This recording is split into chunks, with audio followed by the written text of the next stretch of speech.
or Wait, what are you laughing laughing? so hard at? Like, I think these Pretty Bird gifts are kind of funny, but what are you laughing at? Ain't that funny, Greggy? Look in the live stream voice text. Hopefully you can see it. It's on Instagram. see. Are you talking about something who posted? Who posted it? Which one are you talking I about? just posted a link to what I saw on Instagram. It's a real. You have to click on it. There's a link. Gregory just posted. Oh, I'm sorry. Yeah, I screwed up. I'm looking in the wrong room. I did. I gotta see Click this. forward to give her one. Funny. Did you right? Oh man, It made me jump. Awesome. this is some Galaxy Brain stuff. When you use 100%, man, you know that okay, college Wait, is it China? Is like Chinese in the background? is it? Wow. If this is in China, he's gonna get disappeared. It's like now if this went viral, he's gonna disappear though. That's the problem. And I'm mad. Where did Elijah find that? I have a scooter, and a few 2 months ago there was a exposition. That is a good one. Sorry. Yeah, that's a good move. That was slick. Yeah. And so I was, I was going to this exposition, but then I saw the police, so I was at the background, and then they pull this, they made me stop, and so just to ask if I'd had a drink anything, but anyway, a guy with a scooter, and they like to stop it. Yeah, did anything to drink today? Sorry, what you said? Let me see your ID.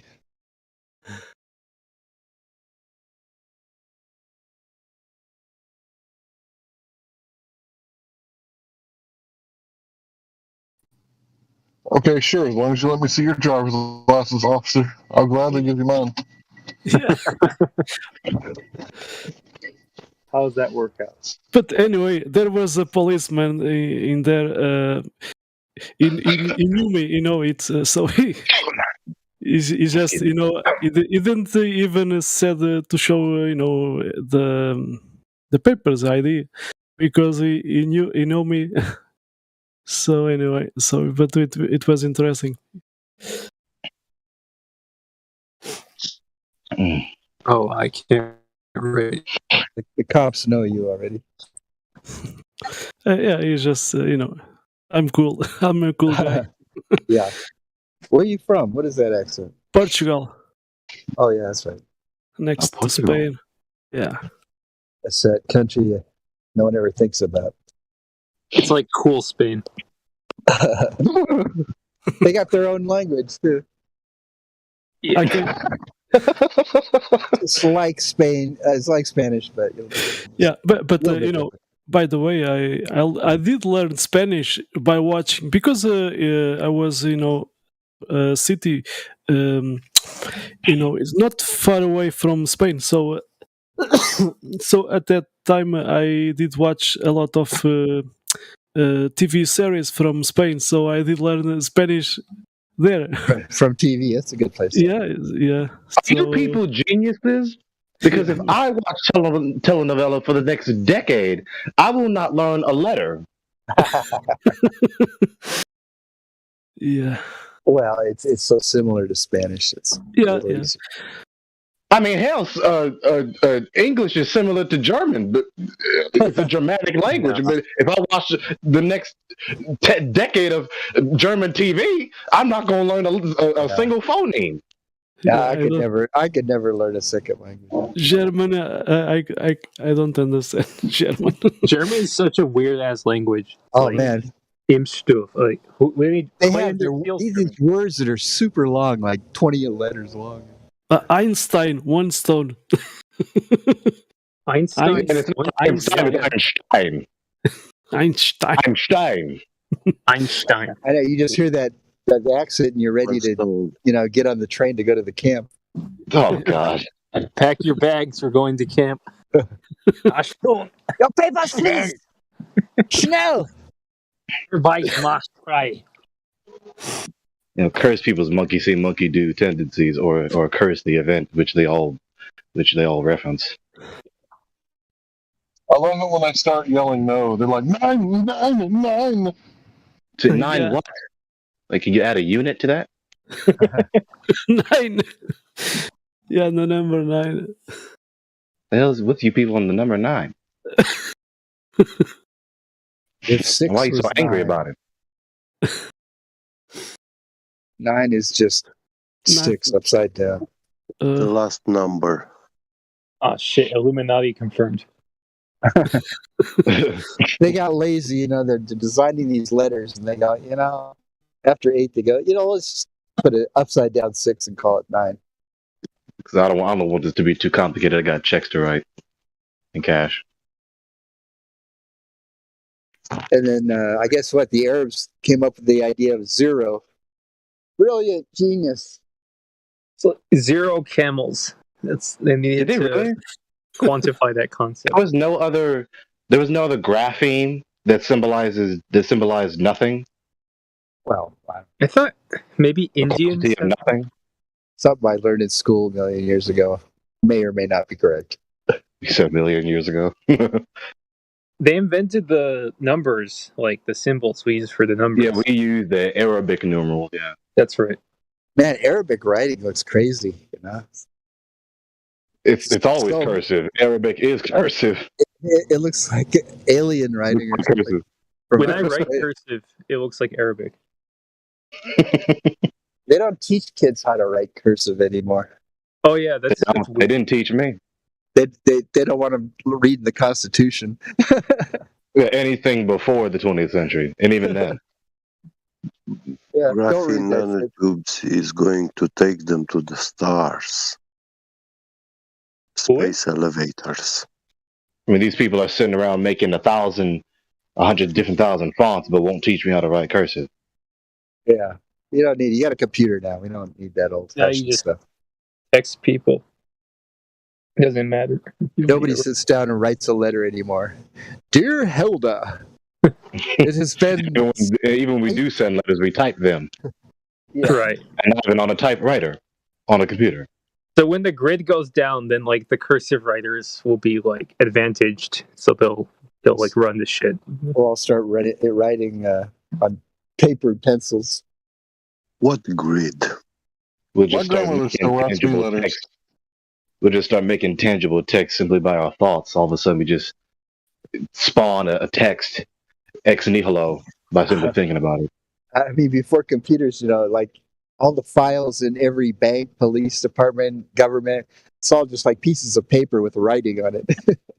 It's just It's like- making a complete facsimile of our thoughts by thinking them. Man, I mean, Their time is short. they shut down, the internet. I mean, the whole world will come to a screeching halt. Yeah.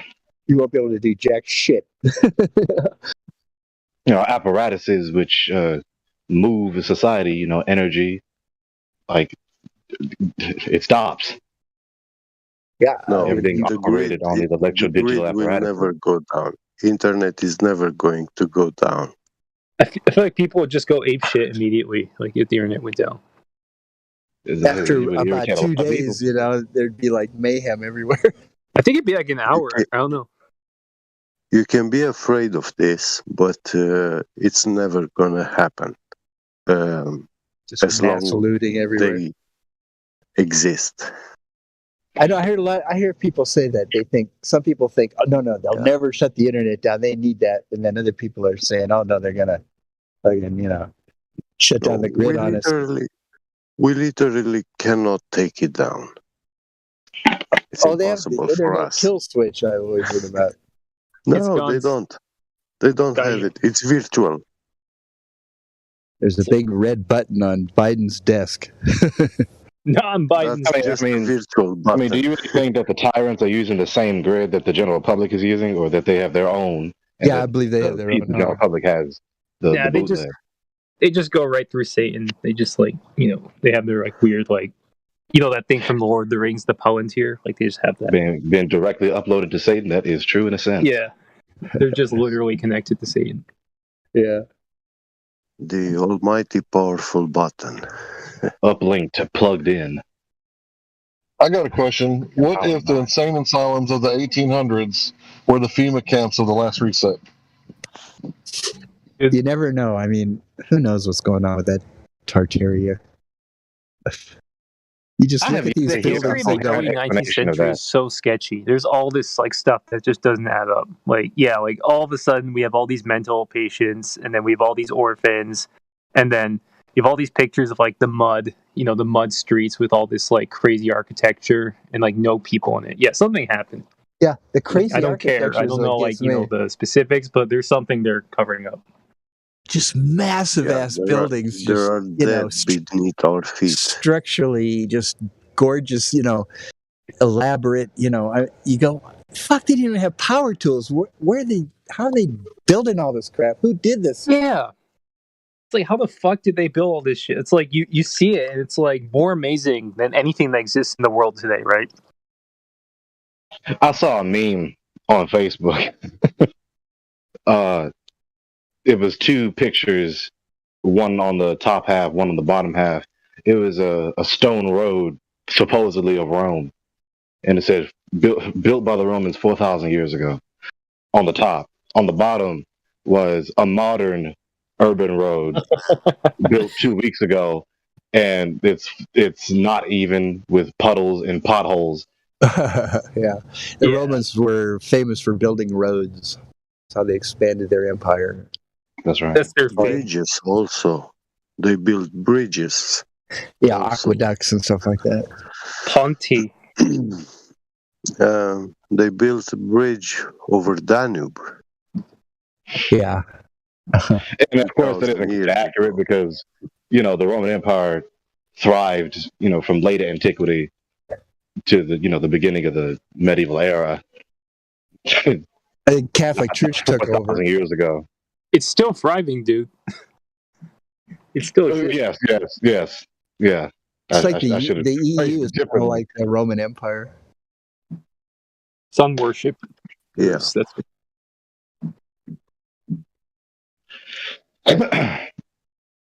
Yeah, the Julius Caesar, right. Julius Caesar, and then his immediate successor, Caesar Augustus.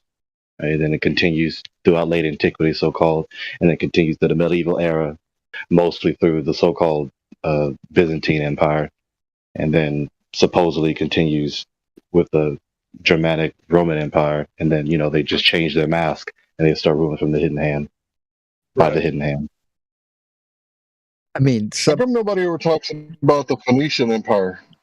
Because the Phoenicians, they had the ships, they had the language, yeah, they had all kinds of stuff. Economic empire.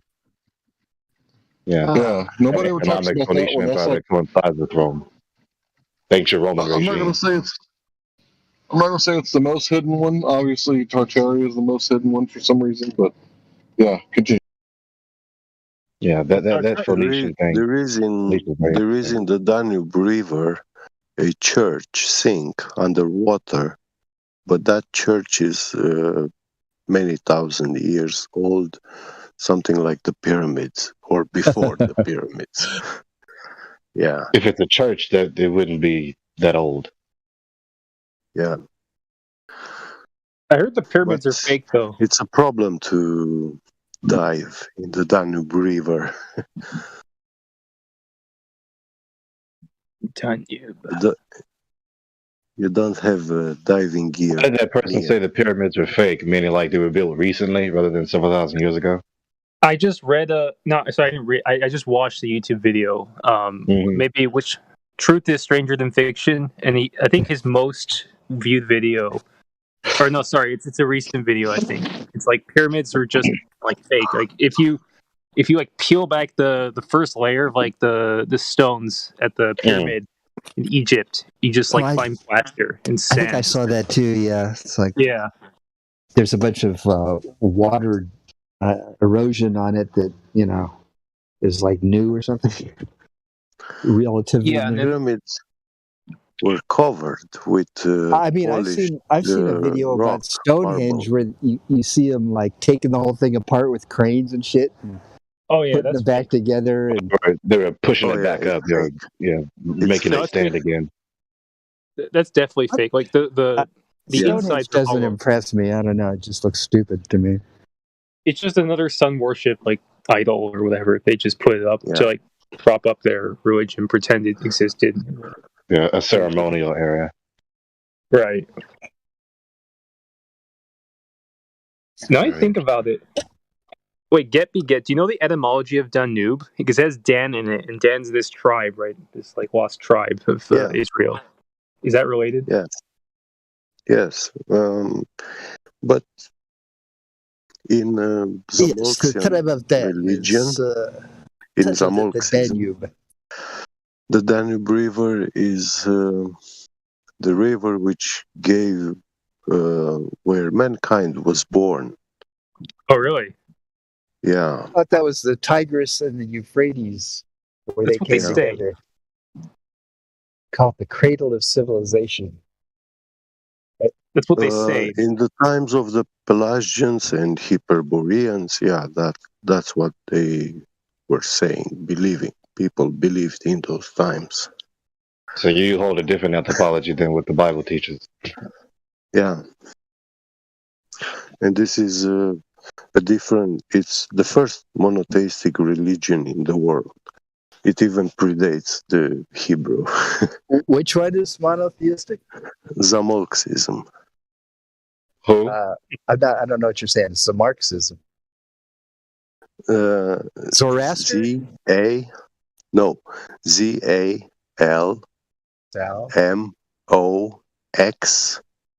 I've never heard of this. ISM. Yeah. Never heard of it. Zalmoxism. Marxism. Never heard of that. That's You sound like you're talking. Yeah, it's the religion of the Dacians. The Dacians. You sound like you're asserting the theosophical doctrine of anthropology. Because you Well, mentioned Hyperboreans. this religion comes from, it has roots in solid gold artifacts all over around the world. So it's in the museums. It's not, and it's golden artifacts. The oldest golden artifacts in the world that exist. They are Wow. very rarely exposed in museums, but yeah, they do show them. And they do exist. Yeah. Let me ask you, because I want to ask you about the worldview that supposedly that this ideology teaches. What is the origin of the universe? Creator. What caused the universe to exist? God. Creator, God. Can you elaborate about the characteristics of the creator, the God? In Romanian, we call him Dumnezeu. Sorry, can you repeat the question, please? Yeah. Oh, I was asking, the question I just asked you was, can you elaborate on the characteristics of the God? Well, he likes blood sacrifice. Yeah, but that is when you read those texts, those are texts which have paganized this religion.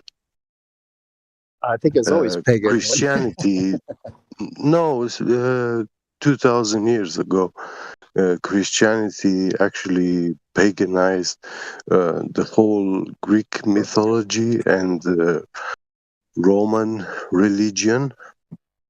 The Romans also, they were pagans, like literally. That's true about Christianism, but not true and about they were what the Bible practicing teaches. this pagan religion, which actually was born by blaming the real religion as calling it a pagan religion. So yeah, it's kind of a negative connotation. Yeah. pagan. Anything but Yahweh is pagan, I guess. Yes. But I'm still confused because if you disregard the Bible, I contend that you disregard the preconditions of knowledge. So No, I if it's don't not the Bible, disregard the Bible. Yeah.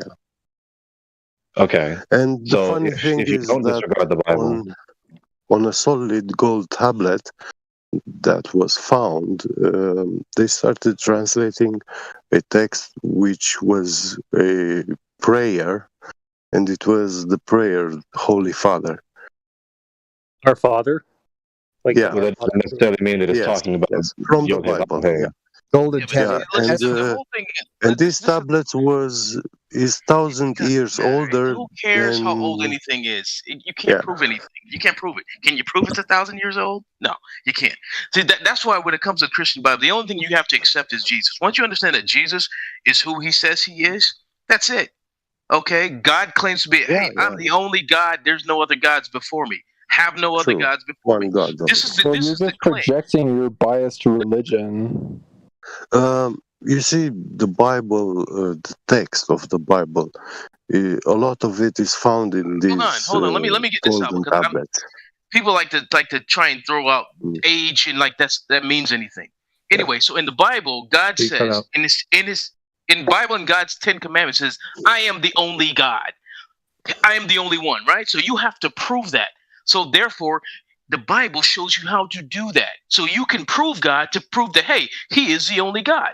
So okay, I'm No, saying it's so not proof. You know. that's how Hey, you yo, prove him is prove it through the then. word. Let's prove it Through the then. word. Yeah, I have. I proved it for myself. Yeah. You can do it for yourself through the word. The word is your link to that being, that entity, that power.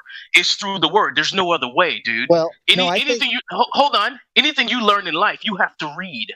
When you go to school, what do you do? Yes. Are you sit there and stare at your teacher, or do you take notes and you read your book when you go home? Okay, so that's how the Bible is, bro. You have to learn who God is in order for you to know how to reach Him.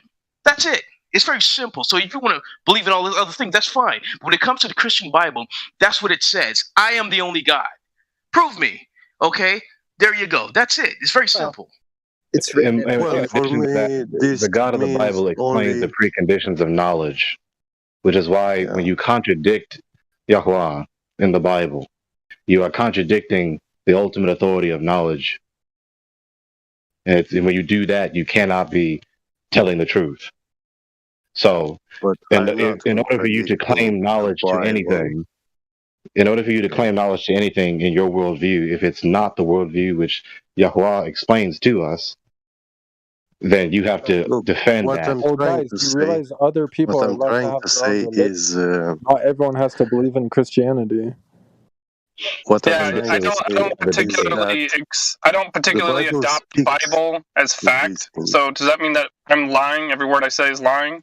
Like, come on, guys. Let's not argue about It just means what you just don't religion's know what anything. religion. You just don't know Well, anything. that's not the implication of the assertion. When we say that you do not accept the Bible, therefore everything you say is a lie, it's not the implication of that premise. The implication of that Well, premise I is that didn't say the I only don't reason, accept the only the way that could Bible. be true or false is if the God of the Bible is true to be the precondition of knowledge.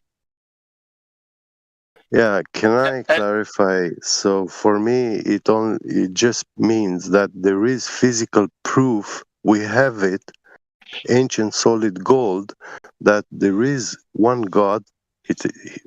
And the story of the Bible is about Him. It's all we have left. You know, it's this about book. him and his people. It's not the exact accurate, like fully describing, and it has been translated from many languages over and over. And Yeah, and plus they use for thousands of years, the language itself evolved, and the meaning of the words and what people mean when they speak actually changed, evolved. yeah, stuff that they say in the Bible, it would have been understood by all the Jews, but today in America, we read the same thing and we take it literally, and we don't get, Yeah. you know what I mean? But for me, it's beautiful The thing is because, that with hey, what you're I saying, see that I read the the book. thing with what I you're read saying the is that book. Yeah, I'm sorry. Let me I read the respond to what you book. said so I far. saw I understood it. Yeah, like I had my own revelations and stuff. But understanding. But then when I look at history, I see that history lines up with what is said in the Bible. And now, on top of this, there is physical evidence in museums. And these are golden artifacts. But They are Gepi, like, Well, that's just something some man made at some point. I mean, how do you know those things? Like, how do you know the history, like Herodotus or whatever? How do you know that's not full? well, How do you know? you see, the ancient Greek writers were speaking in the Greek mythology about Vulcanos, the scribe of Zeus. And this scribe was worshipped like a god in Greek mythology. That's how we are taught, that he was some sort of a god when But we don't know read that. about Greek mythology. But the problem is that there is golden artifacts signed with his signature. his signature. Those can be Yeah. forged. But Uh, hang on, It's listen. the whole on a Bible and every bracelet, other religious There's book. What's your on a point? Like, bracelet, it's all just stories, dude. Like all of on a it's Yeah. stories. bracelet There's a central point that's in not been addressed. museum, Terrible. you have written on this bracelet Vulcanos officet, and this means in translation that was made by Vulcanos. Yeah, dude. But that get can be- when you speak, it's like It's a like boulder made by rolling down a we hill. do Like I can't today, get you made to in stop and China. listen to something. that can Yeah. be easily forged, though. I mean, yeah, people could make a bracelet and It write anything they wasn't want on it. forged. I mean, it's, So this is why I'm trying to address So this can point. every Just other because religious someone book said it, in just because someone existence. wrote it down doesn't necessarily mean it's true, which is why I'm trying to test the internal consistency of the worldview that's being espoused. Now, the worldview that's espoused by the Bible asserts that it is authored by humans, inspired by the God. So the ultimate author of the text is the God, not someone else, not someone else's text. It's not based on another text. Okay. So when you assert that this other text from this other author, okay, is the basis on which the authors wrote the Bible, first of all, you must substantiate that, and that obviously will contradict the worldview in the Bible, okay, which is trying to give a comprehensive worldview, but especially the preconditions of intelligibility, the preconditions of knowledge. Knowledge must be possible in order for us to know anything, including whether or not the Bible is or is not false, or based on this or the ultimate authority, okay? So you, with your worldview, in your worldview, what makes knowledge possible? That's why I asked you about the characteristics of the God. Because if the description of the God in question is incoherent, that God is not real. So we need to get down to brass tacks and Yeah, critique. after he answers that question, I have a question for you, Gregory. Sorry, I misspoke. I meant something else. Yeah, but I get you now. Okay. you know, the mythological gods, they all have personalities and all these stories, and they have wives and Yeah, I know. babies and, you know, all kinds Yeah. of crazy stuff. Fantasy. Because Yeah. those are the absolute God. Because those guys they don't symbolize absolute truth, right? Those Greek gods or whatever. They're Well, clearly not. Not for me, but They're clearly not the God like referred to in the Bible for that reason. That's sort of. I think that's part of what Gregory's saying is that like it is the real God. It will sort of be self-evident. It will be internally consistent. It will sort of espouse absolute truth. It can withstand scrutiny and it can demonstrate the absurdity Yeah, of the contrary. But you see, the Okay, nature so of the faith. my question is, guys, hold on. Gregory, my question is, if you're going to say that, the Bible was inspired by God, written by man, how would you determine that to be objectively true as opposed to any other book? it says it in the Bible. You do that? No. Yes. I mean, yes. And people critique that, but here's the reason, is that everyone in their epistemology has an ultimate authority of knowledge. So the test between the various ultimate authorities is the consistency, the coherency thereof. Is it coherent? Does it correspond to reality, or is what they're saying contradictory to reality? And is it justified?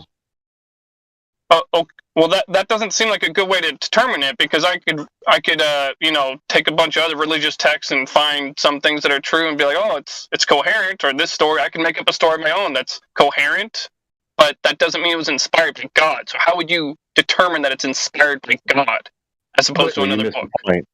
You missed the point. When you critique another worldview, it's not just a matter of the text. The text says this, the text says that. What's in question, right, is what the text saying true? Now, how do you scrutinize this? There's an epistemology taught by Book A. Let's call it Book A. There's an epistemology taught by Book B. Now, the two different epistemologies in the two different books, two different ultimate authorities, two different worldviews being given by these ultimate authorities. Now, is what they're saying coherent within itself? Does it correspond to reality? And can one justify their position over against the alternatives? Well, you know, all You comes got down to be to much more specific. You're speaking in generalizations, which doesn't I have answer to my speak in question. generalizations. I have to speak in generalizations because the only way to further demonstrate the Bible over against anything else is for you or anyone else talking to me to explain their worldview, and then I'll give an internal critique. Yeah, well, I mean, speaking in generalizations, that to me, that's what You Glovers just missed do. what I just said. You just missed what I just said. The only way I can get more specific is when either I speak first or the other person speaks first. Whoever speaks first, we explain our positions as much as possible, as well as possible, try to understand one another as best as possible, and then preferably scrutinize one another, including while scrutinizing ourselves. Okay, well, I just want to point out it's just your feelings. Like, there's no way to actually objectively, prove that any words in any book were inspired by God. There's no way to objectively. So how do you know that? How do you know it's not possible to know any other way, or how do you know that we don't know? Let me rephrase what I just said. To the best of my knowledge so far. Is that better? Well, you said it's just feelings. Okay.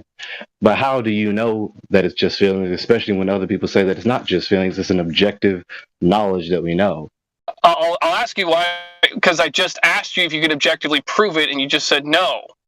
I mean, until I find evidence to the contrary, there's no reason to believe it. I did not answer no to that question. I answered yes and no in certain terms.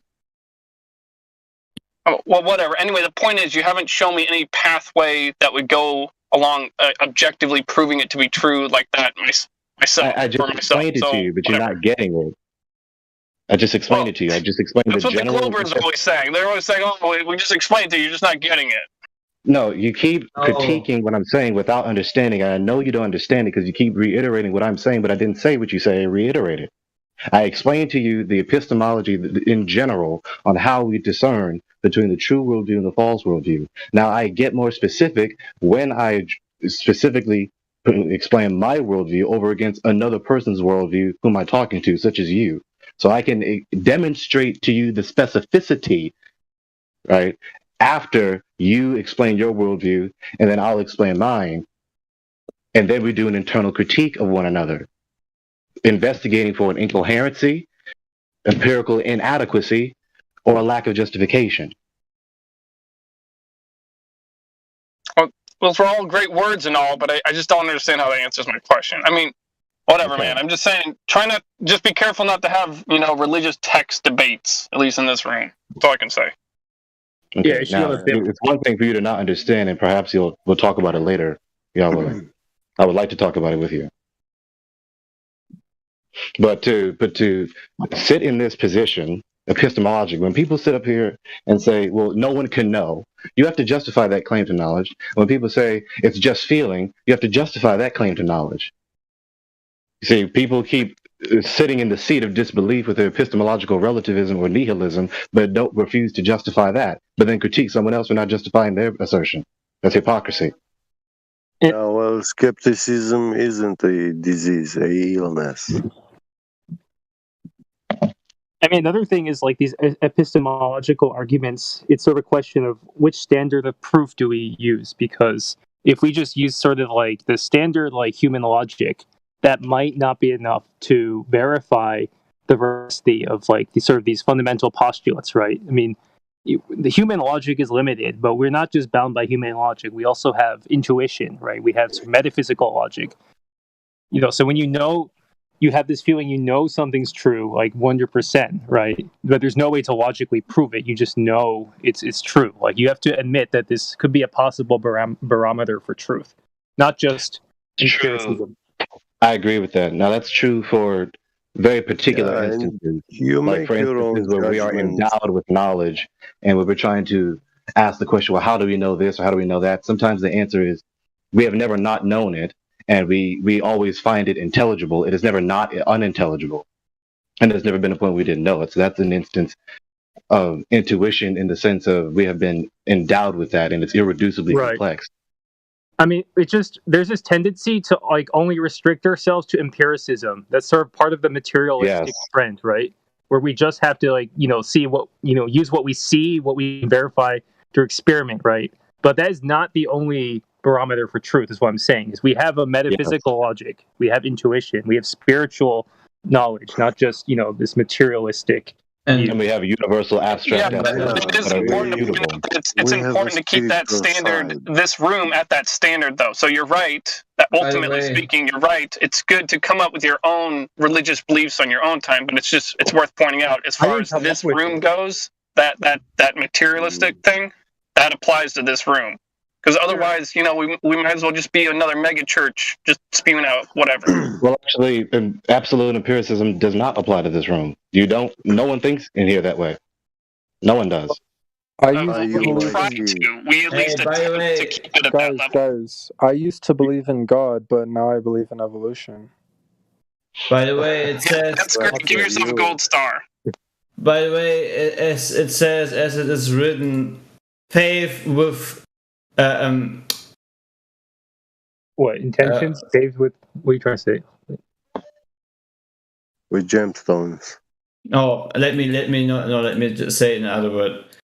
So the thing is, our very nature points towards knowing within what we know through our own casual interactions, such as within the family, loving each other, whatnot. It shows that we are capable of having spiritual what's the word?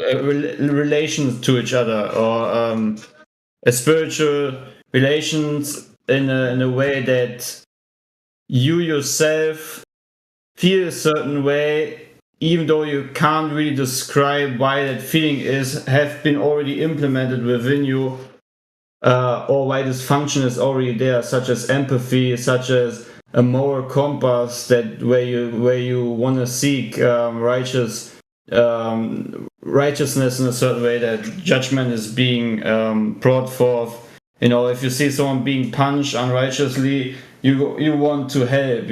It's just there's so many things within your own being, which is a created being, that points towards the things which are written, that it's actually undeniable, why there will also be no excuse at the end. So there is no excuse, for yourself, because it's written on your heart, and there is enough proof. You don't even no one needs to prove the Bible, because what you see in your everyday life is enough proof to know what is written is right. Yeah, it resonates. Yes. You can.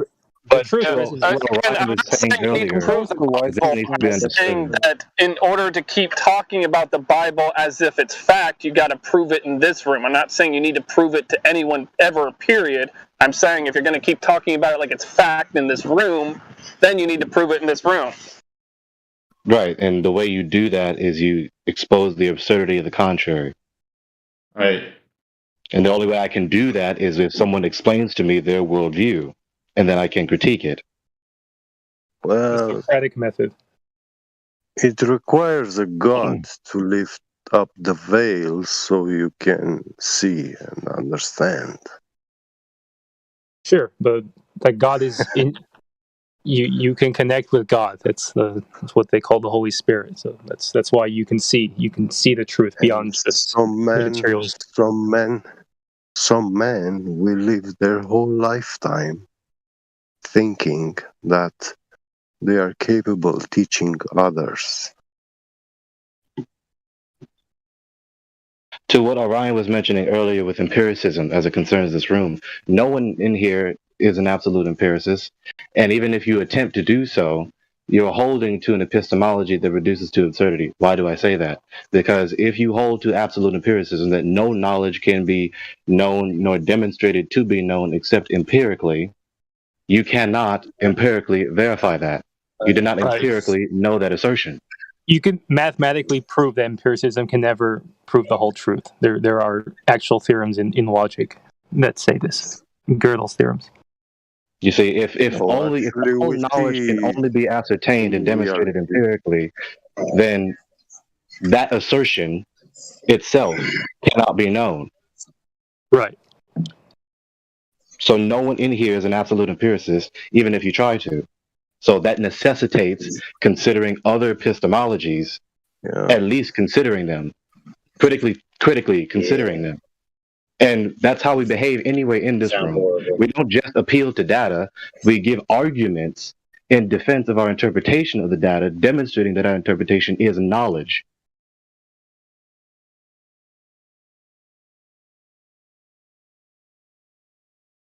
And then furthermore, with my worldview, when you, any one of you, give arguments in defense of your interpretation of the empirical data in question, in my worldview, that begs the question, how is that possible?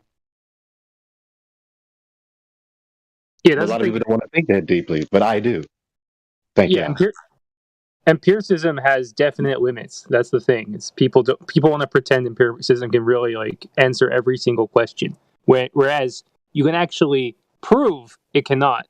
And the argument is basically what you said. Is like you can take a sentence like empiricism cannot, prove that it can answer everything itself. Like you can come up with some kind of question it can just not verify by its own kind of limitations.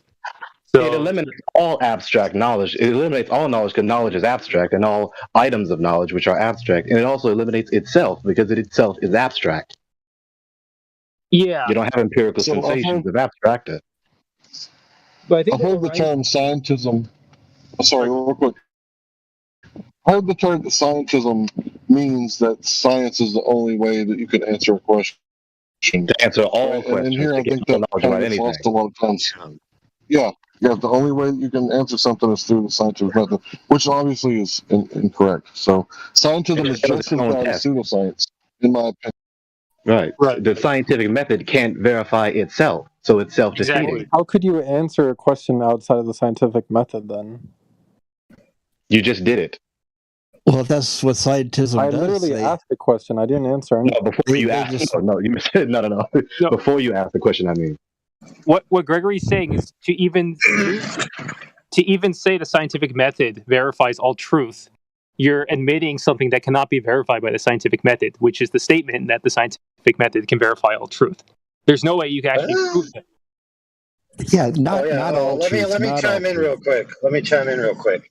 At this level of human development, if somebody posits the idea that the scientific method is the necessary arbiter of truth statements, you need to go up on a mountain and live by yourself for the rest of your life.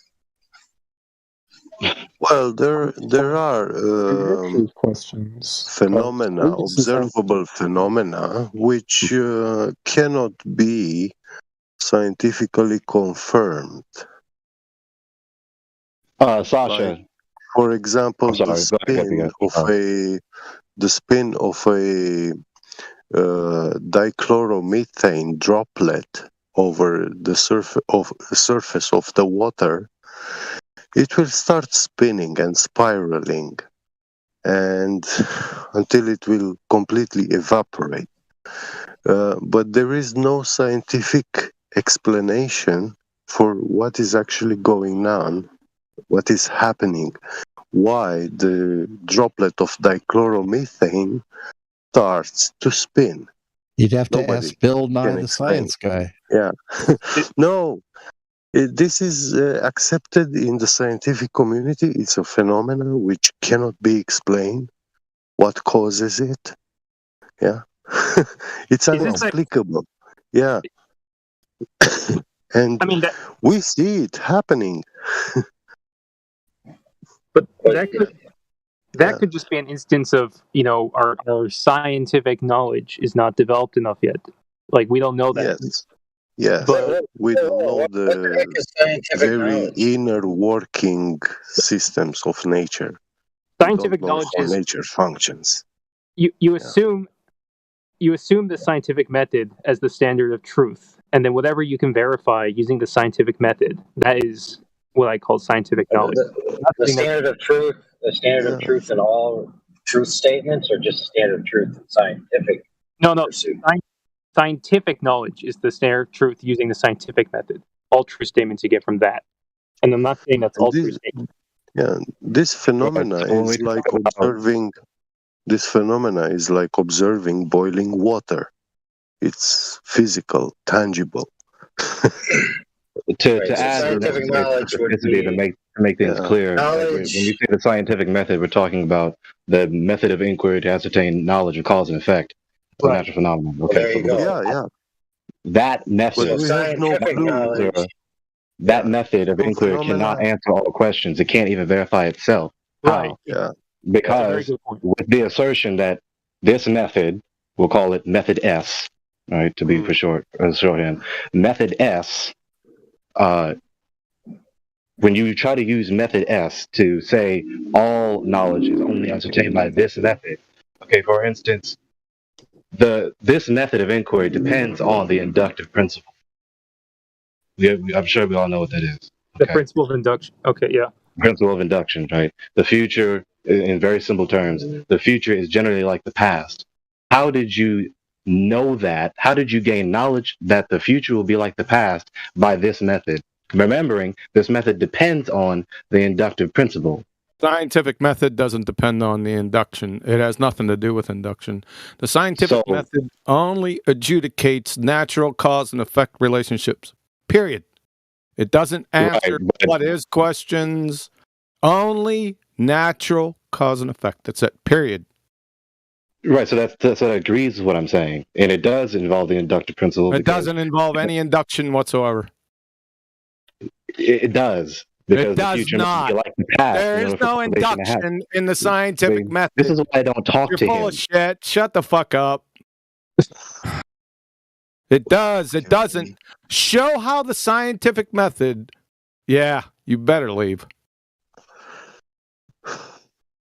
You don't even know what fucking induction is. Who knows what induction is? It's what my stovetop does. No. What? Define it quick. No Googling. Quick. It's drawing general conclusions from. I'm sorry. Go on. Go ahead. I used to have this down by heart, but I don't have it exact anymore. So I will be corrected by Quantum Eraser. But I was studying towards electrical engineering and induction. I mean, it's the word in the word inducing. You like induce a charge, basically. No. Not induction in logic. So induction. I know no one knows what it is because no one answered quickly and the time has passed. Let me try. Please explain it to us. Google time has passed. So induction is simply from observation, right? Induction is simply probability or likelihood. That's all you had to say, and you would have been correct. So no one knows what it is in this room. Yeah, no, I admitted it before I said it. I was giving you like my really rudimentary understanding of it, basically. So probability. Gregory's back. This is going to be fun. Show in the scientific method probability and likelihood because you said inductions in the scientific method. Go. Yeah, what I mean, if you would shut the hell up for a moment, is that it presupposes the principle. No, it doesn't. Whatever you say. No, it presupposes what principle? Show induction in a hypothesis for your example. Go. Right. When you do a method of inquiry to ascertain knowledge of cause and effect, that presupposes that the future... There's no presupposition. There is a supposition. Big fucking difference. Now, you're probably going to have to listen to Ballbusters tomorrow because I'm going to go over that exact fact. So be careful of the words that you use. Now, get with induction. Suppose that the future will be like the past? Get with what is induction? Do you presuppose the future will be like the past? Yes or What no? is induction? Do you presuppose? Fuck off. You're done. Yeah, he's I know. I thought you had a spinning good in point. Come on, circles. man. I mean, presupposing and supposing are just about the same thing. They are not the same. Who Running. said that? You Who know, said that? you're going Sasha, to do an experiment, but you suppose Who said that? something's. Where's I who's did. fucking talk? Captain Dan. Yeah, I mean, what's the Really? big deal? So, Presupposing. yeah, because there's a big fucking deal. There's a difference between presupposition and a supposition. One's And the fact that you before don't know something. that, you said they're pretty much the same, Yeah. shows that you're a pretender clown. Well, here's what I mean. No, we don't want to hear what you mean. I want a citation that states presupposition and one that defines supposition. I want you to show me how they're the same right fucking now. Oh no! Before you do the experiment, you suppose some stuff. No, you don't. You're a fucking idiot. You don't know what the difference between supposition and presupposition is. Again, go ahead and tune in to Ballbusters tomorrow at 2 p.m. U.S. Central, 8 p.m. UK, and you're going to fucking learn what it is. Huey, I've could been you teaching elaborate? on it for 7 fucking years, and I get pretender clowns that don't know their ass from a pipe wrench trying to tell me what's what. Huey, could you elaborate on the induction being probability? Well, Probability and likelihood, that's what it is. Look up induction and post it in here. Sorry, What happens is people aren't humble enough to realize that they don't have a good understanding of it. So, like, I trust that you have studied into this much more deeply than me.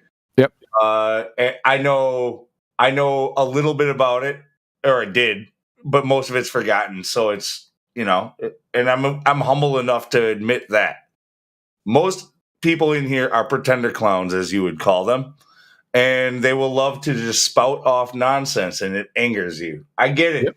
I get it. Yep. And not it now, if they could support what they say, I had no problem with that. Right? So when the guy says, what's the difference? There's no big difference between presupposition and supposition. Fucking pretender clown idiot. Go ahead, show us.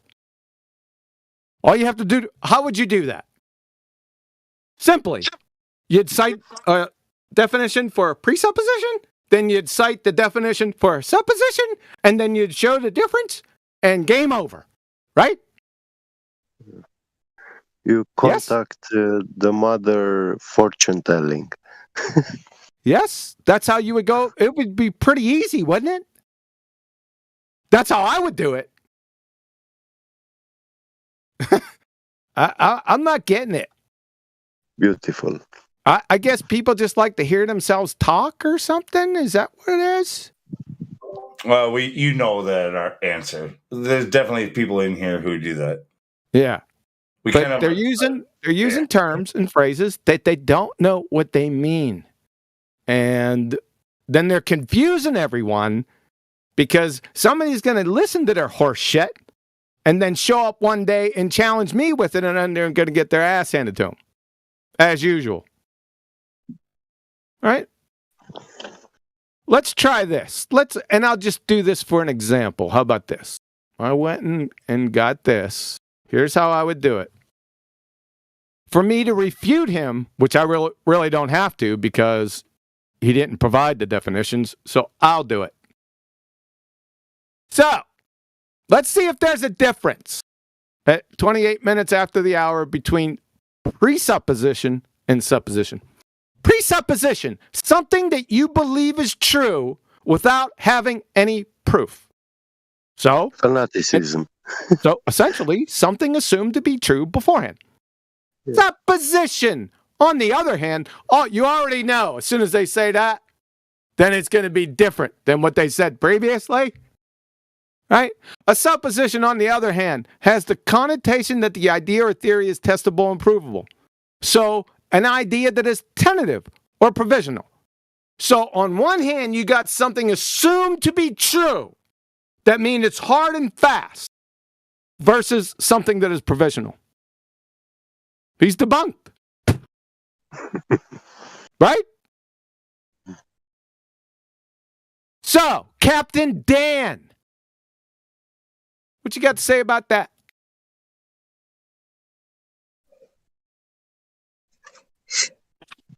Oh, Captain Dan, who said that there's no big difference. They're more or less the same thing. Are they the same fucking thing?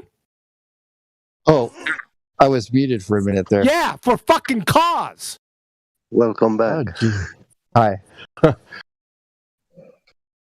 So Okay. go ahead. Well, we suppose things because we've lived and we see that how things work. Oh, And God. Shut the fuck up. Even if that were true, it would still He's mean still- they're different. He's still in the heavy guessing.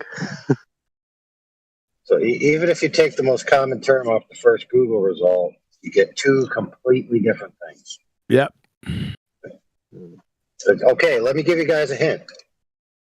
If there's this word and that word and they're two different words, they probably, with probability, a high degree of probability, mean different things. Yeah. You would probably say that, wouldn't you?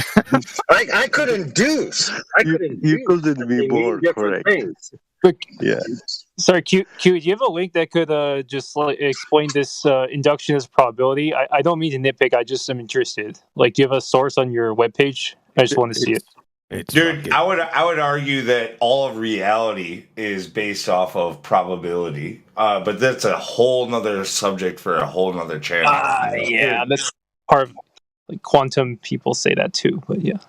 Quantum people? Yeah, in quantum mechanics, they claim that there's this probabilistic model of reality, right? You don't have discrete particles. You have this wave function for some some situations, right? It's just probabilistic. Quantum physicist. No, that's a broad fucking brush right there, man.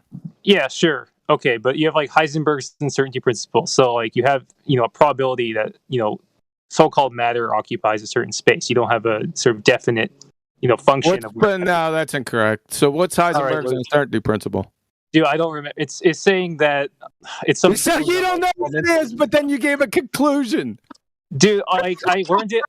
Okay, Q. I learned it a while ago. I don't remember the exact statement, but I think it's something of the momentum of a particle as a bound. There's an inequality. Why do you guys do that, though? You come in here. Let me give you some advice.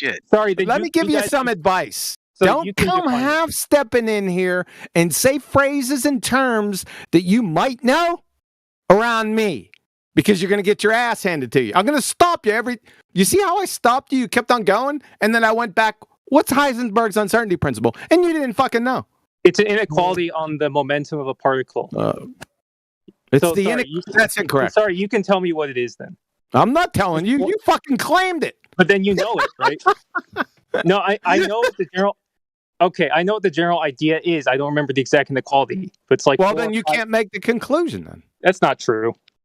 That's okay. So you can make a conclusion from something you don't know. QE, there's a qualitative form of it, right? Which says that there's a qualitative form of it. Show it. There's a qualitative form of the uncertainty principle, which says that the position of a particle cannot be determined sort of past a certain error. But yeah, you could define it and put me in my place. I'm not defining your claim. Fuck that. But you can know the qualitative form of a statement without remembering the mathematical inequality. Shut the fuck up. But don't you realize he's the flat earther and you're the glober? Hey everybody, how is everyone? Does that not fucking drive you crazy? I mean, like, he knows more about your shit than you do about your own shit. But you don't believe him. But you don't believe what he says. You don't believe what he says. You don't believe what he says. But he knows more about your shit than you do. But he's the idiot, right? But he's the idiot for believing in flat Earth. Get the fuck out of here, man. Who's saying who's the idiot? I'm not saying anyone's an idiot. I know you didn't. I don't know what. Oh no! Let's be fair. Okay, so that's like a victim mentality. Like, he didn't call anybody here an idiot. He's been respectful. But the whole idea of like globers in general, like, they think we're idiots. Yeah, they suck. I agree. Yeah. So wait a minute. You're not a glober, then, is what you're saying? There you go. I'm definitely not a glober. Oh, okay. My bad. What are you talking about? No, fraud. You bring up a good point. No, QE, despite... Hold on, friend. Sometimes when flat earthers are talking, they're so discombobulated and unsure of what they're saying and making it up as they go that you might confuse them for a glober. Hey, Fraud, how was your day? Who gives a fuck about Fraud's day? Hey, Larry, how was your day? Is that Brenda? I like Fraud. It sounds like Fraud, Brenda. I hope you had a good day. That sounds like Brenda. Who the fuck is saying that? Sasha. Follow. What do you Follow mean? is saying it. I haven't even said anything. Oh. That sounds like a version of your voice on a lower camber or tempo or whatever it's called.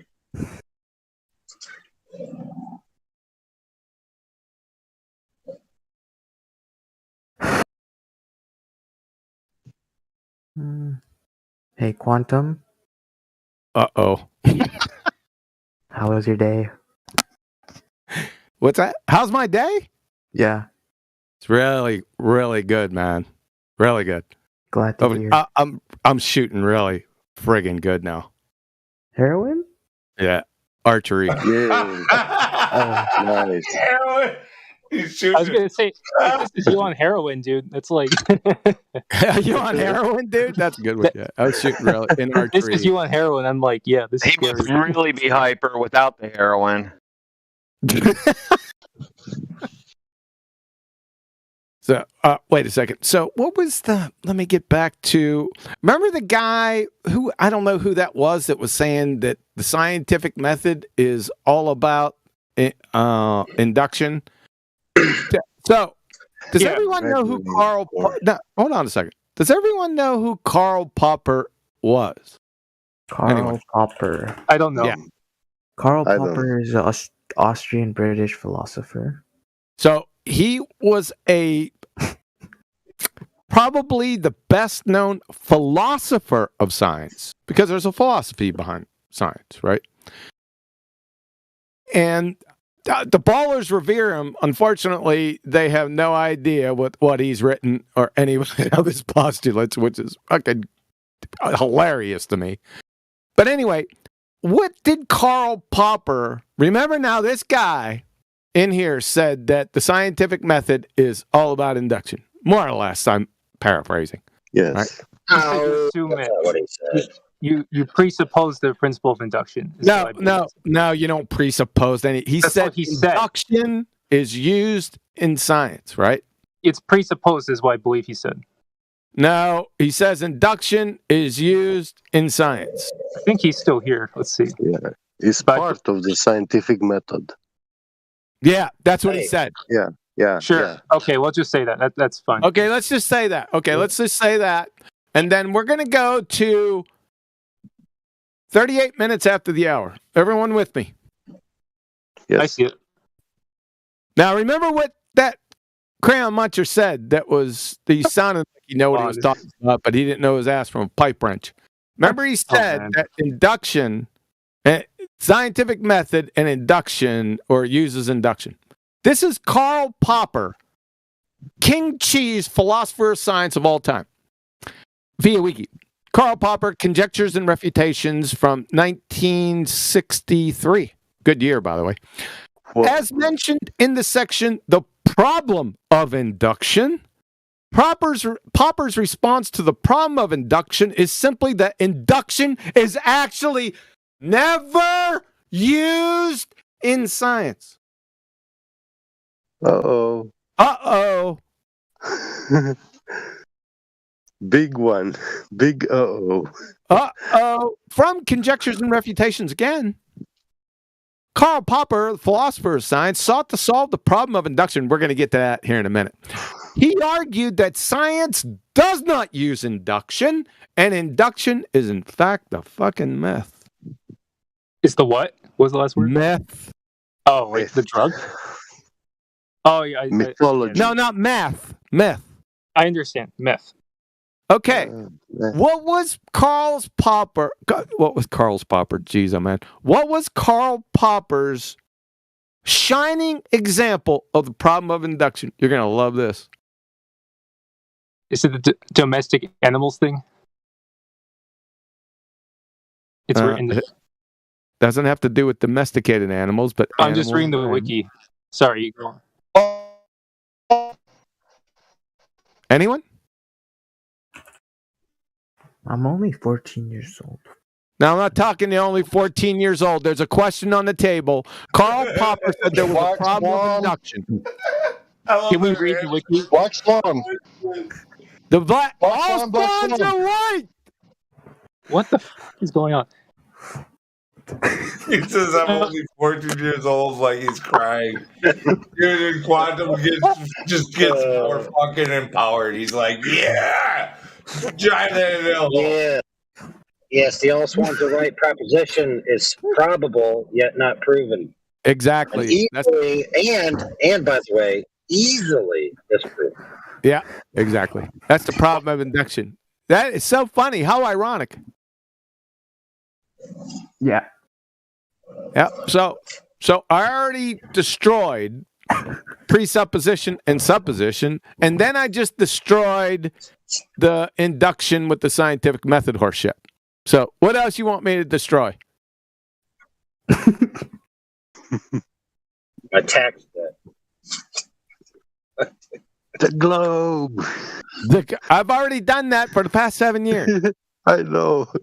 Sorry, but this is just one guy saying it, right? Like one guy. Yes, Karl Popper, right? Karl Popper is the king cheese. Yeah, but that's appeal to- Hold on a second, Sloppy Joe. I'm not fucking done. It's appeal to authority. It's not an appeal to it. What's an appeal to it? Here we go. Watch this. What's a fucking appeal to authority? It's using authority as the standard of proof. You're saying it's true because this authority. Wrong. Fucking wrong. Oh, It's okay. incorrect. So what is it then? That is fucking wrong. All right. So what's the right answer? So, an appeal to authority is an appeal to somebody in a high position that is not a subject matter expert in the area of inquiry. You call this guy the king of whatever. That's scientific right. Philosophy. That's so he's in right. a high place according to you. He is a philosopher of science, so he's a subject matter expert in the area, so it is not a fucking appeal to authority. But he's an authority is what you're saying. It doesn't matter. That's not an appeal to authority, you fucking idiot. You're calling him an authority. Whoa. I just fucking defined it. Let me say this one more time. An appeal to authority fallacy is appealing to someone that is not a subject matter expert in the area of inquiry. Our inquiry is the philosophy of science. He is the king cheese philosopher of science. Yo, relax. Fuck! Okay. Who gives a shit about the authority? Don't tell him to relax. The other guy's an idiot because he's not listening. The other guy can't give his opinion. He's muted. No, Oh, but he's back. Fuck Don't worry. off, Can you guys unmute him? Sloppy Joe. Who's this damn? Can somebody mute this guy? Which one? The one who what do you call those guys? The concern troll people? What do you call them? Yeah, Concern concern trolls. trolls. So- Concern trolls. So let me get this straight, QE. It's kind of like when you ask the cop, "Do I have to give you my ID?" And the cop says, "Yes, you have to give me your ID." It's like he's not a lawyer. He's not a subject matter expert of the law. What? Right? He's just, yeah. Unless you get pulled over while driving, right? No, you listen, This bro. is not You've what I already just signed. Listen. You've already signed a contract. When you got your license to hand it over to any law enforcement officer that asked for it. No. I'm not And talking about while driving. Just while walking on Okay, the fair sidewalk. enough. Different story. Now, let me give the perfect example of what Sleepy Joe's saying. You're in a courtroom. There is DNA evidence of a murder. They call a genetic expert, and he's on the stand, and Sleepy Joe says, wait a fucking second, that's appeal to authority. He's an authority. So you can't appeal to him. That's essentially what he's fucking saying. Although the gentleman is a subject matter expert in fucking genetics. Now, let me give you an example. So let's say, let me give you another example. If you didn't get it with that, then you start holding your breath. All right. because that's fucking easy. Now, if you appeal to somebody, let's say I'm trying to fix my TV, and my claim is this is how you fix a TV, and my support for how to fix the TV is James Clerk Maxwell. Well, that would be an appeal to authority. That would be fallacious, because James Clerk Maxwell is not a fucking TV repairman. See? He's still an authority, but he's not a subject matter expert in the particular area that we're inquiring about. Does everyone follow that? I do. So, in other words, Sleepy Joe, there would be no possible way, because he's the prosecutor in the courtroom, that if anyone posts or asks a subject matter expert to speak on the subject matter he's an expert in, Sleepy Joe could fucking object, because that's an appeal to authority. You got that, Sleepy Joe? Sleepy Joe, you fucking retard. Respond. Which is retarded, yes. Oh, am I unmuted? Yeah, you are now, but probably Sorry. not for long. Okay, so this Wikipedia link that I posted, is this incorrect? Yes. All right. But yours is correct? Mine is correct, yeah. All It right, makes got fucking it. sense. I just said everyone. Checks out. I just explained to everyone why. Very simply. Okay. All right, so the conclusion is this Wikipedia article is incorrect. Yeah, Wiki, you don't fucking cite Wiki, you dumbass cracker. Because if you fucking, I know you've never been to university ever. Probably didn't graduate high school. If you walk in with a research paper and it's got a Wiki fucking link as your support, you'd get laughed out of class. I'm on. Yeah, but let's move on. Why anyway. is that? Let's go into why is that. So in Wiki, everyone and their fucking sister can post in Wiki. That's why. But sir, Wikipedia is peer-reviewed extensively. Peer-reviewed by who? Doesn't matter. By The everyone. common man. That's not the peers, bro. Do you deny Sasha 2.0 that I've handed his ass? Oh, he fucking ran. You're lucky you ran out and tore you up again. I'm 14 and even I know that Wiki. Oh my God, we got the 14-year-old one in there. Oh my goodness, man. Anyway, Well, he said. in a contrary idea to Karl Popper's philosophy, based purely on the fact that he's Karl Popper, or You have a PhD. Hold on a second, ID. Hold on a fucking second. You got a PhD, Sleepy Joe? Yeah, do you? Yeah, in what? I don't have to tell you. In what? I don't want to tell you because I don't want to. Fuck off. What, are you trying to do an appeal to authority with your PhD?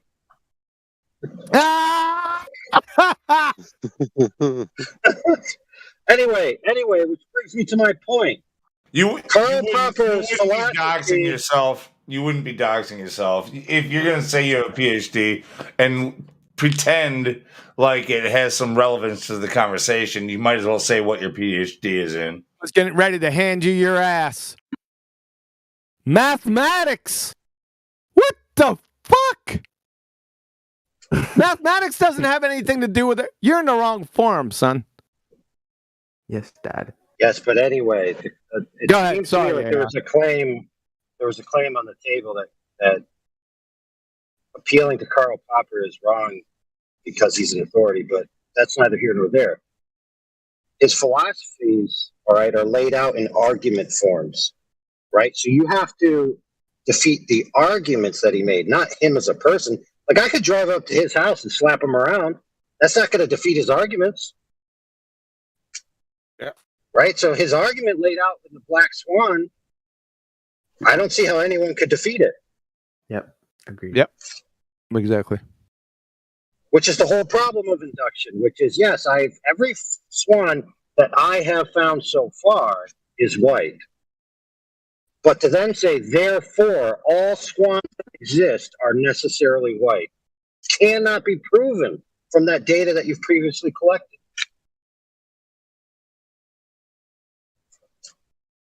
Which is why it only takes one black swan to disprove the proposition. Hey, PhD numpty dipshit Sleepy Joe. Look at that citation I posted. I thought I posted something that said I don't think PhD knows what a citation is, does he? Hold up, AI. Where did I fucking post it? Boy, this was way up here, man. Where did I post that? Hold on. So, I gave a link to Wiki where it states this. However, in my citation, I gave Karl Popper, 1963, Conjectures and Refutations, The Growth of Scientific Knowledge, London, Rutledge, and the ISBN number. You fucking clown. Where'd you get your PhD from? McDonald's. From Tuco Community College in Tobago. Do you even know what a citation is? Holy shit, dude. See, that's what happens. I'm going to tell you what happens here. Let me show you, you pretender clown fucking idiots. See, let's go with this scenario. Let's say, you're in class, you're in university, and your professor's giving lectures all week. But all week, you've been fucking daydreaming about Susie Q, right? Which is probably, how would we say, appropriate. However, I digress. But during the week, that's all you're thinking about. But at the end of the week, the professor says, test tomorrow, any questions? See, you're caught in sort of a catch-22, right? Because you definitely need to ask fucking questions, you daydreaming numpty. But you're caught because any question you ask, everyone and their sister's going to know exactly where you're at. See? You see? No, I'm not done yet. Shut the fuck up. I'm sorry. Better be sorry. You see the dilemma that you're in? But you see, you say that you're a PhD, right? And then you say, look at QE's citation up there. He has a link to Wiki. But that wasn't the full citation, now was it? So what you're saying is you have a PhD and you don't know what a citation is. So thanks for that. See, that's all I do is I let people open up their incoherent blowholes and they do my work for me. Thank you very much. Go ahead, follow. Let me guess, you're 14? Yeah. Can you unmute my friend, the Sleepy Joe? Oh my goodness. I don't know. I feel like he's been oppressed for a very long time now. I got a feeling that you're going to be kicked out of this room in less than 20 seconds. I just get that feeling. I'm sorry. I'm not going to do it. I've never banned anyone from this. But I know some people that will. No, I was just asking because I don't know. Anyways. Please take the conversation seriously. Like, I'm not going to be doing any banning. I'm like a lot of us are not quick to ban, but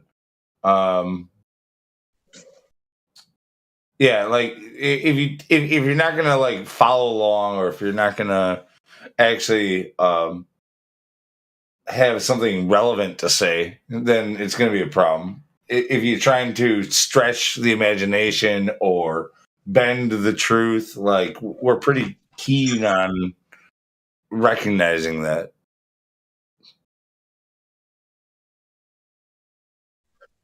Anyway, so I think I figured out what Gregory was trying to say. He can correct me if I'm wrong in the future, but so the collection of data that you have with the white swans is that all swans that I have encountered thus far, and even went out of my way to find, have all been white.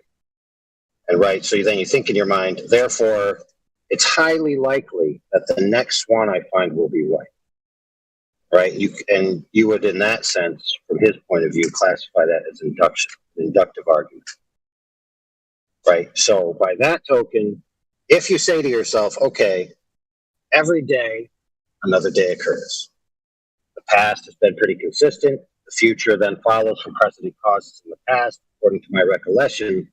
Therefore, it's highly probable that that will continue to happen into the future. And based on that, from that point of view, inductive argument, you would then say, well, I can then make empirical observations. I can then formulate scientific hypothesis. I can then conduct my experiment. And when I conclude my experiment, I can then probably say that it's going to happen again tomorrow, even though tomorrow has not yet come. And in that sense, I think he was trying to appeal that you need some basis of philosophy which can't be proven by science in order to perform science, which is generally true. You need logic, you need certain, rational laws and rules before you can perform any tasks. And so the whole thing was predicated on this idea where someone said, science is the only way you can know the truth,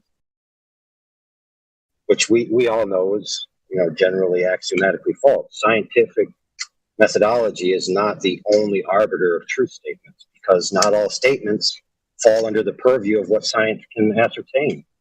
Precisely. It's a stupid. Did anyone actually say that? I think he thought he heard someone say that. I don't think anyone actually said that. Did anyone say that? Say what? Yeah. No, somebody said that. It was most likely Sasha 2.0. To say what exactly, Orion? The scientific method is the only way you can find out things to be true, for sure. Well, people were postulating why that statement is incorrect, but the statement is a complete category error to begin with. They're not. Well, thanks, Captain Hobby. Not you. It's about disproving. Well, right? No, it's not. If you disprove something, you ipso facto prove the converse fucking true. Right. Well, right. So, I mean, it depends on that again is about a philosophy of how you're going to look at that disproof. Like you can isolate, you can say, I tried this. This is what I manipulated. And if I'm right, then I will be able to, predict how it will react. If I'm wrong, then I need to figure something else out. You can falsify that. So like once you've isolated it though, you can be pretty sure at least, if not 100%, that you've got it, the cause of the effect. Right? Well, you'd have to demonstrate. You'd have to demonstrate that, right, through experiment. Right. But back to the original statement. It's about empiricism, dude. That's what's empirical? What does empirical mean? Demonstratable through the scientific method. Nope. Observable, testable, repeatable, falsifiable. That's the definition of empirical. Now, does that have direct connection with the scientific method? Yes. But that can't answer all questions. The scientific method can only answer natural cause and effect relationships. So that's a period statement, right? Period. Now, there's tons of shit that fall outside that category, right? Mm-hmm. Yep. So they're not telling us anything. It's like, what? Is it profound? Mm-hmm. No, it's not. We all know that. Well, no, I can't say that. We don't all know that. Yeah, that's true. We don't all know that.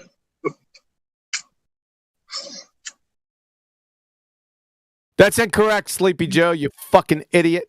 All right, so even if you follow like the oh my god, let me pound away at this moron. You fucking clown. You keep posting the same shit, right? So, Sleepy Joe's, sorry about this. So, just hold off a second and I'll hand the mic back to you. So, let me say my analogy again. You're in a fucking courtroom. They call a subject matter expert into a DNA case. He is an expert in fucking genetics. You, as soon as he hits the stand, you, Sleepy Joe, fuckwit. You object to the judge that motherfucker in that genetic expert is appealing to authority fallacy and you want it dismissed. Although he's a fucking expert in genetics. But just because he's an authority, just generalized, he's kicked out of court. You're a fucking moron. Now I'm going to really tear into your ass since you want to push this. So you're using Wiki. I'm going to do some fucking big guns. Okay? Anyone that can fog a mirror already knows you're full of shit and your Wiki reference. It's fucking stupid. Right? So let's go to what an actual argument from authority fallacy is. How about that? Good? Any objections from anyone? Anyone? Nope. Let me find it. Give me a moment. Thanks for your patience. Drama. I just went over this on Ballbusters not that long ago. You should know your enemy. You can keep up with this shit. Appeal to authority fallacy. Let me cite it. Hold on a second. Let's go with Stanford and IEP.edu. These are fucking certifiable. Okay? You mind? Anyone mind? Let me separate them. All right, I'd like to direct everyone's attention to 00 minutes after the hour. Turns out to be Sleepy or Sloppy Joe's IQ. 00 after the hour. This is IEP. This is a peer-reviewed site, by the way, .edu. You appeal to authority if you back up your reasoning by saying that it's supported by someone, by what some authority says on the subject. That's an appeal to authority. Not a fallacy just yet. Most reasoning of this kind is not fallacious, and much of our knowledge properly comes from listening to authorities. However, appealing to authority as a reason to believe something is fallacious whenever the authority appealed to is not really an authority in this particular subject. You fucking get it. The advocundium fallacy, this is from Stanford.edu, appeals to authority or expertise. Fundamentally, the fallacy involves accepting as evidence for a proposition the pronouncement of someone who is taken to be an authority, but is not really an authority. This can happen when non-experts parade as experts in fields in which they have no special competence. Game, set, fucking match. You get me, sunshine? Fuck wet. PhD. You get me? You tracking with me, sunshine? Can I dumb it down for him? So it's like you're citing Chef Boyardee when you're making yellow cake uranium. He's an expert in making pastas. Oh, I'm sorry. Go on. I just want to clarify. I do not say the wiki is true. I just cited the wiki, and then I asked if it's right, and then I asked why that one's right, and then the one that Kiwi cited is right. That's it. I'm not saying I agree with it. All right, Kiwi? That's fine. But, I mean, I just read the cursory embed from the wiki, and the wiki begins with just explaining an argumentation style, like using an authority as part of your argument. It doesn't mention anything about fallacies, but much later you have to go into it. So there's two completely different things. It pretty much is just a more generic version of what Quantum Eraser just said. If it was read, I don't see how you'd come to a different conclusion.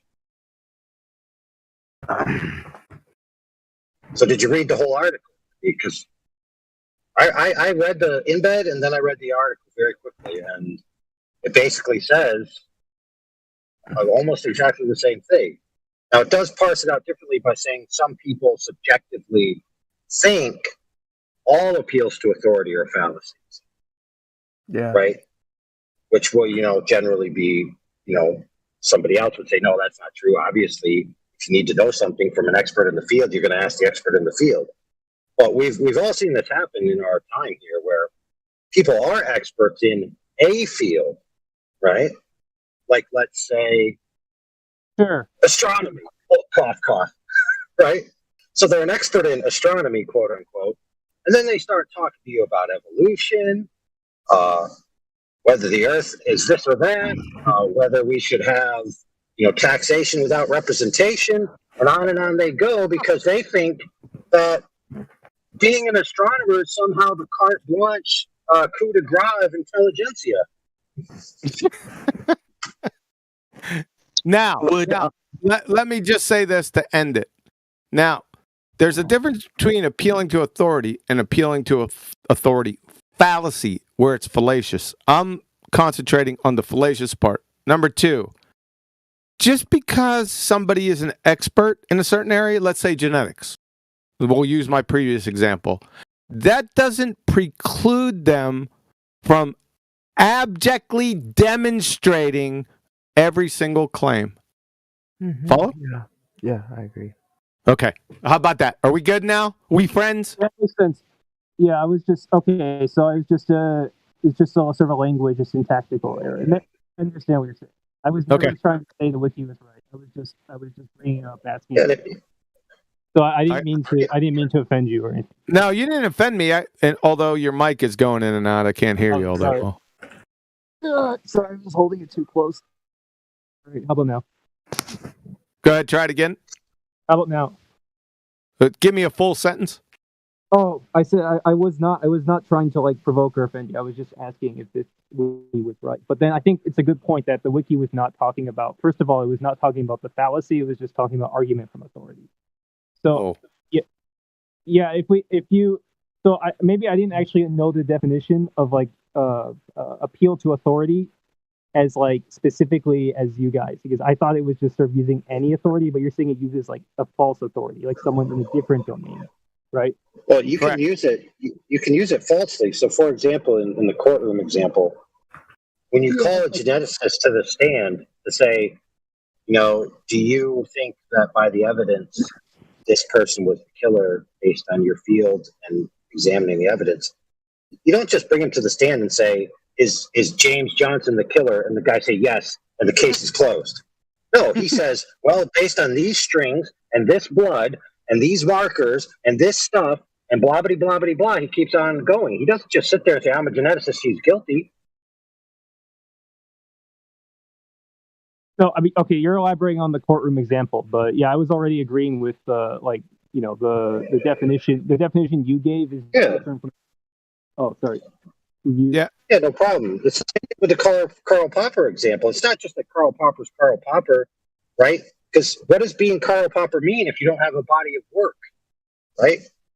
Right. So, I mean, the objection I had was that I thought that the Wikipedia article I gave was describing the fallacy of appeal to authority. But as you just said, which I did not realize in the heat of the moment, it says arguments by appeal to authority, which could be valid. Right. So that makes sense. Because otherwise it seems like a double standard to me. So that was the only reason I was bringing it up. And when I reposted it, I was replying to someone who asked me where something was, so I wasn't like trying to like press it. Oh, okay, fair enough. Yeah. Yeah. To be even more fair, whenever you're presented with an authoritative statement from an authority, even within a field, right, and you go and tell yourself, okay, I'm going to take it at face value, or I'm going to scrutinize it.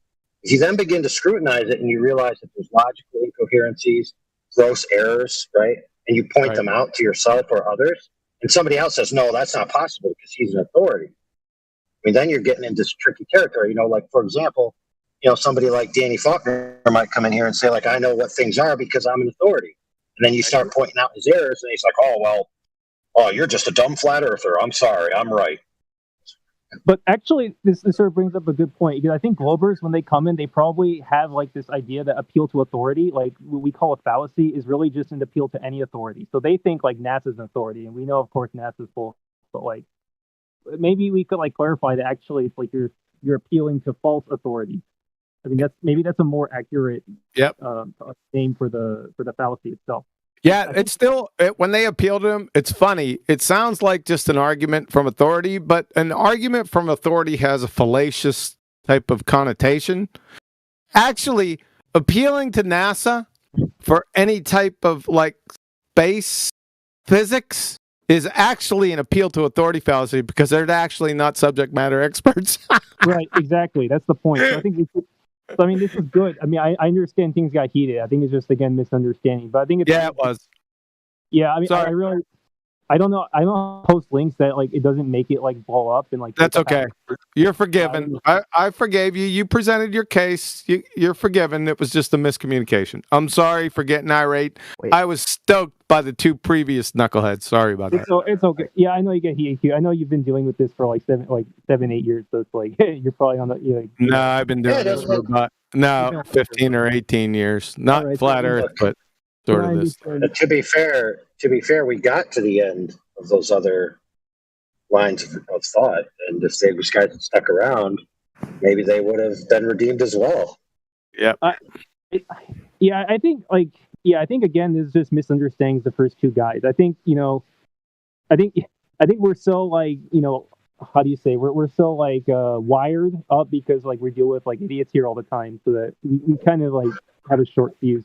So I think like Gregory, I don't know if he came back in, I'm sure like we could reach also a resolution. Like I don't think he was really saying anything like it's so egregious that he's like a moron. Yeah, it was egregious. He said the scientific method used inductive reasoning. Right. Yes, but what was more egregious, okay, as a lesson learned for everybody listening, is when you're given the opportunity to then, quote unquote, prove your position by presenting an argument or a citation or a line of reasoning, the first thing you do is not add fuel to the fire by calling out the bad behavior of the other person with a raised voice, because then where are you going to get? Nowhere. Right? So he had the opportunity, right? He had an open segue to make his statement, which if he had like said something along the lines of what I had said at the end, in the beginning, everything would have been fine.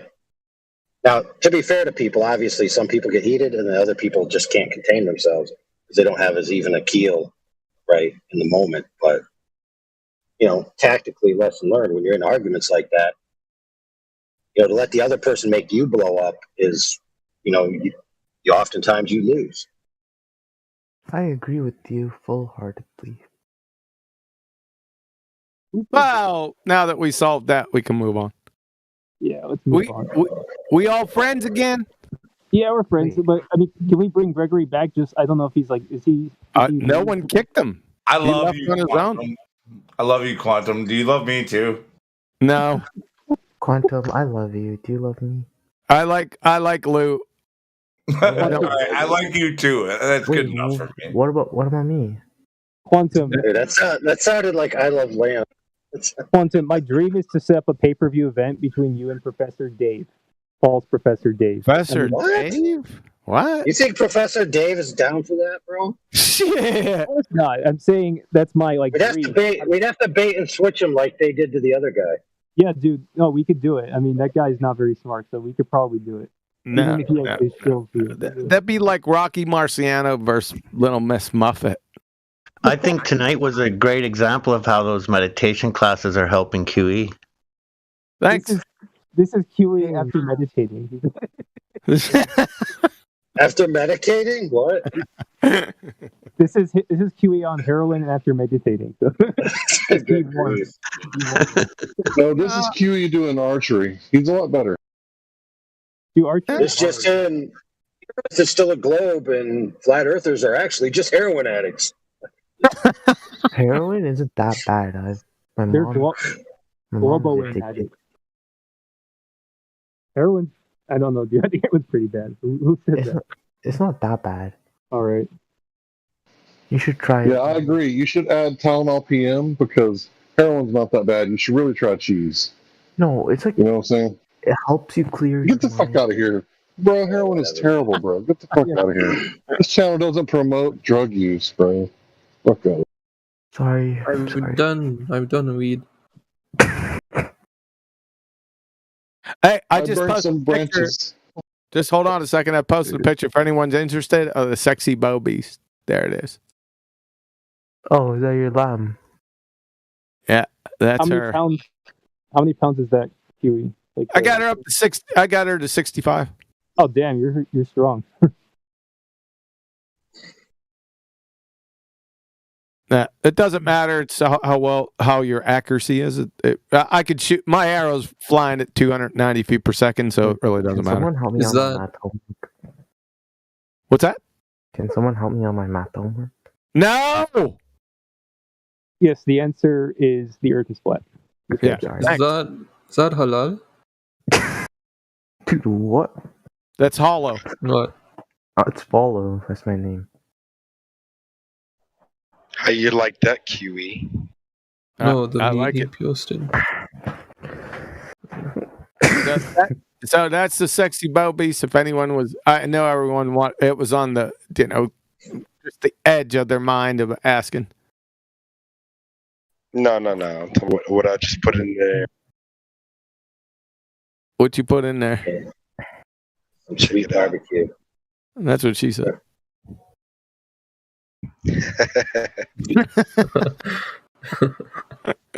Huey, what's the farthest target you've hit with that bow? My furthest target so far, because I'm a newbie. However, the furthest target, that's really funny, was when I first picked up a bow less than a year ago, by the way. Compound bow. I picked it up upside down and backwards. I didn't know what the fuck it was. But anyway, the furthest target that I've hit occurred that day. Yeah, dude, it's beginner's luck is real, dude. Yeah, I hit an elk right in the fucking eye at 70 yards. Yeah. Yeah, but that was blind, pure fucking luck. So, the furthest target that I've hit so far that I've aimed, my backyard range is only 35 yards. Today I was putting fucking arrows into a dime at 35 yards. Into a dime? Yep. How do you cook that dime? I didn't cook that dime. Dimes are gonna be so. Dude, dime bag. Dime bag. Hold on a second. Let me see if I got a picture of this. You'll just have to believe me. Hey, Kiwi, that's I really love your bow. It's dope. I wish I had one like that. Isn't but it? I have a question regarding Foucault's pendulum. Oh boy. Hold on a And second. I I would just like- posted my target that I was shooting at. I'm sorry, that was after yesterday. that, of course. After that, of course. Okay. So yesterday, this is what I was shooting. So I had two. Now, those red circle diameters are 3 inches wide. Yeah. Hey, Travis. Thanks for the music. I'm going to put you on mute, follow, because I've had enough of your shit already. So the left furthest paper plate, that is a 3D target that has ASA scoring ring. So the whole yellow right there is 10, but the orange circles inside, the bottom one's 12, the middle one's 10, and the upper one's 10, and the whole ring is 10. We don't want to get into that. That'll be a long discussion. Just worry about the red X's. So those are 3-inch diameter, and the X's are a dime size. So we good? Who's got the fucking background noise? Traveler, shut the fuck up. Thank you. Any questions on that before we move to Foucault's pendulum?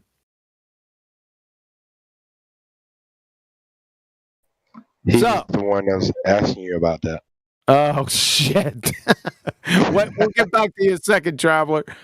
So, this is, as you can see, my target is Speedbag 28 on a squat rack, and it's on about fucking, it's on blocks. I put them on 8-inch blocks, so it's up higher, so that's 35 yards. I picked up a compound bow September 3rd of last year. For the first time in my life. Yeah. You bet your ass. So, you all archery experts out there, the big names, I'm coming for you. All right, let's get to Foucault's pendulum. I love it. The mystery of the mystical flight of the arrow. I love it. It's so fucking righteous, man. I love it. So, I've fired expert of every weapon the U.S. military had in their arsenal up until 1992. I have never taken more satisfaction than anything than firing my bow. Put it to you that way. All right, now let's move on to this question about Foucault's pendulum. Traveler, go ahead. Yeah. So, I'm sure I can just look it up myself and whatnot, but I consider you my a good reference, and I'd like to hear. That's poor English. You are a reference that I am a reference. That's you are a amazing. reference. What a fucking compliment. Yeah, exactly. That's how I meant it. So, what I was wondering, I really don't get it, because if the structure that the Foucault's pendulum is attached to is connected to the non-inertial reference frame,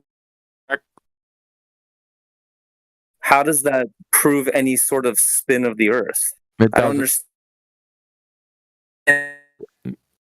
Yes, you're correct. It doesn't. I want to understand their argument so I could break it down. Oh, so their argument, they really don't have an argument. All they know is Foucault. Most people say just Foucault's pendulum. All right. They'll just say the phrase, but they have no idea what's going on here. So what their argument actually is, if you go to any museum, some super malls also have them in them. Right. Number one, good one, Drace. If you look at live stream voice text, you'll see Drace with his, that's a really good point. That's another question they have to answer. Because you got pendulums right there that are not moving. Why aren't they fucking moving? But I digress. What they're trying to say is people that went there, what they have are like dominoes set up in a perimeter. And they have this Foucault's pendulum per se. I don't know whether it's a Foucault pendulum. It's just a big fucking pendulum.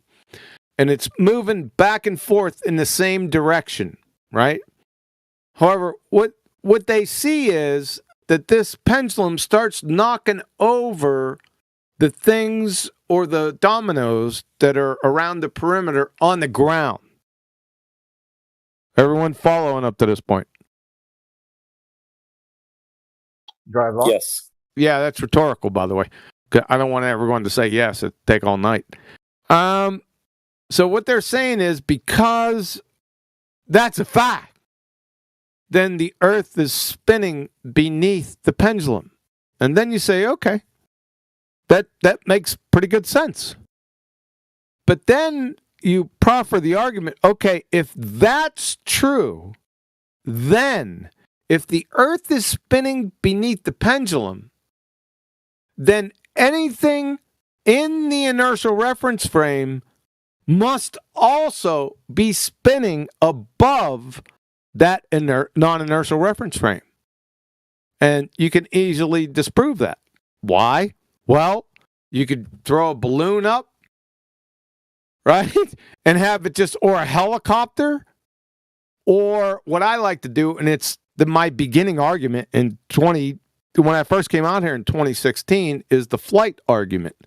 So I take a flight from Charlotte, North Carolina, straight to Los Angeles. The flight exists. If what you're saying, if what the ballers are saying is true, that anything in the inertial reference frame is spinning or is traveling above a spinning non-inertial reference frame below, then if the Earth is rotating from west to east, then that flight at a certain miles per hour must reach its destination in Los Angeles at a certain time. So let's take a look at their claim on the Earth. That latitude line, roughly, let's just do round numbers, is spinning at 800 miles an hour. Right? So when the plane takes off, let's say the runway is facing west, headed towards Los Angeles. The plane takes off. It's in the inertial reference frame, and the Earth is spinning in its face while it's traveling 800 miles an hour. So underneath it, it's spinning 800 miles an hour, right? The plane's going, let's say the plane's going 500 miles an hour. So the distance to Los Angeles is known, right? So distance equals rate times time, correct? So if that were true, then that flight traveling at 500 miles an hour would take 90 minutes to occur. A straight flight, one way, from Charlotte, North Carolina to Los Angeles. If you look at those flights, they all take 4.5 hours. End of spinning claim. Because I didn't really because I didn't really put forth any Coriolis effect argument. I took the causes that underlie the Coriolis effect and destroyed the whole fucking argument. Follow? Yeah, I totally get that, and I could use that, but I just it just doesn't make sense to me if the structure is not separate. The inertial and non-inertial, there's not even a separation because the pendulum is attached to the Earth that's spinning. Where are they getting this idea that the dominoes? Yeah, as there's I don't know the exact piece of equipment that's attached to the top of the arm, but it's freewheeling. In other words, even though that the whole system is attached to the non-inertial reference frame, there's I used to know like a gyroscope. It's not a gyroscope. I can't. It's like a gimbal. It's almost like a gimbal. Yes. Yeah. So, but I already destroyed their argument, even if you were to say that it wasn't attached. If you follow what I'm saying, it's acting as if it's not attached because of the gimbal. You follow? Even though it is physically attached. I'm not saying it's not. I'd be a moron. But exactly. So It allows it to spin without spinning the cable. It's because it's hooked to a gimbal between the two. Yeah. I know the something similar to that. Anyway, I don't know that it's called a gimbal, but it functions so that it can rotate. It's not, but you're close enough. Right.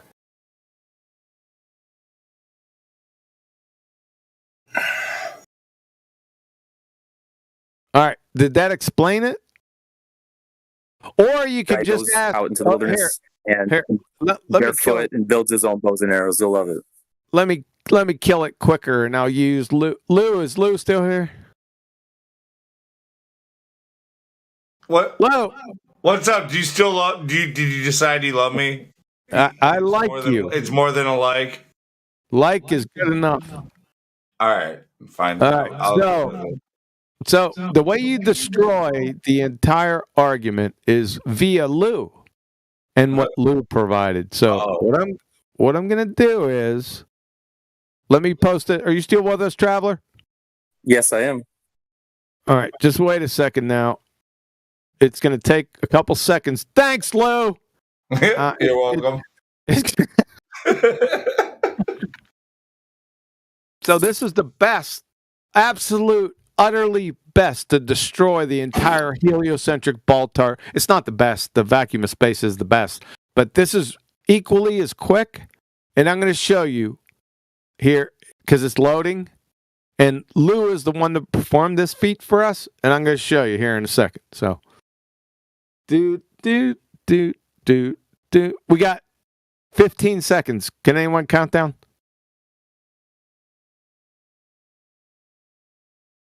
It's coming. There you go. Thanks, Trace.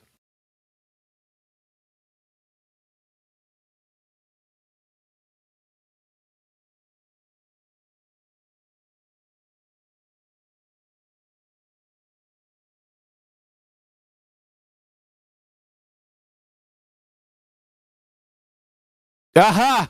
Perfect timing. All right, so everyone, I'd like to direct your attention to 28 minutes after the hour. This is done by Lou with a drone. So this was not attached to the non-inertial spinning reference frame. Drone went up in the air and it focused on the moon.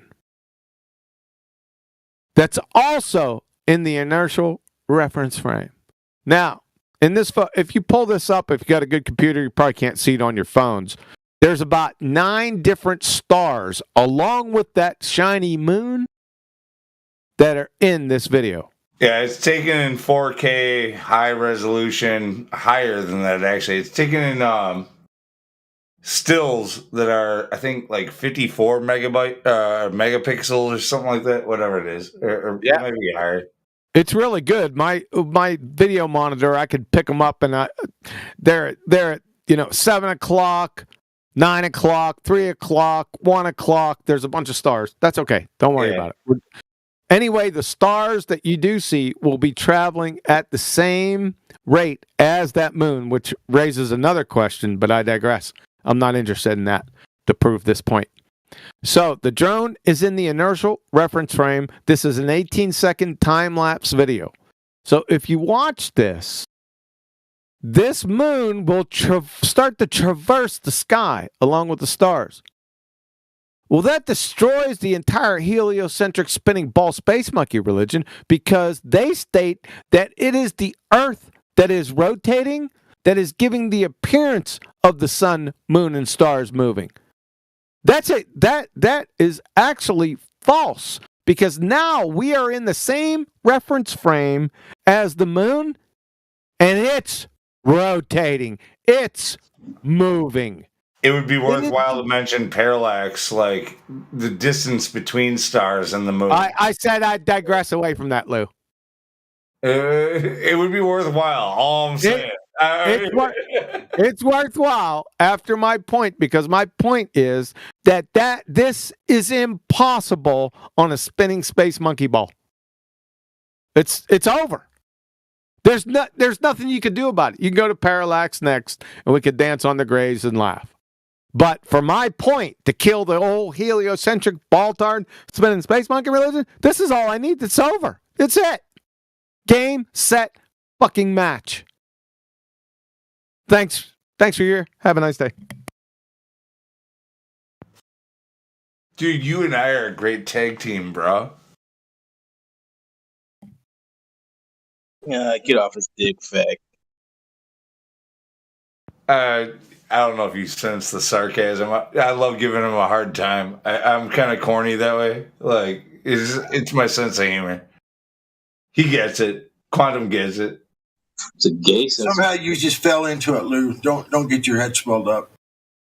No, dude. I'm a big Quantum. How many times did I ban you? I'm just teasing you, brother. Calm down. I banned Quantum like twice at least. At least twice. I think twice. I think Lou banned me twice from 24/7 before he knew what the fuck he was dealing with. Yeah. No. The thing is, like Quantum, you're triggering. You push people's buttons, and you do that on purpose. And sometimes it's like, why are you doing it? Like, quit pushing this. This guy's being cool. Why are you pushing his buttons? You're sort of a controversial character, right? Is this a fucking intervention? Well, it's true.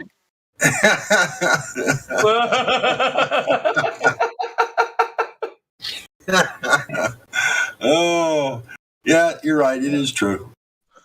Yes, but without periodic pruning, there'd be a bunch of flat earthers thinking that science just means knowledge and fallacies are okay and yada, yada, yada. You got to have a little sense of fear when you're stepping around so you keep your stuff correct.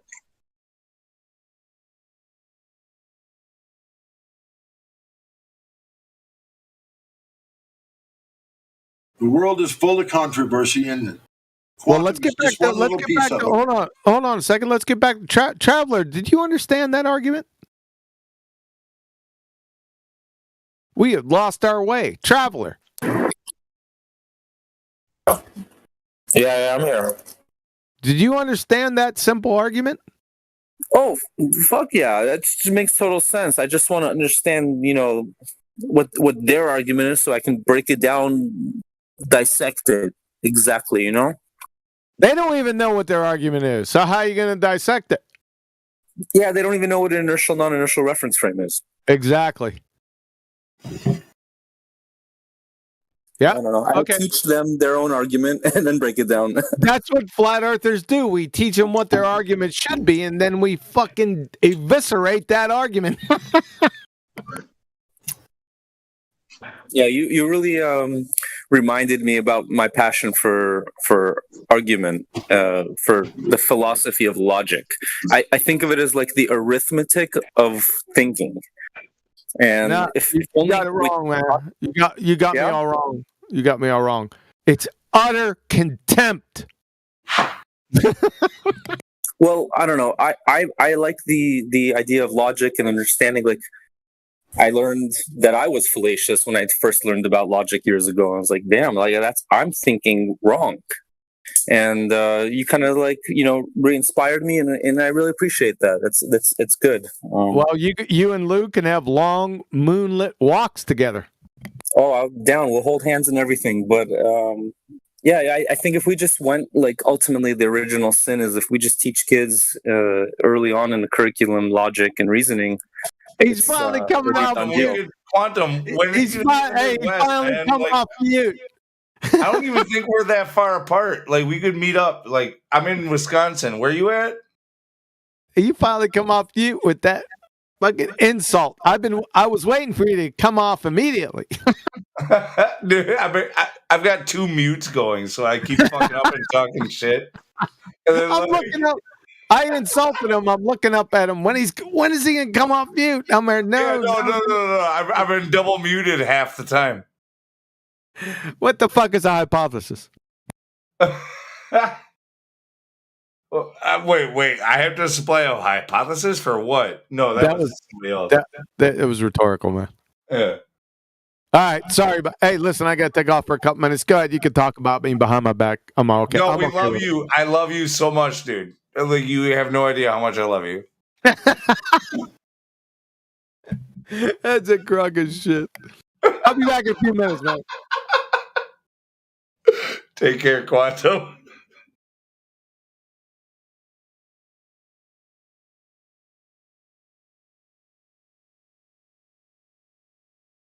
Well, what do we do now?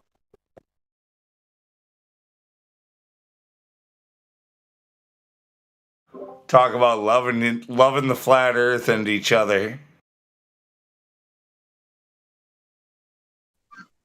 Because goddamn right, I'm not even. I mean, it sounds like sappy and shit, but like I mean something by it. Like, dude, just stop the gay, bro. No, fuck off. No, I'm dead serious. I'm not talking about getting sexual with people. I'm talking about loving like each other. Like there's some real truth in that hippie shit. Like, we need to start taking care of each other instead of trying to figure out how you're gonna profit off of each other. We need to fucking do this as a whole. I think everyone should listen back to the live stream recording. It's a good introspective exercise. And then we can get better at loving each When other. I get that feeling.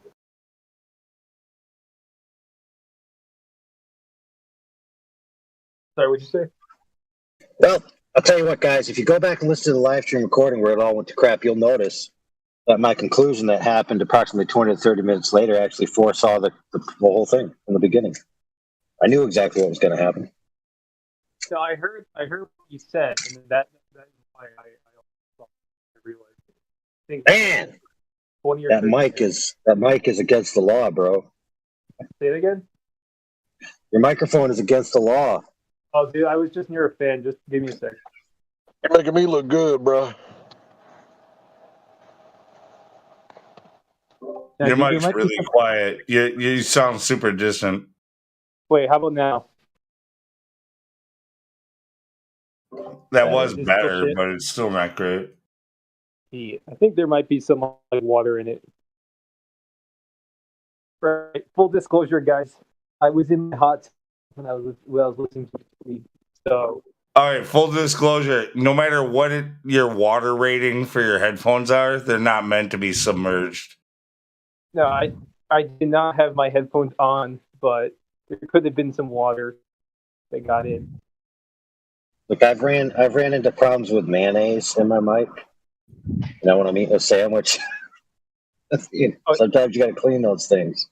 You mean real mayonnaise? Yeah. Okay, good. Yeah, dude, this is a family show. Yeah, what mayonnaise you're talking about? I don't know what you're talking about. I would just say, yeah, it's real mayonnaise. Cool Whip. One giggle. Yeah. Sorry, what were we talking about? What were we talking about? Foucault pendulum, and then okay, so now we need a new topic. So flat Earth and why we love each other is what Lunatic said. Say again? You're saying we need to love each other. I agree. Oh, we need to do that regardless of the proposition. I mean that. I'm the one who was saying that. I mean that in a totally no homo way. Like, like you don't have to go and fuck dudes in the ass to like love each other. Like, what the heck? That's the satanic inversion. It's like now if like two men say they love each other. No, I don't want to take it down that route. Sorry, I said that, but like I don't want to take it down that route. Hold on, you need to extrapolate out. But what I'm saying is like people need to love their fellow man, right? Like man or woman, whatever. If you want to be weird, as long as they're we need to look out for each other, take care of each other, and do what's right. It's about what's right, what's wrong. It's about and what I find actually what is at the core of a lot of this flat Earth stuff is looking at reality itself and saying this is true versus this is theoretical or this is what it could be. Don't get caught up going this is what it could be. Like I mean I'm not saying shut it out completely, but reality is self-evident, right? So if reality is self-evident, then we can test it. It's empirical, all of that. We've been talking about this all night. It's really tough, especially for the youngest generation, like the Gen Zs, whatever. Like they've been brought up on this whole idea that they might be in a simulation, like post-Matrix bullshit. And it's kind of weird that way. I just watched a video of this guy, Truth is Stranger Than Fiction, on YouTube. He just had something on this, or I don't know if it's recent, but basically the simulation theory is kind of a way again to like somehow like pretend to reconcile the notion of a creator with like sort of New Age philosophy, right? Because it's saying, oh, like God designed the simulation, but it could be a 10-year-old kid or whatever, right? So I don't know, but somehow it's some kind of synthesis of this Hegelian dialectic between this like this empiricism and then this spiritualism.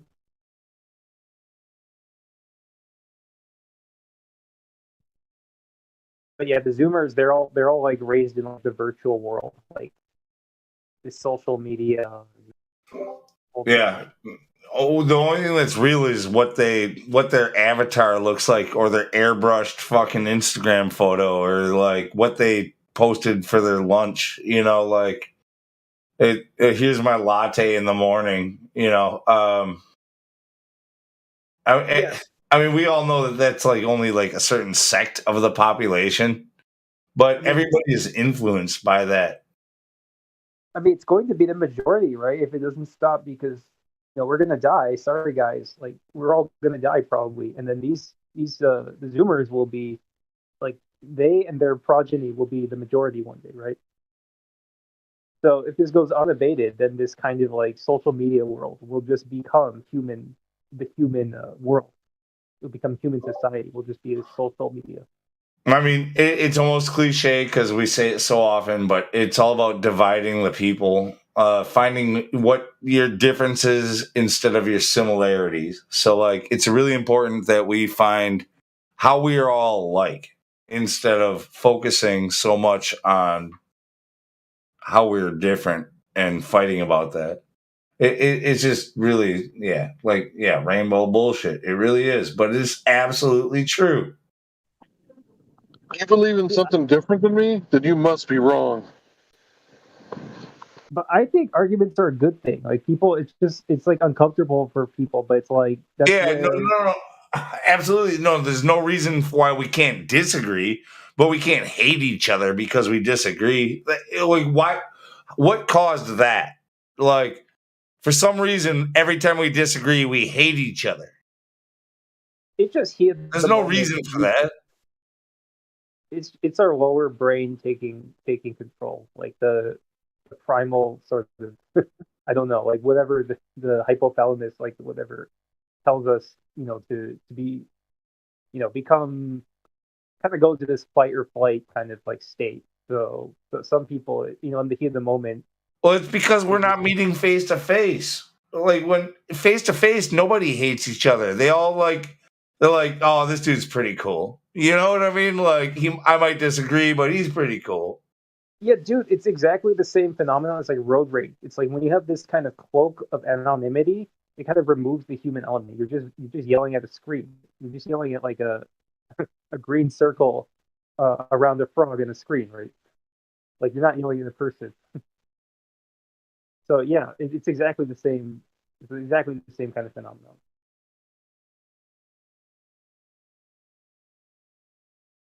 But it's unfortunate though that just when you look around, I think what we're talking about is this, what I mentioned earlier about this nihilism, this, oh my God, like I'm the guy who was wearing simulation theory for a while, but like I'm starting to see why it is so foolish. Like you don't live in, and now I can fight for both sides. Like I would tell you, like, if all of this was a movie and we're just living it over and over and over again, which is one way of looking at it. That's the way I kind of look at it, honestly. I'm not going to lie.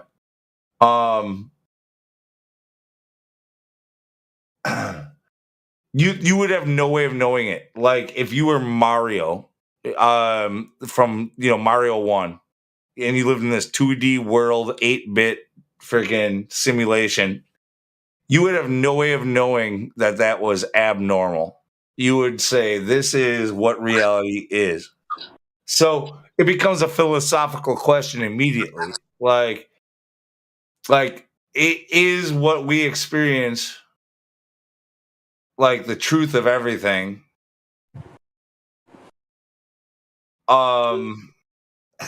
My God, like as soon as you think that, like you're down this road of nihilism where by the end of it, it's, am I the only one who exists? Like the only real thing? And if I were to kill myself, would I just hit the reset button and come back and do it again? Dangerous thought. Like, yeah, like, I don't know, man. So I mean, I don't want to step on anyone's toes here, especially since this is basically a video game chat platform. But why do you think they're pushing like video games so much? It's like because they're prepping people for the simulation theory. So they're basically just telling people like life is a video game. It's like the end goal or state of nihilism. It's like, oh, like literally nothing matters. We're just in a simulation. It's not even reality. So yeah, it is like it doesn't matter like what you do or like what you do to yourself or like whatever. You're just gonna reset, like you said. So that's what they've been doing. They're conditioning this new generation is maybe like the first one in history that's being bombarded since they were born with all this kind of this propaganda, right? This like simulation, watching people play let's plays, social media conditioning, social media validation. It's, they're trying to get people to live in this reality that they can control 100%. So the controllers can be literally the gods of this fake reality, right?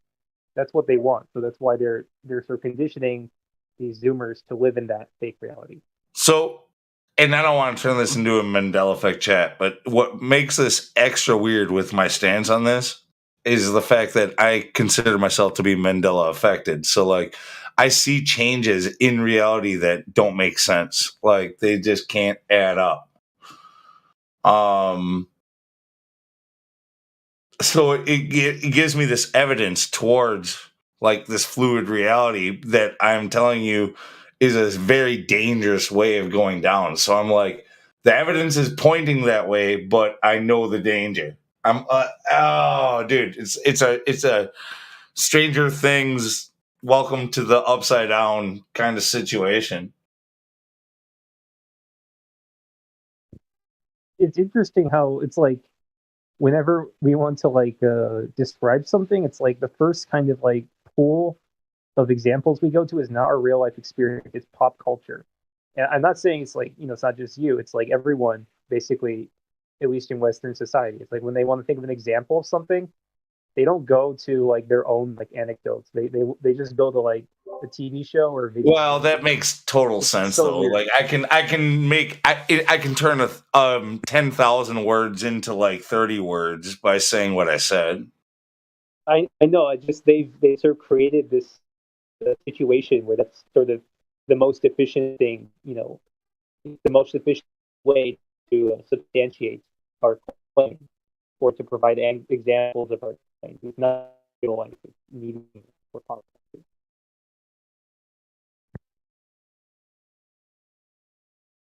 Again, because it's easier to control that way.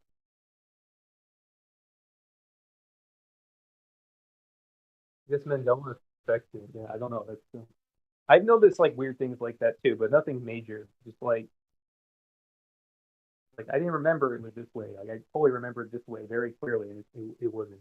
So I don't know if that's what you're experiencing.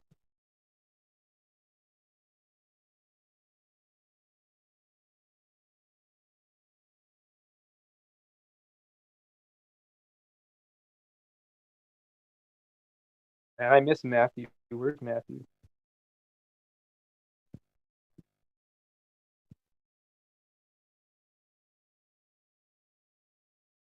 Anyone seen Matthew Learns recently? This week? Why do you think you need a Matthew Learns bat signal, dude? Like, we do not need him to run this fucking place. I'm just concerned. It's just like he was such a staple. It's like every time I came here, it was like Matthew Learns getting yelled at. It's just like he's on. Now that he's gone, he's on break. He's a teacher. He's probably off doing something. Like he won't be around for a while. He's off at Tupac Island having a meeting with all of the like disappeared people. And all the globalists everywhere. Like it's one of those meetings they don't talk about. You think he's that high up? I thought he's kind of like their shoeshine boy, maybe. I guess they need to bring their shoeshine boy to that.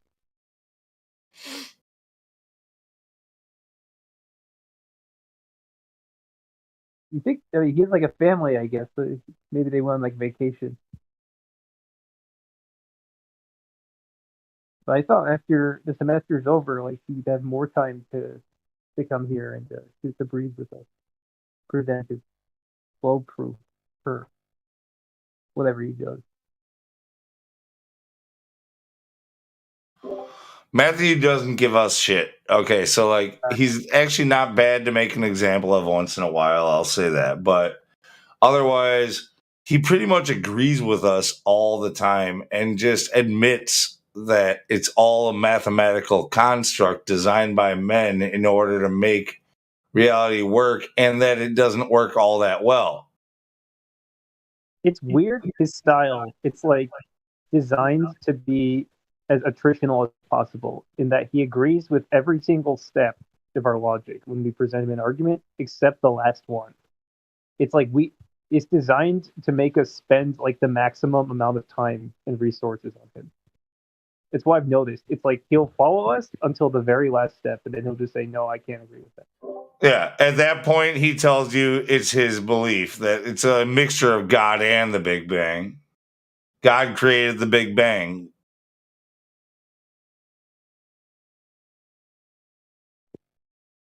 Here's a very emblematic. Oh, I don't have. Yeah, the first one. The second one, sorry. I don't have a citation. But I mean, he's just believing in whatever the model says. Like every time they change it, he says he disregards everything that came before it. Like, here's the new model. This is it. He's a mathematician. You got to think like a fucking computer.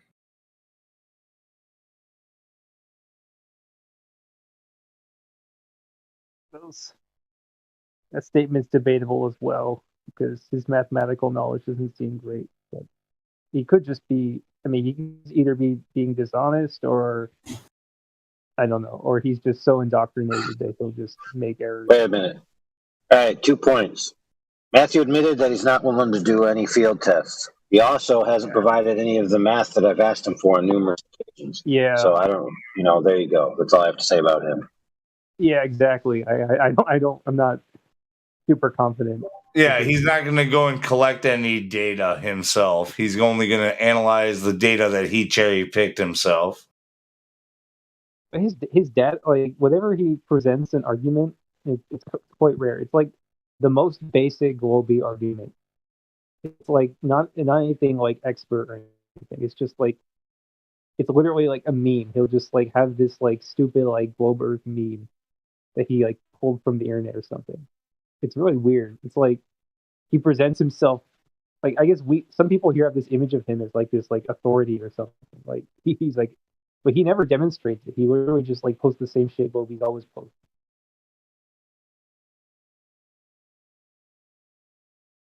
Like, how do we know he's a teacher or whatever? He just says that. He has a YouTube channel where he's got stuff in classroom and whatnot. Oh, is that right? Okay, cool. Yeah. I never actually looked.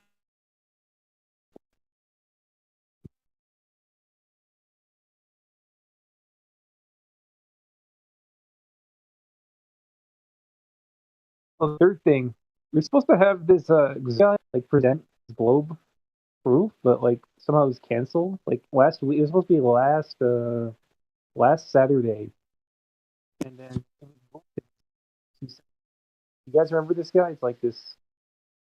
Yeah, he cracked almost right away.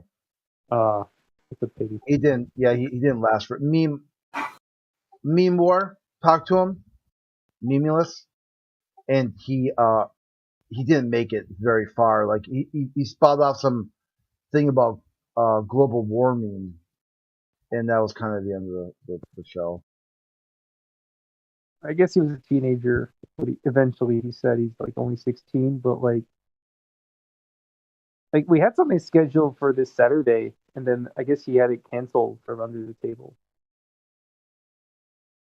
because it's not there. It was under the event. I was looking forward to it.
It's a quiet Friday night.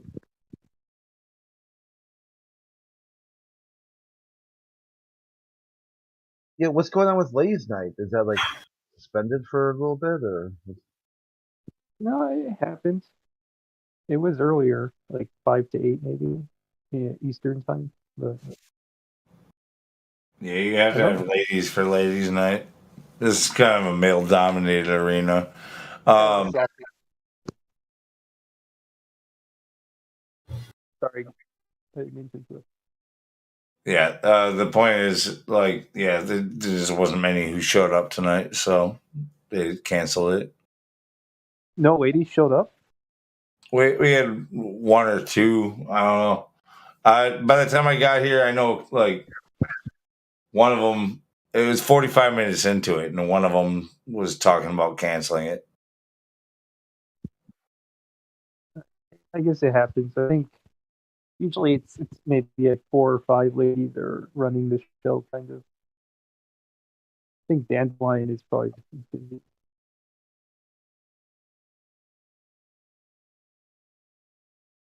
Let's see, do we have any ladies here right now? I think KJ was here at some point.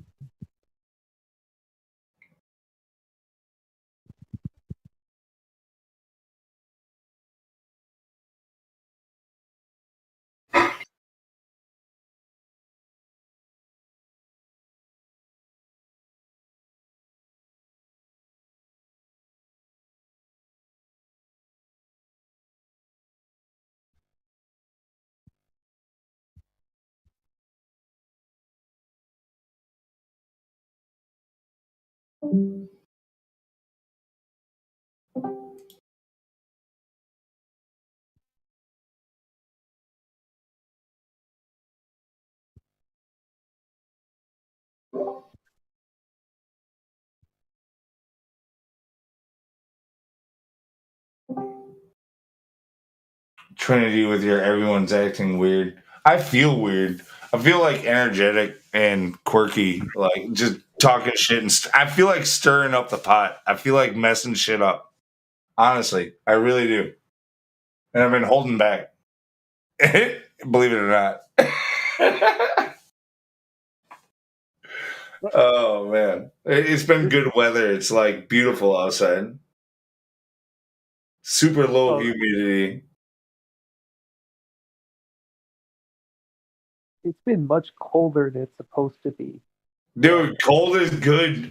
Dude, who wants to be sweating, man? I want like weather where you could choose whether it's pants or shorts day. You know what I mean? That's the perfect weather.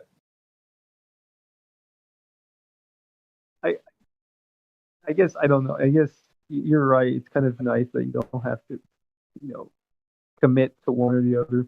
Yeah. Where you can choose, that's the best. That's the fucking window right there. If your goal is to sit at a lake or a pool, like you want it hot. If your goal is to work your ass off all day on somebody's roof or like on their, like you want it cold.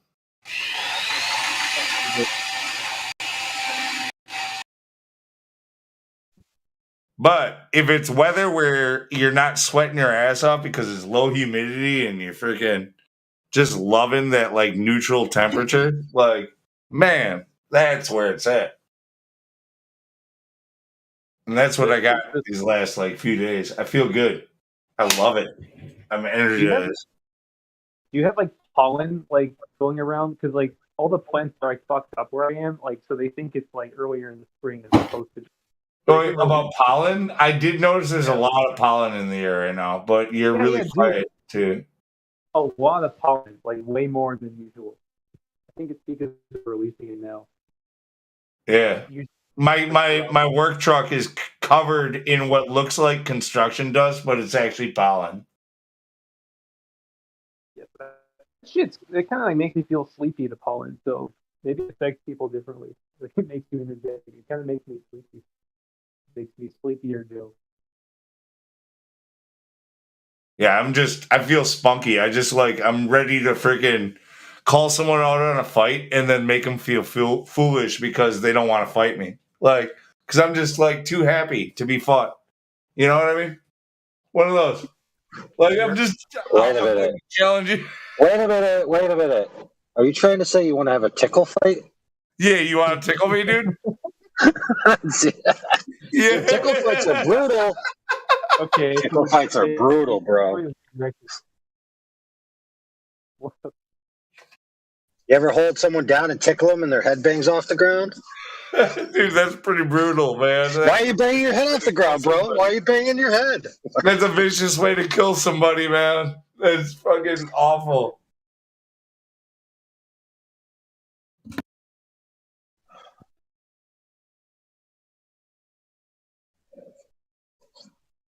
I wonder how effective tickling is in an actual fight, if the pumped up that you get like defeats being able to be tickled.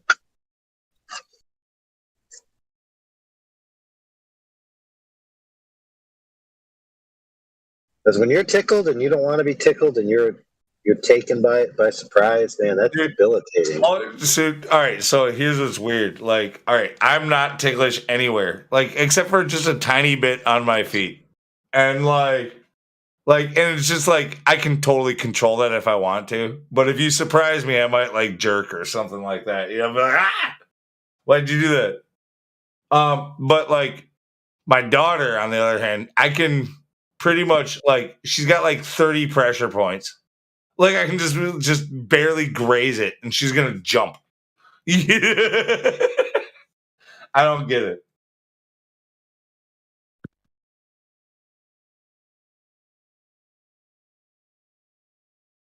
Under the knee, on top of the knee, under the at the ribs, under the armpit. It's just like they try to block one.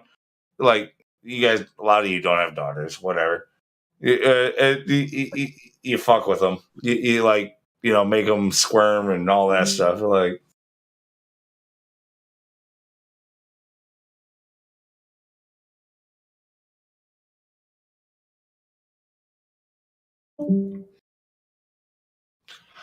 Yeah, her mom was like that too, though. Like you just touch her anywhere, and she just like is tickled. You're like I'm not trying to tickle you. Like you're trying to guide a person somewhere, and all of a sudden they're tickled. You're like move over, take one step to the left, and they're tickled. I think some kids have a stage like that where they're like really sensitive. I think like my sister. I don't know how old she is, but like my sister was just maybe like 6 to 8. I remember she was kind of like that.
Yeah, the whole idea about loving each other and all that, like it's a serious topic. Like people, the whole homophobia and just just making everything so divisive when it comes to genders and stuff like that. Like it's not about any of that. Like we just need to recognize that we're all mostly the same. Okay, we have so much more in common with each other than the ideals that have been put into each other's heads and stuff like that. We all have the same common interests. We all share the same, green earth, and we have the same basic needs. There's so much like that we have in common, and instead of ever saying like we should be working together, we're always finding ways to work against each other. Loving you is easy because you're beautiful.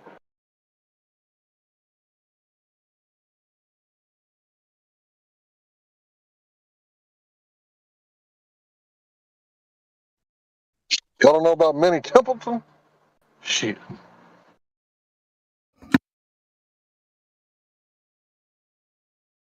Hank, no joke. You seriously got me watching King of the Hill again, just because I've been hanging out here. I'm like rewatching the whole series. Hey, that ain't my fault, bro. It's not your fault. It's just like now I just literally imagine Hank Hill like goes to Fire Discord. I just feel like he would.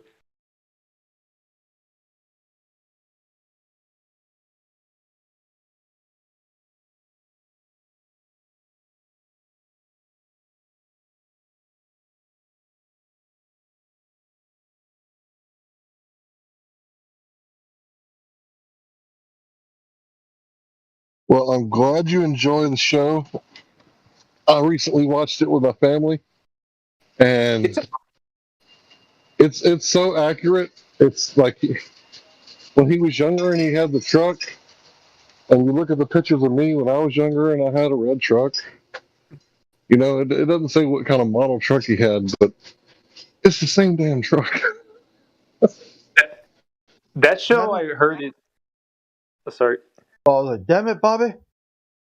Damn it, Bobby! I tell you what,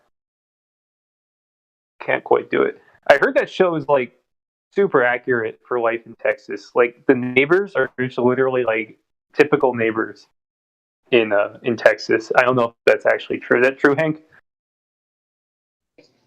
Well, it's the culture thing. So like the old timey Texas is fading away, especially in the Arlington area. So that's right in between like Dallas and Fort Worth. So you're right on the cusp of Fort Worth, which is very redneck, very Republican, and you're right there next to Dallas, which is very leftist, liberal. So it's kind of like a clash of cultures. And what the show is representing is like, this is a man who's dealing with the modern, you know, culture clash that's happening because of the long march of Marxism.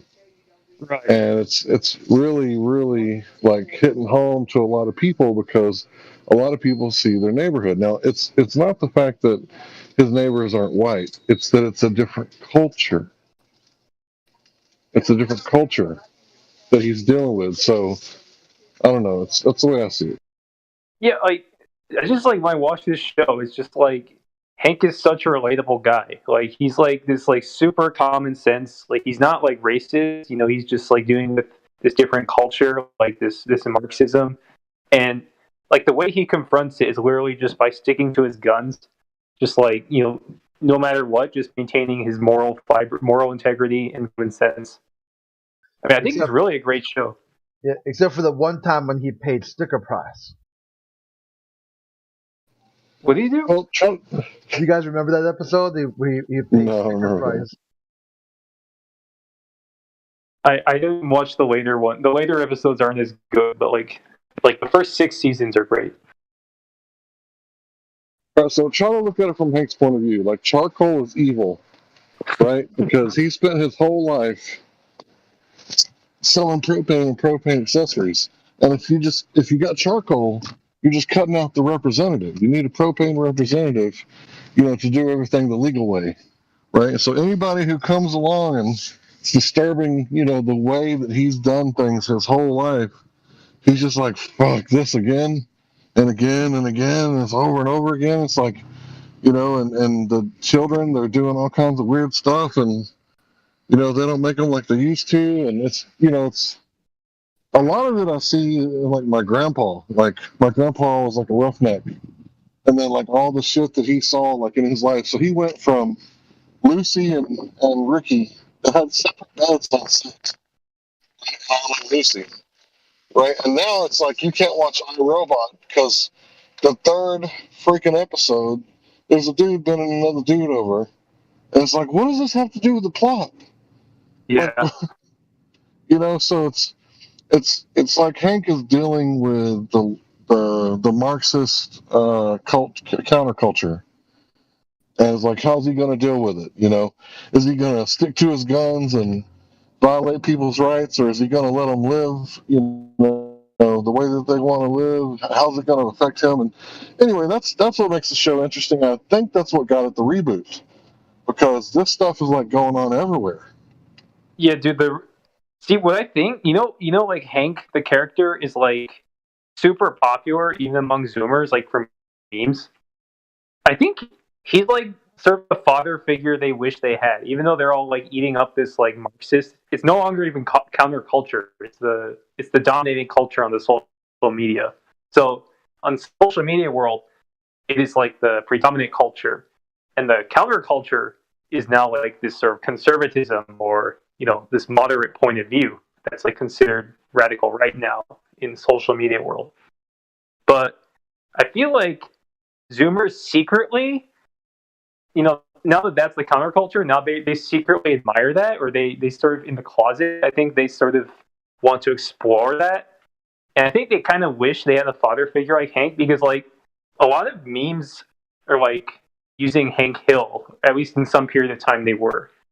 And I wonder if that also contributed to the reboot. I'm just worried the reboot, they're going to screw things up. Yeah.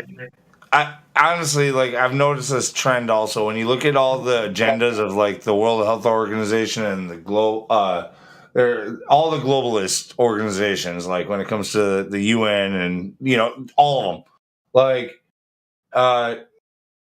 it's like it's designed to make you angry and rebel against it. They're trying to push your buttons,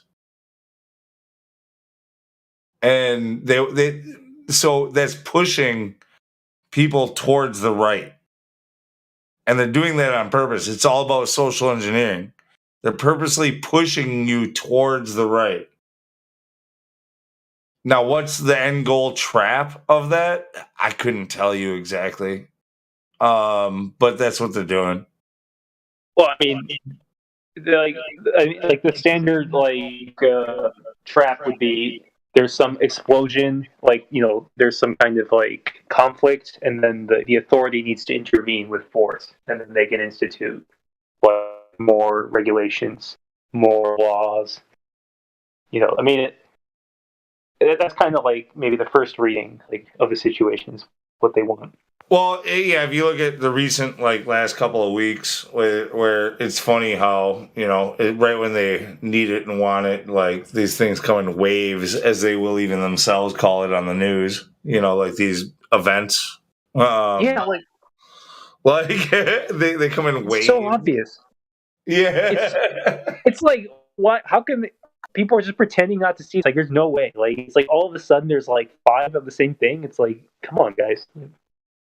No one's buying that, I think it's like what you said. They're really just trying to provoke people to lash out or go back. Yeah, no, but so that's such a catch-22 though, because how do you not defend yourself when it comes to this? As soon as you become outspoken, or you don't even have to brandish a weapon, you become outspoken, you become a terrorist. Yeah. So don't fall into their trap. I mean, that's to go back to the King of the Hill example. That's what I like about Hank's character is that he always restrains himself, and he ends up winning because he doesn't fight back. Sometimes he kicks people's asses, but usually he's very reserved. He just sort of sticks to his guns. He doesn't let his pride get the better of him, and then he wins. And I think this show is very wise. It sort of shows really what you should do. You should not play their game. You should not take the bait. Yeah. Protest through non-compliance. Exactly, and that's what Hank does every episode. Seriously, watch this show. Is I don't know, the creators know something. Like The Simpsons, it's they'll signal what's going to happen, but something similar could be going on. They can pass whatever the fuck that they want. Just don't do anything. Yeah, you just don't do it. Exactly. It's like their power is just on paper, not reality. Yeah, so with some of the characters that are the leftist stupid people in that show that I remember seeing as a child, it seems to me like the creators of that show depicted Karens before that term came about. I think Karens have been around much longer. It's just we didn't give them a name until the name Karen gains a foothold. But yeah, there were some Karen, right? Now I think about it, a lot of the villains are Karens. There's even a Karen church lady in one of them who's trying to get Halloween banned. Karens and Darrens.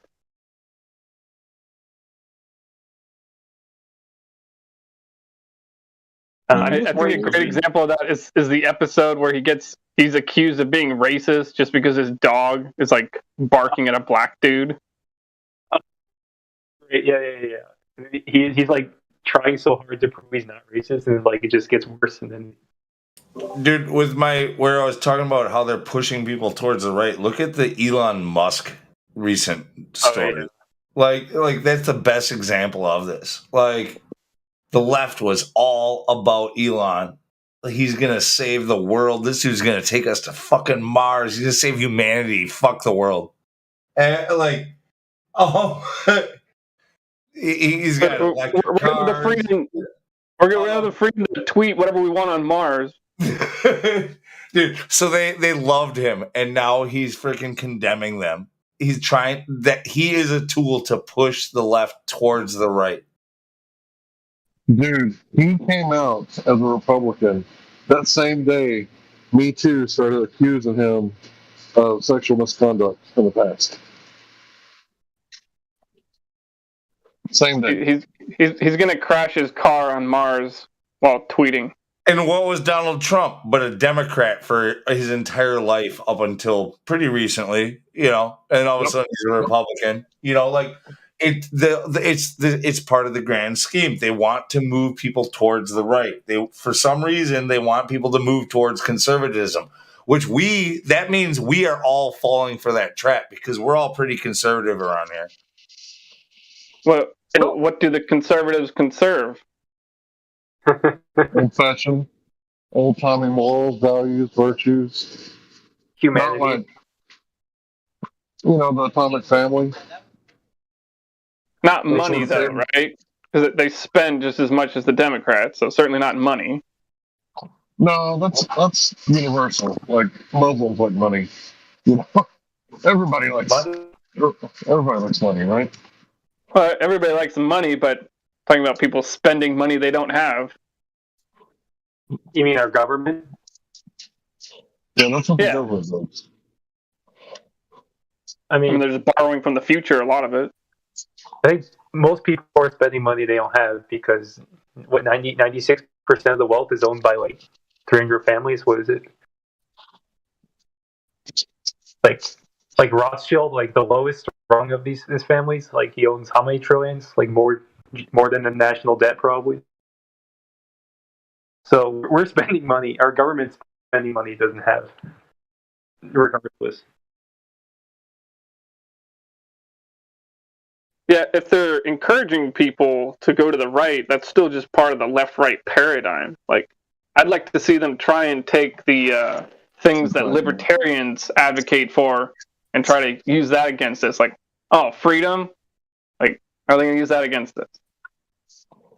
Yeah, it's funny because, like, the alt-right, they basically, like, accuse everybody else of being, like, a communist, right? So, if I'm a civic nationalist, then that's not good enough because my neighbors need to be white.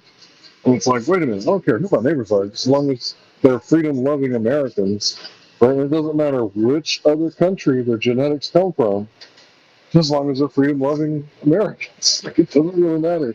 And it's like, I'm anti-authoritarian, right? So that means I don't want anybody telling me how I can protect or provide for my family. It's nobody else's fucking business how I protect my family. And it's like everybody, on the left, it seems like they want to be like all of a sudden like authoritarian leftists, right? And they want like, take the guns away. Like, who do you want to take the guns away? The cops. Well, wait a minute, I thought you didn't like the cops because Black Lives Matter. Well, yeah, but let's set that to the side right now and not focus on those two things at once because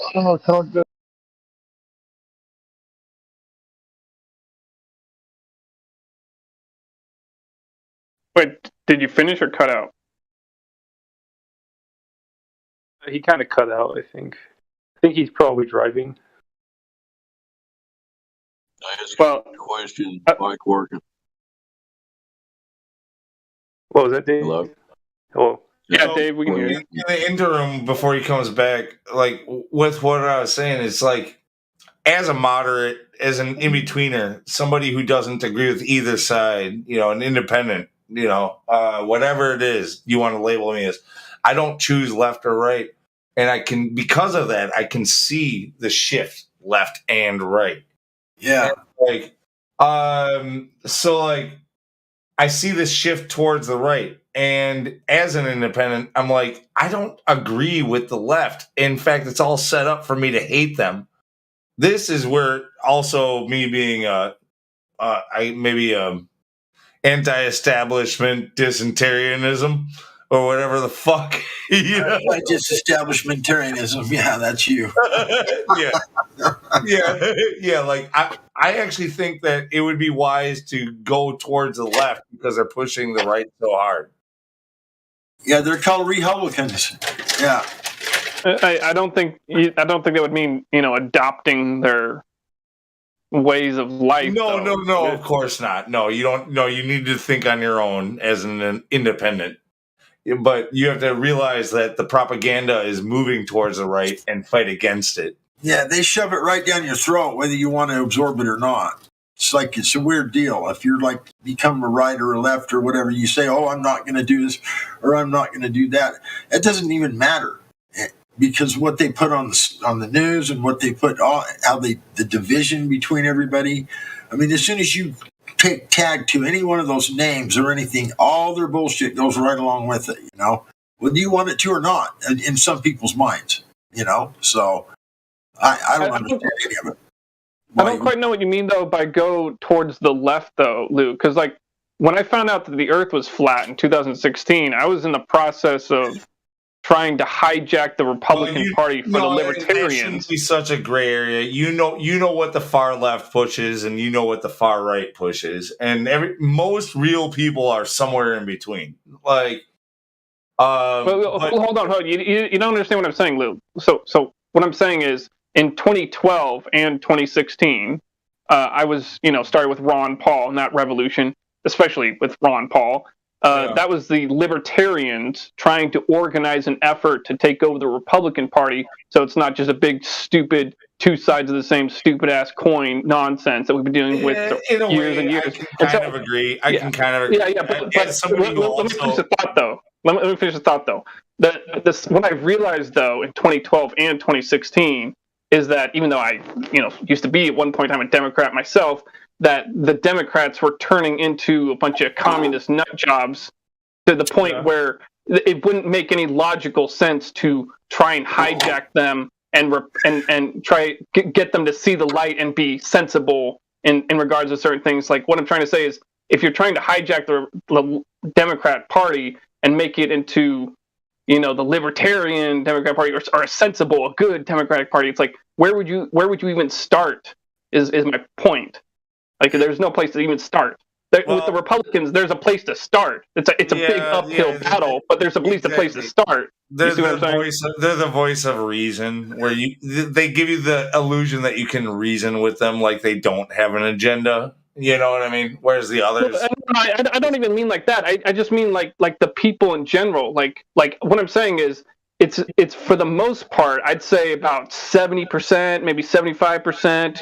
A good portion, or at least more than 50% of Republicans that I meet, people actually registered as Republicans, I can get them to adopt libertarian values and effectively remain as a registered Republican, but vote in a libertarian way. I can convince them to do that. The thing with libertarianism you could never do that with a bunch of Democrats. You could never, ever do that with a bunch of Democrats. They'd just be like, oh, wait, you're saying communism's bad?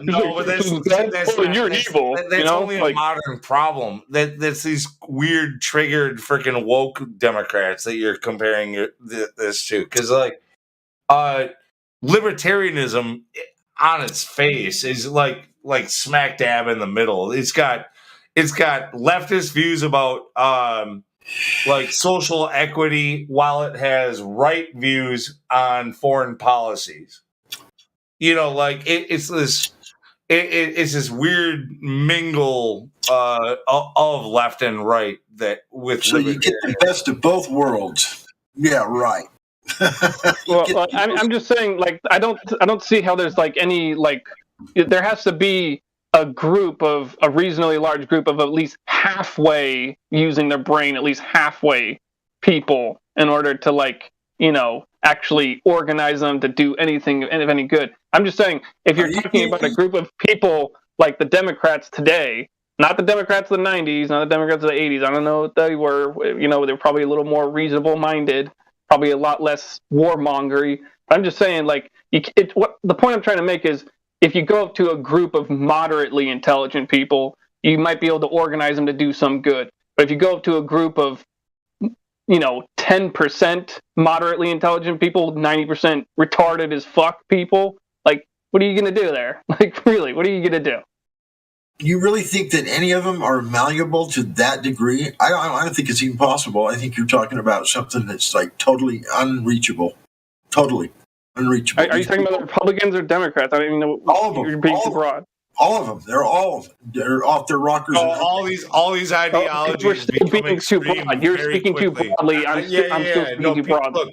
Look, people start these ideologies on grassroots ideas and trying to make things good, but it quickly becomes corrupt, and all of a sudden it becomes extreme. It goes far left, far right. Everything gets divided very succinctly. Like it's exactly nothing changes. Well, anyway, that's why I'd say I would never encourage anyone to join a political party. I would always encourage people to infiltrate and transform political parties. Well, that would doesn't make that much sense. Well, what I'm saying is you should try to, it's basically the same thing as saying be the change you want to see in the world. That's what I'm saying. Well, I get that, but I just don't. I think you're living in a pipe dream. What I think. Yeah, it's broken. Speaking too broadly. In order for what I'm saying to be a pipe dream, you have to be more specific about how you're going to criticize what I'm saying. We're speaking too broadly. You can't say this is a pipe dream or that's a pipe dream. We're speaking broadly.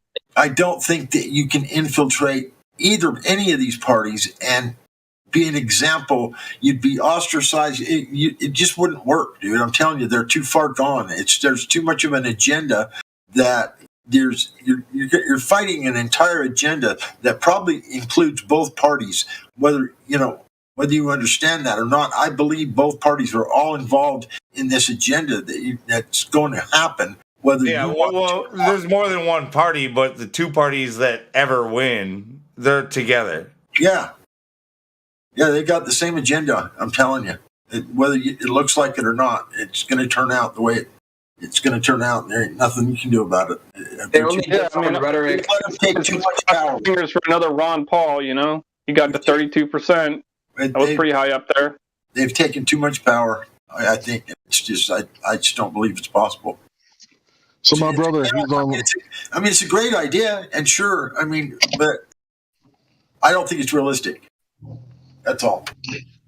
So my brother, he's like alt-right or whatever, and he basically accuses all the Republicans of being like basic bitch Republicans. In other words, rhinos, Republican in name only. And I'm looking at people like Jimmy Dore, and he's accusing the Democrats doing the same shit. The Democrats have recently had more power than they've ever had since I can't remember which administration, World War II or some shit. And they're not doing anything that the Democratic people want.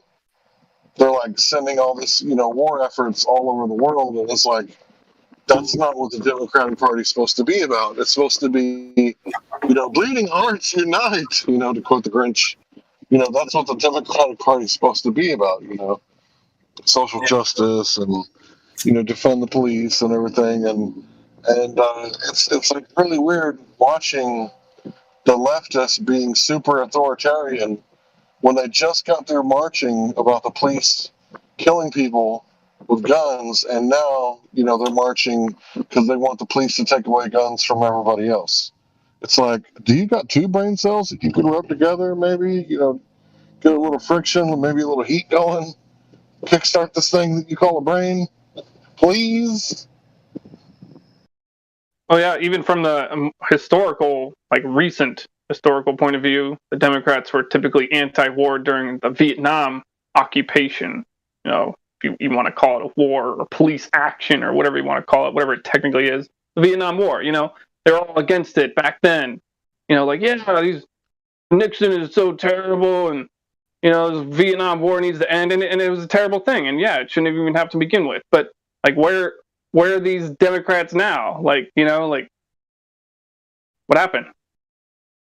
Oh, the Iraq War? We don't care about that. The Afghanistan War? We don't care about that. I don't care. It's just all about parties. It's about being on your team, being part of the winning team. The libertarians, which are basically Democrats, except for economically. Like when it comes to foreign policy and social programs, like to try to uplift the poor and all that, they're all for it. They're like exactly all of the stuff that the Democrats would be, or the left would be. You're getting too ahead of yourself. That describes half of them. See, that's 50% correct, Lou, but that's also 50% false. So that really depends on the libertarian you talk to. Right, half of them would agree with you, but half of them would completely disagree with you. I understand that, but the one thing that they do agree on, it tends to be being fiscally responsible. Like, and then they don't do anything. Then they don't do anything responsible. Like that's the one thing. What do you mean? And then they don't do any responsible at all? They're not in power. The libertarians aren't in power. I'm talking about any of them, all of them. None of them do anything responsible anymore. They all say they're going to, and what do? Just the opposite. It's too late, bro. They've got too much power. There's an agenda that goes deeper than these political parties, and I just think that you're fighting a losing battle no matter where you go. I don't think you understand what I'm saying, God Rocket. You're saying I'm fighting a losing battle. I'm not even talking about fighting a battle. I'm just simply just having a discussion about what strategy would make more sense than any other strategy if either one would make any sense at all. If either one would make any sense. You didn't even let me finish, dude. All right, if I said either one would make any sense at all. All right? So I'm not advocating for any of this shit. I'm just talking about it. I told you already, it's a novel idea. It's a great concept. I'm with you 100%. What you're talking about, it sounds great, and yeah, if it could be accomplished, I'm right there with you, brother. But I'm just telling you, my opinion is it's a pipe dream. It's not going to happen. I just don't see it. You gotta specify what you mean, like president or something, because I wouldn't say it's a pipe dream, because it's clearly not. If you paid attention in 2012, a lot of people weren't. I understand that. A lot of people weren't. That probably should have been. A lot of people I know, like I asked them, like, hey, why didn't you vote for Ron Paul? And they're like, I don't know. And it's like, well, gee whiz, maybe the world wouldn't be so effed, if you had. But the point is, like, you can't say it's impossible for like someone who's not a Freemason to become president, because reality is it's the primary that matters just as much, if not more than the You'll be proud of me. You'll be proud of me. So in my state, I did not vote for president that year, but I did vote in the primary for Ron Paul, and he got like 11% or something in the state, and or was it the country? I forget, but. I voted in the primary election in Wisconsin for Ron Paul, and then chose, when he did not get on the ticket, I chose not to vote for president. But I did go, dude. That takes like actual knowing of the political system to go and vote in the primary, but not in the presidential election. Like you have to know what it is you're really voting for. Well, I just don't understand how you guys can even come to the conclusion that voting at all is going to do anything, because you see no. When it comes to third party stuff, like Ron Paul was, the idea is to get more support, is to get more, to generate more awareness, and just like what we do here, fine, just like what we do here, really, fine. We all seen what happened in the last presidential actually, election. That was a secondary idea. Well, I mean, the idea was to actually win, but it's just that at the time, all of us involved were very understanding of the fact that, hey, even if we lose, leaking some people up. Is he done or did he cut up? Okay, I got 3 things that I think would help the country out tremendously. Number 1, Immigration Reform Act of like 1964 or 65. We need to trash that. The Welfare Act of 1964 and 65. We need to trash that shit too. And if anybody, needs financial help, instead of subsidizing single-parent household like the government's done, they need to go to the churches, which are going to reinforce, a married household with a mother and a father if they want any kind of financial assistance, right? And if they don't want to go to the church, well then, to the as they say, survival of the fittest with them. How about that?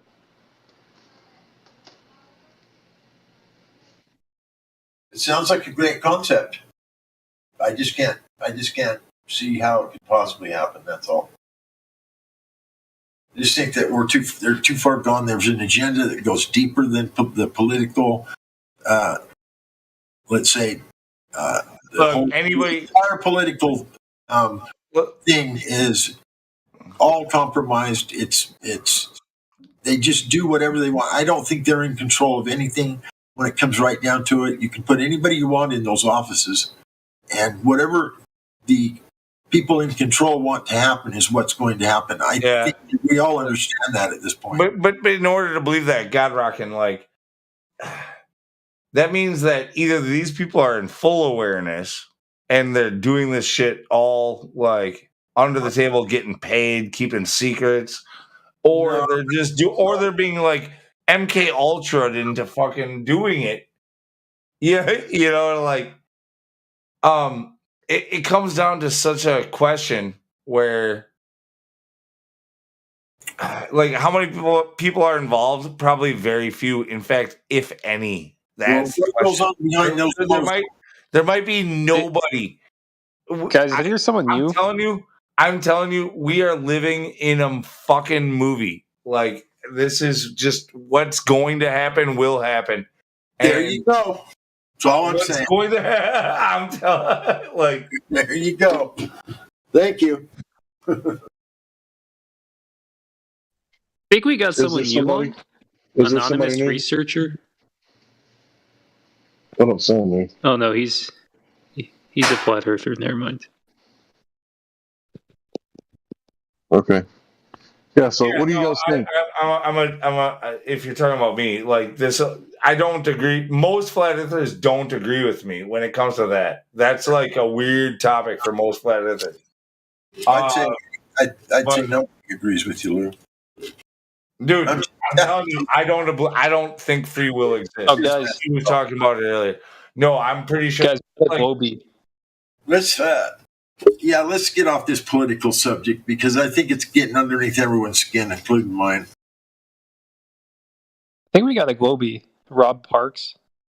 If you guys want to talk with him, let's see. He's in the chat at least. Rob the robot in the chat. He's not in here.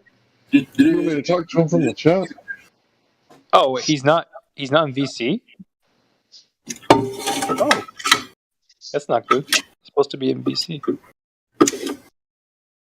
Yeah, anyway, I thought you guys were going to go nuts over what I said. I thought it was pure brilliance.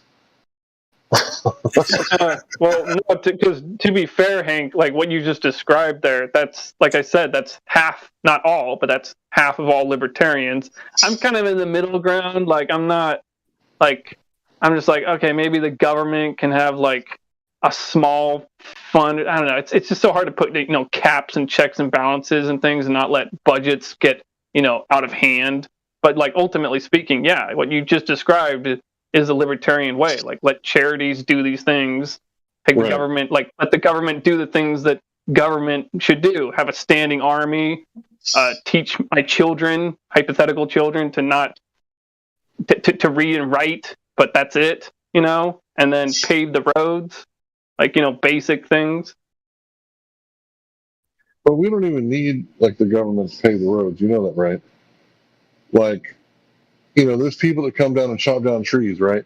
But if I'm delivering a pizza and there's a big ass tree falling down and I can't cross because it's impeding my, motion, I'll get out and I'll just move the tree to the side of the road so I can drive by, And if there was a pothole, somebody would come by and just dump a whole bunch of sand and rocks in that shit, I mean, think about it. Does anybody force a farmer to get up the farm? Like, no. He knows that he's gonna, be needed 3 times a day, right?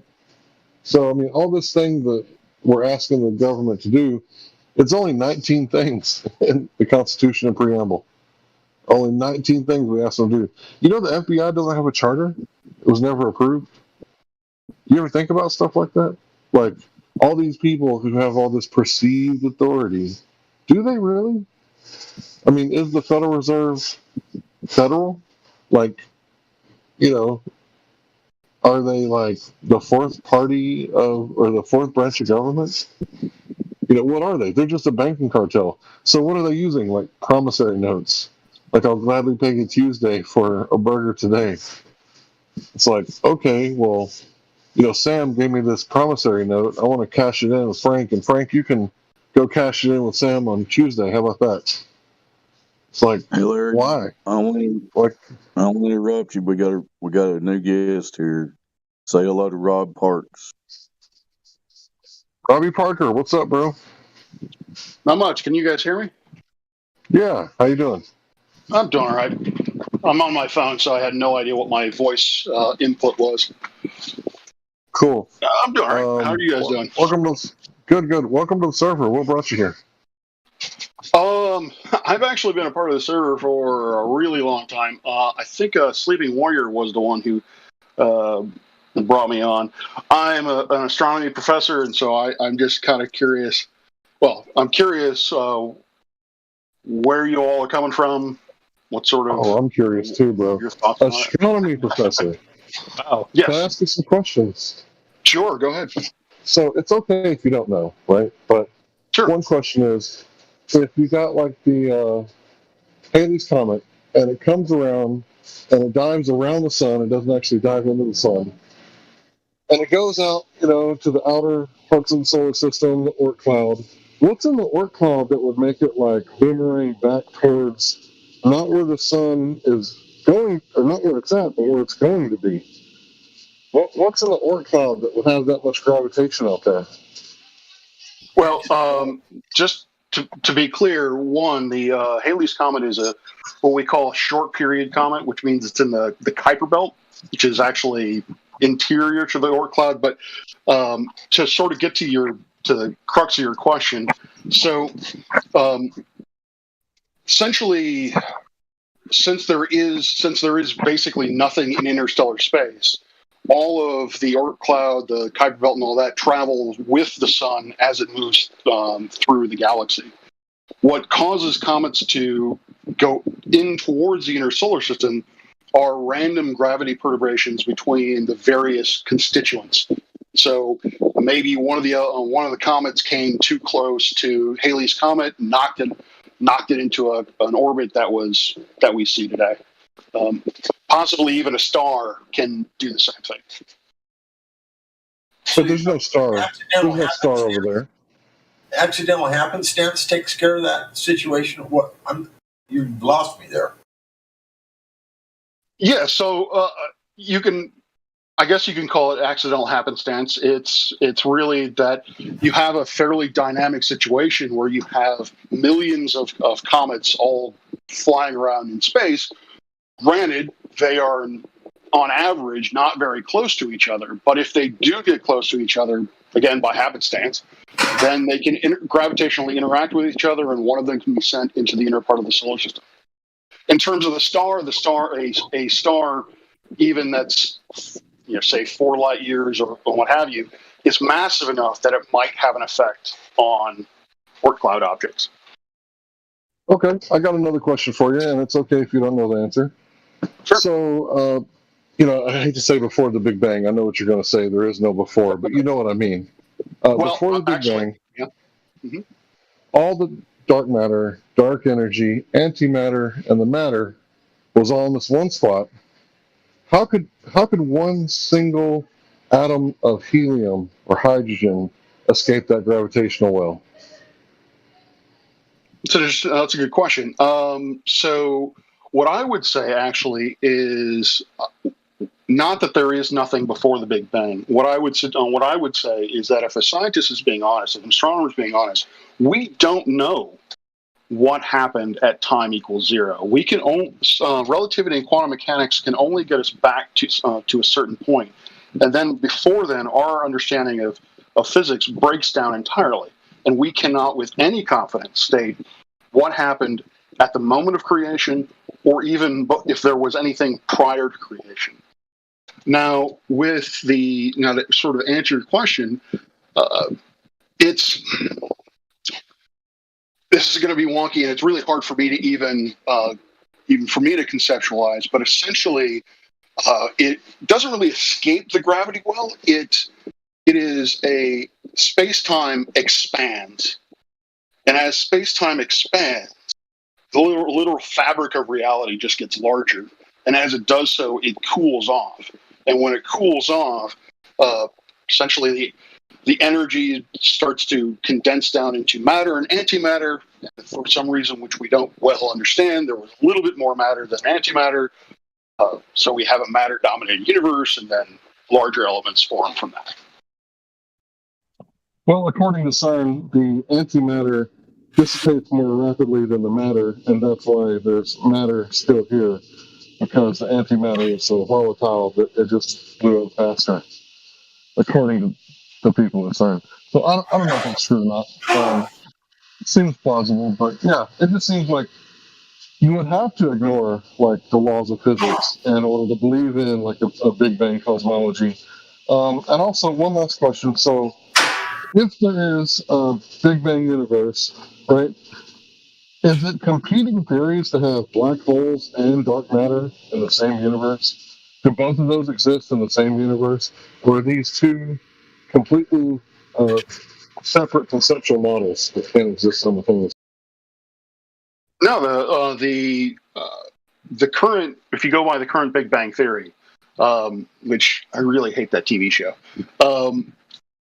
If you go by the current model, then black holes and dark matter do coexist. Now, the question becomes why those two things are tied together is that we understand that there must be mass in the universe that is causing things to move faster than they normally would, or we would expect using relativity and classical mechanics. Now, the question with dark matter is there are two sort of competing ideas. There is what are known as machos, or massive compact halo objects.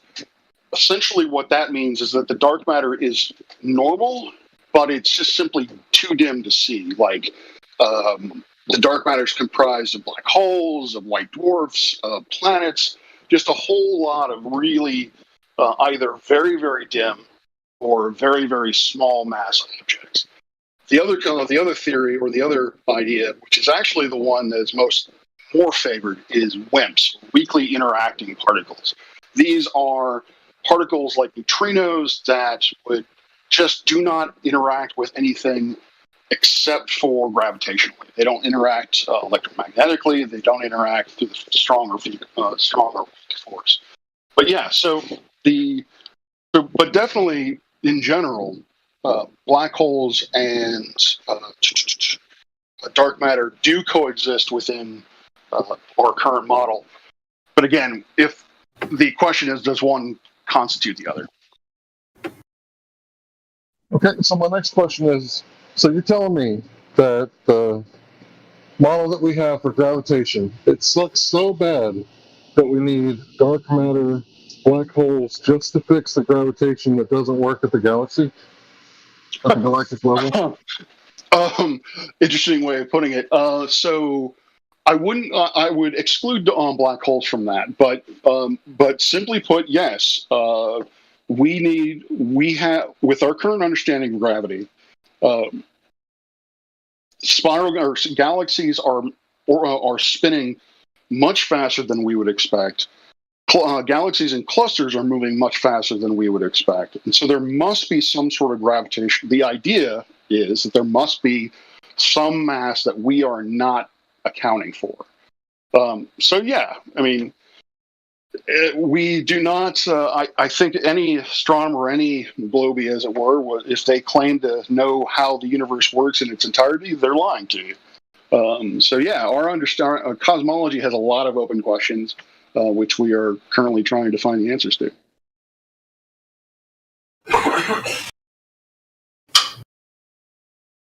Can I ask one question? Then you can go back to time. You know when, where, and how anyone ever measured directly the curvature of the Earth ball? Sir? Well, I think you know where I'm going to start off with, and that would be Eratosthenes. And that would be what, around 300 BCE, something like that? You mean his non-experiment that works on flat or globe? I asked you, when did anybody ever directly measure the elevation drop between a point A and point B on the surface of the Earth? You know, of any time that happened? Well, I would argue that Eratosthenes was an experiment, and he did measure that. But because he used these, I don't. Okay. I would also point towards long-range surveyors, where they use the theodolites to triangulate the position of three objects. They notice, or they can literally measure that the angles of those three of that triangle measure more than, or add up to more than 180 degrees. The only way that you're going to have that is on a sphere. But if you don't want to discuss it, that's perfectly okay with me. I'm not here to. Those are lovely stories and conjecture and stuff. Do you know of anyone ever measuring an arc segment of the curvature of the Earth you speak of? And do you know what I mean by arc segment? I think I do, but could you define it for me? So a circle has an arc segment, would be a section of a circle. Yeah. So if you had a sphere and you were measuring the curvature rate of that spherical surface, you would measure an arc segment of it? Sure. So do you know of anyone ever measuring an arc segment of this globe Earth you speak of? Honestly, no, I don't. I don't know of, honestly, geodesy and geology is not really my subject area. It is when we go through university, or when I went through university, there were just certain things that were accepted, and they were accepted, and then basically you get evidence of it, of the fact that seems to be correct by everything else making sense that's built off of it. That was really weird. You said a bunch of words, but didn't make any sense to me. That was sort of word salad. So the idea. So let me see if I can make more sense out of that.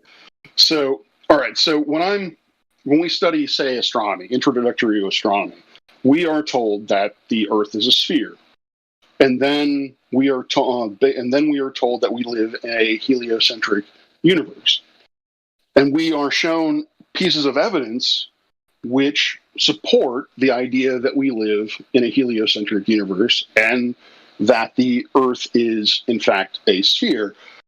Not direct measurements, but these would be observations that would be difficult to reconcile with the idea that A, the Earth is flat, and B, we live in a geocentric universe. Well, that was lovely, though.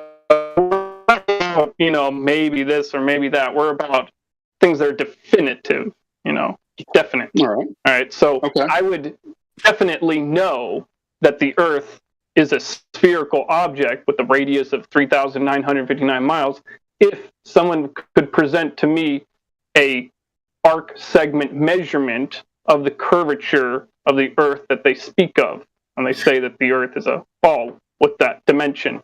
So, I mean, if you don't have that, I mean, anything other than that is pointless, ultimately speaking, when it comes to truly knowing something to be true.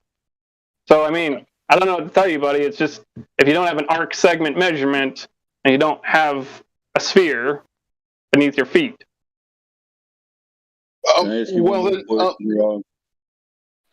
Sure, but I just want to point out, I just want to sort of tack in on that. So you're saying that in order for you to believe that the Earth is a globe, or accept that the Earth is a globe, then someone needs to provide an arc segment measurement to illustrate that it's a globe. Couldn't you also do that same experiment yourself? And if you did not find an arc segment, that would in fact show that the Earth is flat? It's what we did. People have done that. We have done it several times. Really? Yeah, with long-range optics. We've radius with long-range optics over bodies of water.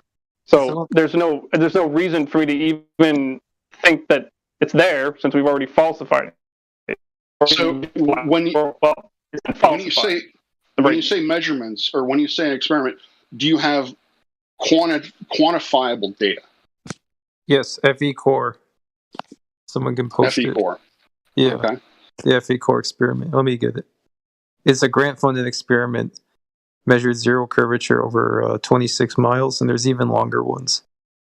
So let me I know of one that was laser-based. Yeah, lasers. Yeah, that's again. I want to just answer questions, but that several people have noted that lasers really are not an appropriate tool for that measurement, simply because of refraction of light. Now, I'm fairly certain I know how you all are going to respond, but yeah, essentially, that is our sort of response to it. But yeah, I just want to be clear. I'm not here to convince anyone. Here we go. What the oh no, we realize that, sir. We love hearing your what you think and how your education has led you to believe what you believe, and and exchange ideas and whatnot. It's not like we're not here to battle with you, sir. We just want to have an honest conversation and basically just try to learn something. Actually, Yeah, right. That's why I'm here. Let's be non-combative. Yeah, that's a good idea. Yeah, we're not here. It's not an attack, and it's not a debate. Yeah, we just want to learn some things, bro. That's it. All right, awesome. Can I ask one more non-combative question? Sure. If it's really a globe, why do you think in the last 7 years since this subject's been talked about online in a lot of places, would you agree over, say, a 20-mile stretch you should be able to measure approximately 270-foot elevation drop? Would you agree? I believe that's correct, but I don't know the exact formulation for that. But yeah. I'm off by a few feet, there would be a noticeable drop that's directly measurable, right? So if it's really a globe, why isn't a couple of globers went to an island that's 20 miles off the coast and measured that drop and documented it by now? Why haven't they done that? Honestly, I'm not certain. I would suggest from a sort of global mainstream science perspective, the reason why folks haven't done that is because they don't see a reason to do it. They are, we in the scientific community are confident that the Earth is a globe, and so it wouldn't be relevant to us to actually conduct that experiment. Now, why debunkers haven't done that, I couldn't tell you. Like, why people like MC Toon or why people like, I don't know, who's still in the game. I'm at Dan. Why these folks haven't done it themselves, you'd have to ask them. But from a scientist point of view, from someone in the scientific community, it would simply be that we see no reason to do it, which is also why a lot of satellites that we send out, I think one of the questions I often get asked is, why don't they send a satellite out and just take a picture of the globe in order to just settle this argument? And the answer is, for the most part, that's not what we're interested in doing. Man, do you think that's an honest answer? Like, if this could be put to bed with just a simple photograph, whatever, double, like, verified, whatever, objective, third party, verified photograph from space, and the best response that mainstream science has is that, we're more interested in like stuff with 666 million light years away. Like, do you think that's an honest answer? I do, because of the fact, because the mainstream science doesn't believe that this is really a debate or really in question. Now, if I were in charge of one of these missions, I would say, sure, why not? Why not take a picture of the Earth as the satellite, as say a Mars orbiter is leaving the Earth, as it's traveling to Mars? Why not spin the thing around and actually take a couple snapshots? But there are images of the Earth from space. The canonical one is Moonrise from the Apollo 11 mission. Sure, the 1972, right? Or I don't know if it's 11, but yeah, I know what you're talking about. Yeah. So again, they would probably point you to that one. Is that it's already been done? So. Well, hold on. What's funny is you said there are real images. Real being the where we're going to focus on here. So there's only 2 images that any space agency says is a real photo of the Earth.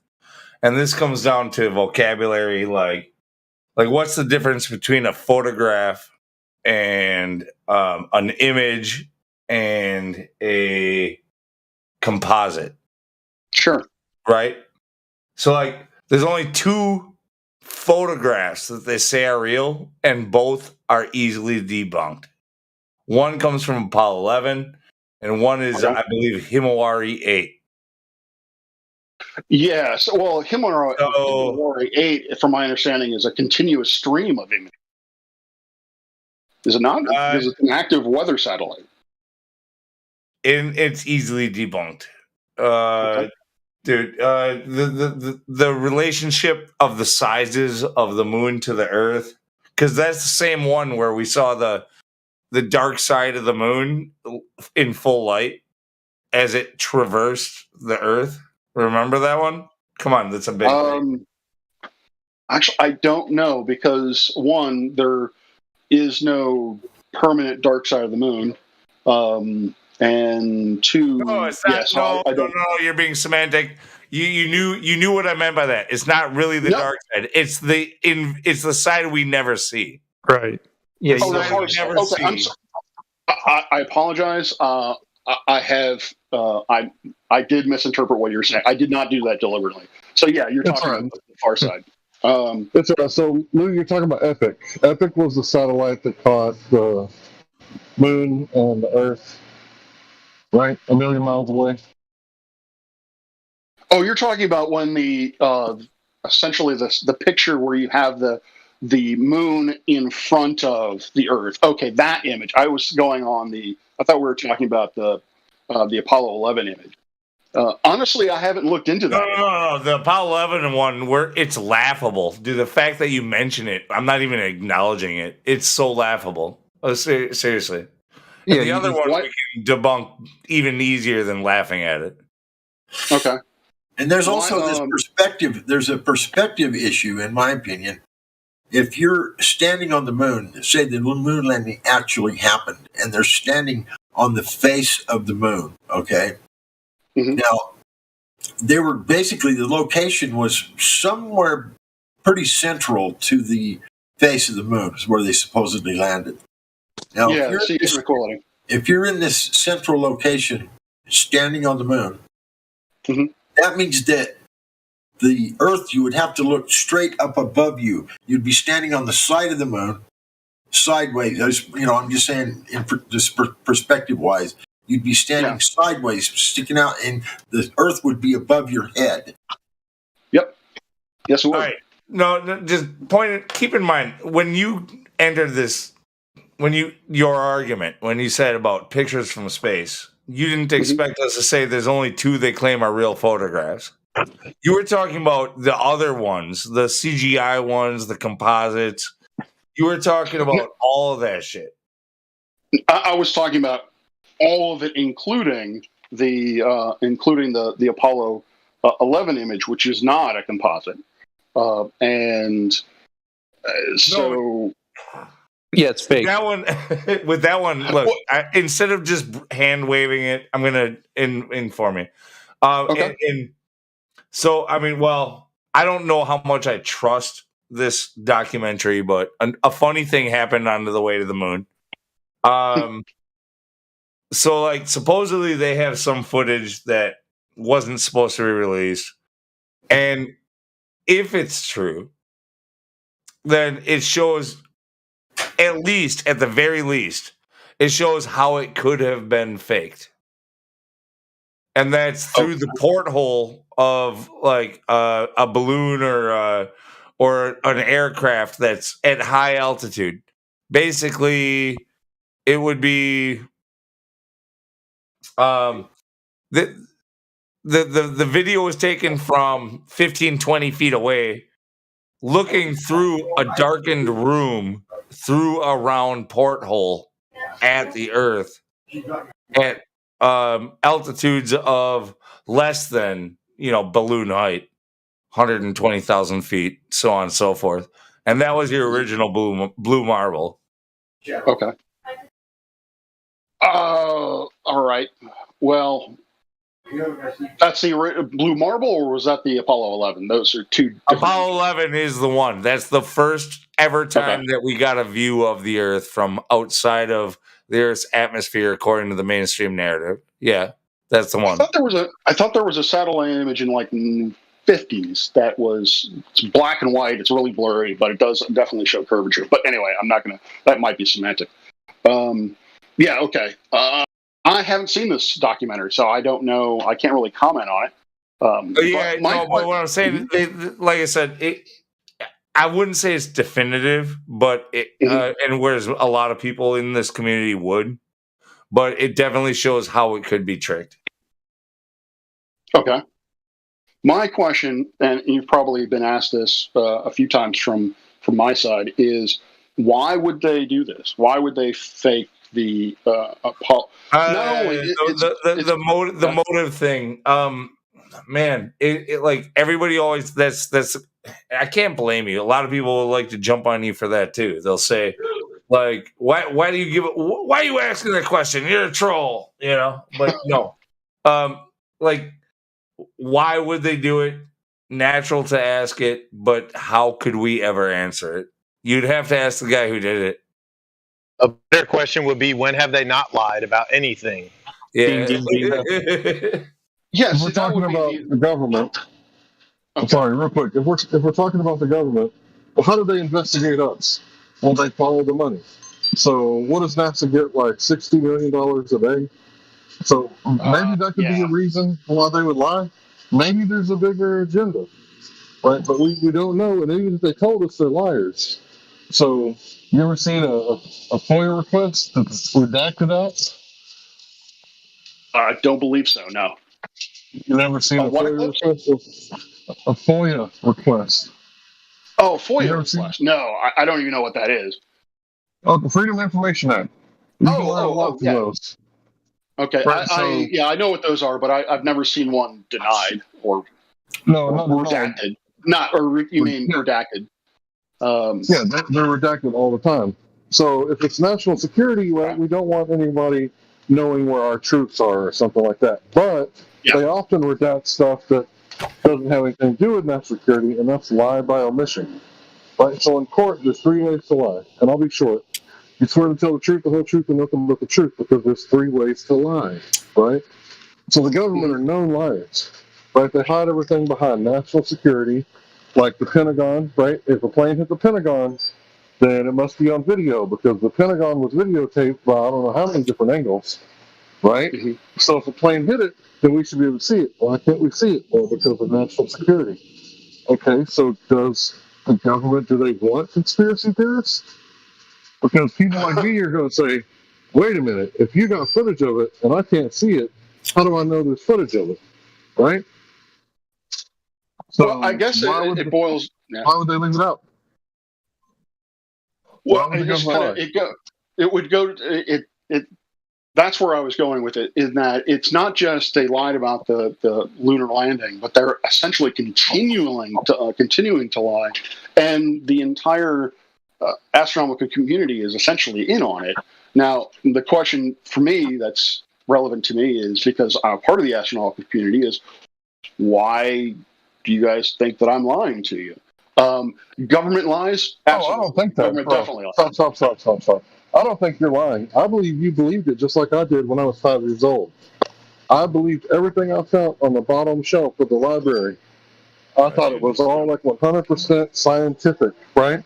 But if we can go over science real fast, what are the 3 things that you need for a scientific experiment? I'm talking about natural science.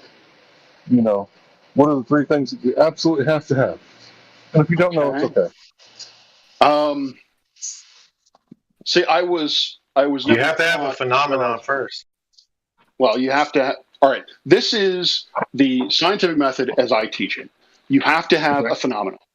Mm-hmm. You have to ask a question. Basically, you have to ask the question: why did that phenomenon happen in the way that it did? That you observed it. You then do background information, see whether or not anyone else has asked this question or asked a similar question about this particular phenomenon, so you can have an educated background in order to make a hypothesis. I believe that this happened because of this reason. You then create an experiment or series of observations that will, in fact, test that hypothesis. If it verifies the hypothesis, then great, you can now move on to the next question. If it doesn't, you can either revise your hypothesis and then revise your experiments and retest, or you can abandon the subject entirely and basically say that your hypothesis is completely wrong and you've got to go back to the drawing board. And then finally, you have to tell people about it. All right, well, here's how we do it, right? So in order for us, we have to have a naturally observed phenomenon, right? Yeah. That's your dependent variable. Then we have to figure out what the cause is. What we think the cause is the independent variable. So we manipulate the independent variable, right? And this causes the effect of the dependent variable. Now, of course, the third thing you have to have is the control variables. If you don't know all your control variables, you're not doing science. If you don't have a naturally observed phenomenon, you're not doing science. If you don't manipulate the independent variable, which is the cause, think about it like a light switch, you're not doing science. So, no, I got you. Hold on, real fast. Sure. So, can you give me one example of you manipulating the heavens, right? Because I don't believe there's any science whatsoever in astronomy, cosmology, or theoretical astrophysics. Give me one viable hypothesis. Repeatable. I get that a lot. I get that a lot, and I can. Let's see. All right. So how would I? Where would I go with this? If you can do this, you'll be the first, sir. I'm very anxious. Very anxious. There's a Nobel. Come up with. There's a Nobel in the mail. Yeah. I'm trying to think because I could give you the example of my work, what my dissertation was on, but that's a bit involved. Not to say that you wouldn't understand it; it would just take a really long time for me to explain it. Try us. Let's see. Okay, if you so my part of my dissertation was to see whether or not the observed decline in brightness of a star, which was periodic, so it happened again and again with a regular period, whether or not that was caused by dark spots, which were magnetic in origin on the surface of the star. So we used a technique to basically using 6 telescopes, where I used a technique to use 6 telescopes, take very high angular resolution data from this, and I know the first stumbling block to this. I know it's coming, and so what I did was I created a model, and the first thing that I did was I needed to see whether or not the data was affected by, could be accounted for by changing the shape of the star. So I held everything in the model. So I held everything else constant, and so all of my variables are stellar size, limb darkening, size of the spot, latitude of the spot, longitude of the spot, temperature of the spot and number of spots that I can observe that could potentially be on the surface. And so first thing I did was I held all of them fixed, and then I manipulated in a way, or as I would explain it, I manipulated the stellar size and the limb darkening in order to so the model, when I create the model then then creates data that is similar to the data that I observed. And the way that we do this is we have confidence that the model is correct if the data that it produces matches the data that we observe. And so the independent variable, I guess, would be the stellar size, for example.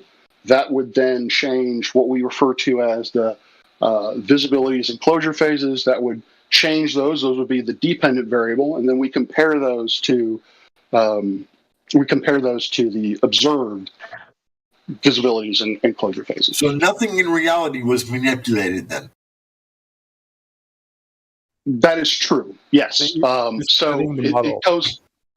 So I guess my question to you is, where did essentially why does it have to be that things need to be physically manipulated in order for it to be science?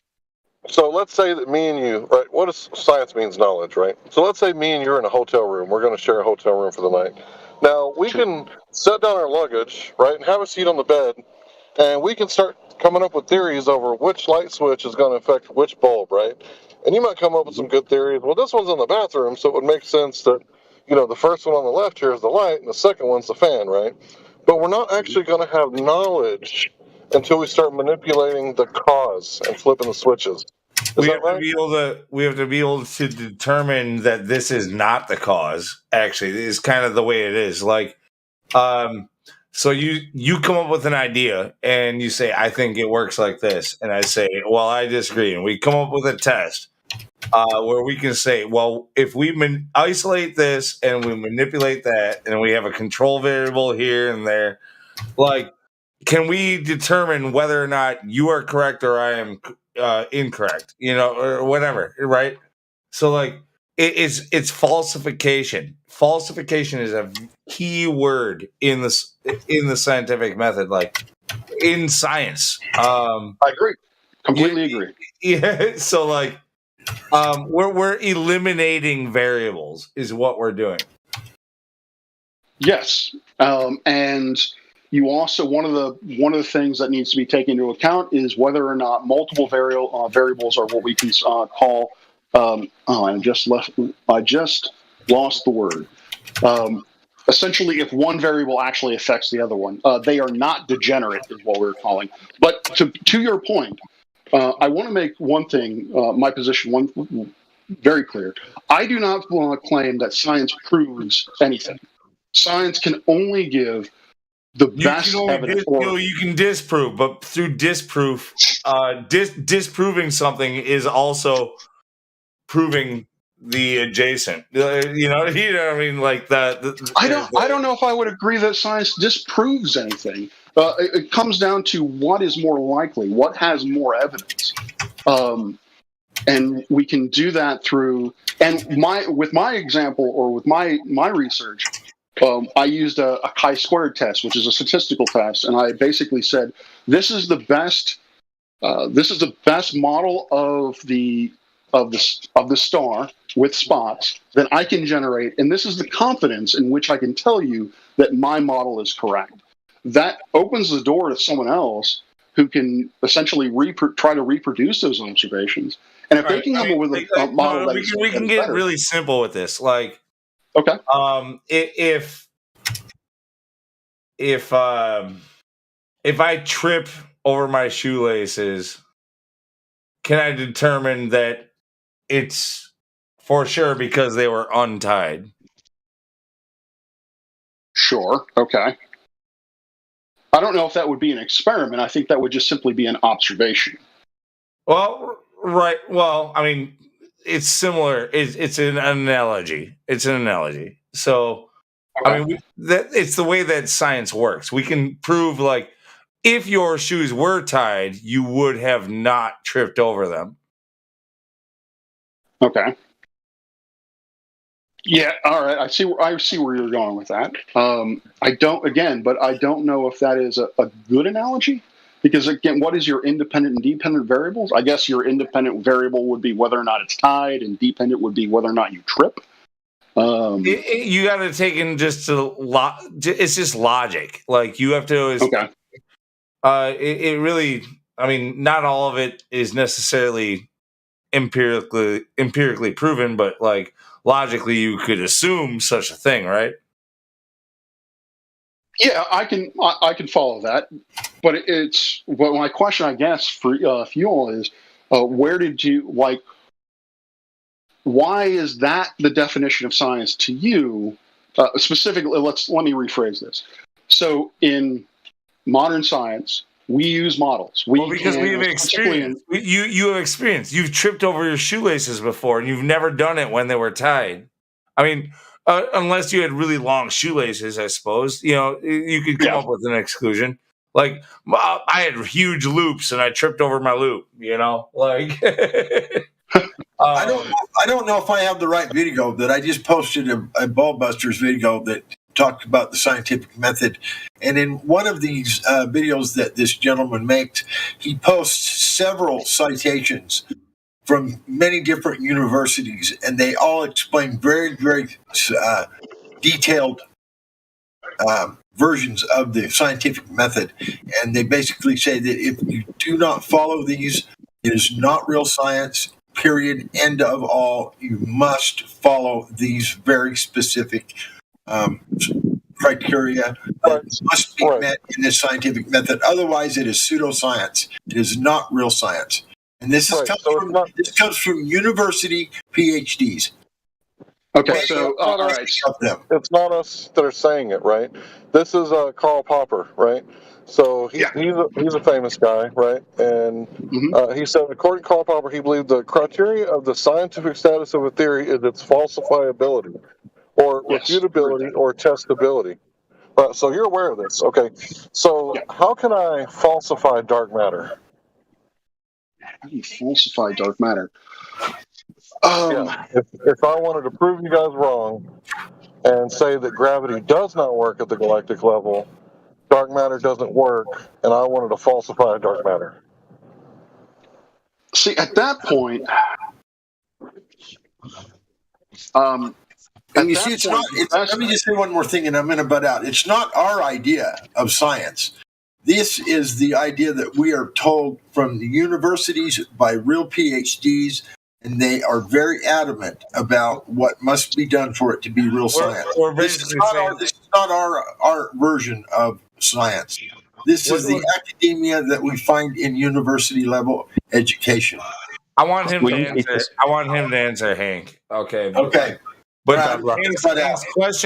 Hank's question illustrates, like how once, like they had an idea, and it was proven wrong, and so they said, "Hold on, we've got a lot of work in this thing. We can't throw it out. What else do we got?" And they mathematically came up with a construct equaling dark matter.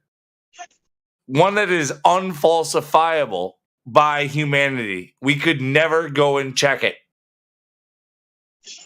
I would argue that that's not entirely true. And so what basically happened is, for example, with Vera Rubin and her observations of spiral galaxies. Now, spiral galaxies are slow-moving at basically, when you talk about the gravitational well of the galaxy itself, it's not very deep. And so classical mechanics still holds. So Newtonian gravity is still a predictor or a good description of what happens. And so that, based on our understanding of how gravity works through classical mechanics, although you could also do this with relativity, the amount of matter necessary to basically, let me back up. We would expect that the stars from the outer parts of the arms from flying off because they're spinning 10 times too fast. Continue. Yeah, so Newtonian gravity basically tells us that the outer edges of the disk should be rotating slower than the inner parts of the disk. What we find is that they're rotating all at pretty much the same velocity, which tells us, with our understanding of gravity, that there must be mass that we aren't accounting for. Now, I want to make this clear. We are not saying that dark matter exists. We are saying that the best explanation that we can come up with for this phenomenon and other related phenomena is that there must be missing matter. There must be matter that we cannot see. But it's a fudge factor. This furthers the point. This is a mathematical construct that you came up with that could possibly explain it, but you have to find evidence in real life that backs it up, and you have none. Yeah, you're just putting a fudge factor in your model. Okay, so it's not just a mathematical construct. It is. Yes, it is. Based on. Okay. I don't know how to respond to that sort of definitive statement. No. It's dead. Look, I mean, now that I've told you that you're wrong, go ahead and tell me why I'm wrong. Go ahead. I'm not going to tell you why you're wrong. I'm going to tell you how astronomers view this. Astronomers have done experiments. Physicists have done experiments on the Earth that explain that gravity is a thing, that classical mechanics is a very good description of that thing, given certain caveats. We then extend that principle to the motions of masses going around other masses. And so, yes, we describe that mathematically, but it is based on principles which we have actually manipulated and observed. It is based on gravity. Can you cite that? Because that would be an experiment. Now you're suddenly talking about tangible things that you can manipulate. So, what experiment has been done that can back it up? Can back up what? Gravity or dark matter? Any of them. Okay, so gravity you can do using the inclined plane experiment. You can also, but I find the best explanation for, or best experiment for gravity is a simple pendulum. Because a simple pendulum basically says that the period of the pendulum. So let's get away from a simple pendulum and just talk about the Foucault pendulum, because that's what you're talking about. No, I am not talking about the Foucault pendulum. Prove something. I'm not talking about the Foucault pendulum. I'm talking about what does a simple pendulum prove then? A simple pendulum states that there is a direct relationship between the mass of the hanging bob and the length of the pendulum and the amount of time it takes to move from one side to the other. The simple part of it. Are you talking about the conservation of momentum? Not exactly. No, well, that's a yes. If you don't clarify. So what I'm talking about is if you take a ball, and what I mean by simple is that you take a ball that is hanging from a line, you move it off to the side less than 20 degrees from that central line, and you let it go. The reason why, that mainstream scientists will tell you is the reason why that ball moves is because gravity is pulling down on it. And then it swings through and then swings back up and comes back down. This is Newtonian physics, which relies on a force of gravity that pulls towards the center, which has not been real for 105 years, 6 years. Newtonian gravity is an adequate description of. So it's not true, but it's a good way of describing it. It's like an elementary way of thinking about it, is what you're saying? Yeah. So yes, the underlying principles of classical mechanics have been falsified or have been but it's not true. We have comments. It's not true. It's just the way you don't think about it. We don't believe that not a construct like we were just arguing. This is all about how it's a construct of your mind. This is a construct. I wouldn't say so, because relativity, which is what we believe, so gravity is now not a force but a consequence of the curvature of space-time. Einstein's equations can be used to give the same predictions or verify the same results that classical mechanics did. It's just far more complicated. All right, so you want to believe in Newton, like right now you're hanging on Newton. So if I ask you a question about Einstein, are you going to change your mind? I don't think so. All right, so how does Newton describe gravity and how does Einstein describe gravity? Newton described gravity as action at a distance. He described it as a force, a force is described as change in momentum versus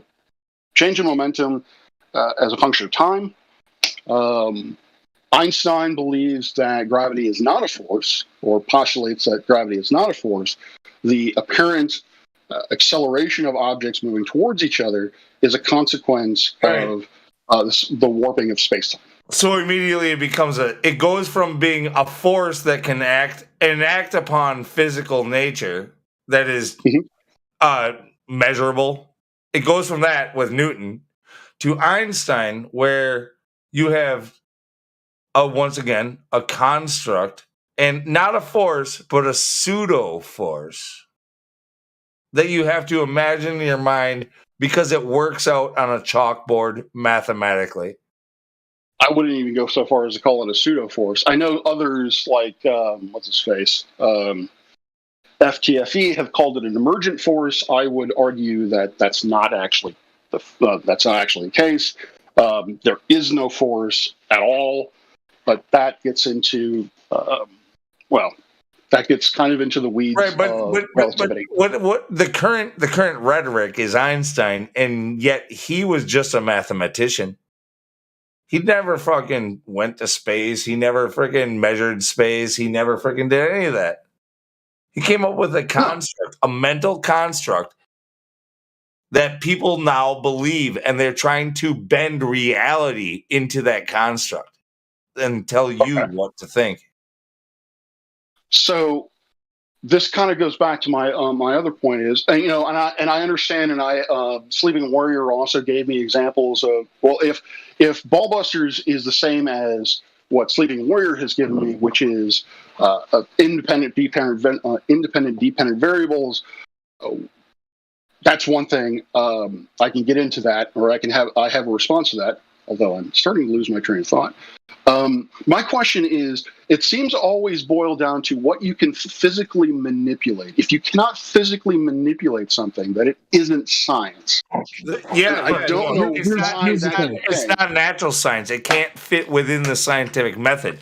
Now, if you want to redefine science, and if you want to call like psychology and sociology sciences, you like be my fucking guest, but it's not like testable. It's not real science. You know what I mean?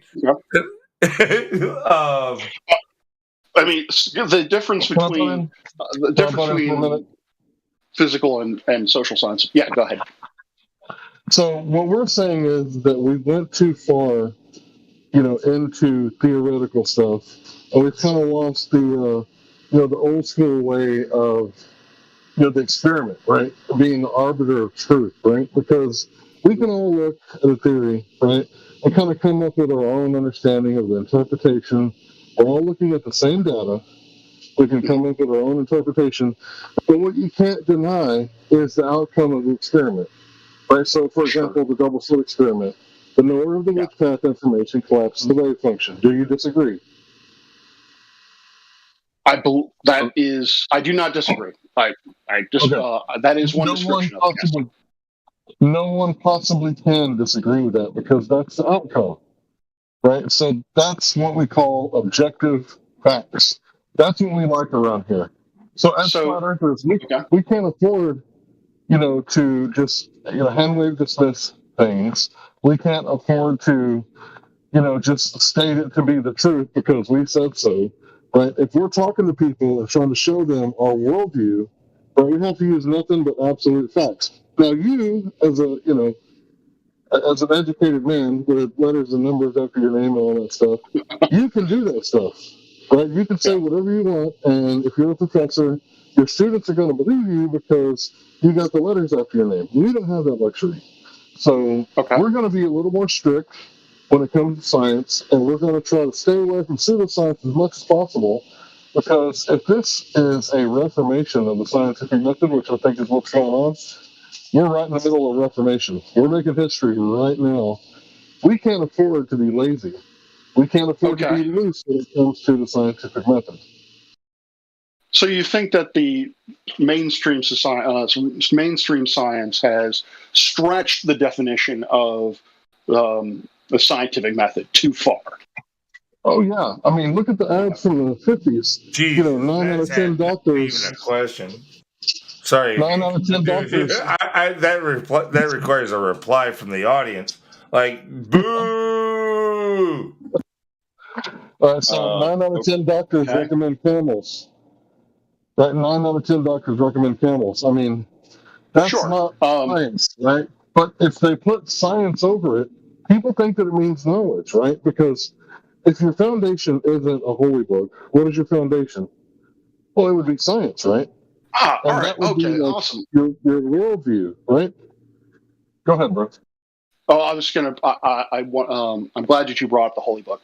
I'm a Christian, so I believe in both the Bible and the and mainstream science. How I reconcile that is that I do not take the Bible literally, but that I think is a whole different conversation. Look.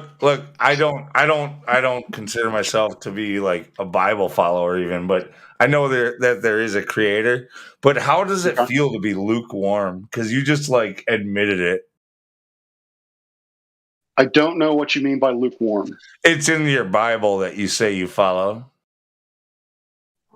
What's in my Bible? Revelation. Let's stay away from the Bible. We're trying to talk about science. We can argue till we're blue in the face over the Bible, but with the scientific method, and I have to be honest with you, I have not heard it explained from your side like a reformation. It's always been, I've always been told by the Flat Earth that my definition of science is wrong, is just wrong, which I find to be interesting because the people who actively do science every day agree with me on what science is. That mathematical models and things of that nature are in fact science because, for example, I can use Kepler's laws, particularly Newton's revision of them, it's mathematics, to predict where a planet is going to be at any particular time or at any future date. Now, I don't know how that is not science. I can tell the future based on... You are looking at the pattern, right? And you're using math, which is a tool. It's not science. You don't get science credit for math class. You're looking at something that happens in a perfect cycle, right? Which doesn't really make sense from a Big Bang cosmology point of view, but I digress. And you're not predicting like it's never happened before. Like if I said, in 13 days, God forbid, the president of Tanzania is going to pass away. Right now, that would be a prediction, right? But if I said tomorrow the sun's going to rise, that's a post-diction. Would you agree? I see where you're going with that. Yes, but I want to follow or have a counter argument to that. So when it comes to the planet, the position of the stars, it is a prediction because essentially, at least astronomy, as it developed, a large portion of it was astrology. It was very important to people to know where the celestial bodies would be at a particular time. And yes, there is a pattern, but the problem comes in. Ptolemy came up with published the first geocentric model. He was able to predict things. However, when our observations got better, his predictions were no longer accurate, and his model became extremely complicated. And so it was then Copernicus came around and said, well, what if the problem is not that the Earth is the center of the universe, but that the sun is the center of the universe? And then Kepler took that and moved forward with it. The idea, the science involved is that they use math to obtain. So math is not science, I agree, but math is a tool to obtain scientific knowledge.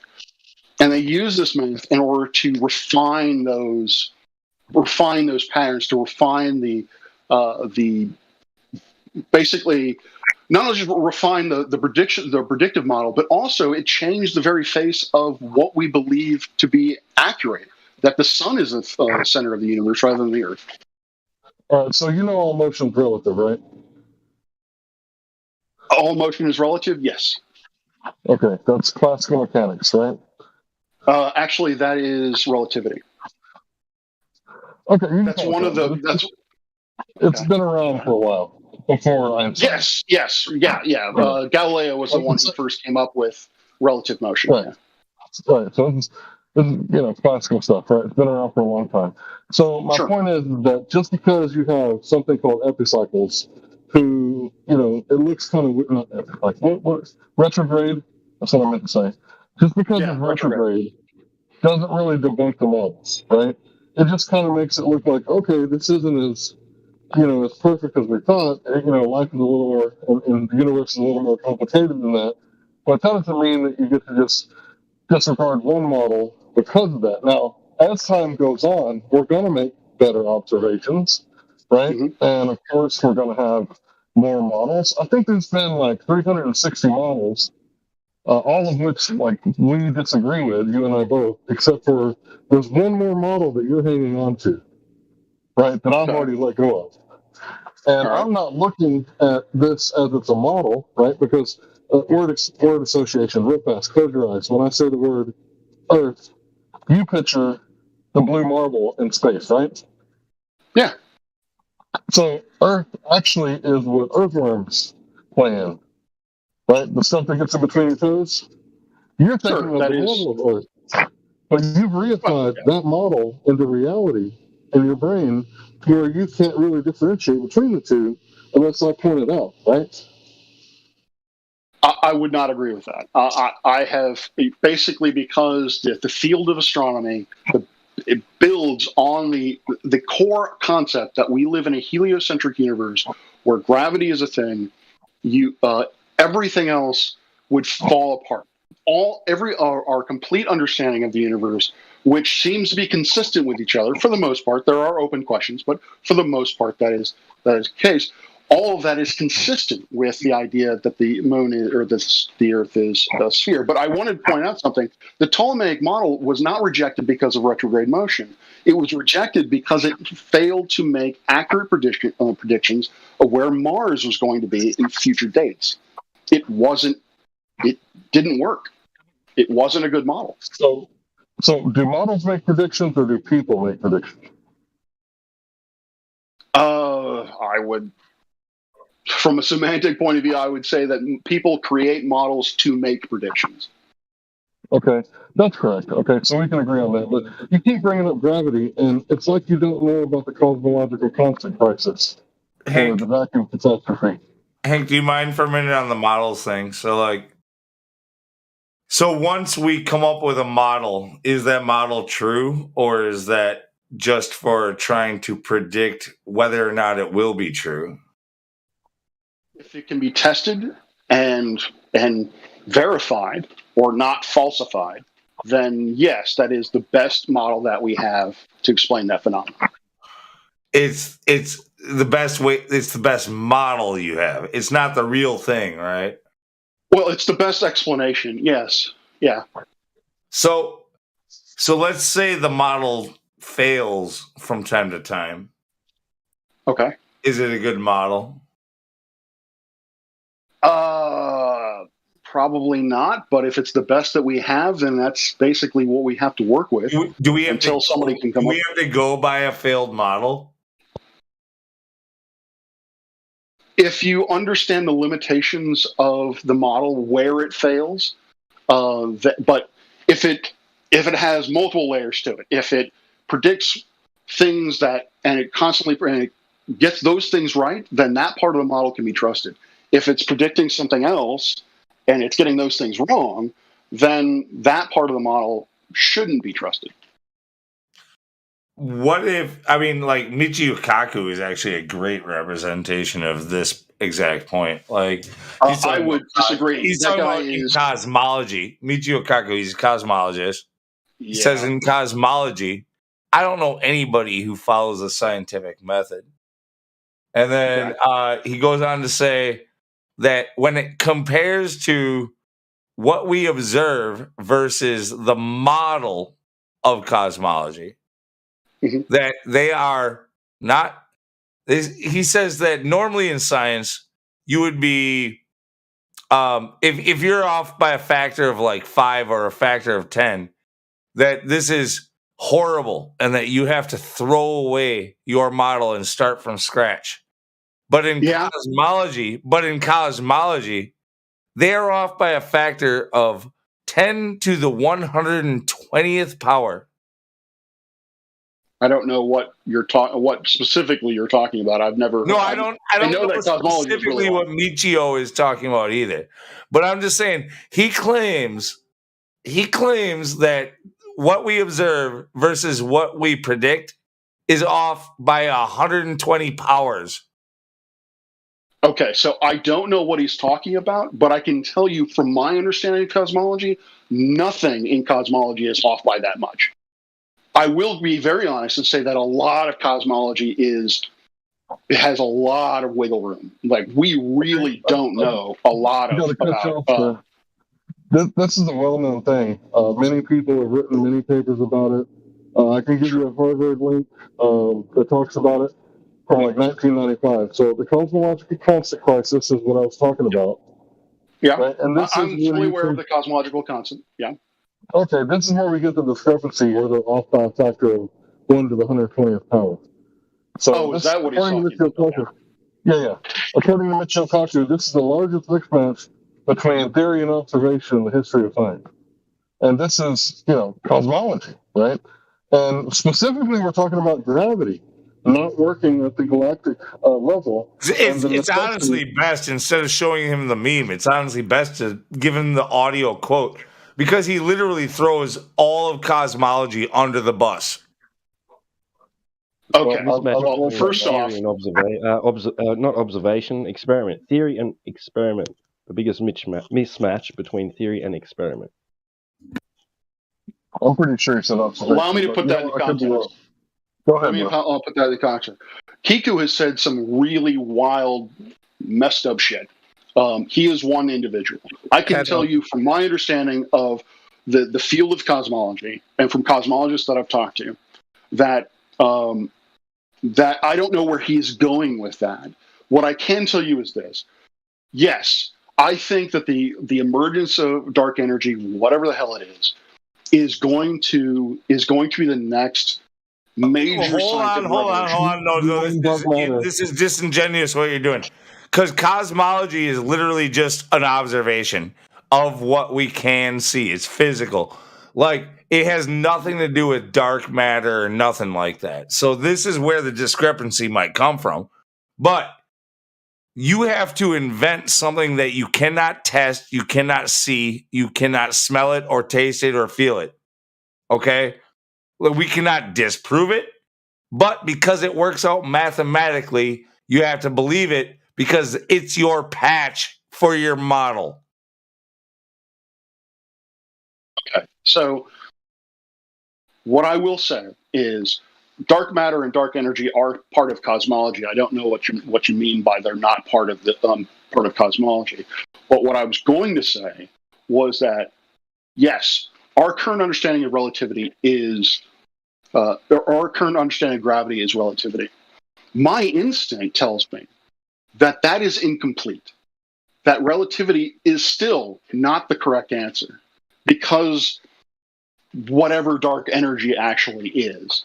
Because, yes, prior to the observations of supernovae out at the farther edge of the galaxy, our understanding of our cosmological models basically had 3 outcomes. Either the universe could collapse in upon itself, the universe could expand out at an ever slowing rate, or the universe could expand forever. Hold on. I know this might be a sidetrack, but what shape is your universe? Is it mostly flat and has a flat to its edges?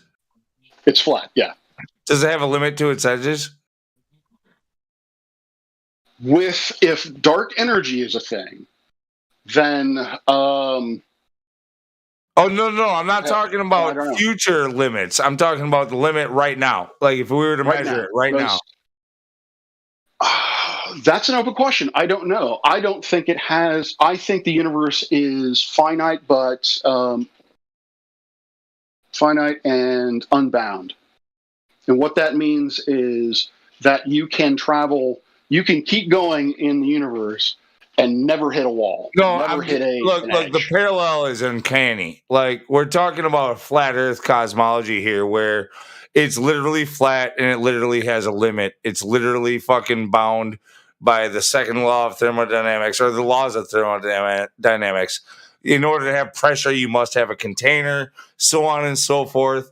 Like, up is up, down is down, left is left, and right is right. Well, okay, left and right is bad, but you get what I'm saying. Like, yeah, you all of your critiques of this flat Earth cosmology you have in your model, which you cannot even present to me if I ask you for it. What is your model? Could you show me your model, or is it a whole bunch of like different models that don't work with each other? I can now, if you want a model of the solar system, I can provide that. If you want a model of the but will your solar system model match with a model that shows how we orbit around the galactic center? Yes. Yeah, it will. And with the galactic center, what about a no, hold on. So you know where the galactic center is? This is news to me. No, you don't. No, you don't. Okay. Tell me where. Show me the model. Where is the galactic center? Show me the model of the universe.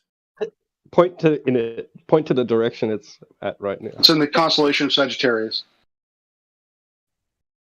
I can give you the. It's in the constellation of Sagittarius. All right. I can give you the exact beyond galaxies. Beyond galaxies. What about a universal center?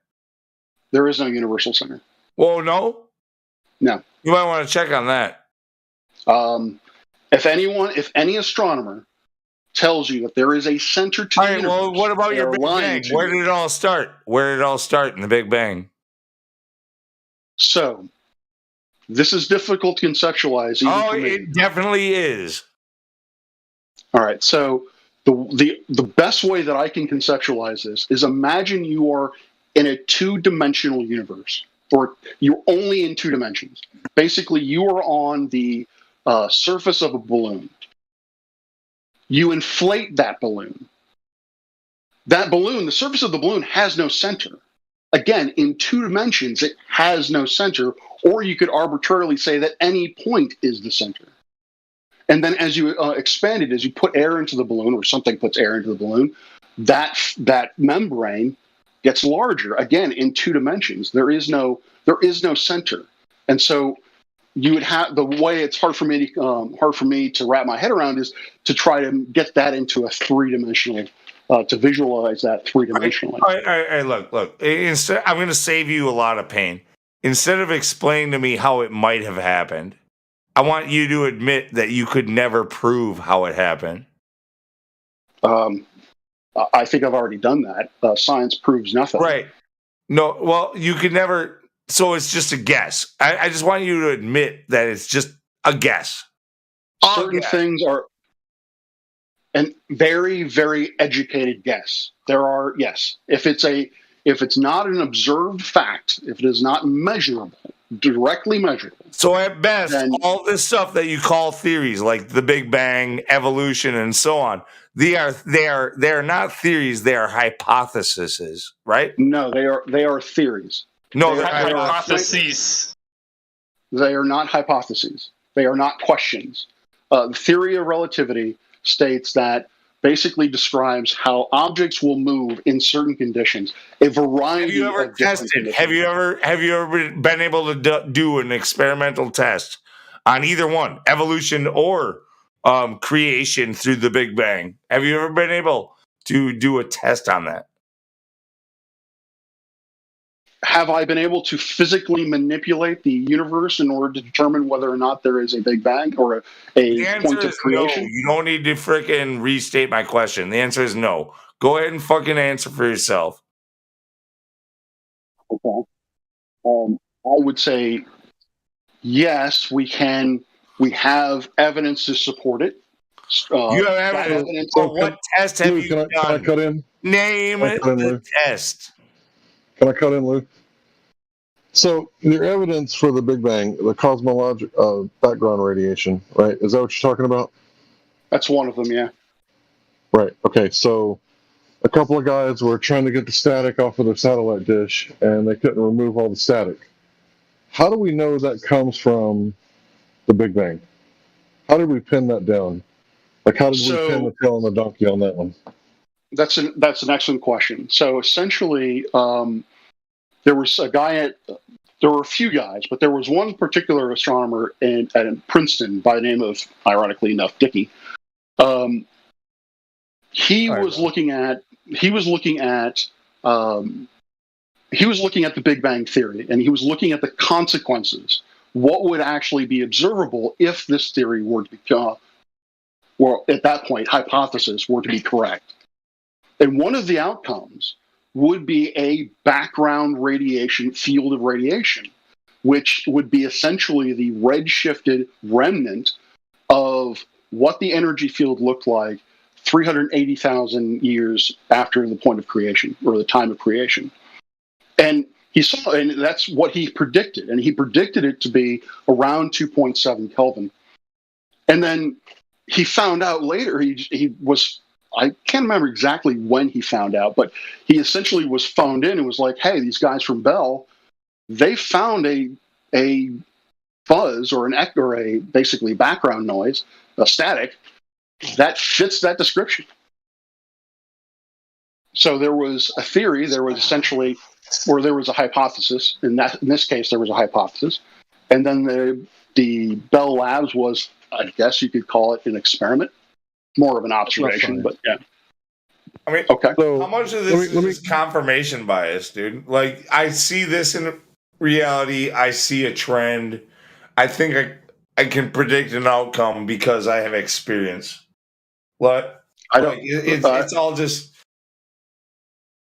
I don't think really there's you can't get rid of confirmation bias for individuals, but as a whole, I think that confirmation bias can be heavily mitigated because we have predictions. We create models to make predictions. We can then go out, make observations to see whether or not those predictions hold true, and we can then have confidence into what we're.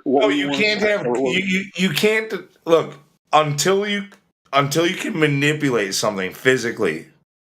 Empirically, it's all confirmation bias. It's your opinion. It's a theory. It's a hypothesis at best. I will. Not okay. Theory. I'm going to get rid of that. It's a hypothesis at best. Lou, let me butt in for a minute. Okay, so we're talking about science, right, bro? We're talking about science. So I've heard that the moon's gravitation caused the tides. Right? You heard that? Yes. Okay, so I got a theory that maybe there's a species of grass on the dark side of the moon that hasn't been detected yet, and that's causing the tides. Which one is more scientific than the other at this point right now? You say a species of grass? Of grass?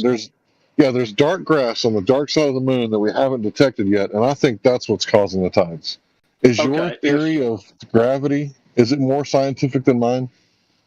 If you can create a test that this grass is somehow produces the tides, and by that what I mean is tomorrow the tide, based on this grass and based on whatever it is that this grass is doing, then the tides in Boston will be, the high tide in Boston will be at this time, and it will be 3 feet high than normal. Well, If I'll just you keep can do predicting that, what the pattern keeps. I'll just say it's going to keep doing the same thing that it's been doing this whole time, and that's how you know my theory's true.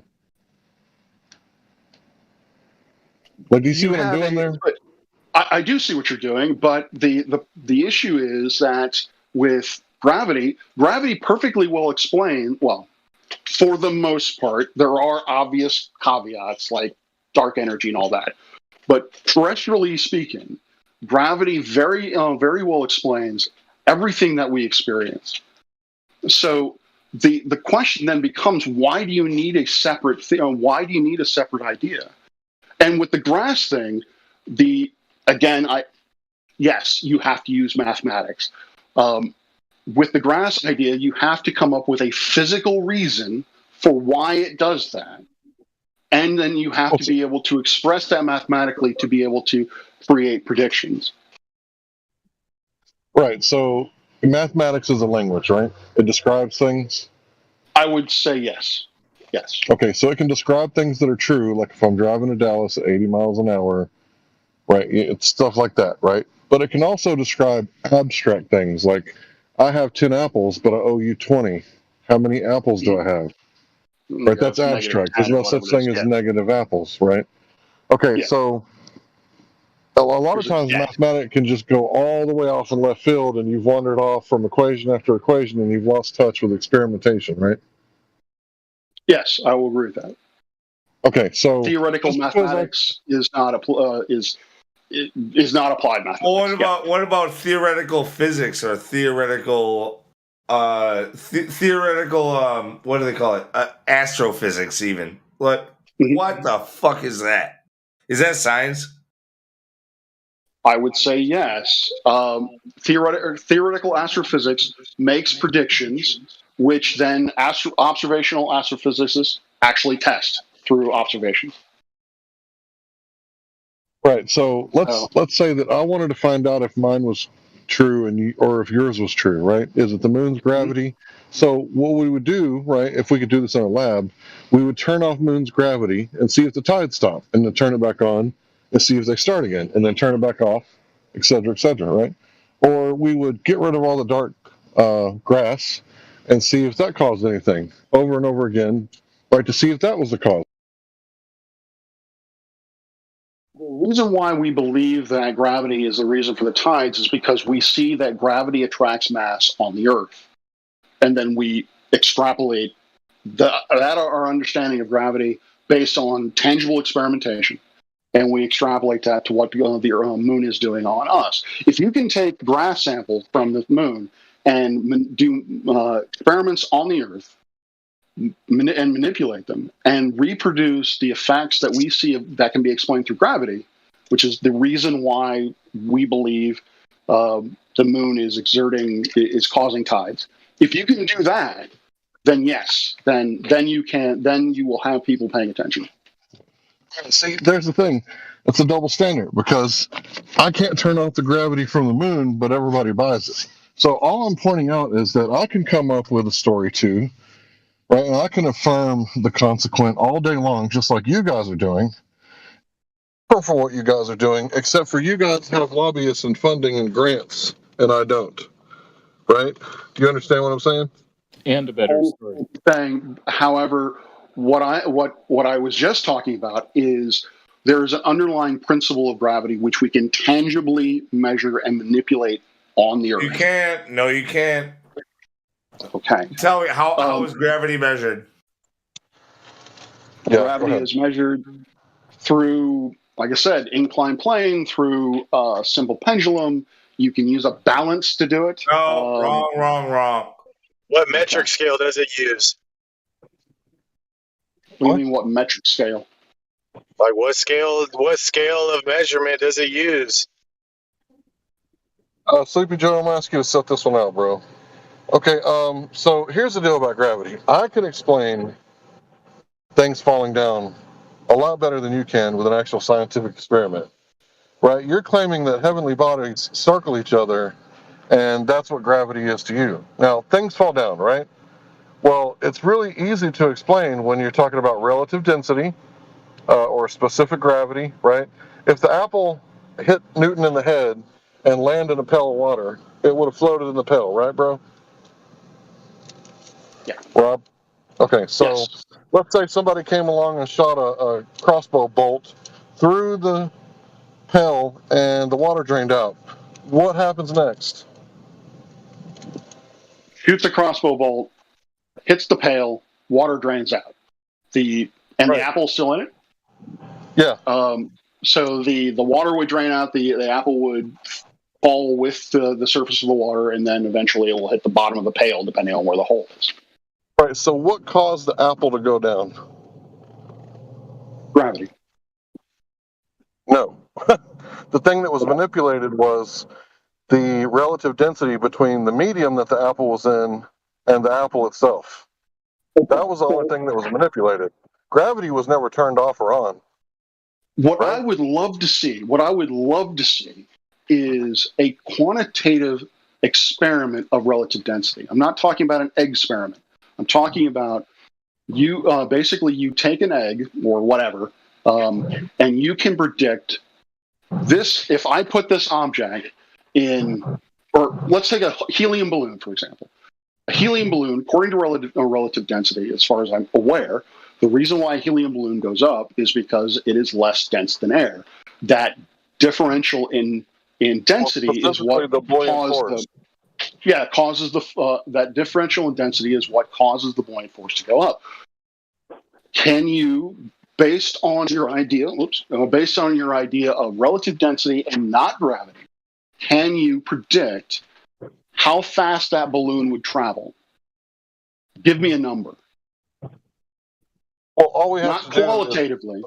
I would say. You can. I wouldn't say that any one of us here right now could tell you like the buoyant force of a certain mass of helium that you're theoretically fucking projecting onto us. Well, no, I'm not suggesting. Hold on, bro. I can't do it while I'm driving. But if you'll give me the funding that Yale gets for just one day, I'm pretty sure I could pull it off. You know what I mean? Like I can, whatever you need me to describe mathematically, I'll get some mathematicians together, and I'll pay them. Give me $68 million per day, and I will get you the answer within the next year. So I'll give me 1 year at 68 million per day, and I will get you the answer. Because scientists don't get paid 68 million. NASA doesn't. Scientists do not get paid that much. Is that true? Is that true? $68 million a day? No, they don't. That's what NASA gets, and they don't even have a fucking rocket that takes them outside of the atmosphere, according to them. So there are different funding agencies. NASA is one. The NSF, National Science Foundation, is another. NSF. NSF is another. Astronomers really don't get money from the DOE, but yeah.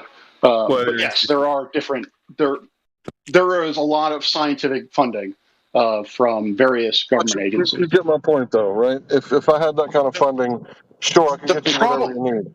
But the problem is I'm just trying to illustrate to you that I can describe, right, whatever you need me to. But I just showed you with the scientific method, you manipulate the cause and you see the effect. So the cause was the buoyancy changed because the relative density changed because the medium changed, right? So when those things change, it is the cause of the effect. So we're all looking at the same data, right? We all agree on it, but for some reason you're invoking bending and warping of space-time, and I'm saying, yeah, but what does that have to do with density? And you're just like, well, I'll just write gravity over the top of density, and you can't do anything about it. Do you see how that's like? That is not what I'm saying. So what causes density? So what causes a helium balloon to go up? What causes an object to float? What causes density? What causes density? Density is mass per unit volume. Okay. So are you not like rubbing gravity on that? Aren't you like riding gravity on that when you're talking about mass? Density? If I'm talking about density, no. Then gravity, I haven't brought gravity in on this at all. But I want to address two things before we go any further. You said that if you had enough money, you could do the experiment. This is a fairly simple experiment. I would contend to you that you don't need money in order to do this experiment. I would say that you would need to find someone who is comfortable with algebraic mathematics, possibly even calculus-based mathematics. You can find them in any college. I was kind of joking. A little bit, Okay. I was kind of showing you that, yeah, we could do it. I just can't do it right now. I'm driving. I was like, no, I'm not asking you. I was just kind of being facetious. I was kind of being facetious, like, give us the NASA money, and then we can do whatever you need, right? Because that's what you guys are doing. Well, the thing is, with that sort of experiment, if anyone on the flat Earth community can do that, just that one experiment, actually predict how fast a helium balloon would rise based solely on relative density rather than gravity, then you would get a lot of attention. People would actually. No, there's a lot of, with what you're saying. There's a lot of gray area, because like gravity. Why? Like defining gravity. You don't believe that gravity exists, right? No, there's no reason for it. It doesn't need to exist. Well, why would you do a test when you wouldn't? Even if what do you say about gravity exists, why would you not test the ambient atmosphere if you're going to do a test with? That's ignorant. Why would you do that? It's like, I want to see it. I want to see a flat earther do a test without measuring the ambient atmosphere. That's. I'm not entirely certain what you were asking. Hold on. I like literally. You're just trying to fight. And the other thing that I wanted to mention was that the reason we do not say that that density is not a factor in why things float or why things sink. It is one of two factors. It is. There is a buoyancy force, and then there's gravity. At least 80% of it? It depends on the size of the buoyant force. Basically, it's a sum of two forces. No, it's about heat energy, and it's all thermodynamics. It's all about in our contained environment.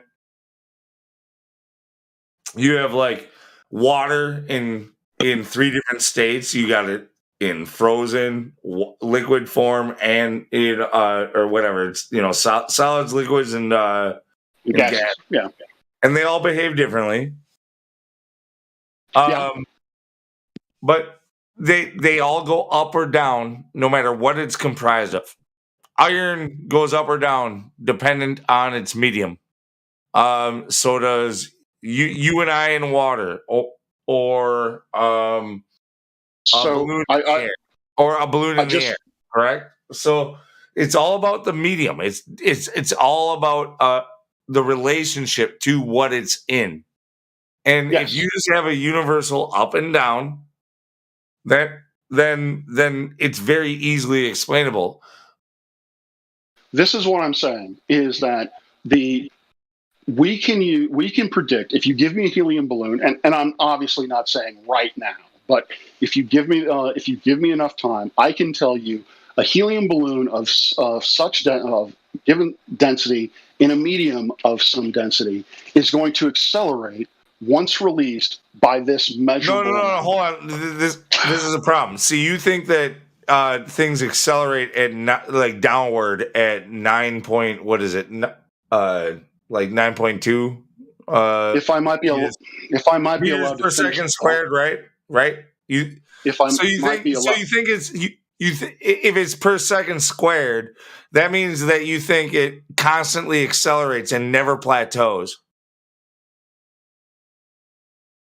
So, as I was saying, we believe that I've kind of lost track. But what I'm trying to get this is important because you're talking about trying to compare it to the predictions of gravity.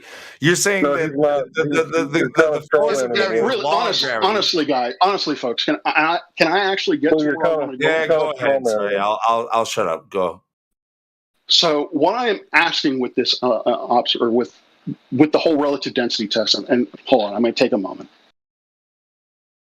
So we believe that the reason why the helium balloon goes up, and I can tell you or give you numbers as to how much time it would take to travel a meter, say, is because there's interplay between gravity and density of the or gravity and the buoyant force. Now, if you how is it?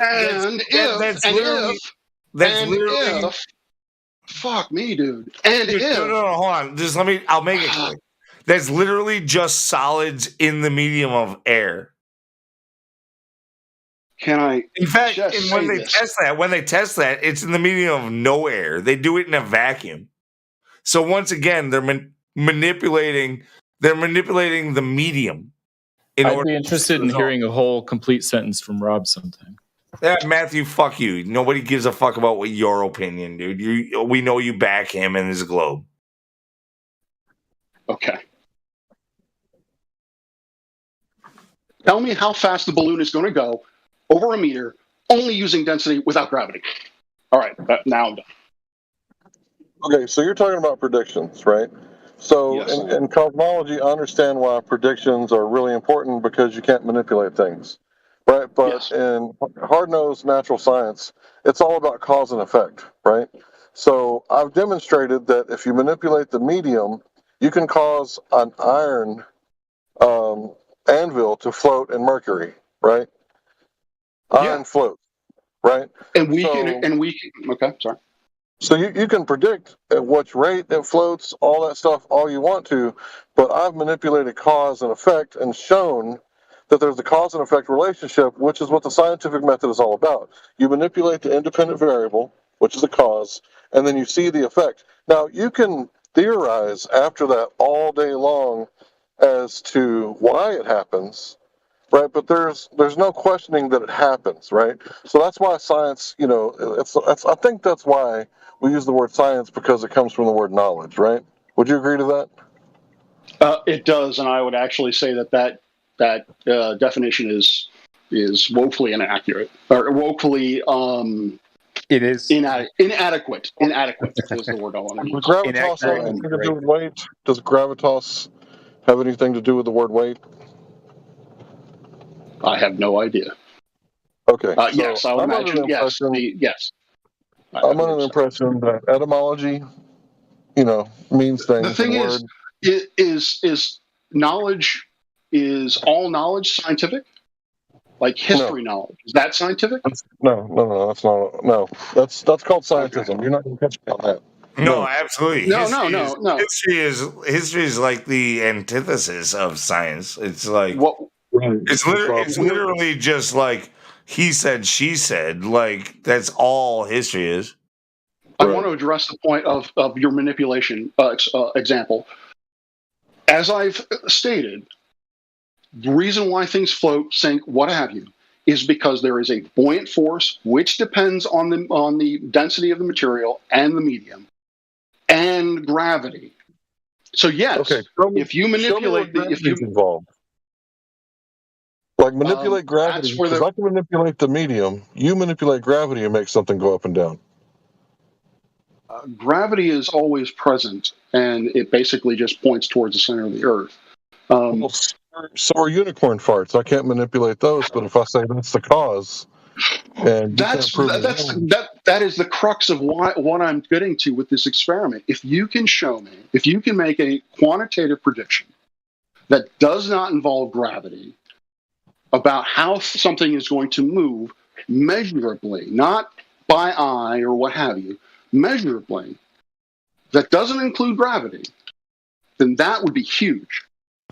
I mean, you might not get the connection, but that's similar to how the heliocentric model still pretends like the the Saros cycle is what predicts that is what predicts eclipses. They pretend that it's the heliocentric model that predicts it. It does not. In fact, the heliocentric model fails when doing so. But they hijack flat Earth observations to predict such a thing and then use it as their own proof. Okay, like this is a good example. What you're saying is similar to that. So I just want to say that. But hold on. You're saying that you can't manipulate gravity because it's a constant. So I'm saying, okay, that's kind of not fair because I can manipulate the cause and we can see the effect, and then you just run it behind me after I walk away, and you write gravity over the top of density and say, "See, kids, it's gravity," and then you got the funding. And then they take, by force. Hold on, bro. I'm almost done. By force, they take tax dollars, or they throw people in cages who don't pay to fund your religious belief. But I'm the one who's actually using the scientific method. But because I didn't make any predictions, you're not, satisfied. But I'm actually using the scientific method, Okay. So a couple of things there. It's not religious. I am religious. I know what religion is. I know what science is. But two, I am not, and I'm trying to emphasize this, I am not crossing out density and slapping gravity on top of it. I am saying there are two things at play. Yeah. And I can use those two ideas to create an experiment which I can manipulate to tell me, say, the rate of something sinking or the rate of something floating. Yeah. Now, if you can do the same thing that does not involve gravity, that only deals with density, then people will sit up and notice. I guarantee you. I'm not discounting density. So here's the other question. Sure. Again, it's about it's something that this is where it's hard to describe because it's not a science, it's not a law, so to speak, but it should be. Things things that are seeking equilibrium below them, at lower than them, they fall at the same rate as other things that are seeking a lower equilibrium. But we don't know why that is, and it's a tough situation to put yourself in because it sounds like you're making a huge claim, and it's like you should be able to back that up. But if it's a law, then it's one of those things that you don't really have science on your back for. Right, that's what I was about to get into, Lou. So yeah, I was about to go into the second law of thermodynamics, entropy. Hot goes to cold, right? If you got a cup of coffee, you get a phone call, you come back 30 minutes later, the heat's going to dissipate into the air around it until it reaches equilibrium. If you got two batteries, one's dead, one's fully charged, you hook them up, the high charge is going to flow into the low charge until they reach equilibrium. If you got a propane tank and you open it up, it's going to spew out until it reaches equilibrium. If you take a rock out of the river and you pick it up and you drop it, you added energy to it by picking it up, you drop it, it's going to go down or up until it reaches equilibrium. The same with a helium balloon, right? So this perfectly describes what you call gravity here on Earth perfectly. So when you drop a microphone like Neil deGrasse Tyson, you say that proves gravity, I'm like, yeah, exactly. Of course it does. It proves it perfectly because did you think the atmosphere was dense enough to hold the microphone up? No, of course not. So it perfectly proves specific gravity. So my point is that you're claiming that gravity makes balls spin around each other and orbit each other in space. How do you prove that? Because can you remove all the electromagnetism from the sun and prove that it's only gravity that's causing this effect when electromagnetism is thousands of times stronger? Yeah, I would say, Hank, Can you guys hear me? Our law about this actually makes way more sense.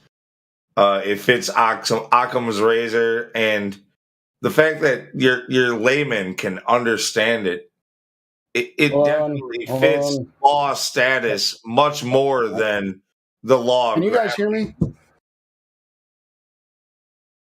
Yep. Yeah, it sounded like you were mumbling or humming or something. Go ahead, bro.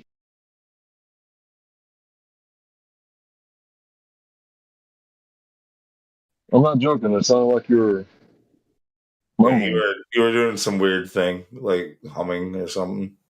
Yeah, there was something weird. Okay, so that guy's now he's not talking. That we give him the 4. Now he's not talking. Back to Rob. You get what I'm saying? Like, so you have this law of gravity. You got like Do you understand? Like when it comes to gravity, you have more than like you have little g and big G, right? So like the little g is the law of gravity, and big G is the theory of gravity, or is it the vice versa? No. Little g is the acceleration due to gravity. Big G is the gravitational constant. Okay, so yeah, gravitational constant is completely theoretical. Like you have no way of proving that. It's not falsifiable, therefore not science. I would cite Cavendish. You're gonna have, dude. I feel like circles here. I know that was talked about. We haven't talked about Cavendish yet.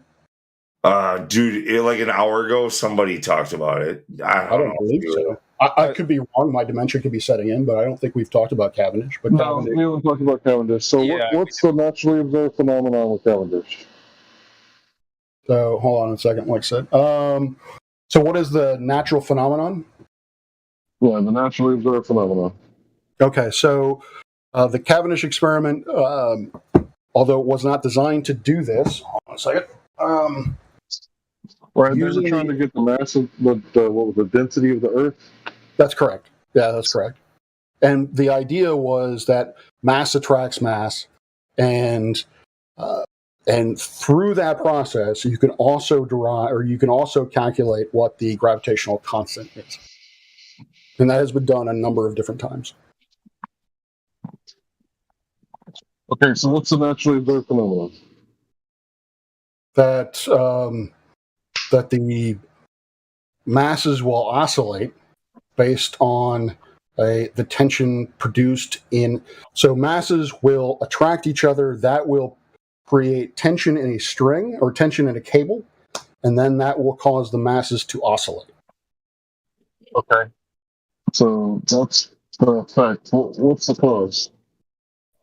So what's the what? So that was the effect. What's the cause? What's the independent variable, the thing that you manipulated? Mass, I believe. The mass is the cause. The mass of the balls on the torsion balance. Is what? The effect? That would be what you manipulate. You change out the balls of the mass. Well, you can also change out the torsion string, I think, as well. Larry, before you get too deep into this experiment, so-called experiment, what was the name of the experiment? The Cavendish experiment, I believe. No, that's not the name of it. That's not the name of it. What was on the paper itself? I don't know. What was Cavendish trying to prove? He was trying to determine the density of the Earth. Okay, all right, that's good. You got that. So that's important. So that's close enough. Okay. Now, what does that have to do with gravity? So the underpinning of how he determined the density of the Earth was that he assumed gravity was a thing. So this proves gravity? Well, you were talking about the gravitational constant. You were talking about no. Go ahead and rephrase it if you want. I'll give you a go. I'm not rephrasing. I'm just saying. I'll give you a do-over on that one. Go ahead. You wanted to know how the gravitational constant was calculated.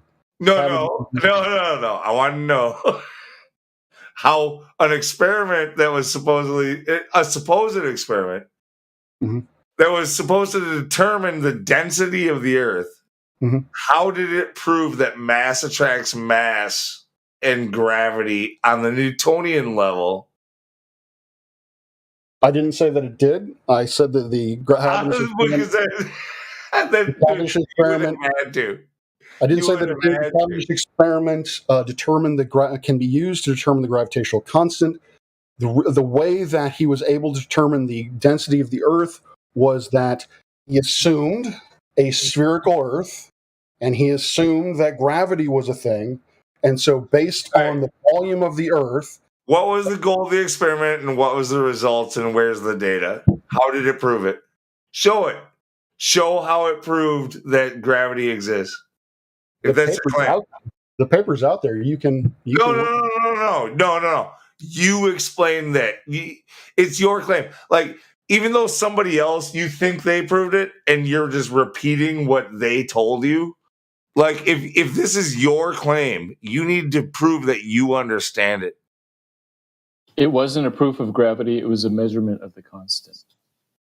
And I think I've stated that a number of times now. That the okay, so they measured the constant with a torsion balance and some lead balls in a shed, right, from a distance, and this proves the constant. No. Right? No. So what does it prove? Cavendish's experiment assumed gravity was a thing, and he assumed that the Earth was a sphere. He knew the radius of he assumed the radius of the sphere, and then based on the movement of the torsion balance and Newtonian and classical mechanics, then then the mass of the mountain or the Earth or what have you had to be this quantity. Mass divided by volume gives you density. Cavendish's experiment doesn't prove gravity. It assumes gravity. What Cavendish can do for you is to calculate the gravitational constant. And that has been done multiple times over the years. Okay, so do you see how, like, you got this weird contraption that's man-made, and it's kind of giving you this outcome, and you're saying that it proves the constant of gravity, right? And that's good science as far as you're concerned. But I demonstrate that I could take, a steel anvil and float it in mercury, remove the mercury, cause it to go down, and say that that was because the lack of buoyant force, the relative density, specific gravity, whatever you want to call it. And you're like, yeah, but you forgot to say, like, the bending and warping of space-time. And then, because that's shed that had cracks. Like, how do you eliminate, like, wind and electromagnetic force and whatever else, temperature, heat, like time of day? Like, how do you properly freaking do that? And he doesn't have any of that really properly logged. I'm sorry, I don't know who's been asking me about the anvil experiment. But to address you, that's what I'm trying to get to. Is I'm not dismissing your idea. What I'm saying is that in the experiment that you described, the motion of that anvil within that mercury can be predicted using both gravity and relative density. Now, if you can do the same, yeah, but you're talking about mathematics, bro. Yeah, basically, you would use mathematics to say that if you change the density of the object, if you double the density of the object that's floating, and you can do that, you can take, instead of iron, you can use something else that has a double density of that, then it's going to behave in this way. Right, just because you can describe and predict, I'm manipulating cause and showing effect. I'm sorry, I'm manipulating cause and showing the effect, proving cause, right? And that's not good enough for you? I mean, you say that you're not really against it, so maybe it is good enough for you. So, but then you're coming along and you're like, yeah, but you forgot to add the math, right? And the math is, as far as I'm concerned, pseudoscience, right? Because math isn't science. So you're like, hey, you forgot to, hold on, let me just finish. You're like, hey, you forgot to involve the math. And I'm like, it doesn't need any math. It doesn't require any quantification. I just demonstrated why this anvil fell. It's because I removed the medium that was causing it to float.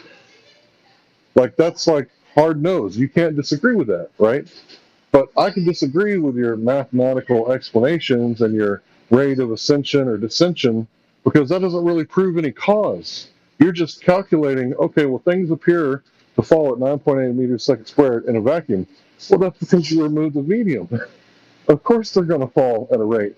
But I can show you a drop tower where things... Sorry, I'm almost done. I can show you a drop tower experiment in a vacuum where things didn't fall at the same rate, even though they were in a vacuum. Would you be interested in seeing that? Sure. Okay, can you see the Large Stream vortex? The what exactly? So it's the live stream voice text. It's the room above the room you're in. If you're on your phone, Yeah, I'm looking at it right now. Space. He assumed gravity was obtained by Rob Parks. Yeah. Yeah. If you don't mind, I'm going to give you something to look at while I'm looking for it. Okay. This is what I was talking about earlier, just in case you were unaware of the cosmological constant crisis. I don't think you seem to know a whole lot about it. So that's the Harvard link that I posted for you. You can just, I'm sorry. I think I am very well versed in the cosmological crisis. I was not allowed to expound on that. I was So you know about repeatedly interrupted, but it's all right. Yeah, I apologize. I didn't mean to infer that you were ignorant. So apparently you do know about it. So it's one of those things to where you know that gravity didn't work at the galactic level, and they had to come up with ad hoc explanations as to why it still works, even though observationally it doesn't work out. Even mathematically, it doesn't work out. So I'm looking for it now, if you'd like to respond. So I think I mentioned before that the whole as you call it, the cosmological constant problem is going to ultimately be the make it or break it test for relativity. And I don't think relativity is going to make it. I don't think our understanding of gravity is complete in any way, shape. Well, you know what? No, being complete, that's a whole other thing. Like, there's another realm that we haven't even dove into that a lot of flat earthers are on. It has more to do with, like I said earlier, like electromagnetic force, like electrostatics, I guess, is the way that most of them like to put it. So, like, everything is kind of electrically attracted to the earth. Like ground, like why you have to ground things and so on. You know, like we are the ground floor of everything. That's it. So is the downward motion electrostatics or density? A combination of the two, I guess. I'm not going to speak on behalf of them, but I know the answer to that. Okay, so what causes density, right? The mass and volume, right? Mm-hmm. So if you have molecules that have like a really high electric conductivity, like gold, then these things are going to be able to pack much tighter than, say, something like helium. Would you agree? If there's a lot of static molecules. The static would only occur if there was an imbalance in the electric charge. So gold by itself is electrically neutral. Helium, or I think you were discussing helium. Helium by itself is electrically neutral. All right, so I'm talking about the ability for the molecules to pack more densely. Oh, right. All right. Right. So there's probably going to be a lot more static in the rain clouds right before they come together, right? And that's what brings them together. It's what allows the vapor to condense and phase change back into liquid, right? Okay, yes. The same phenomenon happens at the molecular level, and this is what's causing density. Now, if you look at helium and hydrogen, they're the type of molecules that don't have a whole lot of, static potential. So they don't, and plus, what does gas always want to do? It wants to bounce off each other, right? So when it comes to certain material, they're going to be able to pack together more densely, and this is what's causing the density. And you're going to say that, it's gravity, but gravity doesn't really work like that at the molecular level, does it? Gravity at, I think at the proton-neutron or the proton-electron level, no, it doesn't, actually. That's the realm of quantum mechanics. When it comes to quantum, they don't consider gravity as anything whatsoever. It's not even a variable, period. Well, yeah, but you missed what I was saying. I was talking about the molecular level, so that's not subatomic, that's superatomic. Molecular level, then yes, gravity is accounted for. All right, so what causes the rain clouds to condense into liquid? Is it gravity? Rain clouds. What causes the water vapor to condense and create the clouds, and then phase change back into liquid water? So, I'm not a meteorologist, but as far as I'm aware of, you have basically dust in the particulates in the atmosphere, which are charged. They're charged statically. They're charged. Right, so it's static. It's static, right? Yeah, it's an electrostatic force. Okay. Right, so the electrostatic force causes the phase change of water with the clouds, just like it causes the ability for stuff like lead and gold to compact more densely. Right? If I hand you like a gallon of water, like if I throw it to you, you'd be able to catch it just fine. Mm-hmm. But if I throw you a gallon of gold, I mean, I might hurt you if I'm not careful, right? You may not realize that the container has gold in it, and it might land on your foot. Right? It's really different when it comes to density. So if you think about it, like the electrostatic capability of gold, silver, copper, lead, like these sort of things are really dense, and they're also great conductors, right? So that's our theory. Not all. I get it, but static, everything's affected by electrostatics. Like even rubber, I can rub it against a child's head and make it stick to a wall, right? That's because you are removing or you are causing electrons to become free or unbound from their atoms, which creates an electric charge. Electrostatics has nothing to do with. Yeah, electric statics has nothing to do or cannot explain when you have two objects that are electrically neutral. Well, like, just understand when we were talking about constructs earlier. So, like, when you're talking about atoms and particles and quarks or whatever, how small you want to get, like, this is just a construct of your mind, like how you want to think about the thing you're describing. Like, it's a phenomenon you're trying to describe with a mental image through language. Like it's not real what you're picturing. It's changed many times. You don't have a better understanding of it because you have a new image that they gave you. So I was wondering about that because you can't physically manipulate subatomic or atomic particles. So I was wondering how that went with your idea of science. But I want to that's sort of a conversation to jump on itself. But I wanted to address your idea of I don't know. There are so many things I wanted to address there, but one of the things I think there's a block is you seem to be okay with if you can qualitatively show that if you change the density of a material, then it's going to float or sink, and then that just proves relative density. If you can physically manipulate something and show, like, if I do this, it will do this, like, you have proven something. Like, there's no doubt about it, dude. And what I'm saying is that scientists can do that with a mercury or an anvil and mercury, but you have to include gravity in order to do it. There is a brilliant force. I guess I'm not going to speak for everybody, but I'm unsatisfied with you saying we have done this. You know what I mean? Like, we have to see that proof. Like, you have to show that. Like, you can't just claim it.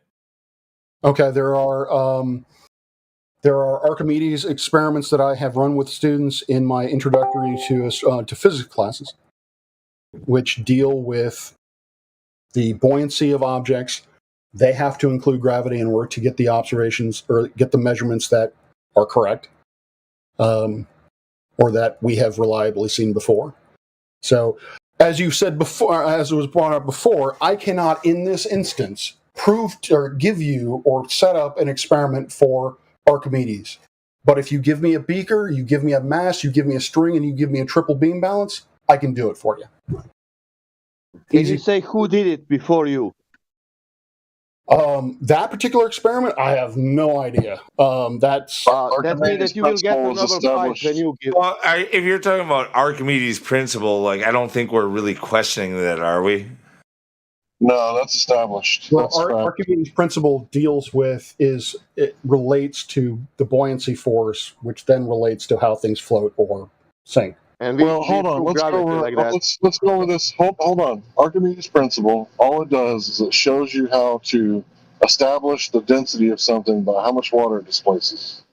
Correct. So, in case of if you were looking for a crown, if it had a cheaper material, and you wanted to know the precise density of the crown, see if it's all gold or part silver, you put it in a tub of water, and however much weight the water displaces will give you a formula to where you can calculate the density of the crown.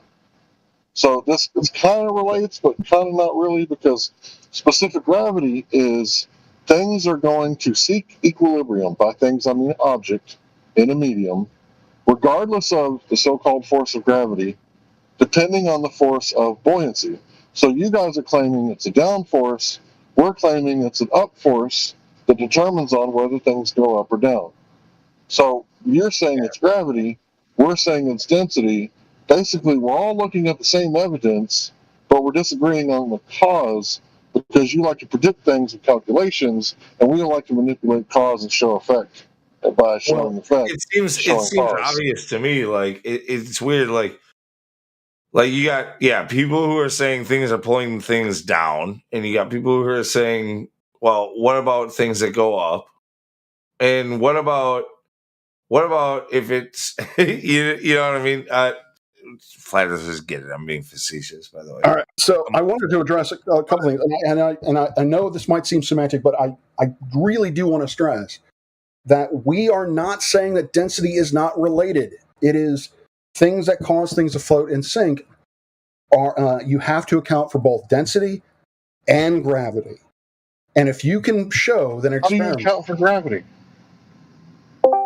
So that goes to my second point, is that for me, for science, in order to demonstrate a cause or an effect, is that you actually have to predict numeric, or you have to predict... No. Okay.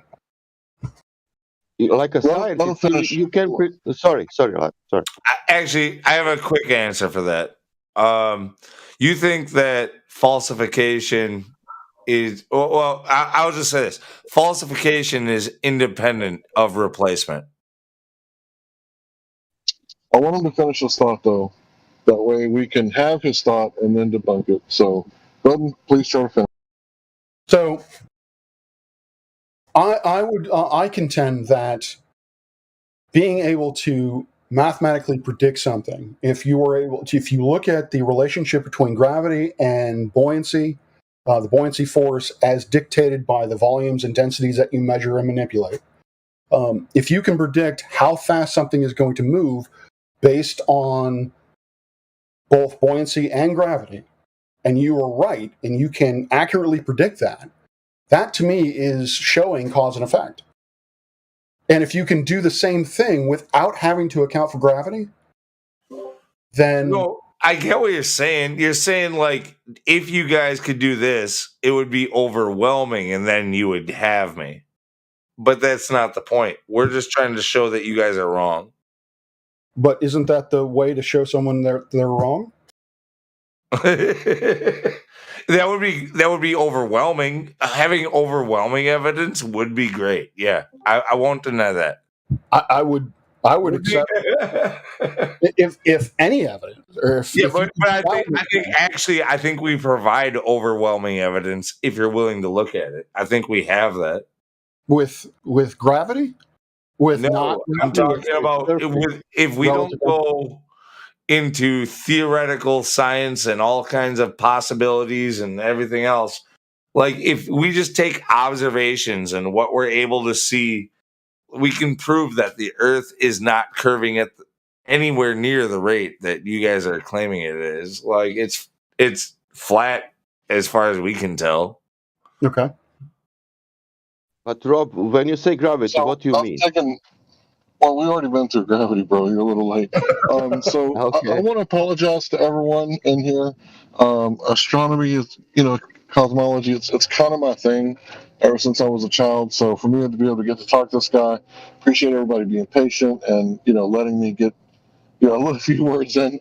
So at this point, I think we need to go to the subject matter of the Discord, which is the shape of the Earth. And I got to say that I went to Corpus Christi myself and was looking for 66 feet of curvature in between the USS Lexington, which is North Beach, Corpus Christi, and Ingleside on the Bay, which was 10 miles away. Didn't mean to make that rhyme.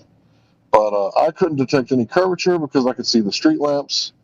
And I know for a fact those street lamps on Ingleside of the Bay, they're not 60 feet above the water. There is no 6-story buildings over there because the city is behind you when you're looking out to the ocean, not in front of you. So that's my experience. But here's the thing. You don't got to trust me or believe me. You can go to any large body of water at rest with an Earth curve calculator and a spotlight or even a mirror and test this for yourself. So, we got some arguments that we can give you. I'm not sure that, you're going to, believe us, but it's not about belief, right? This is objective facts that you can go out and try to measure the curvature yourself. So have you done it? I have not. Okay, that's cool. I expect you want to, right?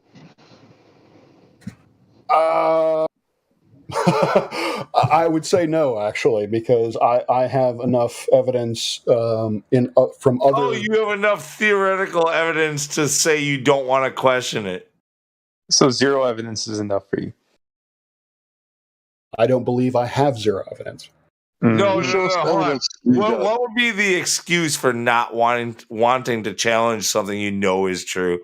Like if you had a whole group of people who were like, I don't think you're correct, like you do now. Mm-hmm. Why?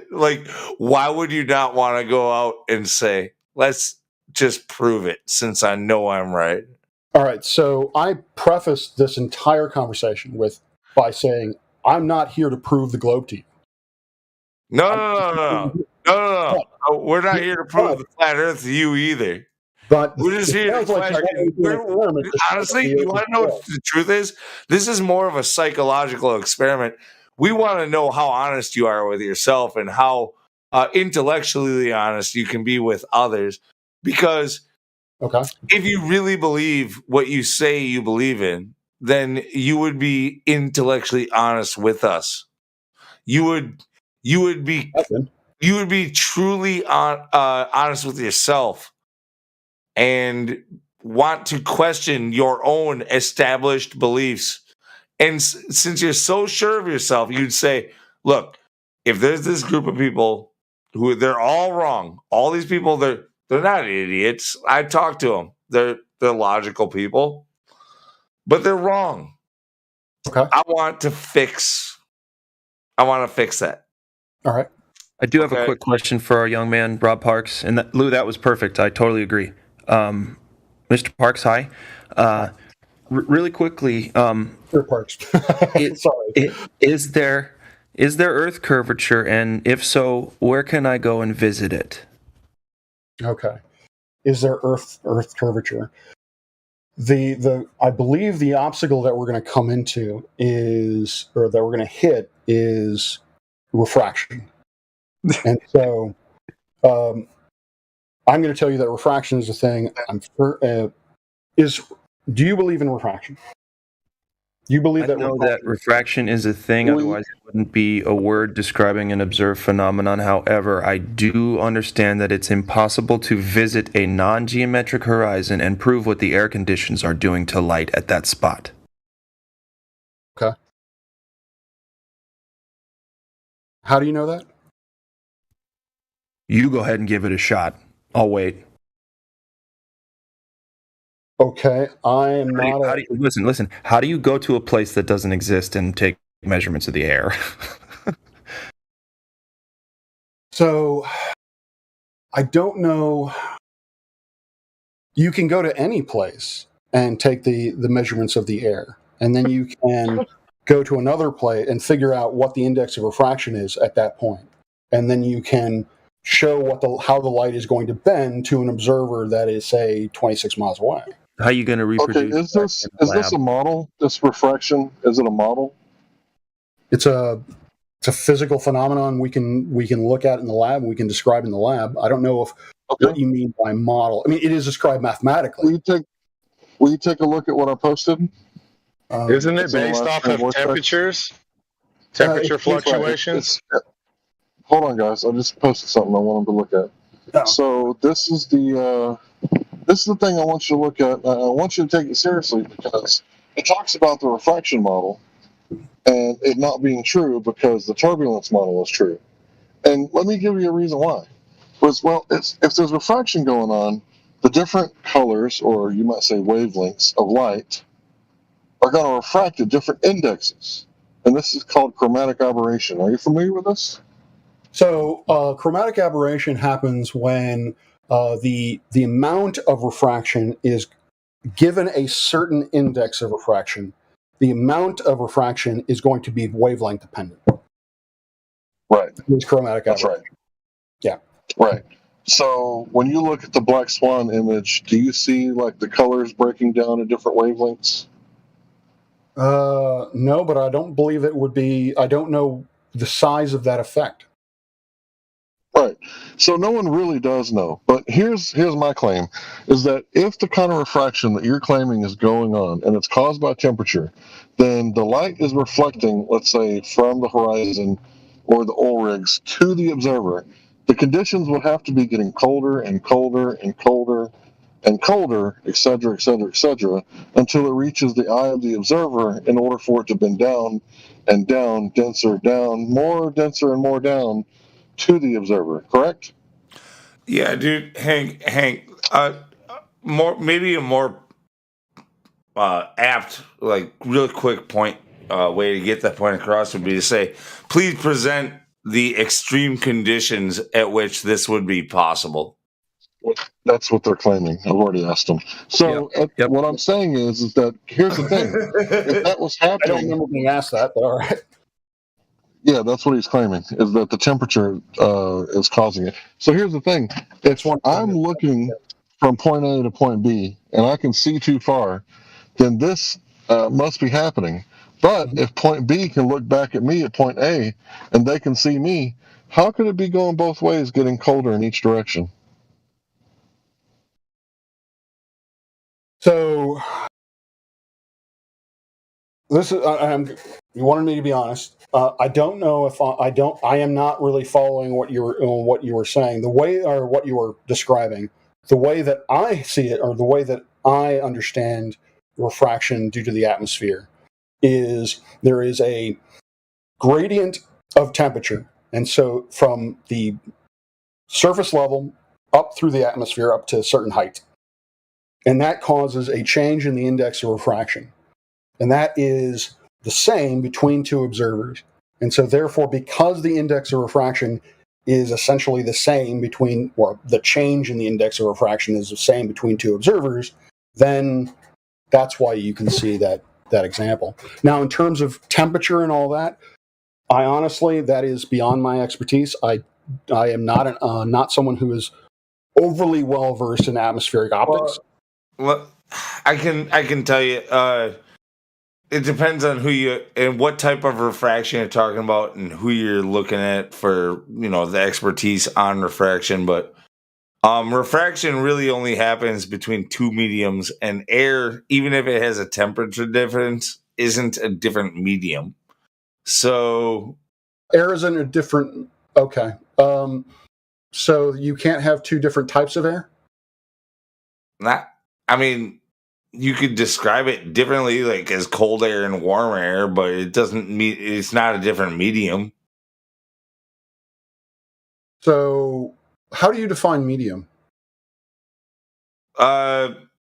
H2O is water, and it perfectly always sinks to the bottom and fills its container. If it's a gas, then it rises and it bounces off its container. Like if it's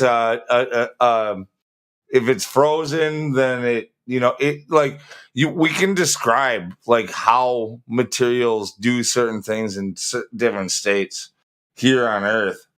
So you're saying that water vapor, ice, and liquid water are all the same medium? Is that what I'm hearing? No, but gases and fluids, gases are considered to be fluids, but they're not liquids. So this is where a lot of gray area comes in when we start talking about this type of stuff. So like liquid behaves one way, gases behave another, but some things can be both a liquid or a gas depending on temperature. And they behave differently, like water, which is what you and I are made out of. That's what this Earth is mostly made out of. Like our entire system has to do with like the energy from the sun energizing the waters of the Earth, and creating like more energy in a certain area, which creates the dynamic system. Makes everything spread out in waves and shit like that. Like it's a terrarium. It's a big ass terrarium, basically. I want to circle around to the point that was made that I may not be being intellectually honest because I don't want to do the curvature experiment. How about this? How would you like me to do? So I live in Fairfax, Virginia. If you can give me, well, I'll look up 2 points. What would be for you all? What would be the an appropriate distance? Sort of a range. That way I can find an appropriate. At least 5 or 10 miles. 5 or 10 miles. All right. 275 miles. 75 miles. 275. So you want me to be able to find? You want me to be able to find? This is the Guinness record of making photos.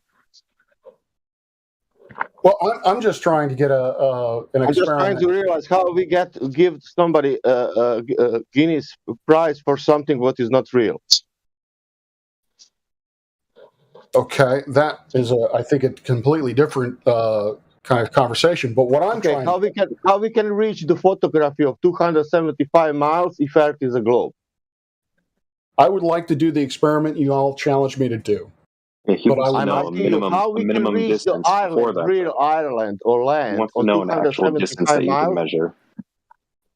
So obviously, I can't do 273 miles. I don't. I'm not going to go anywhere to do this. We know. He's rubbing it in your face that there's an observation, the Guinness Book of World Records, Mount Conahu for 273 miles. The mountain should be completely unobservable by a mile of curvature. Right? So he's not disagreeing that we can see too far. He knows that we can see too far for the Earth curvature math, 8 inches per mile squared. He's not disagreeing with that, Sasha. What he's disagreeing on is obviously the amount of refraction that can happen due to temperature only. Now, I'll put it to you like this. If I'm in a shark tank, I know exactly where the shark is at because I got my eyes open and it's one medium. If I'm outside of the shark tank, I have no idea where the actual location of the shark is. And that's a lot more scary to me to think about it like that. True enough. Because if I'm in the shark tank, I know exactly where to stick my feet to kick him in the nose. But if I'm outside of the shark tank, I have no idea where his nose is, and I might completely stick my foot in his mouth. The good thing the glass is there. I got you. Right? I got you. You're saying that if I'm near a thermal vent and there's a shark coming around, that the thermal differential between temperatures is going to cause me to stick my foot in the shark's mouth because of refraction. Because of the temperature. What I'm going to say is that if you were underwater next to a thermal vent and there was a shark that passed by the other side of that thermal vent, then your underwater sharks and ifs and dude, where's the curvature? Sorry, I was addressing his point. I know. I just wanted to give you a little slap there. Continue. Okay. All right. Do you want me to talk about the shark? No, it's better to speak about how refraction can extend horizon than to speak to go under the water. Hang on just a second, guys. So I'm the type of guy to barbecue outside. Okay. So when I barbecue outside and my wife is mowing the yard, she doesn't like rise several feet up in the air as she passes in between me and my grill that goes up to like 550 degrees. Sure. Would anyone 5,000 degree? I'm sorry. Even if I had a 5,000 degree exhaust from a helicopter engine, it's not going to cause the sun to rise and set again, right? The only thing it's going to do at best is make it appear like my wife is dancing. She isn't going to rise and set. What I was She's going to gonna say slightly was, wobble. if you have a chart, yes. What I was going to say was that if your wife, you could not accurately say where exactly she was at any instant in time because she appears wobbly. I'm not making the claim that your wife should appear 6 feet above the ground. I don't think that is the right conditions to create whatever type of mirage that is. So what conditions do you need to make a deer appear in front of the hill when the deer is actually behind the hill, and in this case the hill is made of water due to curvature? What conditions do you need for the deer to appear in front of the hill so that I can shoot it with my camera? In front or on top of? So the deer is behind 66 feet of curvature. Yeah. Right? It's behind the hill. And I want to shoot it with my camera. What conditions would make it possible for me to shoot a deer that's on the other side of an obstructed object like a 66-foot hill of waters? In other words, earth curve. I don't know.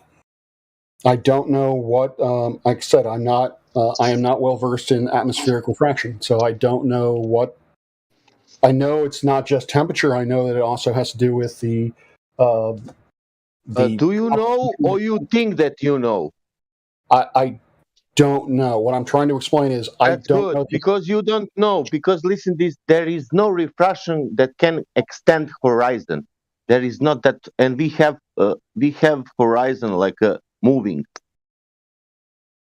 How we measure the Earth in the first place if we had all that refraction all the time? What do you mean by measure the air? The Earth. Earth. Oh, Earth. Sorry. So how we measure Earth if we had all that refraction every day, changing every day? You don't know where is the real geometrical horizon. How we measured in the first place? How we knew it in the first place? There is there. So I don't believe, and I could be very wrong about this, I don't believe the radius of the Earth has, from the globe side, has ever been measured in that way. I don't think that curvature. Okay, in which way was measured? Well, I'm not. I am pushing the ignorance of my ignorance because honestly, this is not something that I have well researched. But Eratosthenes was. I will go back to Eratosthenes. He basically used the length of shadows and geometry. This is bullshit story, Eratosthenes. I'm sorry because of my language. No, that's fine. Because Eratosthenes 2,000 years could not go 500 miles straight line. That's only one thing, and you have other things. Do you understand that? I don't think he went in a perfectly straight line. It's an assumption that the sun is far away and the light is parallel. Do you think the light's parallel? Does the sunlight travel from the sun to the earth at 90-degree rays? You are wrong. It was not Eratosthenes, it was Biruni. If you want to know. Biruni's the one that gave us the radius, but let's go back to Eratosthenes. Does the light travel at 90-degree parallel rays, like railroad tracks? So light coming off, light hitting the Earth is what we refer to as plane parallel. So if you're, how would I describe this? You have flat planes of light smacking into the ground at all times.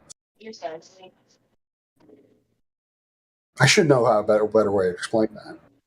I would not say it's not a railroad track. That is not how I would describe it. All right. Well, I'm going to post some stuff here for you, and you're going to be able to see for yourself, right? What the experiment was, what it looked like, what the so-called experiment.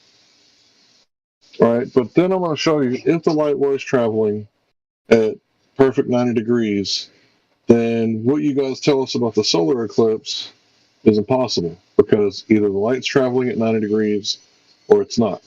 And I know everybody probably wants me to go back to the curvature, but is the moon 70 miles in diameter, or is it 1/4 the size of the Earth?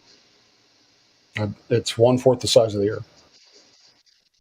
So why is the shadow in totality only 70 miles across? So, I keep saying so.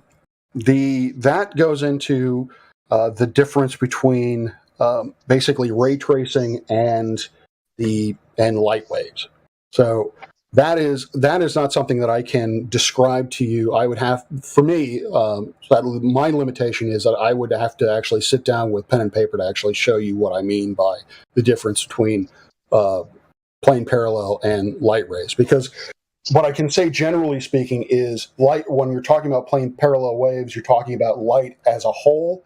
Whereas if you're talking about ray tracing, what you're talking about is light coming from one particular location from an object to one particular location on the screen. But we seem to be going to bouncing to many different topics here. And we got lots of questions, brother. I'm sorry, but you guys have made lots of claims. No. Does Eratosthenes also has that question? What you had now? Sasha, come on, bro. All right, so I'm trying to be fair to you. What is it, Rob? Yeah, Rob Parks. I'm trying to be fair to you, but you guys have made a lot of claims, and because these claims are coming up in science class, our children take it as verified factual evidence that can't be disproven, because science is one of those things where when you write "science says" over an article, and then you give a sentence afterwards, no one has to read the article because science says so. Well, science doesn't have lips. It doesn't have a vocal cord that reaches certain frequencies. It doesn't have breath, right? But for some reason, science keeps saying all these things, and science doesn't say anything, does it? Science provides the most probable explanation for any phenomenon that isn't a direct observational measurement. That's what I would say. Right, but if we're going to be like educating our children, and we want the best outcome for them, not like the government schools where they're really good factory workers and they're really good at sitting down and shutting up and doing what they're told. If we want the absolute best for our children, and we want them to be the bravest, the smartest, and the best they can be and reach their full potential, we want them to have knowledge, because if they can apply that knowledge, then they'll have power. And if they have power, they'll have the ability to be free. We want the best for our children, don't we, sir? Yes, sir. And as an educator, I yes. Okay, I'm glad we're on the same page. Yeah. So we want the best for our children. We don't want to teach them lies, right? Like, we don't want to teach them stuff like Europeans are superior because they're better at swimming, right? That would just be weird to teach children that Europeans are superior, right? Because we know who wins the foot races, don't we? I don't know. I don't have an opinion. I don't know where Europeans would. I get it. Thank you for that last line. Yeah, my point was that Africans, sub-Saharan Africans, generally win the foot races. So we're not superior. Yeah, that's all I was saying. Oh, all right. Yeah, I'm just pointing out that there is no superior race. This whole scientific racism is a load of shit. There is no subhuman population, is there? No, and I've never claimed there was. Of course you wouldn't claim that, but scientists in the past have claimed that there's subhumans on Earth. They even said at one point that the Neanderthal were subhumans, and then they found out through more testing, actual laboratory testing, right, that we actually inbred with the Neanderthal, and some of us are related to the Neanderthal, right? I believe so, but I'm not an anthropologist. I know. But my point is that we're not different than Neanderthal. We're all the same human race. There is no different races. This is a man-made construct, and there's no science to back it up. Because in order for there to be a subspecies, there has to be 15% difference in genetics. Are you aware of that, sir? I was not, but I do not believe that race is a thing. I believe that race is a social construct. I do not believe it is. You got it, bro. But for how many years did people read Darwin's books about preserve the preferred races? Whose books? Darwin's book. Do you know the title? The Origin of Species? You're talking about Origin of Species? And the preservation of the preferred races? Oh, no. I have not read Origin of Species. Okay. Well, I would imagine it was a real popular book for the families that were on the fence about slavery. Right?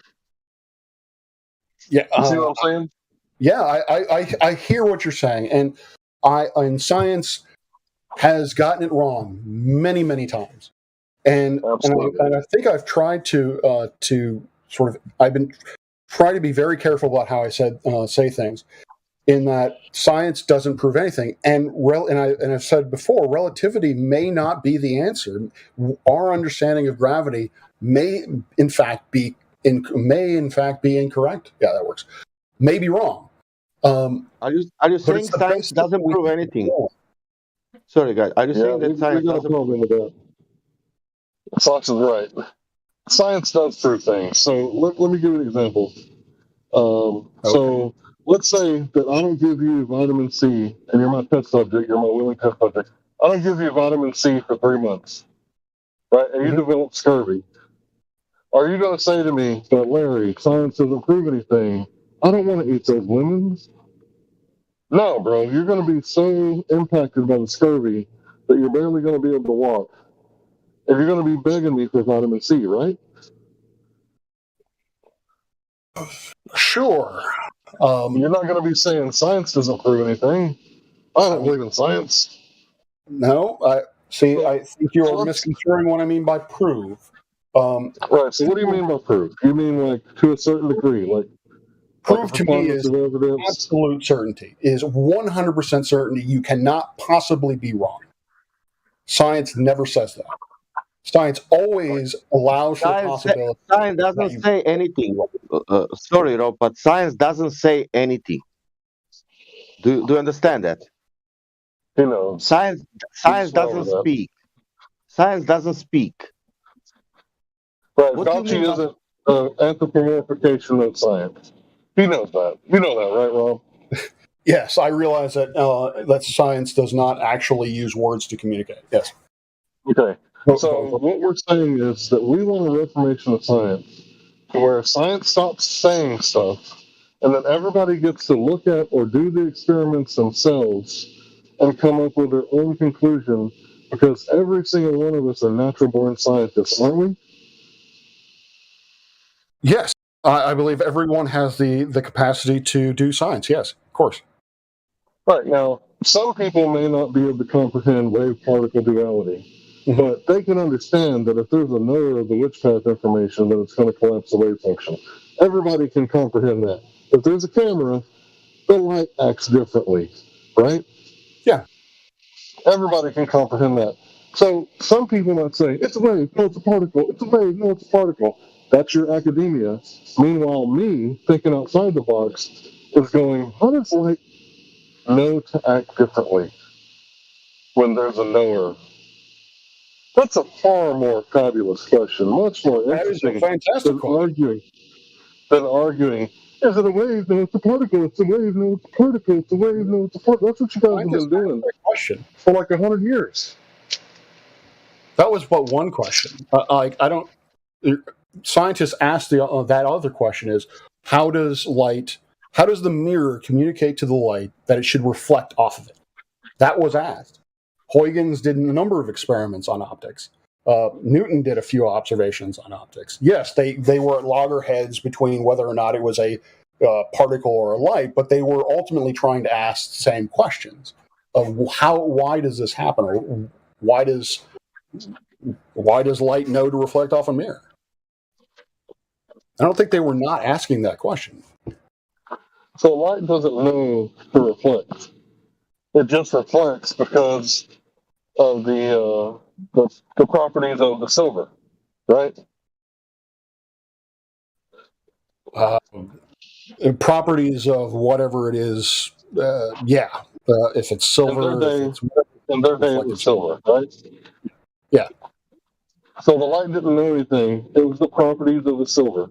So I'm asking, how does the light know that there's a knower of the witchcraft information? My speaker's a little bit bad. So you're asking, how does the light know that there is a mirror to reflect off of? I'm sorry, bro. I'm standing next to a machine. Oh. How does the light know that there's a knower of the witchcraft information? How does the light know to act differently and collapse the wave function because the light detects a knower? How does light detect anything?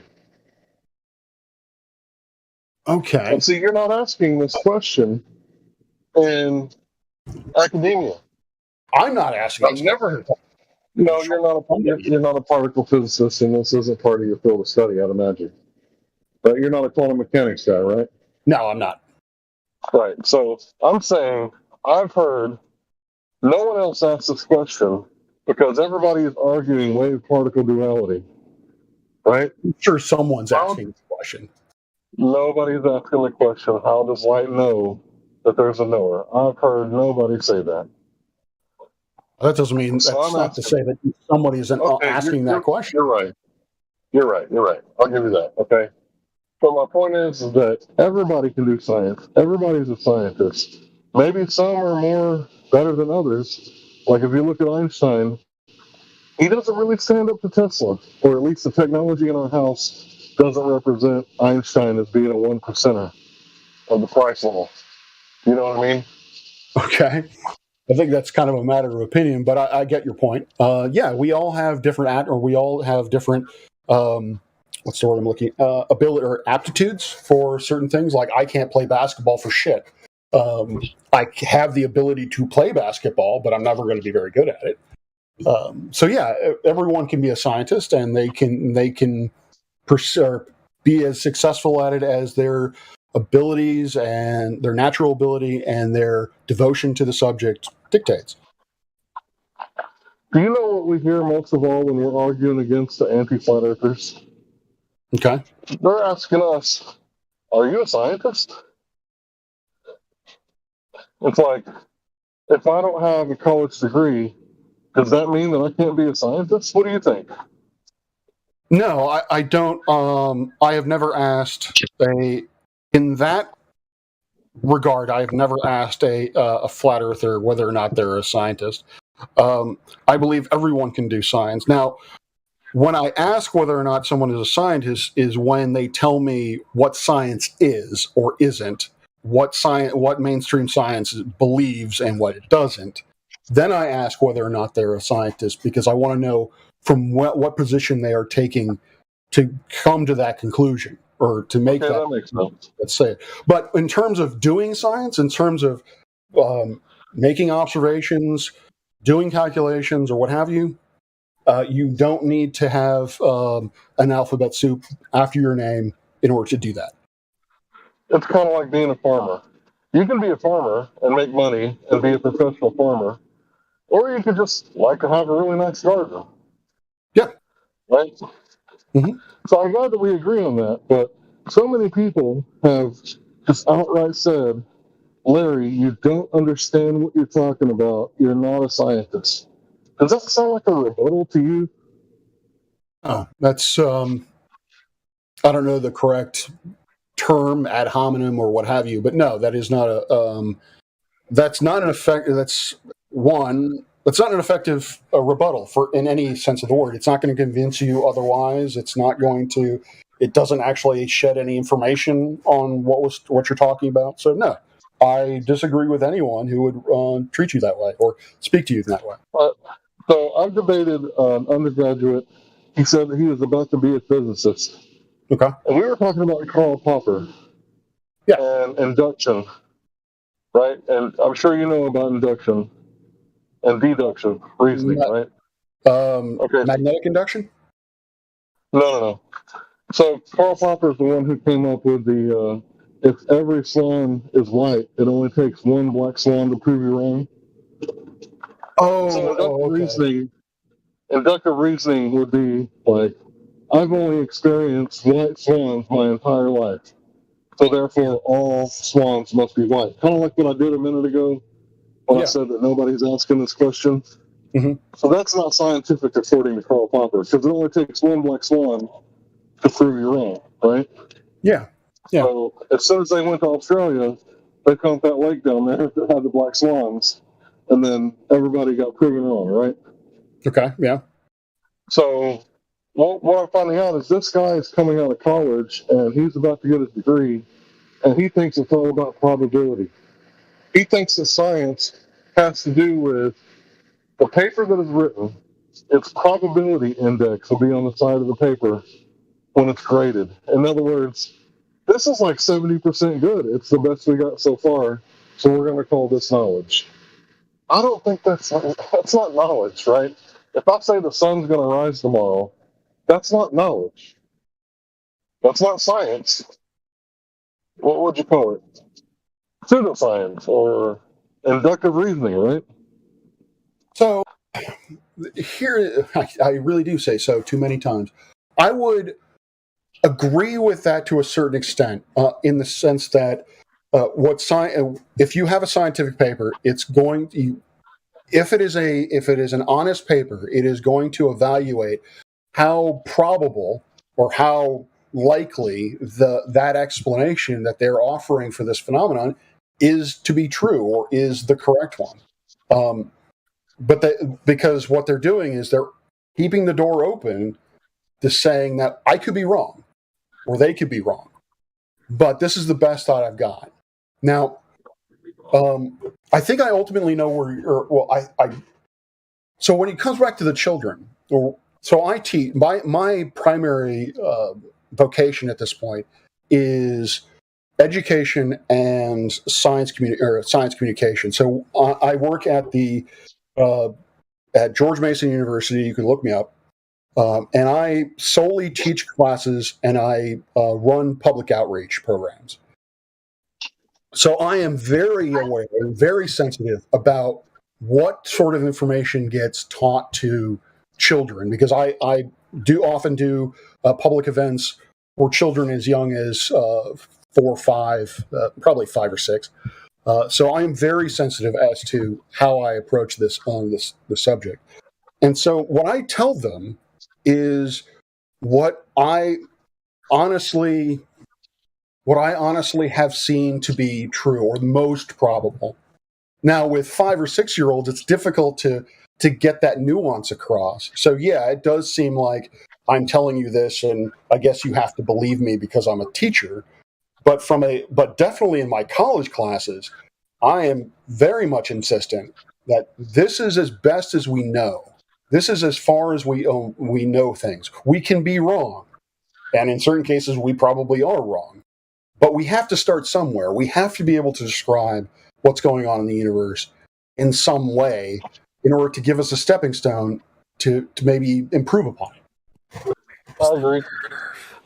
I agree because the thing is that science isn't like religion.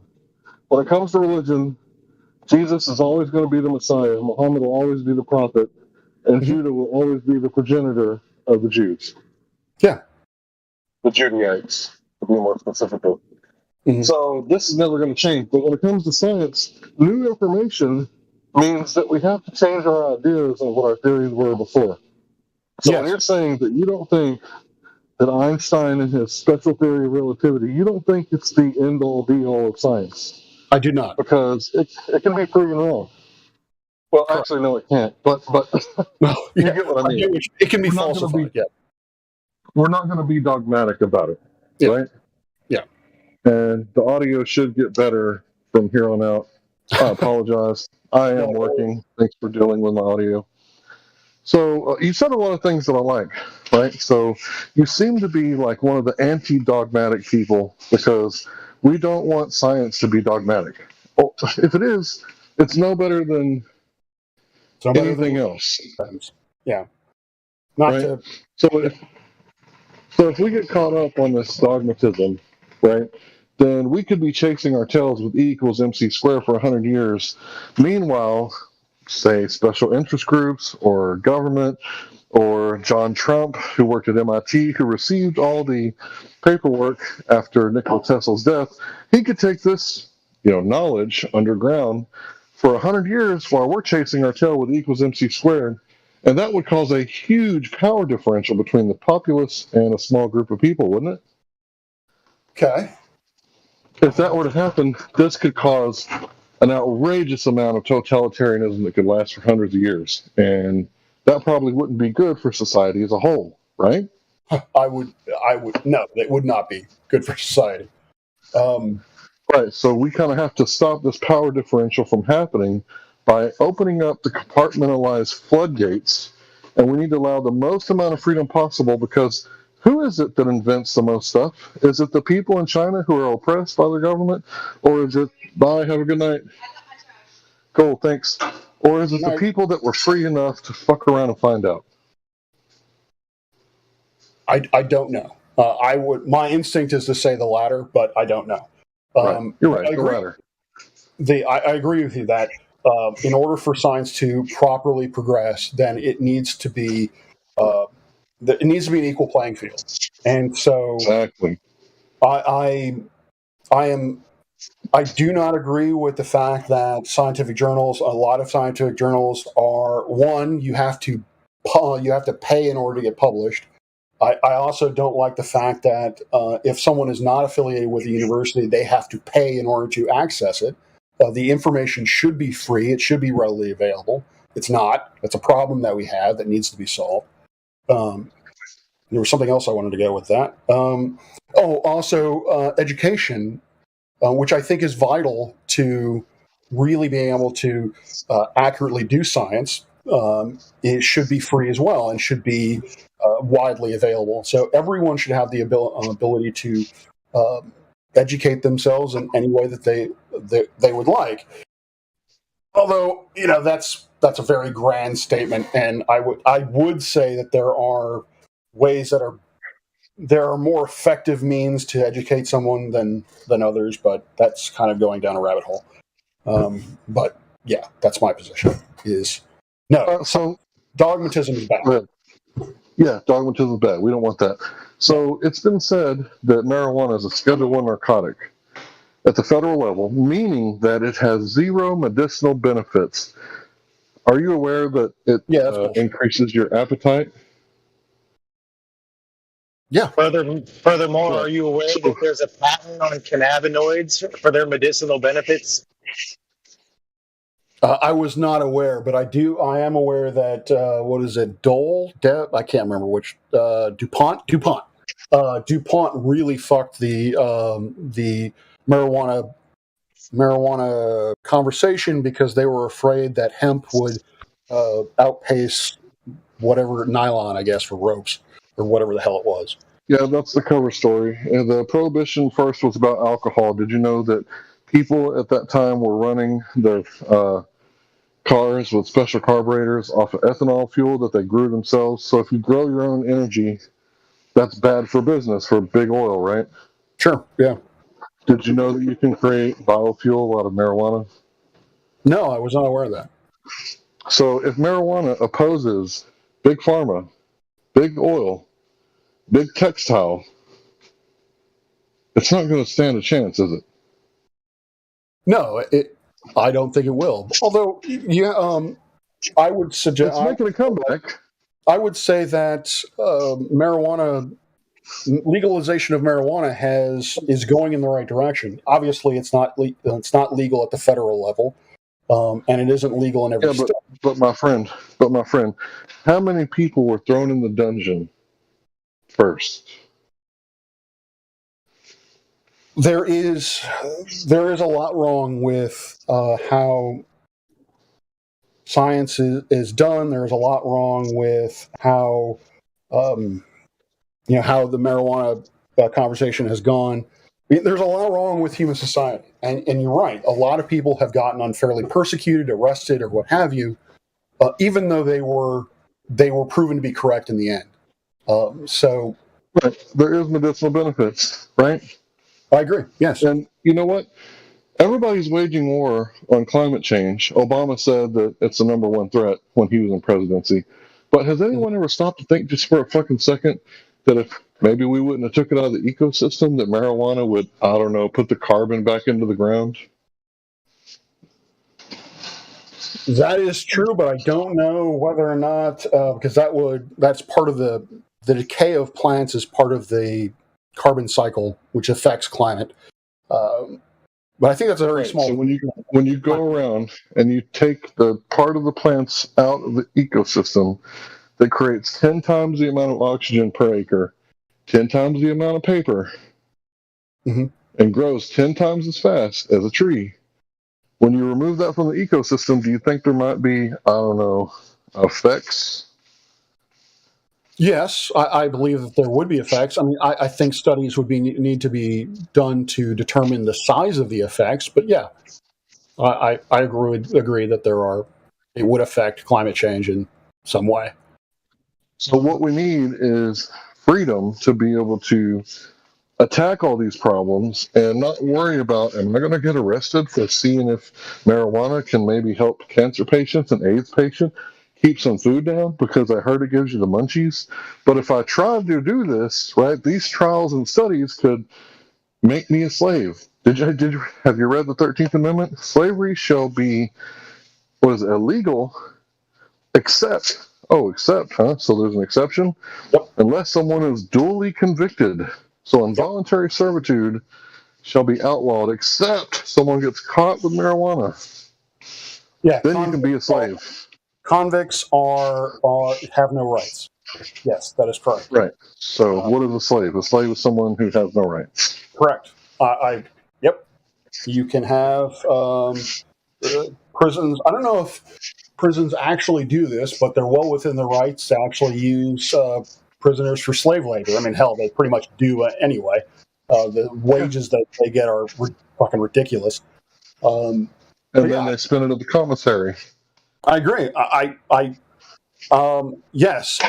And with one of the problems I'm running into now, because of obviously gun violence has has reared its ugly head again, or the conversation of gun violence has reared its ugly head because of the NRA.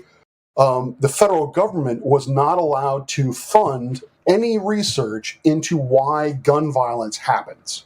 It's only within the last, I think, year that the federal government has been allowed to give money to people in order to look into why gun violence occurs. We're going to be quick on this topic. I'm going to be concise. Sure. Did you know that it's legal for the cops to lie to you? Yes. According to the Supreme Court, they're allowed to lie to you. Yes.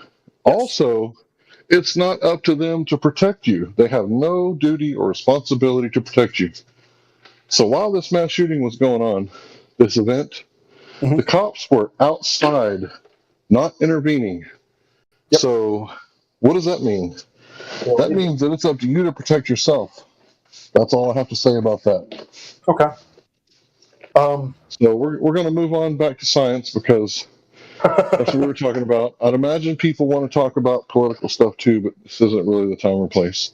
Anybody who wants to talk about that stuff can go downstairs in another room off the live stream and talk about that, or religion, or any other subject. But let's get back to the shape of the earth. So we're telling people, don't believe us, right? We're telling people to think for yourself and question authority. And when you leave here, you should be brainwashed to think for yourself and question authority and go outside and find out if the earth's curving for yourself.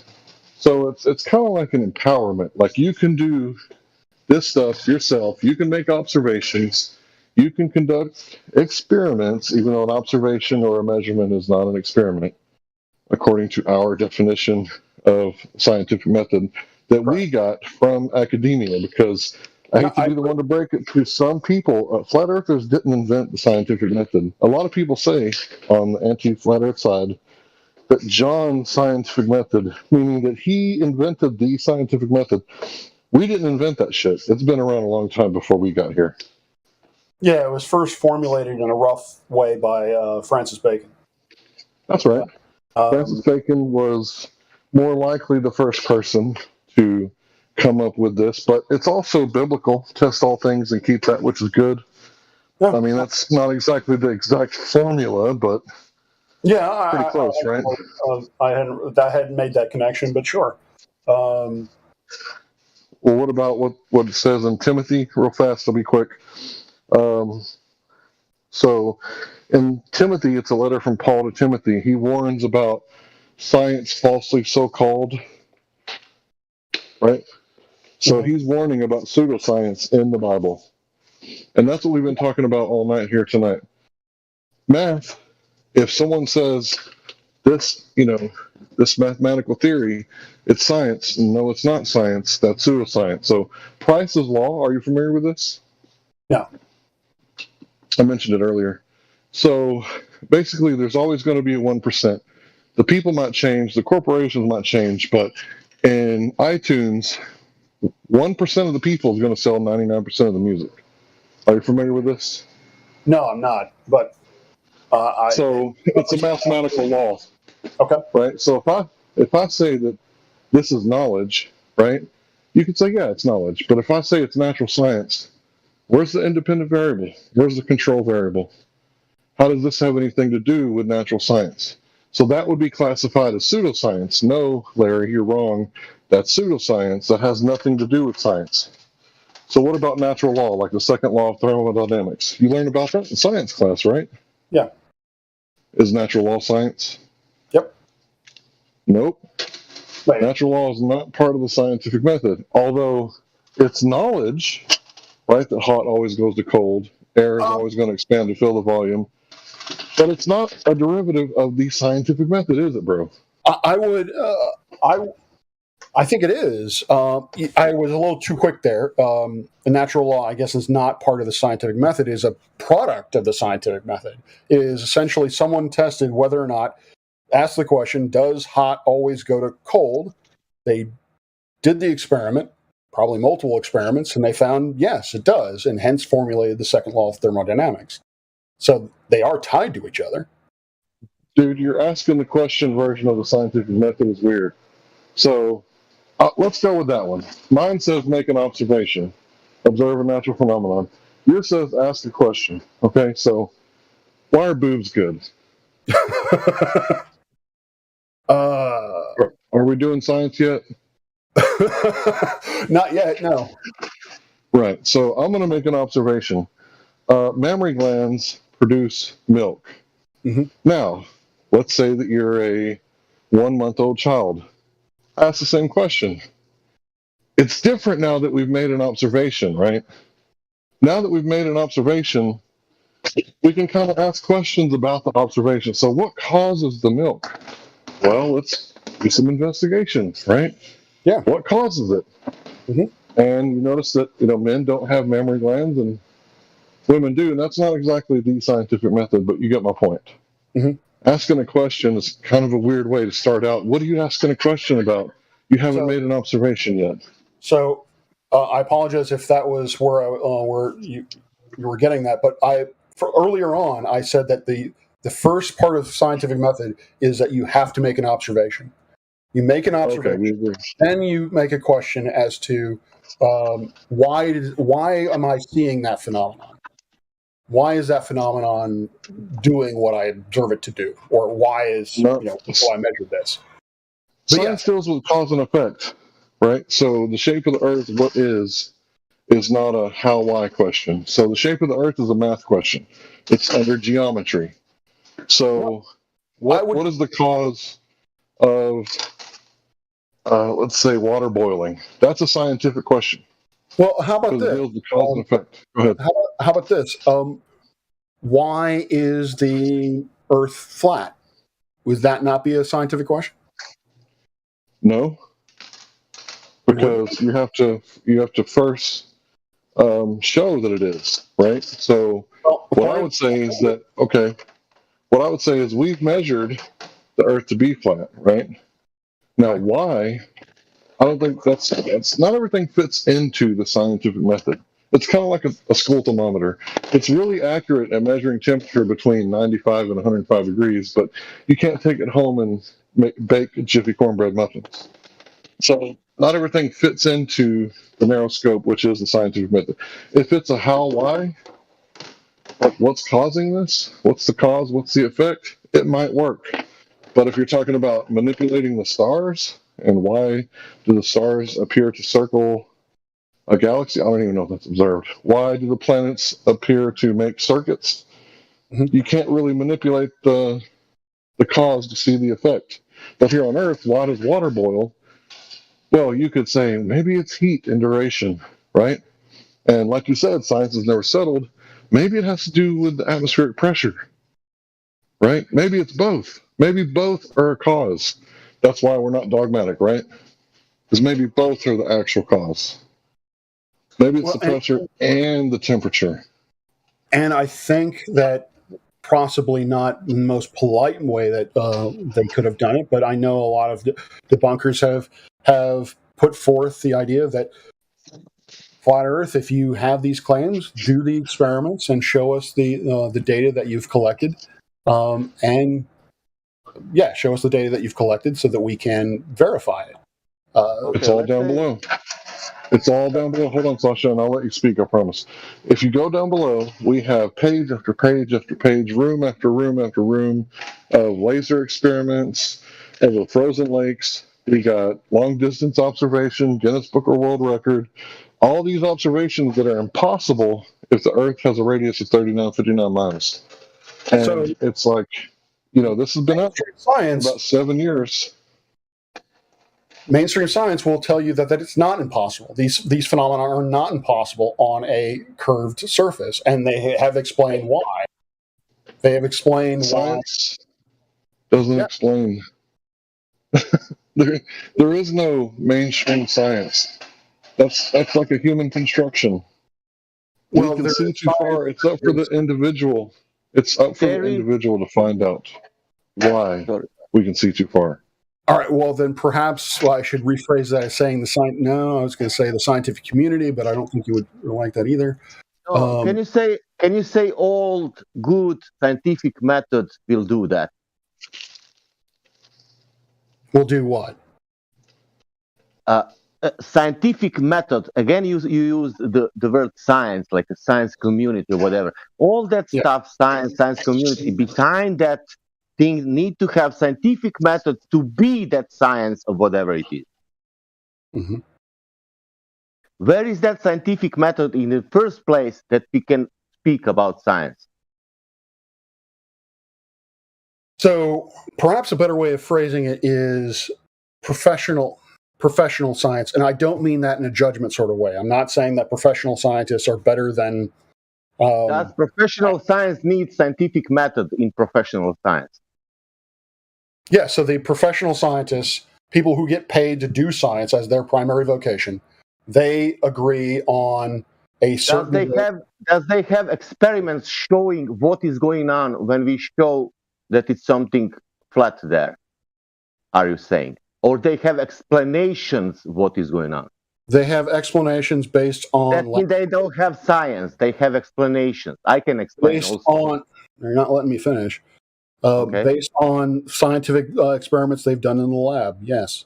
Okay. Can you tell us which scientific experiment did they in a lab showing that on the Black Swan example, horizon is extending 10 times further what should to be?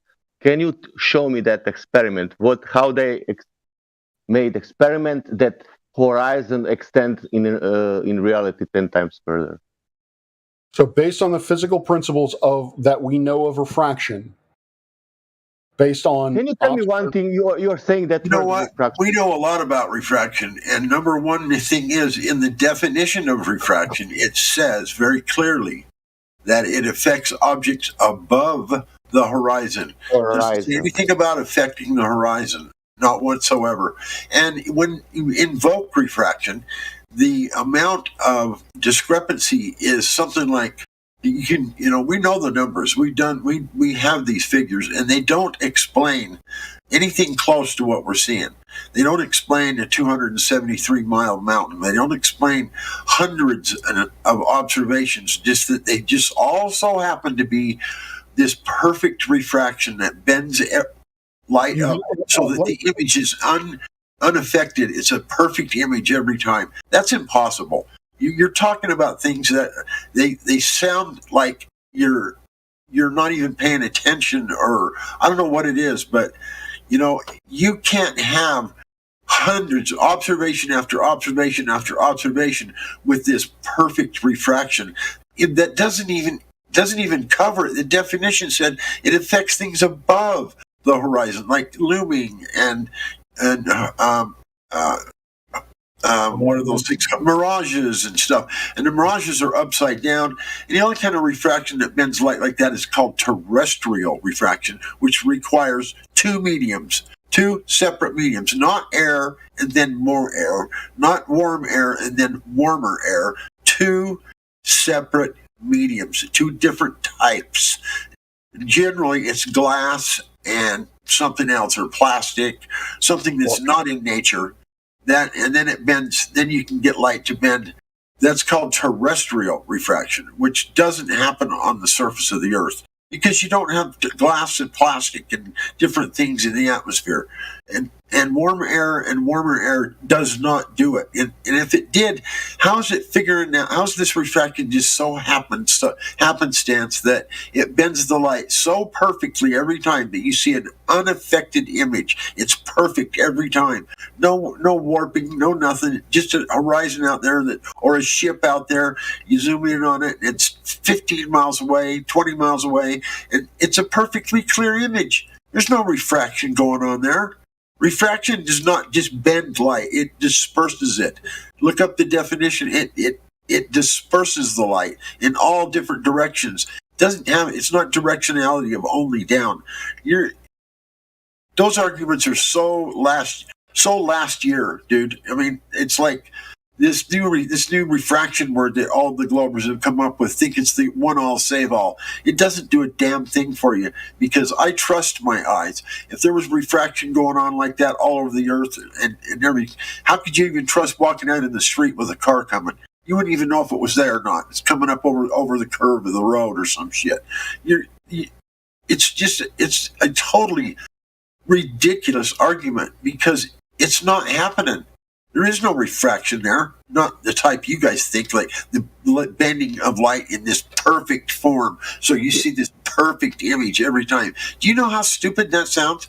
I mean, and not only that, just the thought of it is just utterly ridiculously absurd. I mean, I don't mean to be, I'm not trying to be mean or forceful or whatever, but you know what? I've had it with this refraction shit that's coming out of the Globers' mouths. If you can show me where it bends light like that, refraction over water or anywhere, you show it to me. Show me an observation Not in the lab where you create some special environment where you can get light to bend via whatever process or whatever type of light you're using. It's affected severely by a certain type of medium that you spray in the air or whatever they do. They do all those kinds of weird things to try and show what happens in nature. They always bring up all these non-natural effects. It's ridiculous. It is utterly ridiculous. Those observations are absolutely genuine, and I know they are. And there's nothing. It's so self-evident. The horizon is let me help you out, Godrocken. flatter than a pancake. I'm done. I just came on. I haven't been on for hours. I'm just going to say my piece and go to bed. But I'm telling you what, I'm sick and tired of this refraction shit because it does not work for you. I'm sorry. You're out of luck, my friend. So let me help out Godrocken. So basically, in 2015, we started to ask the question, hey, we can see too far. And we think it's because there is no geometric horizon. Because back then, they used to say boats go over the geometric horizon, right? And that proves that we live on a sphere because things disappear over the horizon. And we started saying, no, it has to do with geometric horizon. But yeah, okay, I get your point. Right. So we were saying that there is no geometric horizon there, right? And they would ask us, "Where's your curve?" We're not claiming an edge, right? Where's your edge, flat earther?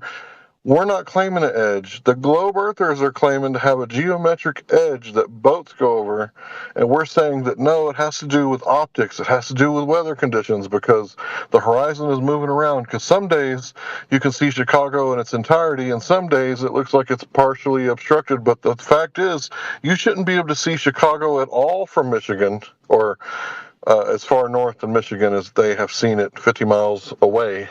Because it should be covered by 1,800 feet of curvature, and the tallest building is 1,600 feet, give or take a little bit on my math. But it should be completely obstructed, right? And they're saying, well, it's because of refraction. It's like, oh, like now that the Black Swan came out, now you guys are saying it's refraction. That's what we've been saying this whole time, but it's not actually refraction that's causing us to see over the curvature. It's because the Earth is flat that we can see over the curvature. But you guys took what we said about the horizon is moving around based on atmospheric conditions, and you guys ran with it and said, that's not why the horizon's moving, that's why we can see too far. So you guys kind of hijacked what we were saying in 2015 to 2019, and now you guys are like doing like it's refraction, dropping the mic and walking away, when you guys can't even tell us like what kind of refraction. There's 5 different types. Do you even know, sir? Rob? 5 different types of refraction? Not that I'm aware of, but please let me know what they are, and maybe they'll jog my memory. Rob, real quick though, Larry, can I interject real quickly about something that you just said? Sure. Okay, Rob, are you familiar with the photo that they're talking about of Chicago from the shorelines of the dunes in northern Indiana or southern Michigan? Are you familiar with that photo? I'm familiar with the photo over, what is it, Lake Michigan or whatever it is? Yeah, but are you familiar with the locations that they're shot from? Not specifically, no.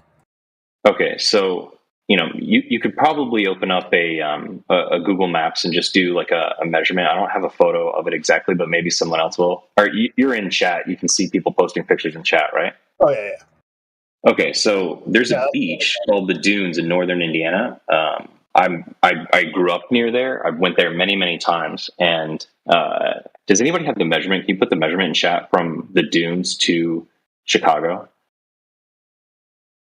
Yeah, there we go. Well, that's a little that's straight across, but the dunes are a little bit further south. Yeah. Either way, to Larry's point is that based on where the photo is taken, you should see something roughly like 1,800 feet of curvature, or there should be, not necessarily see, but there should be 1,800 feet of curvature. And the tallest building in Chicago would be roughly 1,600 feet. So therefore, we shouldn't see any buildings at all from that beach shoreline. And yet, if you look at the photo here that Donato posted, that's probably the clearest one. You can see the entire city. Now, it's my understanding from listening to what you're saying is that regardless of what type of refraction it is, you're saying that we can see in pretty sharp and clear detail the entire skyline of Chicago due to refraction. That is really behind 1,800 feet of curvature, but that refraction is perfectly arcing that light in the entire skyline directly to us. That's what I would claim. Yes. Okay. All right, Larry. Yeah, thanks. And I don't want to hog the mic. Anybody can interrupt me at any time. Well, I want to address a couple of points that you were making. I don't know about the 2015 thing because I wasn't around in this community in 2015. But I know. I was just educating you and letting you know what led up to the refraction thing. We were saying it first, and then you guys hijacked it like it's a victory. But you guys finally had to agree with us that the horizon is not based on an actual geometric measurement. It's based on the conditions of the day or the hour, basically. Because, go ahead, bro. I'm sorry, I interrupted. No, if someone basically was saying that there is a geometric horizon and is an absolute, there was no refraction, doesn't affect what you were seeing, they're wrong. And there are a lot of on the globe side who they are not wrong, because that is written in all mainstream education that we have geometrical horizon. What are you saying? I'm saying there is a geometric horizon in the sense that the Earth is a sphere, but when it comes to what you can actually see, you're only talking about apparent horizon. And your apparent how many horizons we have? That we can see, and how many horizons we have in existence? Two. Seeing or not seeing. Two, so I'm about to show you. Rob, can you see the live stream voice text? Did you say two? Terrestrial refraction. Yeah, I just said two. I'm about to show you. Can you see the live stream voice text 3 minutes after the hour? It's a GIF that says atmospheric refraction. Can you see it? Hold on. Probably. Yeah, well, I was looking at that where the horizon seems to bounce up and down. I'm going to describe to you what you're seeing, and you're going to tell me if it sounds right. So this is a time lapse that has been converted into a GIF. So what a time lapse is where they take 8 to 10 hours worth of video and they shrink it into a GIF that's only about 30 seconds long. Right? So this time lapse is showing the sun as the GIF begins. You can see clearly to the other side.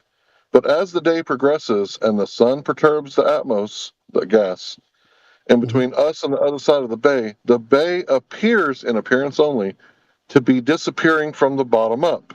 And that's why that white line on the bottom. Now, this is the artificial horizon because the actual horizon is in the background. Can you see it back there closer to the second line that's almost at the top? Can you see the actual horizon back there? To be honest with you, no, not where that line is drawn. I cannot see a horizon. It's a little bit lower than that line. It's where the sky appears beneath the water. Yeah, that horizon I can see. Right. So the one in front is an artificial horizon. It's not an actual horizon where the sky meets the earth. But what appears to be happening here is as the sun perturbs the atmosphere, it's causing the effect that you guys call atmospheric refraction, and it appears that the bay is disappearing from the bottom up. Do you agree with that? I would agree with that. Okay, so if that was a cruise ship over there instead of a bay, would it appear to be disappearing from the bottom up? Oh, well, now I'm looking at this. No, I wouldn't say that it was disappearing from the bottom up because what I'm looking at is the buildings seem to be elongating. They basically they're getting taller and shorter, but the amount that I see of the bottom I cannot say for certain just by eye whether or not the amount of the bottom that I'm seeing actually goes away or becomes into view. What I'm seeing there is larger and smaller. When the water starts out, is it close to the bottom line? And as the day progresses, does the water line appear to get higher and higher in the image? On average, I would say yes. Everything seems to get squashed, and higher. Right. So if there was a boat there and it was parked right at that line, would it appear to be disappearing from the bottom up? I think it would be squashed. I don't think it would be appearing to be disappearing from the bottom up. No. So if I were to paint a boat right there where that line is, and as the day progressed, the water line is appearing to get higher, you don't think it would disappear part of that boat? No, I don't. But I could be wrong. It's obvious to me that the water is obstructing the bay on the other side. In fact, they look like they might be drowning, but it's only an appearance, right? They're not actually drowning. See, to me, my eyes tell me that that the whole thing is just getting squashed. That the water level is not increasing relative to the buildings. The whole image, the whole shoreline is just getting compressed. See, now you sound exactly like one of our favorite flat earthers, known as Metal Arc, also known as Lemon Bird, also known as In the Trenches Taking Grenades on the Globers debate channel. He says that what's happening is that the angle between the earth or the ocean and your eye is a very small angle, as opposed to the angle between your eye and the sky is a very large angle. Because if a building is several stories above the horizon, we could see that entire building because we have, 45-degree angle of visualization, as opposed to 6 feet off the ground at 20 miles away. You're not going to be able to see the street view of Chicago from like 50 miles away because that angle is going to cause everything to compress. So I don't know if you know this, but you're quoting Lemon Bird word for word. So what you're starting to get into is the Rayleigh criterion and exactly. You got it, bro. What the fuck am I thinking? I'm losing the word. Resolvability. Exactly. So when it comes to your example, you use 5 feet off the ground, and then you talked about the top of the building. So in order to basically compare apples to apples, you have to compare 5 feet of the bottom of the building to 5 feet of the top of the building. In both of those cases, you are not going to see them as clear. You're going to see them as blurrily as, assuming that there isn't more refraction. Just based on the Rayleigh criterion, both of them are going to be equally unresolved. Not that you can't see them; they're just going to be unresolved.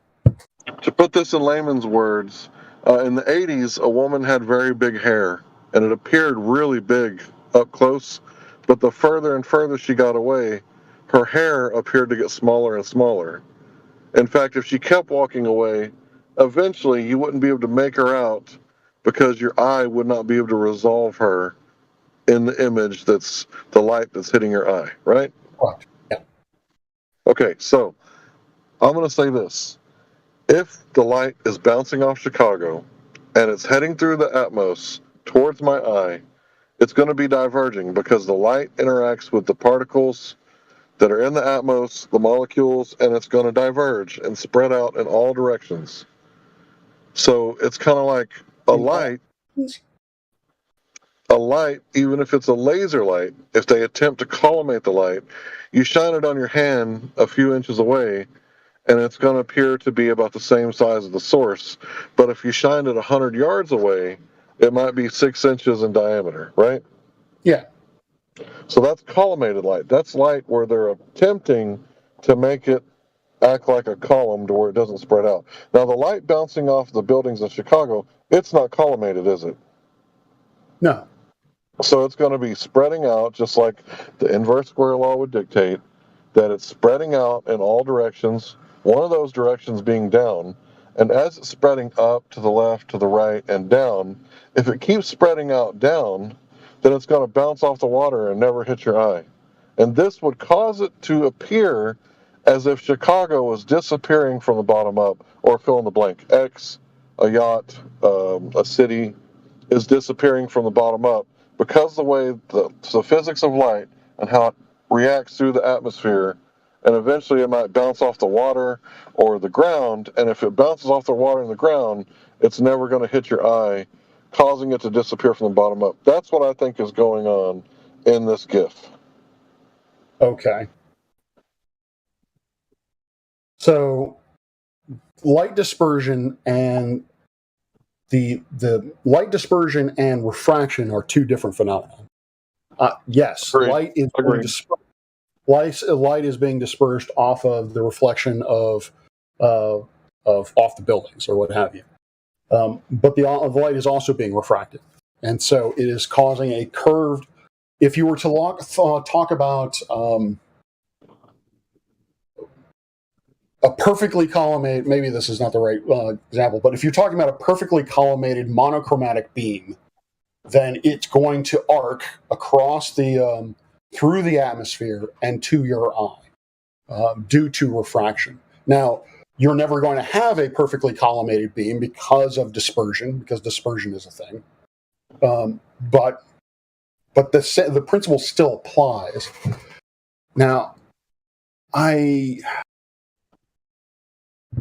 don't think I fully understand what you mean by if light or how the dispersion affects or how the Rayleigh criterion has anything to do with dispersion, because it doesn't. The Rayleigh criterion simply talks about the resolvability of. Yeah. No. Okay. I was saying these are two things that are happening at the same time. Okay. Things appear to be smaller the further they are away. Yep. And also, when an object is further away, the light reflecting off the object is what you're seeing that hits your eye. And if it's spreading out, you said dispersion. If it's dispersing in all directions, down is one of those directions. And if it disperses too far down, it'll reflect off of the water and never hit your eye. Because once it hits the water, it's now going in a different direction away from your eyes, causing objects to disappear from the bottom up. In appearance only. I don't know how that would cause things to disappear from the bottom up. So the light at the top of the building on Chicago, right, where the towers are on the building, it has a long way to go, right? Because there's no water blocking it, so it can go up and it can go up and up and up and up and up, right? How far can the street view of Chicago go down? Wait a minute, hold on. I lost you there. Top. So Chicago buildings, the roofs, right? So there's nothing stopping the roof from being visible because you can see the roof from a really long ways away from it because the ground is 1,600 feet away. But the ground level of Chicago, first of all, it's in a swamp, which means that they dug out the area and they made some levees and created like a dry swamp. That's why we can't actually see the bottom of Chicago, is because it's actually lower than the water due to levees. But my point is that the street view of Chicago, if it were level with the water, it's only got 10, 15 feet to go down and then shrink into that angle, and then you can't resolve it anymore. Plus, the image is stretching as it goes over, because if you watch Rob Skiba's video, he takes footage from Michigan. He gets in a boat. He goes all the way to Chicago till he's like in the Chicago area waters. And then he turns around and comes back to Michigan.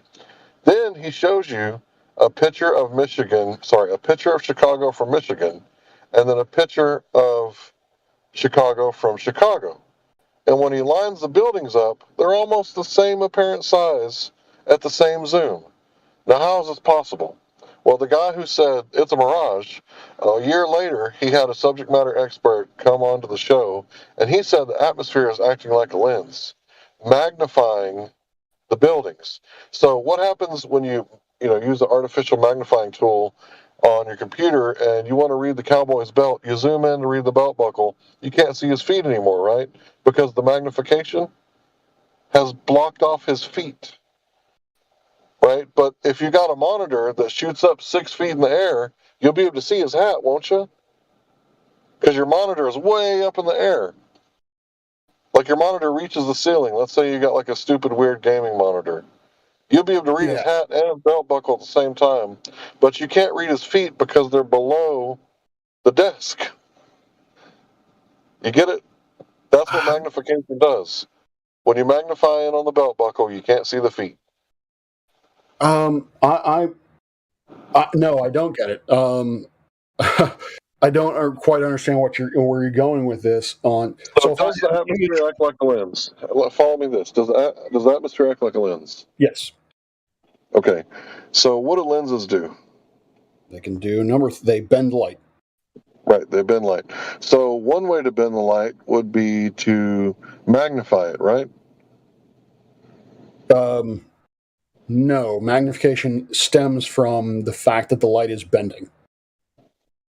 There is no magnification is not a consequence. Is not a consequence of bending light. It's basically the light bends, and you get a certain magnification. You get a certain distance, object distance or image distance, that sort of thing. So growing up, my grandmother had bifocal lenses, and there was a certain part of the lens that was thicker than the rest, and it caused her to be able to read her Bible at night when she couldn't before. Yeah. So is the lens causing refraction, causing magnification? Yes.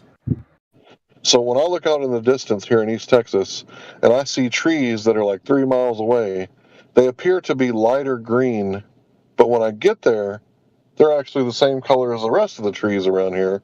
They're dark green.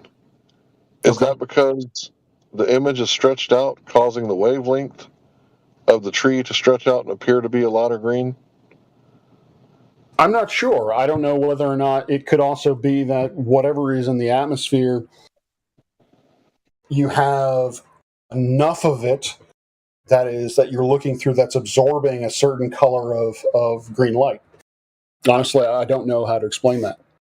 All right, I want to try again. Follow me, okay? Does the atmosphere act like a lens? It does. Do lenses sometimes, are they used for magnification like in a telescope or bifocal lenses? Yes. Okay, so is it possible that the atmosphere could be zooming in or magnifying an image from 50 miles away? Yes. So when you zoom in on objects, do the bottom sometimes disappear? Yes. Okay, so this is what I'm claiming could be a cause of boats disappearing from the bottom up, objects, XY, objects disappearing from the bottom up. See, back in 2015, the Glober said that only curvature could cause something to disappear from the bottom up. And I'm trying to show you how, when you're claiming refraction, I'm demonstrating with that GIF that what you're calling refraction actually causes things to disappear from the bottom up, which is the opposite of what you're saying. Can you demonstrate to me refraction causing things to appear over the curve? Okay, a couple of things. One, I do not accept the I guess statement that what you were seeing in the GIF that you're showing me is things disappearing from the bottom up. What I am seeing is objects being compressed. Disappearing from the bottom up means that a certain section of that object I can no longer see.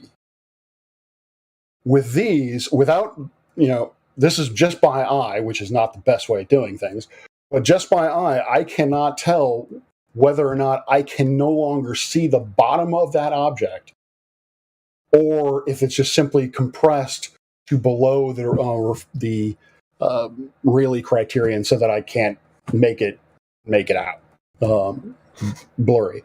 So I do not. That to me is not an example of refraction causing things to disappear from the bottom up. Okay, can you see the boat image that I just posted? Probably. It's a video, actually. All right. Yep. So this boat is nowhere near far enough for it to be disappearing from the bottom up because of curvature. In fact, it's like a little pond, right? Yeah. But as you can see, the boat appears to be. Now, I'm not saying it's actually disappearing from the bottom up. It appears to be disappearing from the bottom up. Would you agree? No, I wouldn't. So can you see the bottom of the boat? I can't see really any of the boat. I can see a bright, I can see the sail, and I can see that there is something beneath it, but I can't make out what that is or in any detail. Obviously, I know it's the boat, but I can't tell you if part of the boat is disappeared or not. These are not the droids you're looking for. Well, at the end of the video, I can't see the orange behind the water at the end of the video when I watch it. So it appears to me the orange is disappearing from the bottom up, which the orange is the color of the body of the boat. Okay.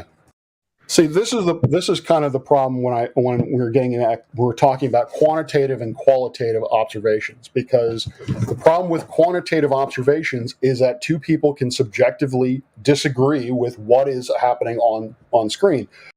If you can give me measurements of how much the thing is or how much the boat appears to be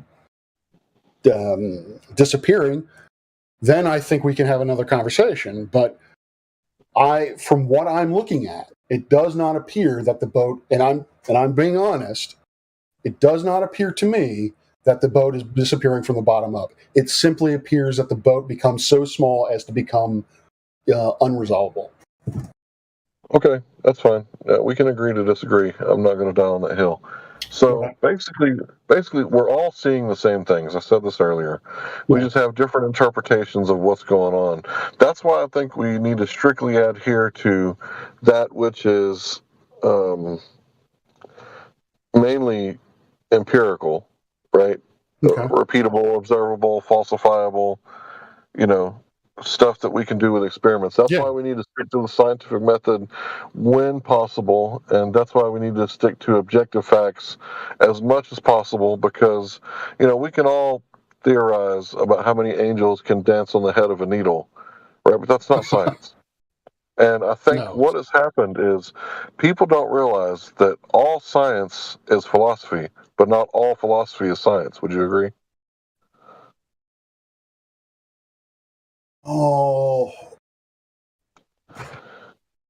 Wait, repeat that? I'll say it again. Yeah.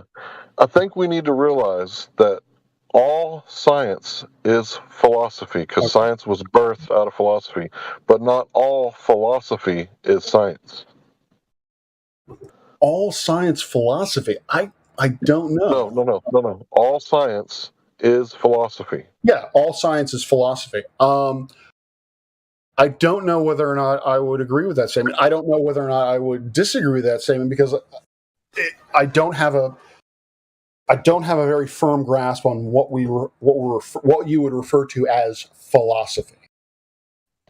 I don't mean to be semantic. Sure, that's fine. So philosophy is man's endeavors to gain knowledge. So he might use different types of philosophy, but it's his effort to gain power, knowledge, information, right, about the world. Natural science is a sect of philosophy that deals with cause and effect relationships that are objectively verifiably to be true. So what is truth, sir? This is a philosophical question. And I'm going to say truth is that which is verifiable. So if I say that I have 10 toes and I'm 6'3", right, this is true because I can meet you at DFW and prove it to you with a ruler and a pencil in a doorway. Right? And how am I going to prove it to you?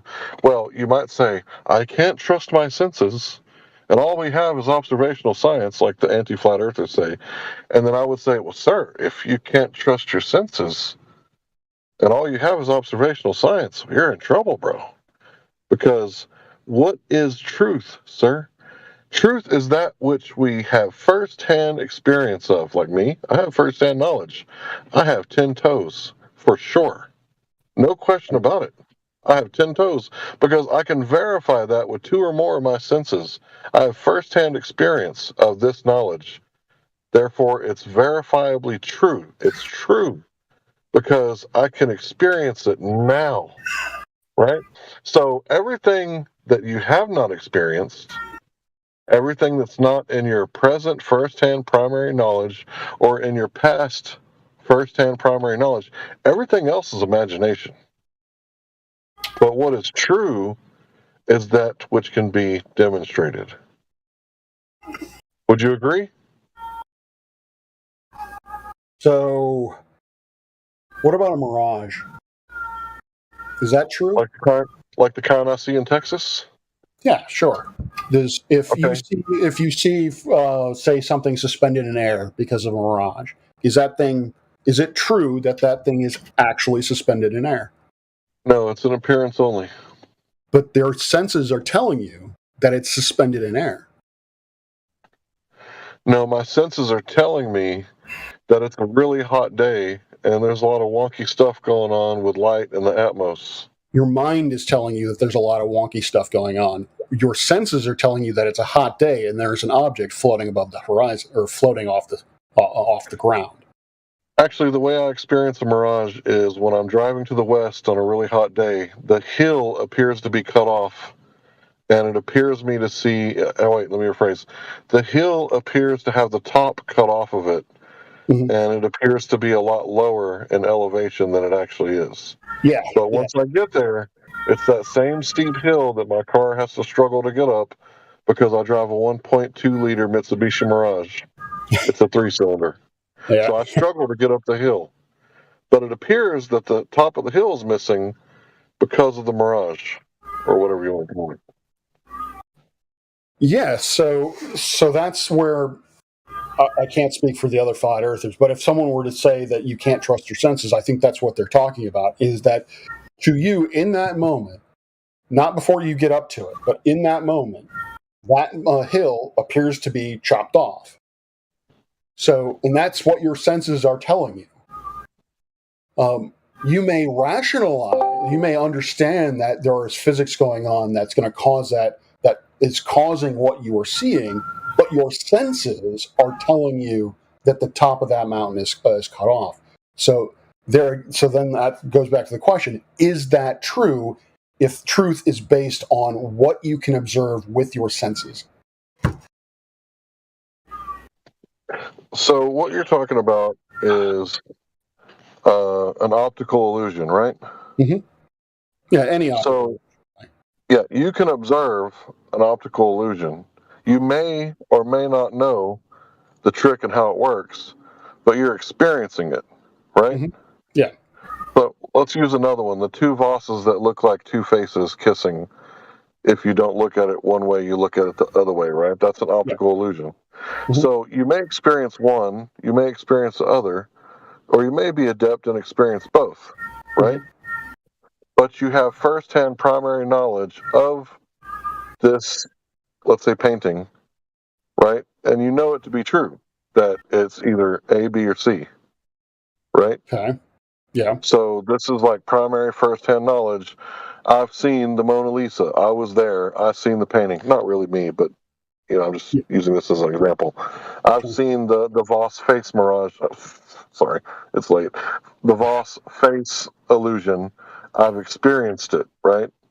Yeah. So I've experienced, my wife at the beach after she shaved her legs and before she shaved her legs, right? Both experiences were unique, right?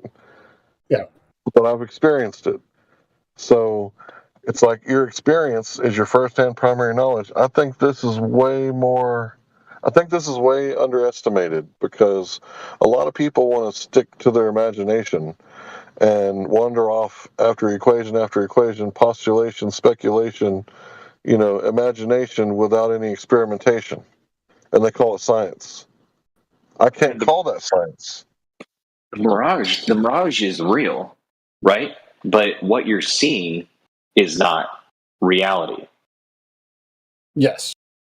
It would not be what as far as I understood the definition of truth would to be, that would not be true.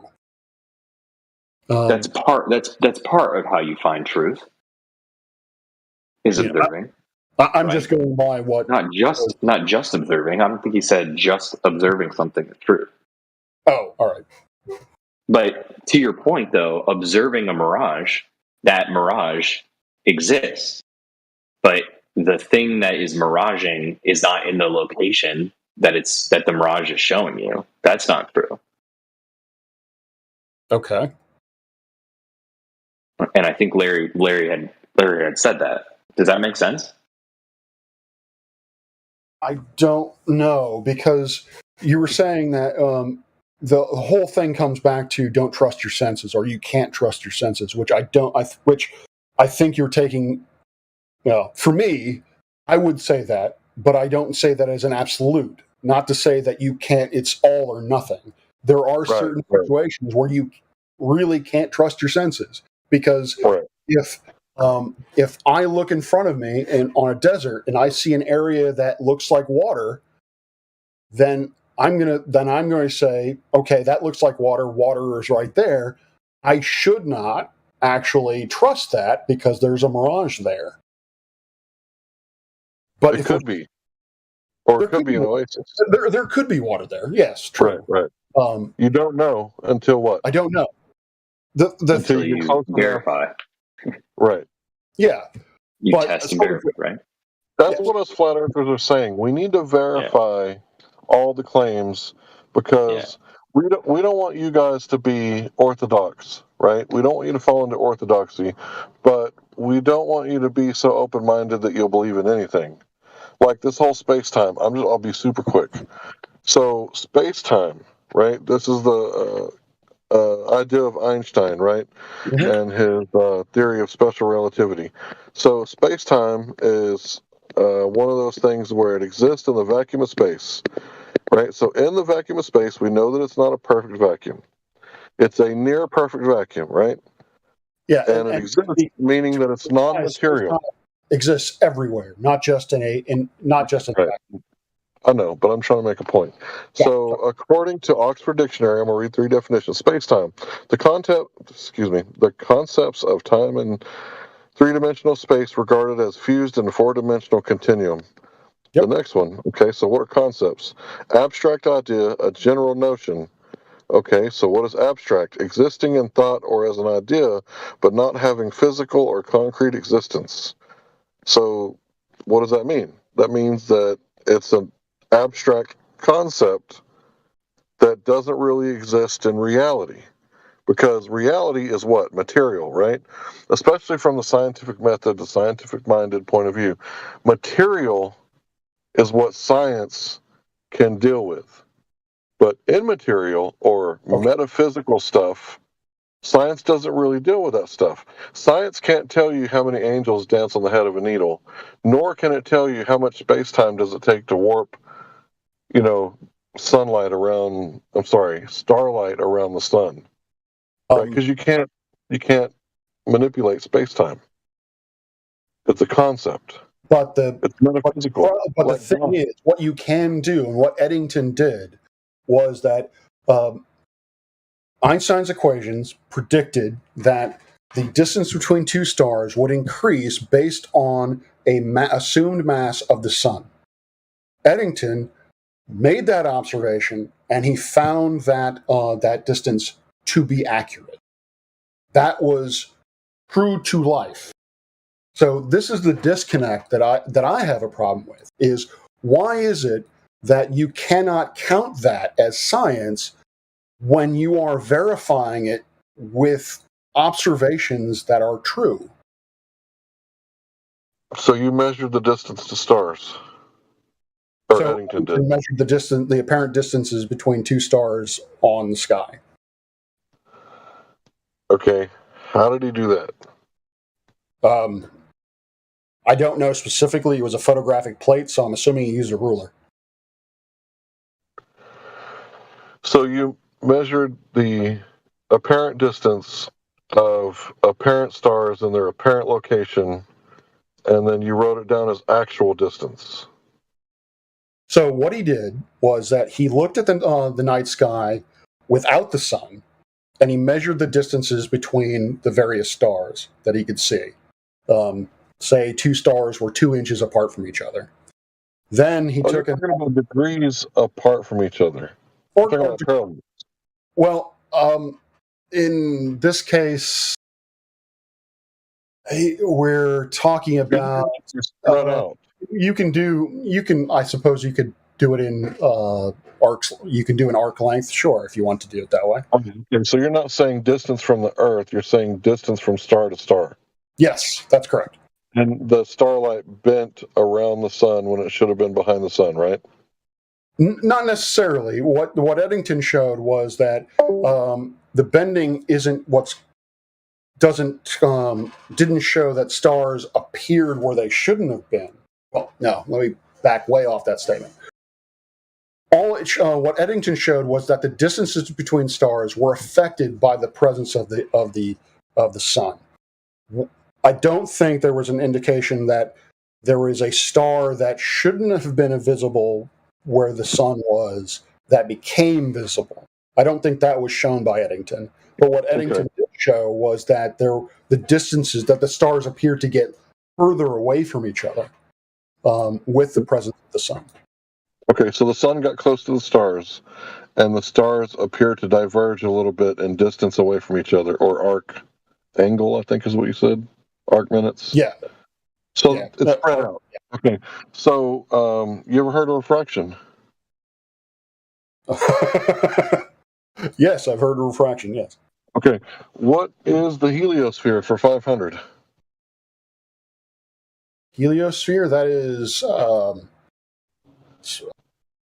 wow, why do I not have a good definition of that? It's okay. It's just the atmosphere of the sun. Well, the atmosphere of the sun can be composed of the corona, the baromosphere. Actually, the heliosphere, I do have an accurate description of that. The heliosphere is bound by the magnetic field of the sun. That is the heliosphere. Right. And does light bend through the heliosphere? Can you rule that out? Not significantly, no. And yes, we can rule that out. I don't see how, because if light can bend through our atmosphere, it seems like, as much electromagnetic stuff that's going on in the sun, I've seen some weird stuff with my own eyes. The sunspots, and it's like they get tangled up in knots and they just release. And then sometimes there's a coronal mass ejection. But anyway, there's a lot of weird stuff going on with the sun, right?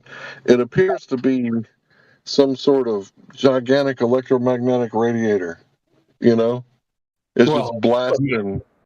There is a small magnetic field to the sun, yes, and it's very complicated. Yeah. And does electromagnetic fields, does it interact with light? Does light interact with it? Is it part of light? Does it bend light? Do they interact with each other? That's a good question. I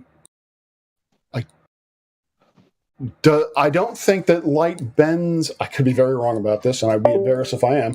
I don't believe that that light would bend in the presence of a magnetic field or an electric field. Light is composed of electric and magnetic fields. Right. So I'm saying that we haven't ruled out that the sun interfered with those stars and it made them appear to be at the wrong place at the wrong time because of refraction. I would argue that has been shown, that they have done experiments that they didn't just and see, this is maybe it's a misconception I have, but the conception I have for a number of flat earthers is that Eddington did his thing and everyone was like, oh, awesome, we accept that and we just move on. That's not what happened. That experiment was reproduced and has been reproduced several times. Has been verified. So, and there are other examples, or there are other attempts to explain what Eddington's observations could have been.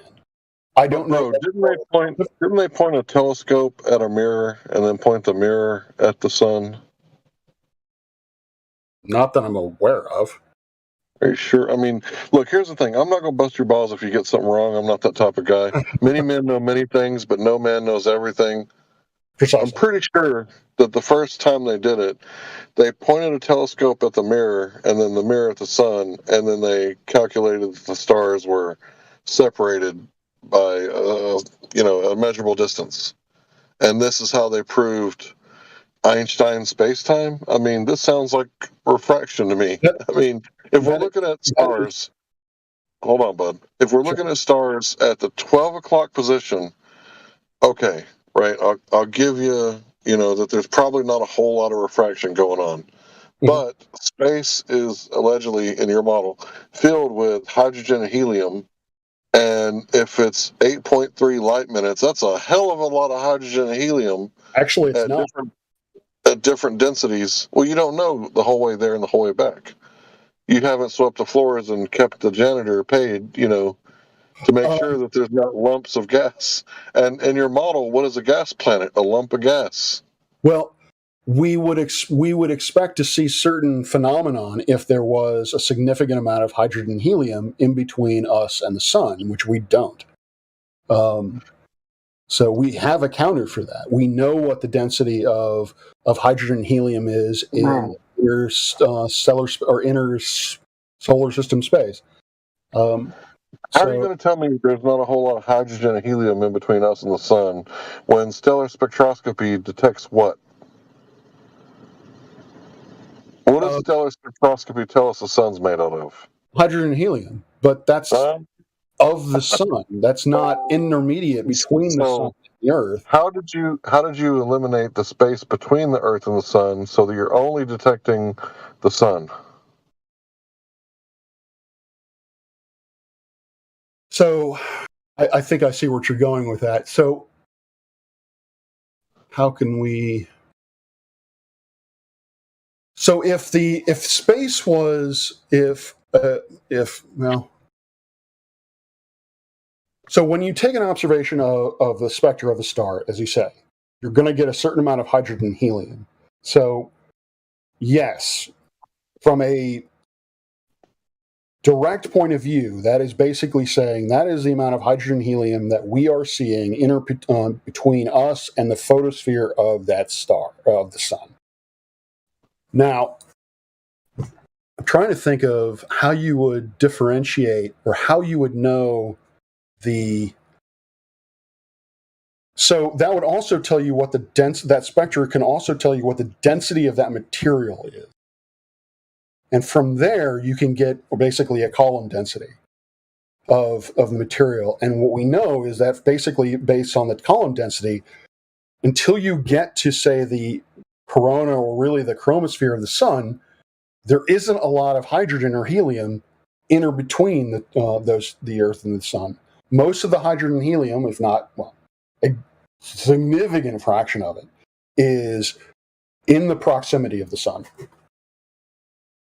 Are you familiar with Space.com in 2019 reporting that our atmosphere goes all the way out to the moon? Yeah. The problem with the atmosphere is that it isn't really a good definition of what the hell the atmosphere is. What that article was saying is that the exosphere of the Earth goes out to the orbit of the moon, but you're talking about extremely rarefied gas, and really you're not even talking about gas at this point. You're talking about free electrons that are flying around. So I hesitate to say that's. Sure, you could call it an atmosphere because it is particles that are gravitationally bound around the Earth, but I think there needs to be a better definition of that. Right. According to the laws of gravity and buoyancy and density, you take them all together. What particles are most likely to be at that height? Around the moon? Yeah, it's going to be hydrogen and helium, right? No, because there's the light, it's still the elements. No, and that's what you would find, right? No, what they found around the moon was not hydrogen and helium. They found free electrons. Free electrons. Yes, electrons that were unbound to hydrogen or helium nucleus. I don't think they were free. I think they cost money. Well, we appreciate the comic relief latter day. So here's the thing, bro. I don't really get it. Free electrons, but that's part of the atmosphere. Electrons by themselves aren't atmosphere. They're just electrons. So it's kind of a weird thing to say that, you know, our atmosphere goes out past the moon, or the moon is in Earth's atmosphere, but it's a very extremely rarefied part of the atmosphere. In fact, it's so rarefied, it's not actually atoms, it's actually pieces of atoms, even though atom means indivisible or non-dividable, but it's a piece of the undividable That was where science was wrong. Certain atoms are divisible. Right, I get that. I say that. I understand that. But here's the thing, man. I've never seen an atom. And when I was a child, I made a model of an atom, and it looked like a solar system. And now I look at models of atom, and they look like there's fields around the nucleus, right? Yep, electron clouds. Yeah. Right. And apparently they can be in two places at once and moving and stationary at the same time. But there's another place that you can go look, and it says there's no separate laws for big and small things. All laws apply to everything. I don't know. I don't know where that comes from. I don't know what that's. I can't cite it. I just got a new phone, so I can't cite it yet. I don't have all my stuff ported. So there's a lot of stuff that I could tear you up on if I had my own phone and I could cite sources. All right. But that's not my goal. My goal is to have a conversation that's enjoyable and educational for the audience. Sure. And I hope that I'm, doing a pretty good job. But look, here's the thing. We were talking about science earlier, and you're a science communicator, right?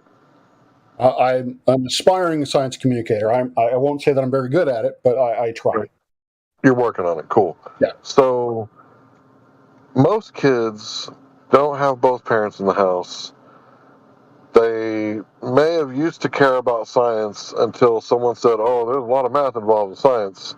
You don't want to do science, because that's what they told me, and that's how they discouraged me, because I hated math. Hated it. And you know what? There's not actually that much math involved in natural science, because they're two separate subjects. They have two different definitions for a reason, and you get college credits separately from math and science class. Now, I'm not going to say that there's no equations involved in Physics 101. That's not what I'm saying. Okay. That's not what I'm saying. But what I'm saying is that we should be trying to reach children and pull them out of the public education that is basically, as far as I could tell, government indoctrination. Because if I were to teach you to fish in East Texas, right, our lakes are man-made. We got trees popping out of our lakes. So I would demonstrate to you how to fish here, because it's not like fishing where you're from, bro. It's different. I can demonstrate to you how to fish here, right? But what the teachers are doing is they're explaining without any kind of science whatsoever, and it's just explanation of postulation, absent of experimentation. And we need to get away from that. We need to step away from that completely and do a 180 and go back to the old ways that worked, right? Do you remember, like, when people made a car, right, and the car would last for like 20 years? You remember that, bro? Sure, yeah. Right. Nowadays, we have planned obsolescence, right? Yes. I think I know what you're talking about with that. Things are designed to fail at some point. Right. Designed to fail. Do you want our children to be the next planned obsolescence? No, of course not. Then we got to get to them, right? We got to reach them. Like, we need to show them that you can know things. Science does prove things to a certain degree. Now, I'm not talking about heat causes water to boil, and that's it. I'm not going to look at your atmospheric pressure, what would it be called, a vacuum, and causing water to boil. I'm not going to look at that, right? That's not what science does. Science should be like, show me, right? You say my tire rod is broken, right, at the part at the front end shop. Show me my tire rod. Show me where it's broken, right? That's why we don't send our women to the mechanic, right? because they don't usually say "show me," right? All right. Because women are interested in people and men are interested in objects, right? So show me my tire rod, bro. Show me how it's broken and it needs to be replaced, right? So we have physics labs in high school. We do have physics labs in college where we actually show them. Yeah, but college is a joke, bro. All right, so you can go to college to be a mechanic, right? I guess. I've never met a mechanic major, but yeah. You can go to, I would think you would go to trade school for that, but yeah. Well, no, you can go to, I'm sure there's colleges where they teach you to be a mechanic. Like, what's that one they always advertise? I can't remember the name of it. But anyway, my point is, I went to the University of YouTube. I didn't graduate high school. Okay. I can fix anything in my car except for my engine and transmission. And you know why I wouldn't open up an engine and transmission? Because it's cheaper just to buy a new one and put it in. That's what I've heard. Right? So I didn't go to college for any of that stuff. But I can diagnose your vehicle using a process of elimination that very much mirrors the scientific method. Do you know what I'm talking about? You learn through basically what sounds like you learned in a sort of in an apprenticeship sort of way. You learn by doing. Right. I'm autodidactic, self-taught, right? Yeah. So let's say you say, hey, Larry, my car isn't starting. If I were to say, I don't know what the cause is, but we're going to try 5 or 6 different treatments, and we'll see what happens, right? You'd be like, hell no, Larry's the worst mechanic in the world. That's what your doctor does to you, but you don't complain. You keep going back to that same guy, right? But my point would be, well, let's run a series of experiments, right? A series of tests, right? Let's make an observation. The car won't start. Is it turning over? Okay, you're getting juice, right? So 4 things are required to make an internal combustion engine run. Compression, air-gas mixture, that's 2 and 3, air and gas, and spark. So is it sparking? You remove the spark plug. Is it getting fuel? You remove the fuel line. If it sprays you in the face, then that means that you're getting fuel. Yeah. So is it mixing appropriately? Right? And then, okay, is it getting compression? And you can fix your car with a process of elimination. And at that point where you find it, the battery terminal, it was a little corroded. You just need a little bit of Coca-Cola and some SOS pads and some axle grease. Yeah. Right? So at that point you have knowledge, right? Because of the scientific method. Did you hear the part where I made predictions and worked out any equations? No, that wasn't part of your method. No, I mean you made right. Certain predictions. Well, you had certain questions in the sense that is the spark plug the problem, and you took out the spark plug or manipulated the spark plug to determine whether or not it was or was not in fact the problem. But I would argue, but why is okay? So yeah, that is part of the scientific method. But why is that the end all be all? Why cannot or why can we not use mathematics? Because to me, the most important thing about the scientific method is that it makes predictions that are testable.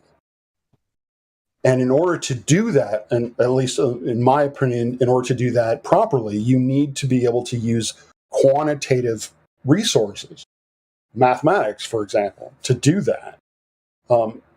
Because, like, for example, if you were to build a bridge, and you needed to have a bridge of a certain tolerance that it can hold 10,000 pounds worth of weight, you're not going to build that bridge, put 10,000 pounds of weight on it, see if it holds it, and then go on your day. Because if it doesn't, you're going to have to rebuild that bridge. No, you use mathematics, you use engineering to calculate, all right, this is the structural integrity that I have to achieve with this bridge in order for it to hold 10,000 pounds. That is not trial and error. I got you. I completely understand. There's philosophy of use. You can buy an AR and you could put a red dot scope on it, and that's what it's used for. While other men, they buy an AR-15 and they got like a long distance scope, they got iron sights on it, they got a drum, they got this and that and bipod, and next thing you know, they got a 20-pound rifle that they can barely lift up off the ground, right? So it's all about philosophy of use. My philosophy is test each individual part to see what's causing the problem, right? And you're saying, well, let's replace all the spark plugs. That didn't work. Let's replace the starter. That didn't work. Let's replace the battery. That didn't work. So your method is different than mine. Right? No, You're making that was your method. I thought that was how you were describing your method. Mine is testing. Mine is diagnostics.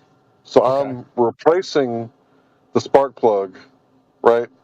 Taking it out of the car, looking to see if it's sparking, touching it. If it shocks me, okay, it's getting spark. Okay. Right? Yours is I'm predicting that it's a spark plug, so you change all the spark plugs. Well, you just wasted like, that's not what I was saying. like $60. I misunderstood what you were doing. ahead. So I was saying that I was trying to reiterate what you were doing is that you were thinking, okay, this is a spark plug issue. You take the spark plug out and you test it in some way, either by replacing them or by doing what you're saying. I was just going by your example. I don't have I wouldn't really apply the scientific method so much to that problem.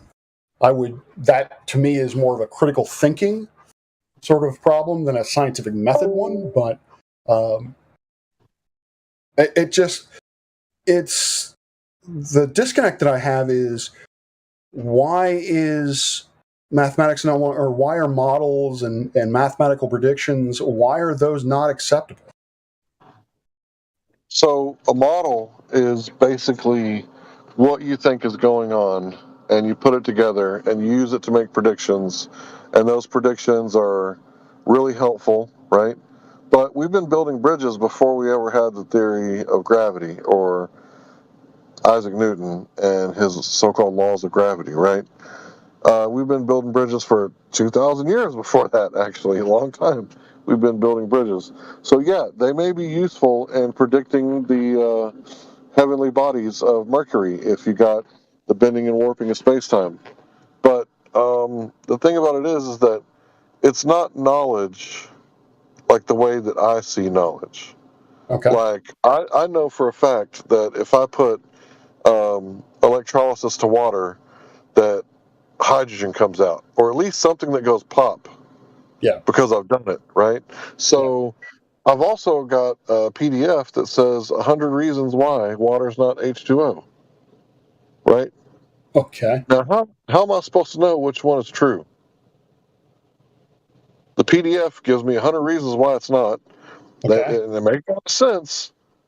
But I know if I put electrolytes in my water and then I crack that water, I can make a HHO generator. Do you know what I'm talking about? Brown's gas? Yeah. Okay. Yeah. I've done it, right? And the weird thing about Brown's gas is that you can cut metal with it, but it doesn't burn you. You familiar with that? No, I was not familiar with that.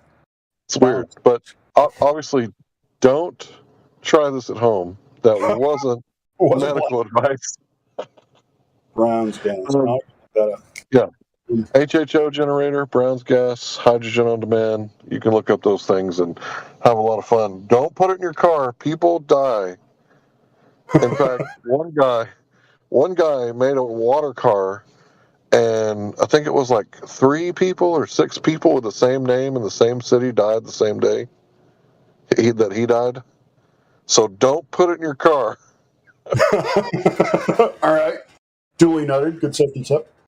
Okay. So, yeah. So technology is retarded. And I mean the official word for retarded, like the original meaning. Technology is slowed and held back. Yeah. Right. It's held back from the population because if everybody had a Nikola Tesla earthquake machine, the Crips and the Bloods would have sunk California in the ocean a long time ago, right? Yeah, when it comes to technology advancement, yes, there are a lot of factors that have nothing to do with academia or really the betterment of society at large. It primarily has to do with the betterment of someone's bottom line. But really, when we get back to, but I still am confused as to with science, if you can make a prediction about where, say, Mars is at any particular time, and you're right, how is that not science? How is that not valid?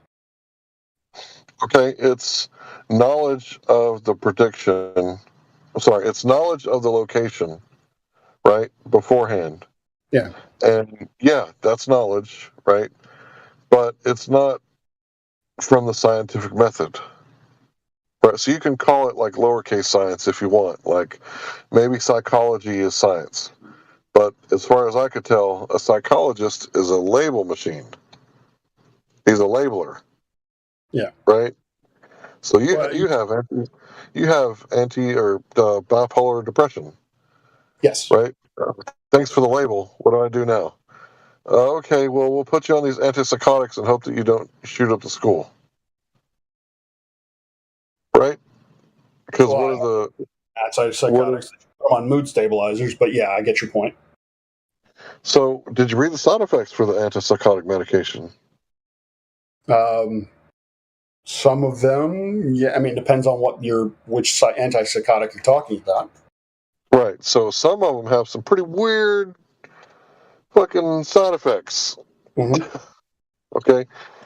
So I don't know if it's always a good idea to just be practicing pseudoscience and putting people on all these weird chemicals that we don't know what the cause is, because everybody's different, right? Like, you give me marijuana in public, I'm paranoid as hell. But my wife, on the other hand, who's always paranoid, you give her marijuana and she's calm. No anxiety whatsoever. Sure. Same pot, same plant. 2 different effects on 2 different people. Right? Yeah. Yeah, I mean, there are probably a number of variables in there that we really haven't accounted for, but in terms of psychology, you actually, I can go in on that quite a bit, because I suffer from, I've been diagnosed bipolar 1, or whatever the one that doesn't have mania is. I'm on SSRIs or antidepressants at the moment. I've been on a number of them, so I can tell you all about side effects and all that. And I can also tell you all about the bullshit that psychiatry is. But I will say that psychiatry does attempt to do science in the sense that it does trials, it does controlled experiments using human subjects to determine whether or not the efficacy of certain drugs. And the problem with side effects, and I don't know if this is very well known, is that it doesn't matter what the occurrence rate of a side effect is. If 1 person in 10,000 has that side effect, they are required by law to list that as a side effect. So a lot of the side effects that you hear, yes, that is possible to have. Basically, if you got put on Prozac, I think one of the side effects, ironically enough, is suicidal ideation. So yeah, somebody got put on Prozac, somebody decided that they're going to kill themselves, or more likely to kill themselves while on it than not.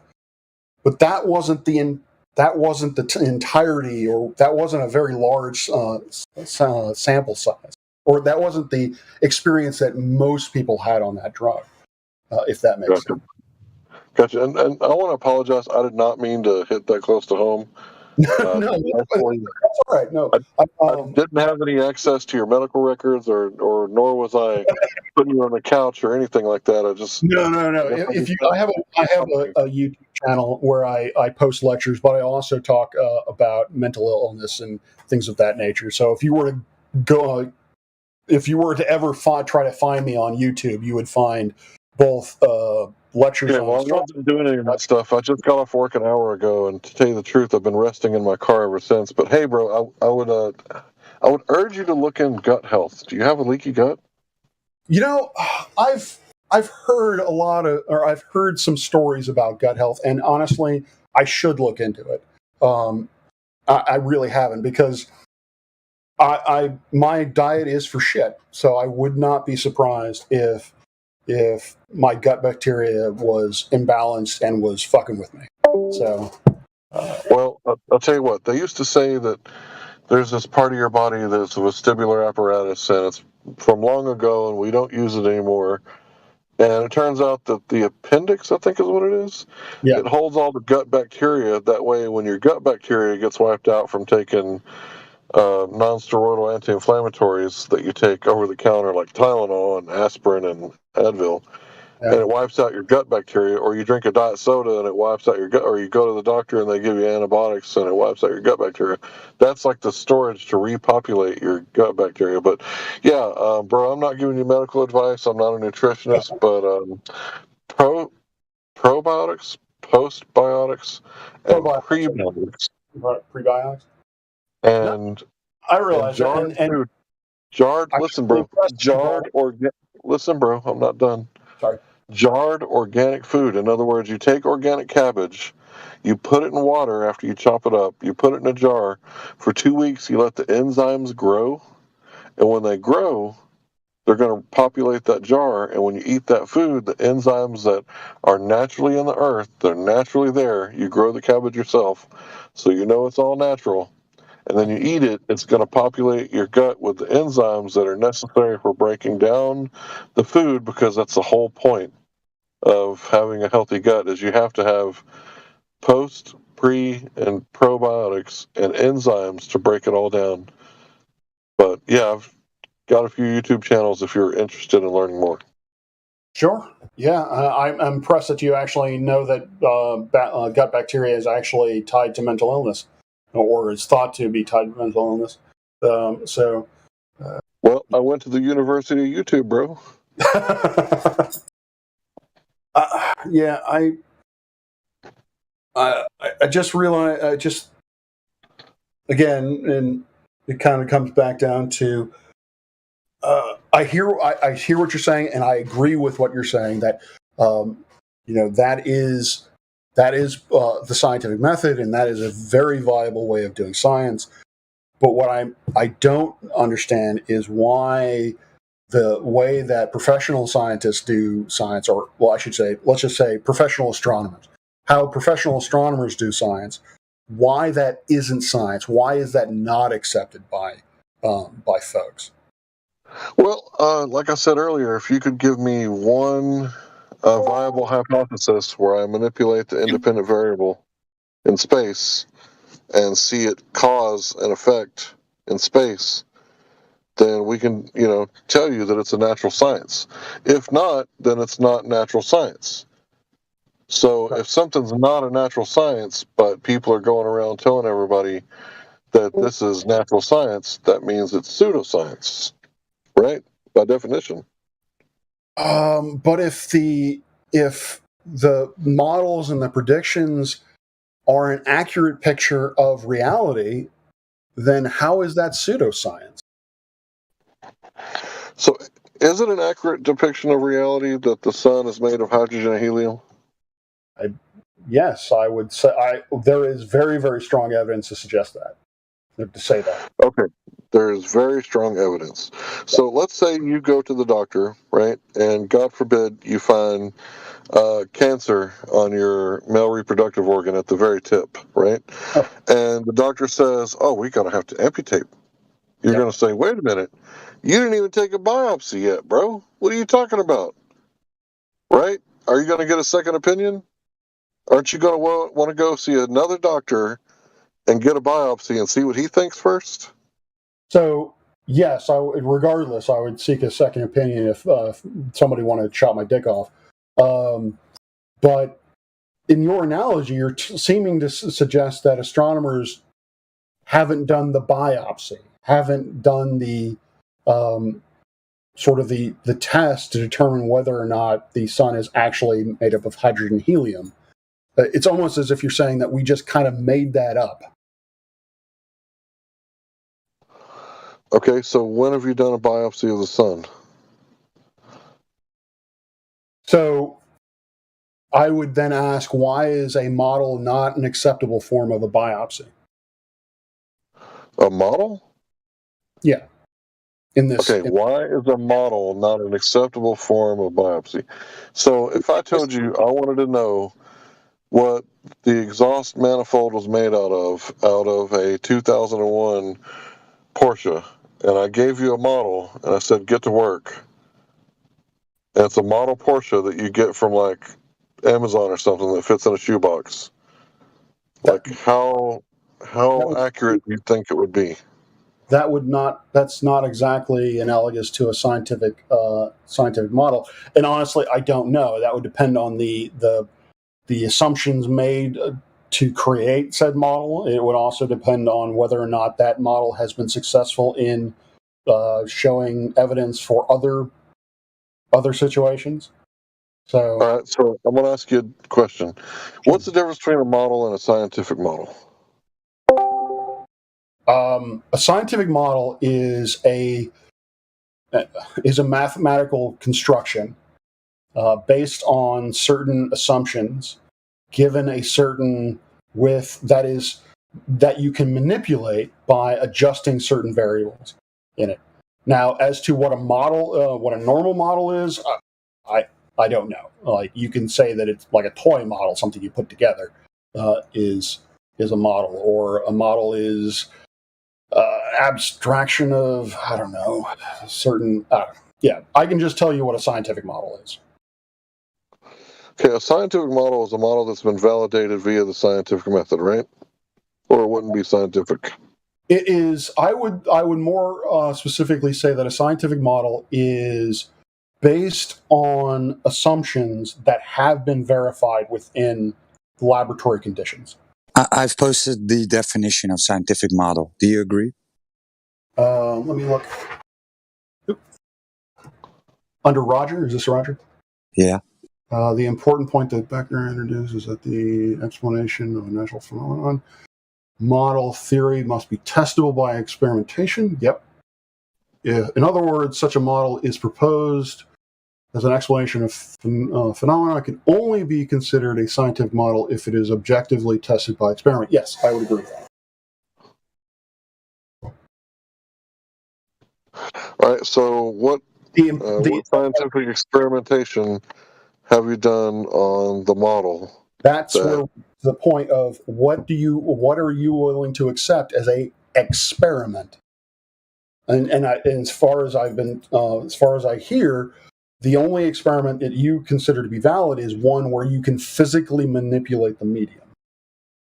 Right, because like I said before, if we're in a hotel room, we can sit there for months on end arguing over which light switch affects which bulb.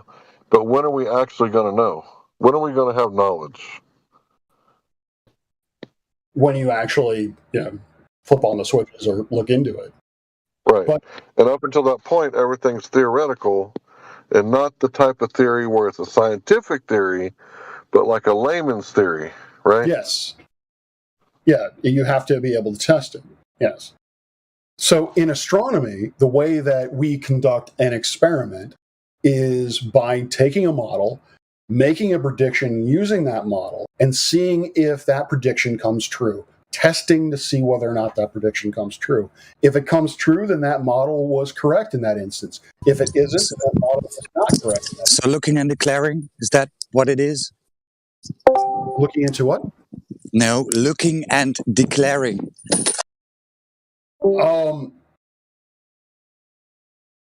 No. So you look and you have two models. Yeah, so looking and declaring, right? So no experimentation, no manipulating of variables. Oh, that's not what I'm saying. You have two different models, both of which have variables that you can manipulate, because that will determine what your actual prediction is, and then you actually observe the phenomenon, and whichever model actually matches with that observed phenomenon, that model is more than likely correct. Right. So I could postulate that invisible unicorns are moving the lights in the sky. I observe the lights moving in the sky, so invisible unicorns are moving the lights in the sky. If you can come up with a prediction of how that unicorn is moving that light in the sky, and that happens to be true, then yes. Then that would no, that's ridiculous, right? You know that is ridiculous because there's you know that is ridiculous, but you need to say this because you do know that there is no experimentation in astronomy or astrology. There's none. It's only looking and declaring, making up a story, and then validating your story, what you see in the sky. There's no manipulating of lights in the sky, and you do know this. I don't, actually. Yeah, you do. Yeah. I'm glad to know. Remember, Mr. Parks, when you point and then observe, you see, you think, remember, you're reifying NASA art house productions that you've been duped to believe are legit. You've never looked into them to the point to actually examine. You probably don't even have the expertise. But all you have to do is enroll in a photography 101 class, and this whole thing began with you pronouncing the legitimacy of these NASA art house images. They're not. So at the end of the day, you have to reify. You have that. You believe that to be true. So you always go back to that just to reify it. That's what you've done. I have not gone back to NASA or the NASA photographs. Well, you told us earlier that those were legit, correct? Yeah, at the very, very beginning of this. Yeah, at the very, very, very beginning. You believe this to be legitimate, therefore, everything else goes back to reify that belief and that legitimacy of those things that you've not examined to know whether or not they're legit. You don't know. First off, I do believe. Have you examined the Apollo 11? Have you examined all the Apollo 11 mission photographs? Not all of them, no. What camera? What type of camera did they use? I don't remember. Okay, well, do some research. Okay, I will do some research. But here's the thing: this guy who's been cordial the whole time. Many men know many things. I've listened to him for 5, 6, 7 hours. I understand he's been cordial. I'm just reminding him that he believes those fraudulent photographs to be legit, and therefore everything he says is just a reification of something he thinks is fact. It's not. If I'm understanding correctly, what you're saying is that the basis of my understanding of astronomy ties back to what NASA has told me. How couldn't it be if you believe those are legit? That is not factual in any way whatsoever. No, I'm asking you, how couldn't it be? How, if you believe those things, you believe the moon landing, you believe the photographs from space are real, therefore there's no way getting around that. Tell me how you could. Okay, that's what I thought. Do some research. I'm confused as to how. I have looked into the lunar or the photograph. I've looked into the evidence that has suggested that the lunar landings are fake. I have not been convinced by them. I'm also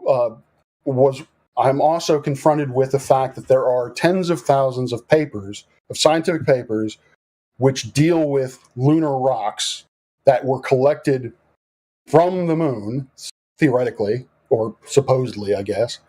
So I would also have to discount that as well as that is evidence, as well as these photographs. But my views on astronomy really have nothing to do with NASA. They have to do with the fact that I understand basic physical principles, and I understand how they've been applied in an astronomical framework. So, honestly, I don't appreciate being told what I know or why I know it. Yeah, he's gone now, and I was going to jump in, and I don't know how long you've been on, but I was going to jump in when Roger was questioning you, but just because I don't want to see this go off the rails. I don't want to see this go off the rails. Just real quick, I'll let you. Yay or nay, are those photographs? I just want to make sure that we don't go off the rails with this guy because he's. No, I understand that. I was just bringing him back to the original place where he began, and he told us that he he knows those photographs to be legitimate. He's never examined them. So whether he wants to pronounce that it has nothing to do with the price of rice, that's fine. But it is in his psyche that those are legitimate. That's a fact. I have examined them. I have not examined that you believe them to be legitimate.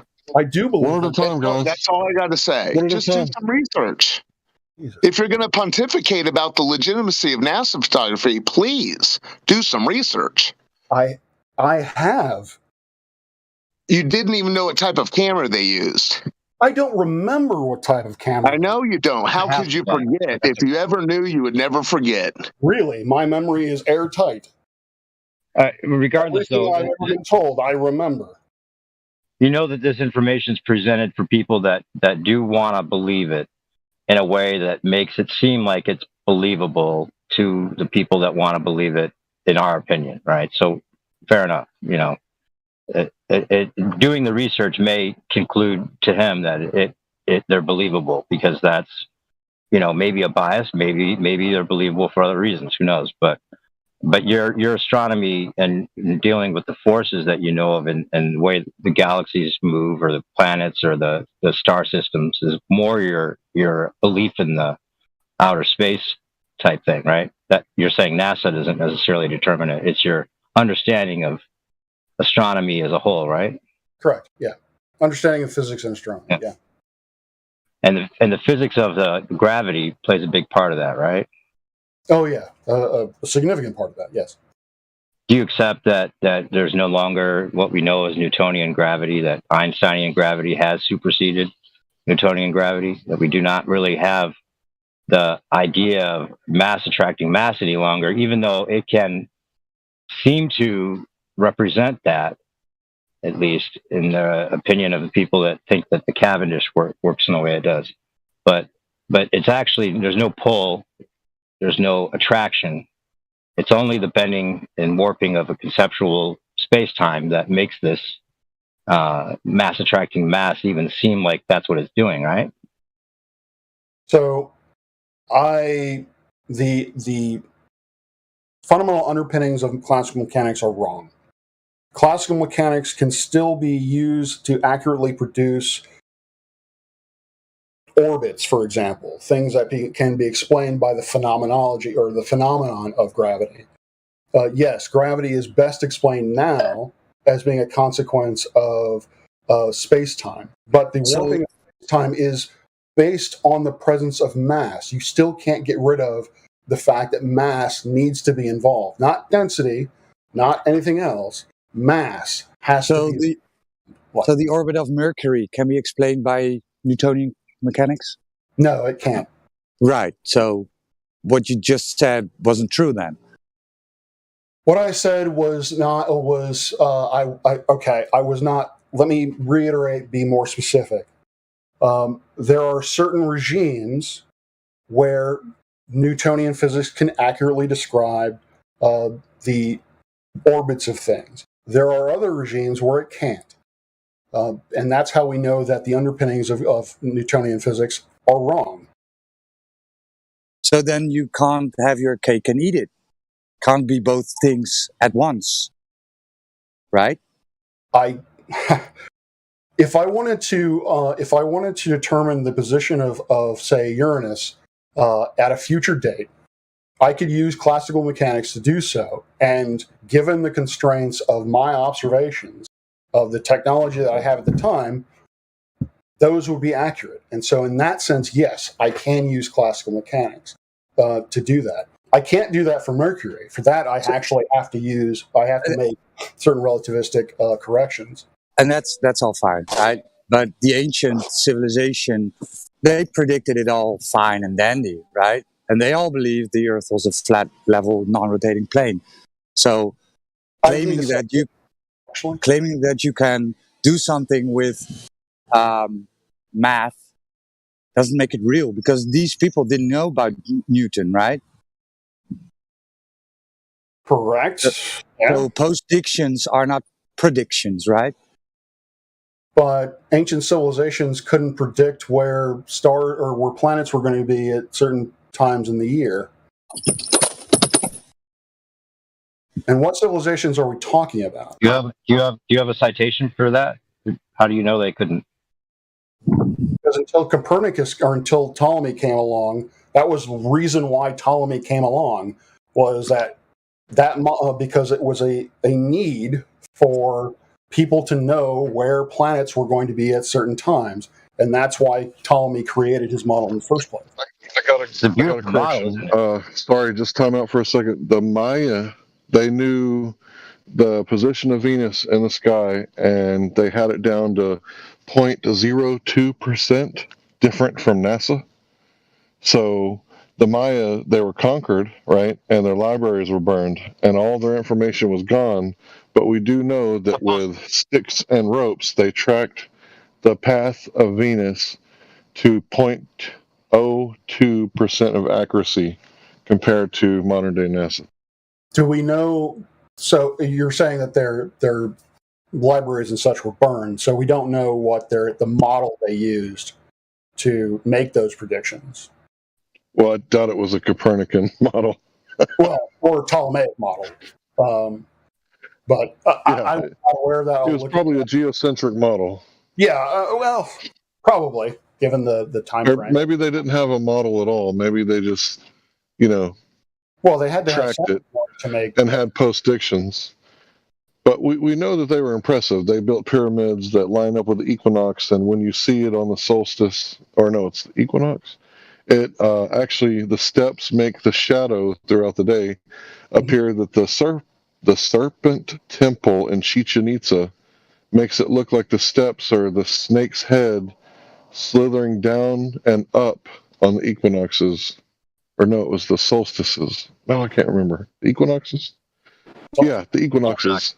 So that creates a pretty good head scratcher for some people who were just supposed to be savages who could create such an awesome monument that it's the snake temple, and the stairs and the shadows make it look like the snake is going down and then coming back up.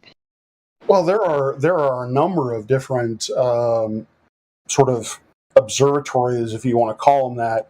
The Egyptian pyramids were one. You've got Stonehenge. You've got the thing in Nagrange, Ireland, where essentially you have this room where it's completely dark, except for I think it's a couple hours during the summer solstice. That the thing with the way the burrow was built is that there is a direct line where sunlight can get into that room only for a few hours during the summer solstice. Every other time of the year, it's basically pitch black. So yeah, ancient cultures, a number of different ancient cultures, and probably the Chinese. Do my knowledge of ancient astronomy in the East is woefully inadequate. But yeah, there are a lot of different cultures who built such things. I'll have to look into that Rob, thing. Could I ask you a question, Rob? How familiar are you with some of the flat Earth arguments, like the contradictions that flat Earthers often point out about the heliocentric model? Few, I guess. A heliocentric, not so much. I've heard about gravity and why there is no curvature and all that kind of thing. Right, but have you looked into it? I mean, have you studied, have you watched the 200 Proofs by Eric Dubay or any of these videos that a lot of us have kind of started out with to question some of these things that you're believing in? I have not watched all 200 Proofs. I will admit that. I have watched enough of them to realize that those arguments that he makes are either can easily be explained using professional science or the accepted science or however you want to refer to it as, or don't seem to make sense to me at all, such as the tides are created by the rising of the deeps or the depths or whatever the hell it is.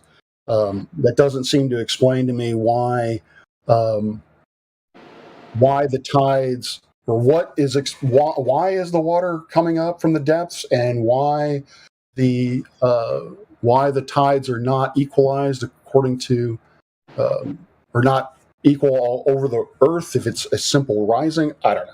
So, well, I could send you some links that 200 proofs is just one of them, but there's a bunch of information. A lot of people have done a lot of work, in the past 6 years, 7 years, I guess 10 years maybe now, where a lot of these videos are really hard to find now. If you just type in flat Earth to YouTube, you have to scroll through page after page before you could even find it. You have to, even if you put in the exact title, it's buried.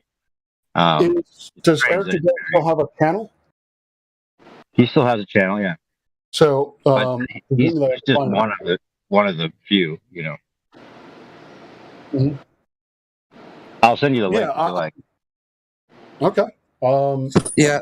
Can I add something? So falsification is independent of replacement, right? So the claim lies on the table that the Earth is a sphere with a radius of 3959. It spins around with 1,000 miles per hour.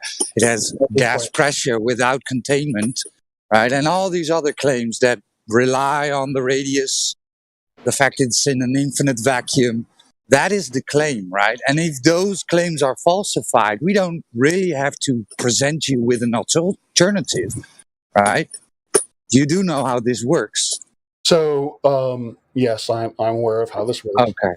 So claiming that Eric Dubay hasn't got a sufficient enough explanation why tides happen isn't really a problem for me, or should it be for you? Right? The problem I have is that the physics that I'm aware of very well, to me, adequately describes how tides exist, why they exist, and so Eric Dubé's argument on tides. Eric Dubé's arguments on tides is not a falsification. It is an alternate explanation, which he does not provide any contrary observation for it. Yeah, but your whole story rests on R, so where are you going to get that from? Yeah, so the point is R has been falsified. Next point is tidal nodes using the moon, right? And then the bulge at the other side where the moon is. Those are things, not really explained by Globe Earth, right? They are.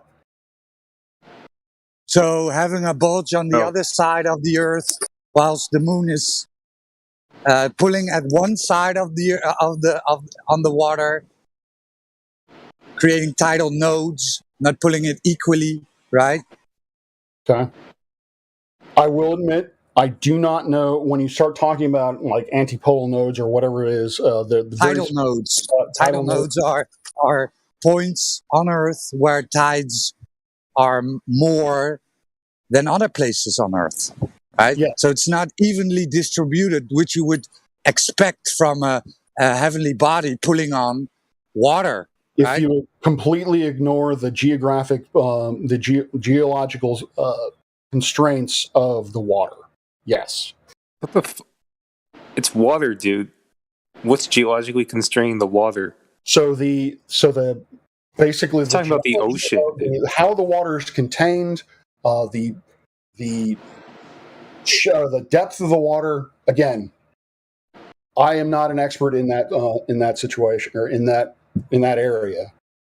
What are you an expert in again? Astronomy. Like what kind of astronomy? Like nearby or like specifically? My research interests are in stellar magnetic phenomenon, young stellar objects, and exoplanets. So let me ask you, exoplanets. Interesting. Yeah, that's cool. Let me ask you, Rob. What instruments do you use to study this? When I was doing active research, I used archival data from satellites, and I used the interferometric array on Mount Wilson, which was 6 1-meter telescopes that can be used to simulate a much larger telescope. All right. So, are there any of them from Earth? Any of these telescopes you're talking about, are they Earth-based telescopes, or are they all? So the archival data that I got, that was from a satellite, and the ones that the array that I just talked about, that is Earth-based. That's on Mount Wilson. And so it's a radar telescope. These are optical telescopes. infrared, technically. Infrared, and so the infrared data was fed into computers. It was collected by CCD camera, and then we take the data from the camera, from the images, and then go from there. Go from there, and what happened after that? So I don't know how long you've been listening to this conversation, but yes. So I have admitted for a while. Yeah. I have. Oh God! And so not only that, I've been listening to this conversation for several years. I know how the difference between optical telescopes and radar telescopes. I know the difference, and how they're computers and radar telescopes. So when we get the images that people see on different NASA websites or whatever, different independent websites, this is data fed into people that render the information and see. If you could actually see it optically, this is what it might look like. From observation, if you're talking about things like stars, nebulae, that sort of thing, no, those aren't rendered. Those are recorded Those are recorded data. Can you give me an example? Like send me some information about that aren't rendered, just standard. It's like, here I have these radar telescopes or direct satellite. Just to be specific, there are no radar telescopes. I know. Okay. I know. All right. Sorry. So you can't show me. That's what I'm saying.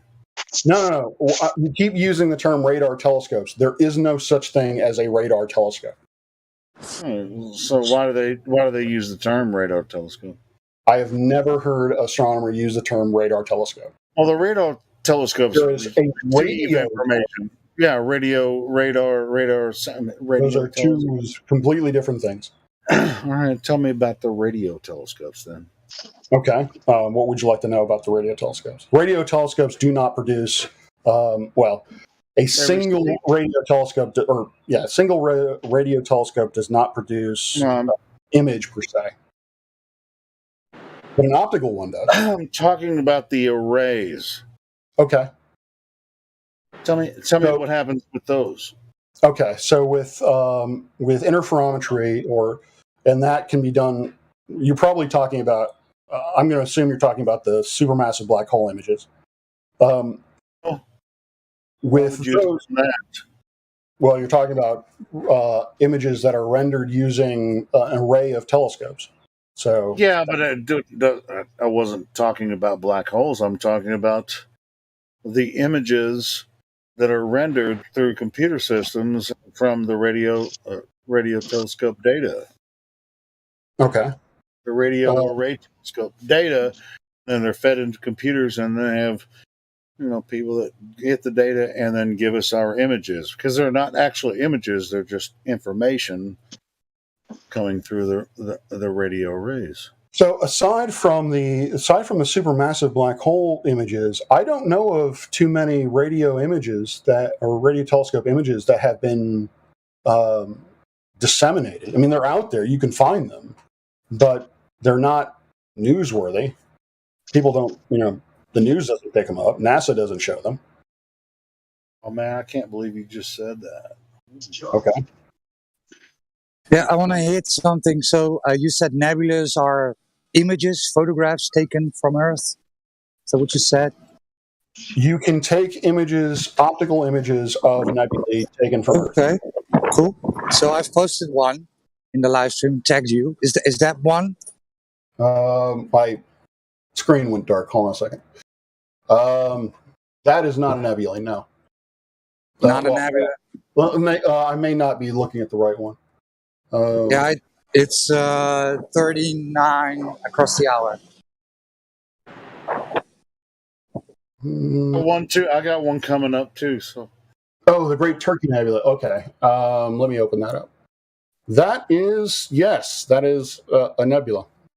Let's see. This was taken It's fake. So this is created for Thanksgiving. Oh, just so okay. Yeah. So there you go, right? So I hated to do this, right? Because we get this, right? We get this. So yeah, you can take pictures from Earth from nebulas. All right. But when NASA fakes it, right, then it's okay. It's cool, man. It's a joke. So you wouldn't see the difference when they created it. This wasn't. You get what I'm saying? This wasn't taken by NASA, and how do you know it's fake? You read the article. It says. Hey, I got a question. So it says. Let me. Imagination credit and copyright to Eric Coles. The Great Turkey Nebula spans this creative field of view. Of course, if it were the Orion Nebula, it would be our closest large star. So it's not real. Okay? They made it as a joke for Thanksgiving. So it's not a nebula. Oh, all right. I didn't really. Okay. All right. So yeah, this I guess there is no Great Turkey Nebula. I didn't really look at it. So, but there is an Orion Nebula. I've taken pictures of it. That's cool, right? That's all fine. But you said, well, NASA shows us nebulas, and space agency shows us nebulas. They also show you fake ones, right? That they created. I don't. Do you remember the skull on Halloween? Yeah. And I think there was a heart on Valentine's Day. And the skull. No, pumpkin sun. It's the what you call this? The lantern, happy lantern or something. Yeah, I think because of the way the coronal holes were arranged. I think I saw. No, they pasted multiple, what they say, images on top of each other, which then represents a happy lantern or a pumpkin lantern stuff. But so it's easy to fake it, right? It's easy to fake it. That's what I wanted to point out. And I'm sorry I had to do that. My bad. It's okay. I've taken a number of images of nebulae and galaxies and so forth, and I have not faked any of them. All right, well, check this one out that I just posted. You see the Pillars of Creation. I'm sure you're familiar with that one, right? Yeah. That's is that a one take?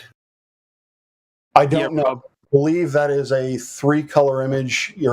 Those are images taken in 3 different filters. So Rob, when you take an image, it looks like that.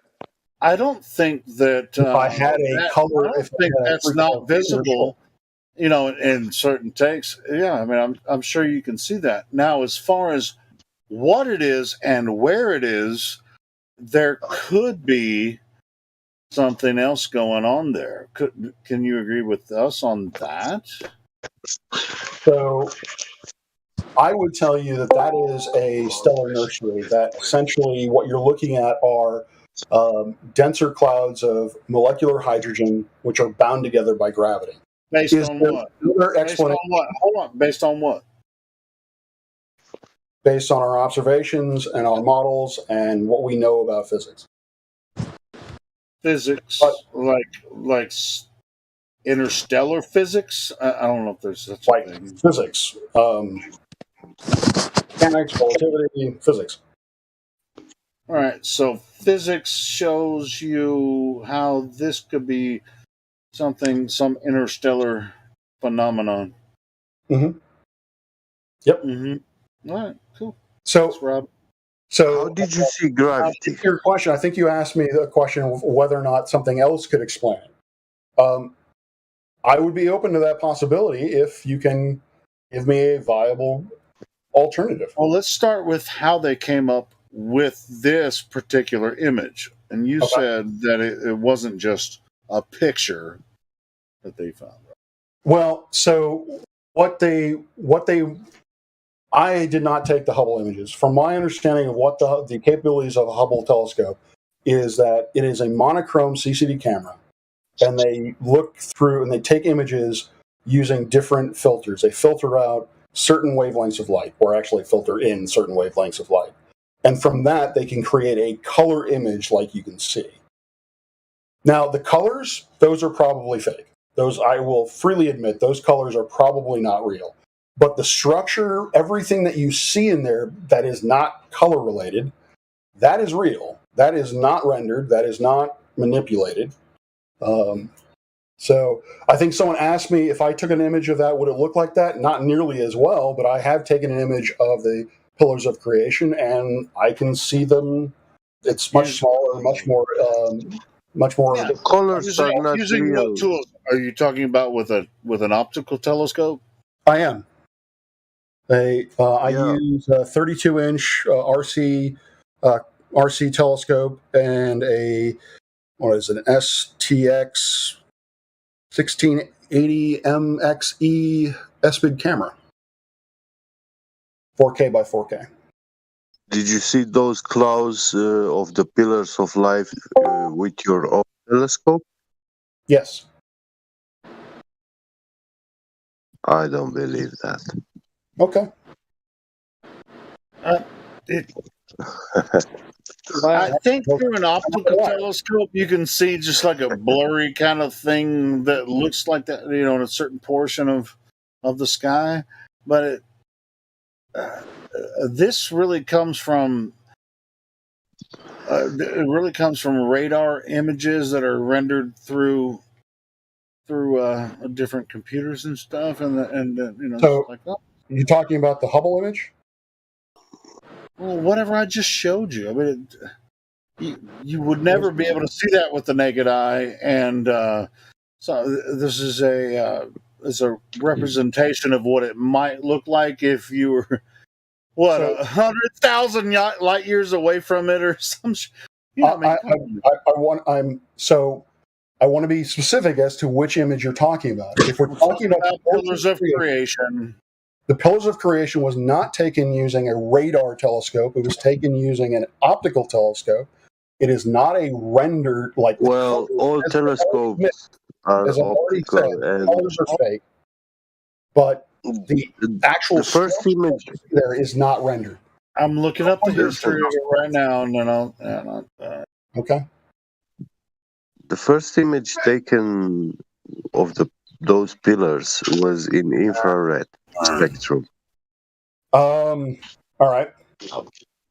Yeah. Do you know why it was taken in infrared? Yes, because why? Visible spectrum or visible light has a very hard time passing through interstellar dust. And so a better way to actually, if you're interested in looking into the interiors of these molecular clouds, you want to look into the infrared. Well, infrared light doesn't pass through solids. These aren't solid. This is basically just it's solid in the sense that each individual dust grain is solid, but it's not a solid structure. It's a cloud of dust. It's like basically what dust? Wait, you are assuming that there is dust up there. We have observations of spectra. There are no observations of dust. Okay. All right. That's an assumption. No, if you say so. I would say that. Not if I say so. That's really an assumption. It is. It has nobody proved there is dust up there or anywhere in those pillars of life. So, listen, you said you agree that the colors are fake in that image. Yeah, they're not. That means that you agree that those clouds are fake. No. Because those clouds are manipulation of colors. No. Those clouds aren't. Those clouds are not color. The color of the clouds is fake, but the clouds themselves are not comprised of colors. They're the light. The colors. Really? Can you show me? Can you show me something physical? A solid, yeah, that doesn't have a color. If you you can look at, if you have an object that has a certain color, a natural color, and you look at it using a green filter, then the color of that object will change to green. Show me, like in the Sahara Desert, a desert storm, where you have sand particles in the air. Show me one of those storms which has no color. What I'm saying is that the color is not what makes that image.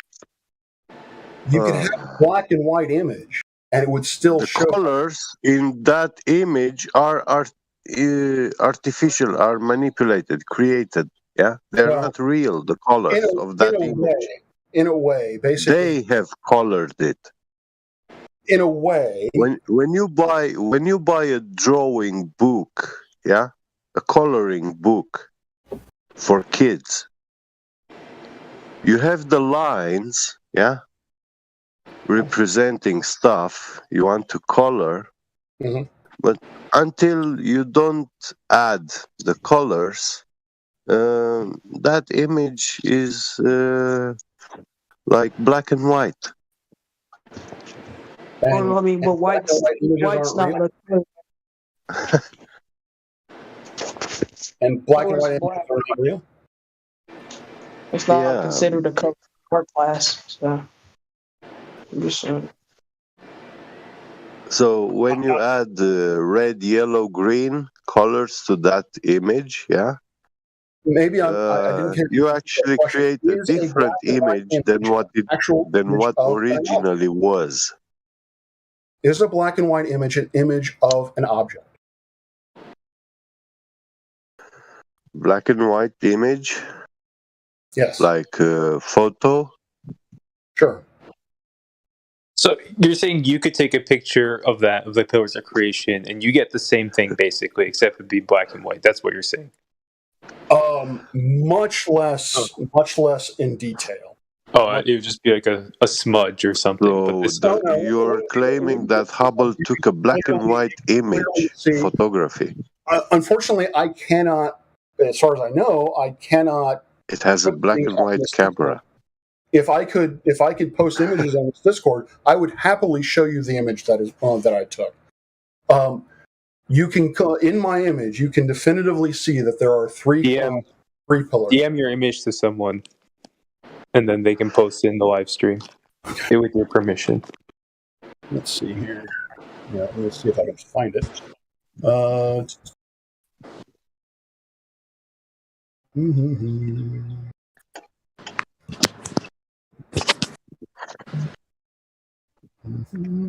I can take a photo of the ocean, and I can color a boat sailing on it. Oops. And it will look just as much better than those pillars of life. It will look more real. I could show you a photo of King Kong scaling the Eiffel Tower. The horizon's too far away for it to be Earth curve. The reason you can see it so detailed is because it's only 6,500 to 7,000 light years away. But we can't take a picture of the Earth, no matter what. God forbid. There's just no way in hell we can take a picture of the Earth. So the dust of those clouds is yellow brown, like the Sahara Desert sand, and they took the picture in infrared monochromatic light, and then they added colors to it.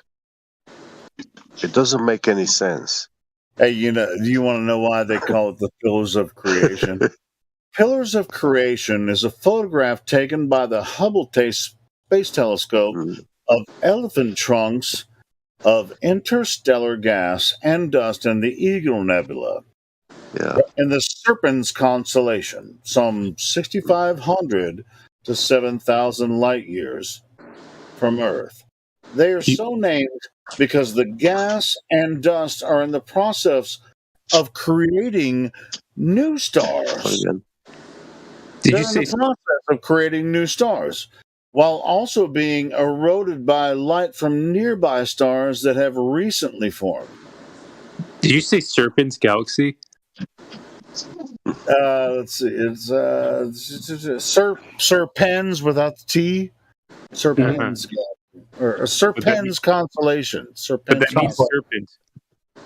Yeah, it means the same thing basically. Oh, okay. So the serpent's creating creation or whatever. Okay, cool. No, that's not what's being said at all. Serpens is not a constellation and galaxy are not the same thing.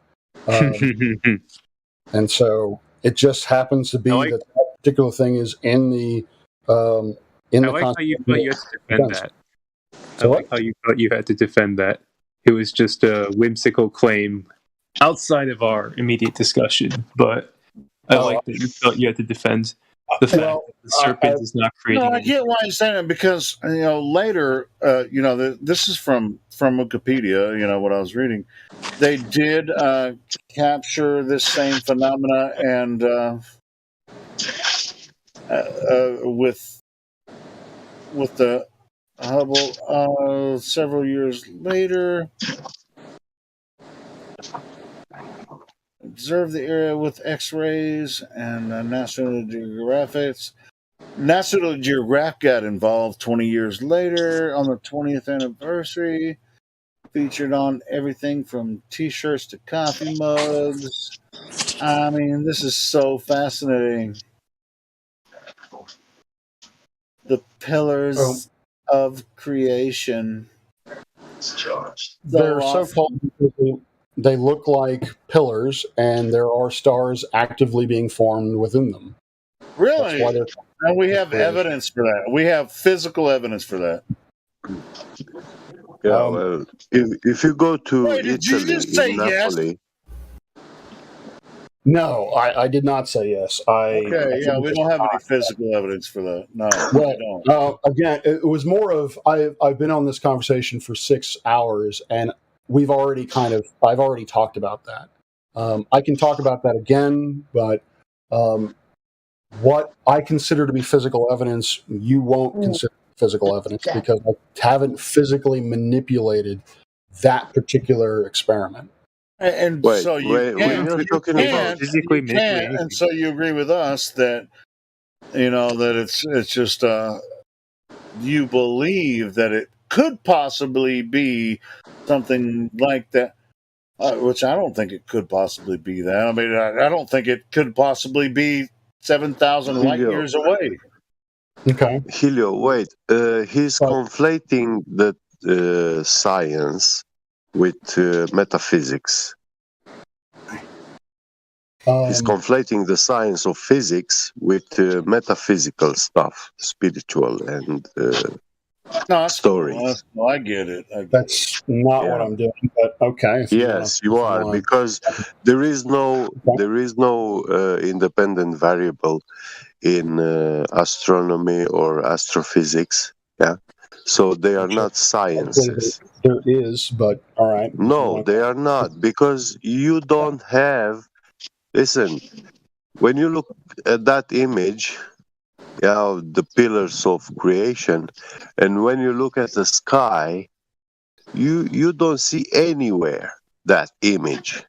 That's because you don't have your eyes are not sensitive enough, in the not sky. large enough. No. Listen.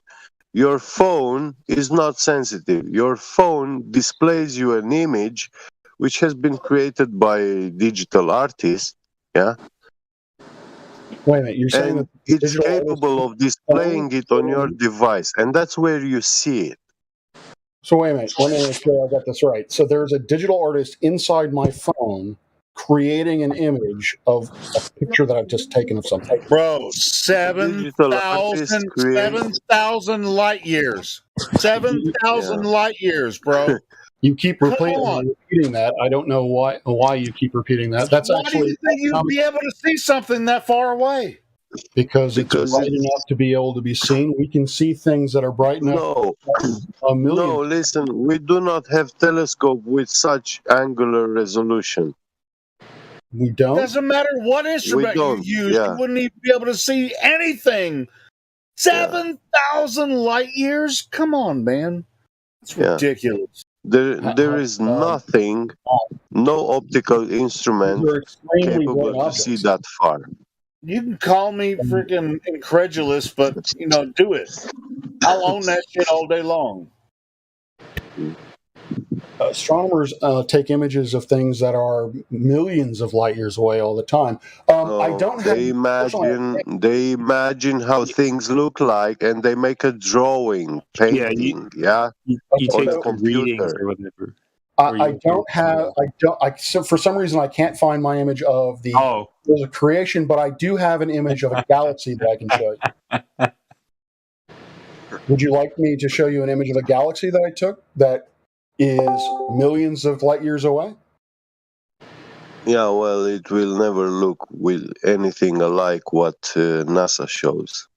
No, because my telescope is not nearly as good as Hubble's. Yeah, right. That's your explanation. That is the explanation, yes. No, it's not. Hubble is a imaginary device. There's nothing up there. Someone asked me to DM the image. Would you like to see the galaxy image, or have you ever listened? There is a video on YouTube with a guy making a call at NASA department, the manager, the chief manager of the Hubble Space Telescope. And this guy is asking him all the technical questions and, stuff about Hubble. And that manager has never seen the Hubble telescope, but he's the manager of this program for more than 2 decades by now. Okay, I don't know what your point is. Well, my point is that this supposed telescope is not to be found in any satellite databases, official satellite databases, tracking systems. I'm pretty sure. There is no tracking system for it. You cannot track it. I'm pretty sure I can find a. Pretty sure. Yeah. Oh, because I haven't done it. I know. You haven't done it. Yeah, that's the problem. They'll tell you where you're making the claim that the Hubble. If you try to do it, you're claiming that you could do it. You are making the claim that Hubble isn't in any database whatsoever. No, I didn't say it isn't in any database. Okay. I said it is not in the database of those systems which are tracking the position of the satellites. It's not there. It isn't? I don't know what databases you're talking about. Yeah. I don't know what your database I recommend you watch that video because it has all the correct technical terms and questions, which that manager was addressed, and he answered none of them. All right, did you post? And not because he didn't want it or because it's secret. He didn't answer them because he had no damn clue. And you know what? He wanted to provide the answers to this person because he thought he was some sort of a student who requires real data information, for some sort of thesis at his doctorate degree or something like that. Yeah. I have friends who used Hubble data in their theses, in their dissertation. Yeah. Hubble data, but not the data about the Hubble. Like what the size of the telescope, or what the diameter of the mirror is, what the focal length. Well, you see, according to what they tell us, Hubble has no propulsion systems, It has been placed on an orbit, and that orbit is not a fixed position. It's constantly falling. Yes, that's correct. So, doing all the math and calculations with the information that NASA officially provide us, Hubble was supposed to be at a much, much lower altitude than the ISS. Right. I'd have to see the calculations on that, but yeah. I don't know. Yeah, this guy I told you about that made the call to NASA. He really did those calculations, everything. Okay, I would like to see them. If you can post the link to the video in the live chat, Discord, whatever, then I'll take a look at it. Arecibo. You should ask people in the live stream voice text. Someone can please post that YouTube link. I don't have it at hand right now. That video.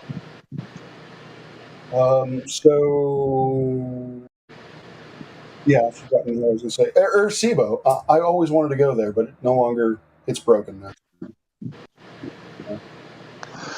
That is the largest. That was the largest radio telescope in existence. Single dish telescope.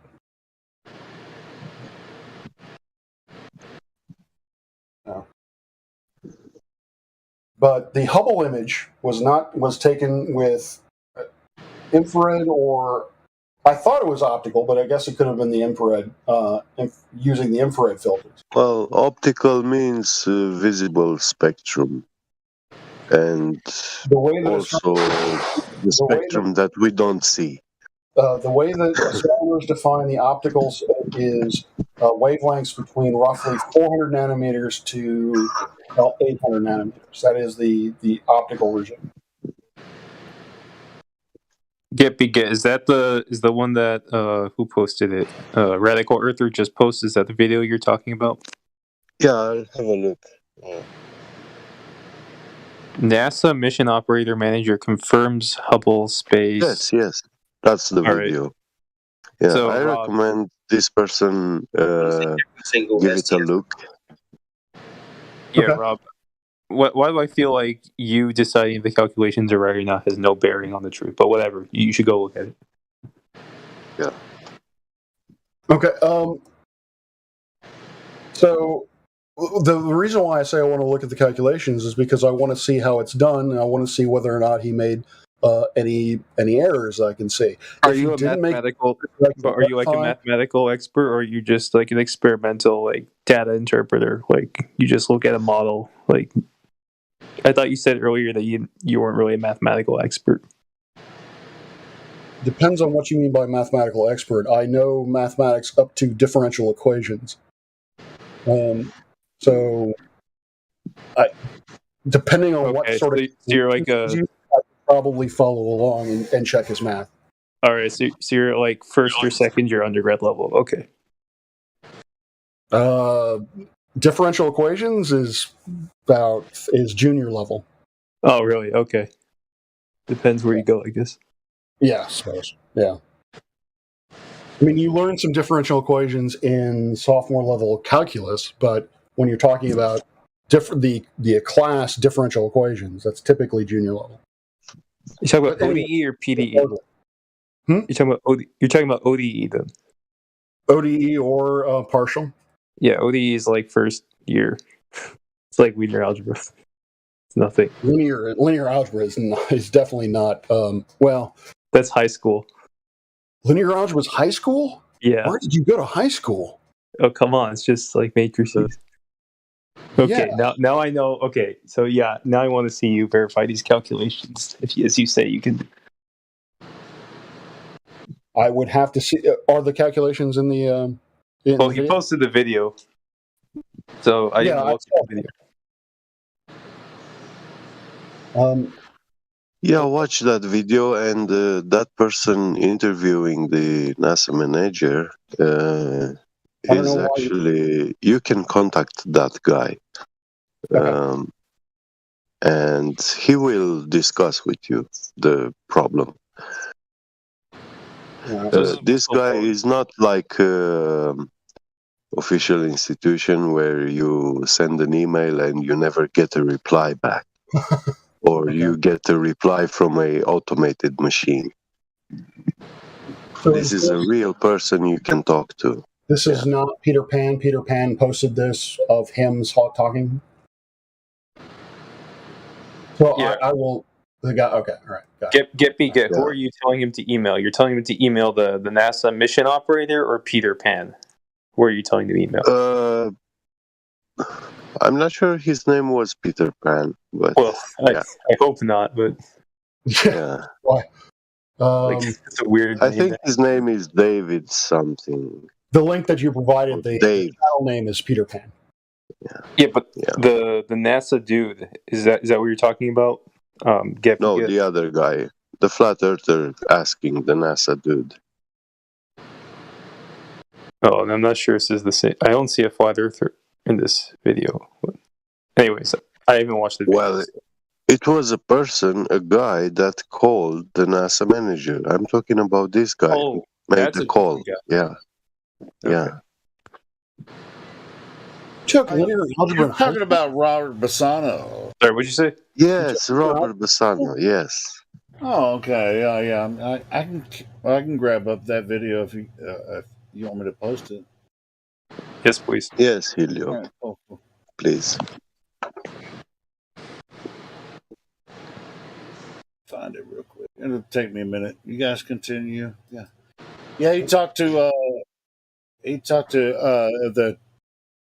I can't remember the title or whatever, but he was over the Hubble program, and he actually had no contact with those people.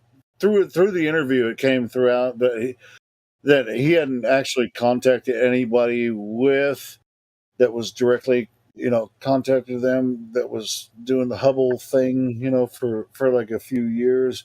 It was really kind of an embarrassing interview. Hold on. Let me find it up.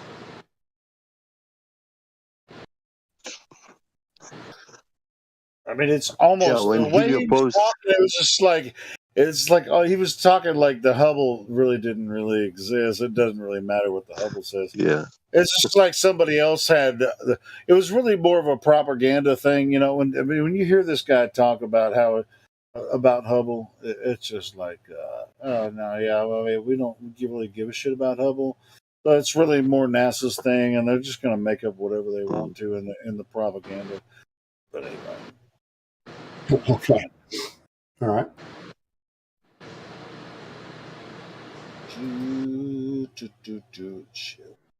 But hey, in the meantime, you guys continue. I'll find that interview. So you can find the email address or a mean to contact him. Okay. He's available. He has a YouTube channel, and if you write to this guy, he will write you back. Okay. And you can literally ask him. Yeah. So this was done in. So I can find this gentleman's contact information in one of the two videos. The one that's been posted, or the one that's about to be posted. Okay. Yeah. All right. I'll look it over. When Helio posts the video, I recommend you watch that video. I don't know if it's going to be easy to get in contact with Robert. He's been in this server a few times, but I don't know. I don't know if he'll contact you now, but he has videos. I haven't heard from him in quite a while, so I'm not sure if you'd be able to get a hold of him, but I'll post this video.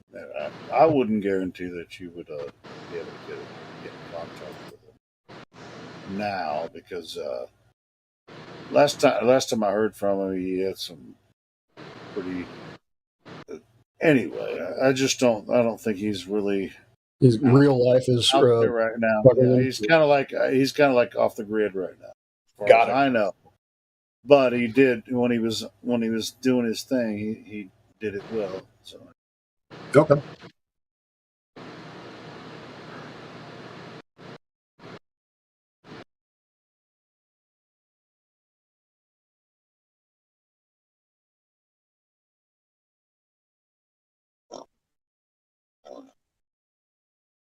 Well, gentlemen, I need to, at this point, I need to get some breakfast because it is 5:17 a.m. my time and I haven't slept.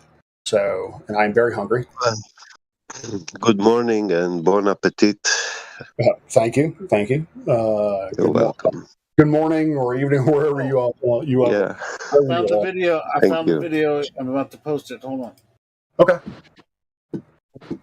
Please tell your friends at Hubble to just, turn around their telescope one day and take a picture of the Earth. He's going to say it's too close, right? No, I was going to say that I don't have friends at the Space Telescope. I have friends who use Hubble data, but I do not have friends who actually control the telescope. Maybe he can pull some strings, or maybe you can make the refraction displace the image of the Earth in front of the telescope or something. Anyway, Rob, that's the video. I mean, while you're eating breakfast, maybe you can listen to it there. No one is safe? Yeah, that's it. Yeah. That's the one. Cool. Because you could easily just totally destroy flat Earth if you took a single picture, verifiable picture here with, a real telescope. But just putting it on the table. No, I agree, and this could all go away. This could all be easy for you. You just get a real picture. Who wants it to be easy? How about the adventure of life, right? You know what I'm saying?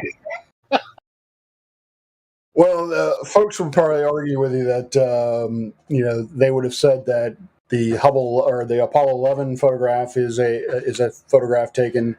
Yeah, but they're full of shit. If we took a picture with Hubble, why would you not? Why wouldn't you think that was full of shit? I mean, you're right. Thanks for saying that. Yeah, sure. Well, I mean, the serpent's mouth. Yeah, I mean, there's a lot of stuff. I mean, just something like with Robert's video here. There's a lot of problems with some of the Hubble stuff that we won't. We haven't even addressed yet, but Hubble's garbage. And it's total garbage. But there's other things as well. So, hey, Rob, man, thank you.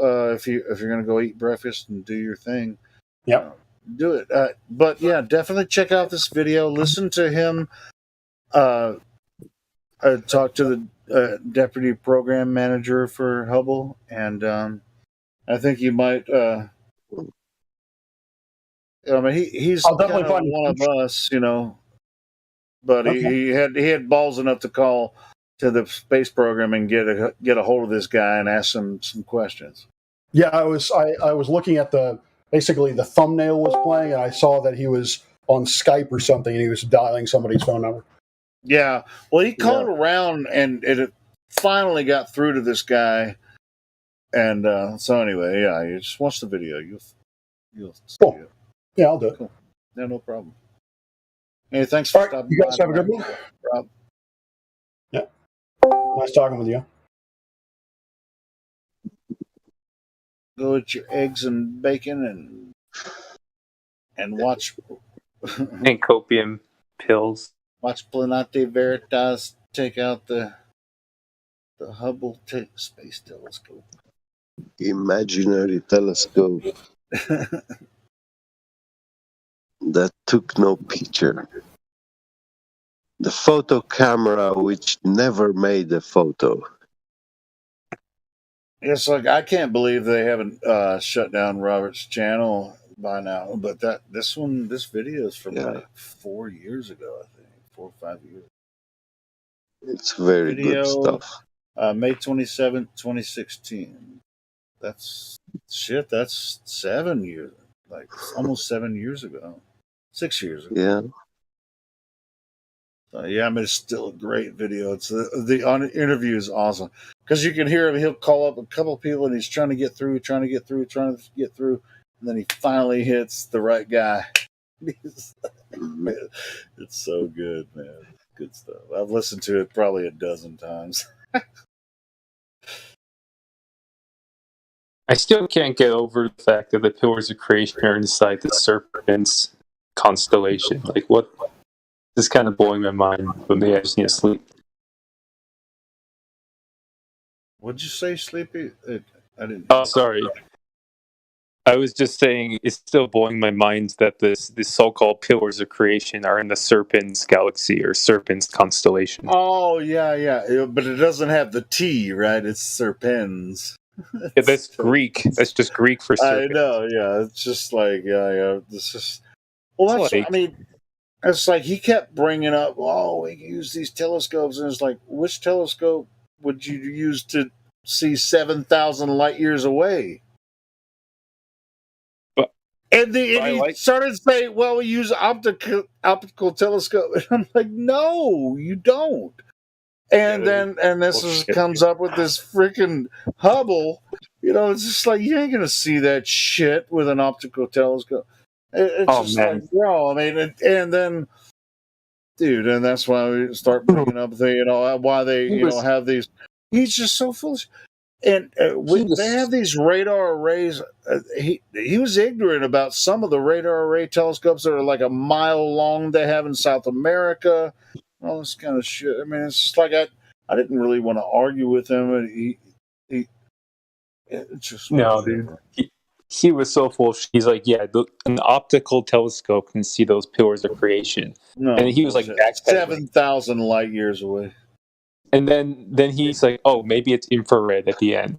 It's like, dude, this is your job. Like, how the fuck do you not know this? Like, what are you saying? Oh, maybe it's actually infrared. It's like, you're supposed to be like a professor. Maybe you'll figure it out. I mean, it's like, which is really sad. It's just like somebody educated like that. He's not. He's just slammed by uneducated. Well, I mean, he's just a fanboy. That's all he is. No, I get that, but he probably has. He's probably gone. Got a bachelor's degree and shit and all. He's educated, but he's just a fanboy. He's educated, but he's a fanboy. So there's people who are educated. They're fanboys. They drop by. That they want to impart their knowledge, and they sound highfalutin, but they're not anything near what they sound. I mean, nobody's trying to take the piss out of you. It's like, dude, I'm a first year college dropout. But I wasn't even studying science unless you consider music science. Well, people look up to those people, Helio. That's what it is. Like, I just woke up to this, listening to this guy. I thought you were playing an audio clip, man, what it sounded like. I was like, who's this character? But, I don't know, I guess Sleepy was asking him some questions. Yeah. But this Good guy... morning, Miggy. Hey, good morning, guys. Yeah, it's been live for like all night last night. It's been pretty much it's been here 6 hours. Rolling, yeah, it's been rolling, man. I missed the well, actually, maybe I fell asleep while he was in. I think he was still in there when who was what's his name, Lunatic, was in here asking him some questions. Oh, that's the last time you heard. Yeah, Lunatic was a couple of sheets to the wind. I didn't catch Lou. So yeah, I didn't say it. You said it. Because that's the truth, man. But yeah, he was a bit rambunctious, and the guy was like, "Can I speak?"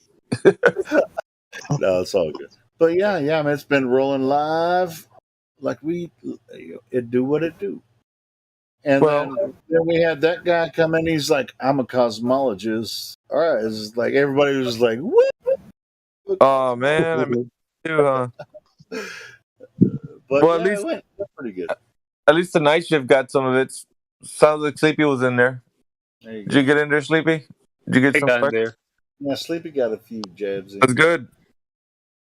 That Lunatic, he was like hogging the mic for a while, so I kind of take. Yeah. When he builds his pyramid, man, he's on one. So you say his pyramid? Yeah, I love that guy. Lunatic. But yeah, these guys, they why do they pick these hours, man? When I'm sleeping, the hell. I need to That's come the with weekend, man. You gotta expect this shit Friday night, man. Come the on. freaks come out at night, baby. It's like The freaks come out at night. They have their Black Sabbath like on Friday nights or something. yeah, I know. We've had this. It's not a new thing. It's just they're choosing hours where everybody's the rest of the crew's not awake. Hey, you're in Central Time like I am. What the hell are you doing up at 4:27? I'm telling you, I have this thing on like all night. So you see my avatar that's in here. I have it on. I have the audio. I saw you in here, but I did not see you. No, usually there's no cosmologist is coming in at like 3 a.m. I'm not. It was. I think he hit us. I mean, he's been here for like 4 hours and he just left. I want to explain something to Helio. Oh shit! Is that Gippy again? Yeah. Oh my! Yeah, God. it's me. Were you talking to this guy?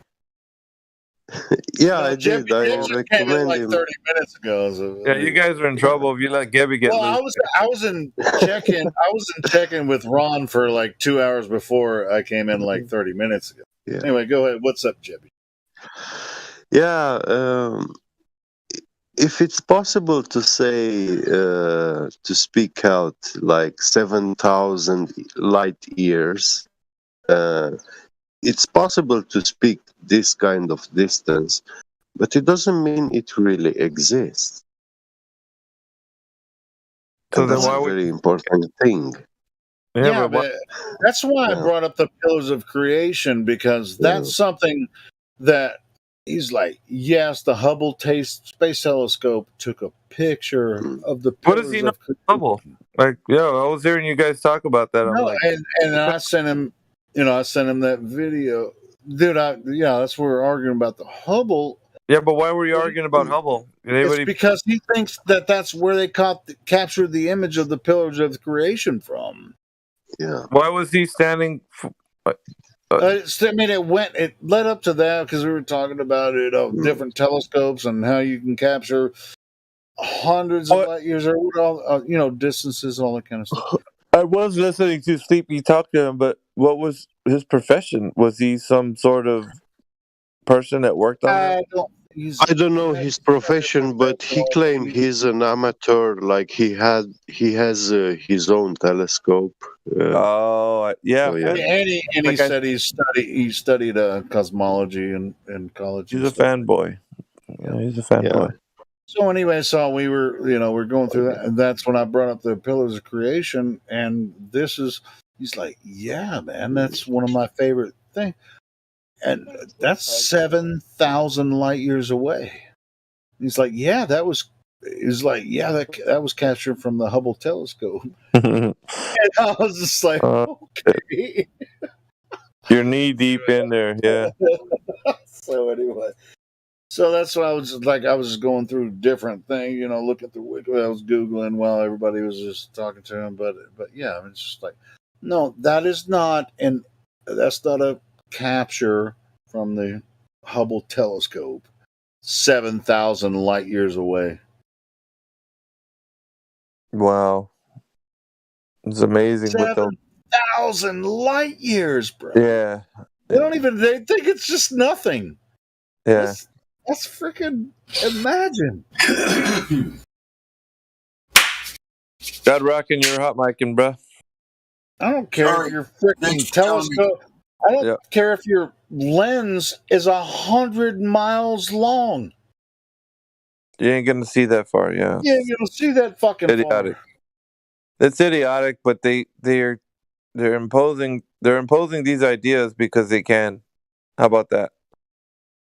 The general public is not gonna probe any questions that they know academia has already signed, sealed, and delivered. They're just like, you don't say. The majority of the people, they won't ask the pertinent questions, which is to their detriment, of course, because, who would, right? Like, what do I know? What do you know?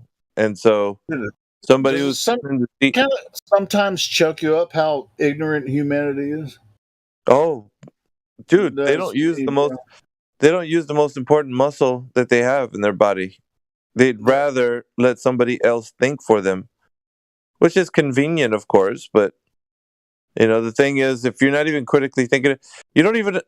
Here's what's really cool about this is that you don't have to be somebody in academia to know that's a bunch of bullshit. You don't. You really don't.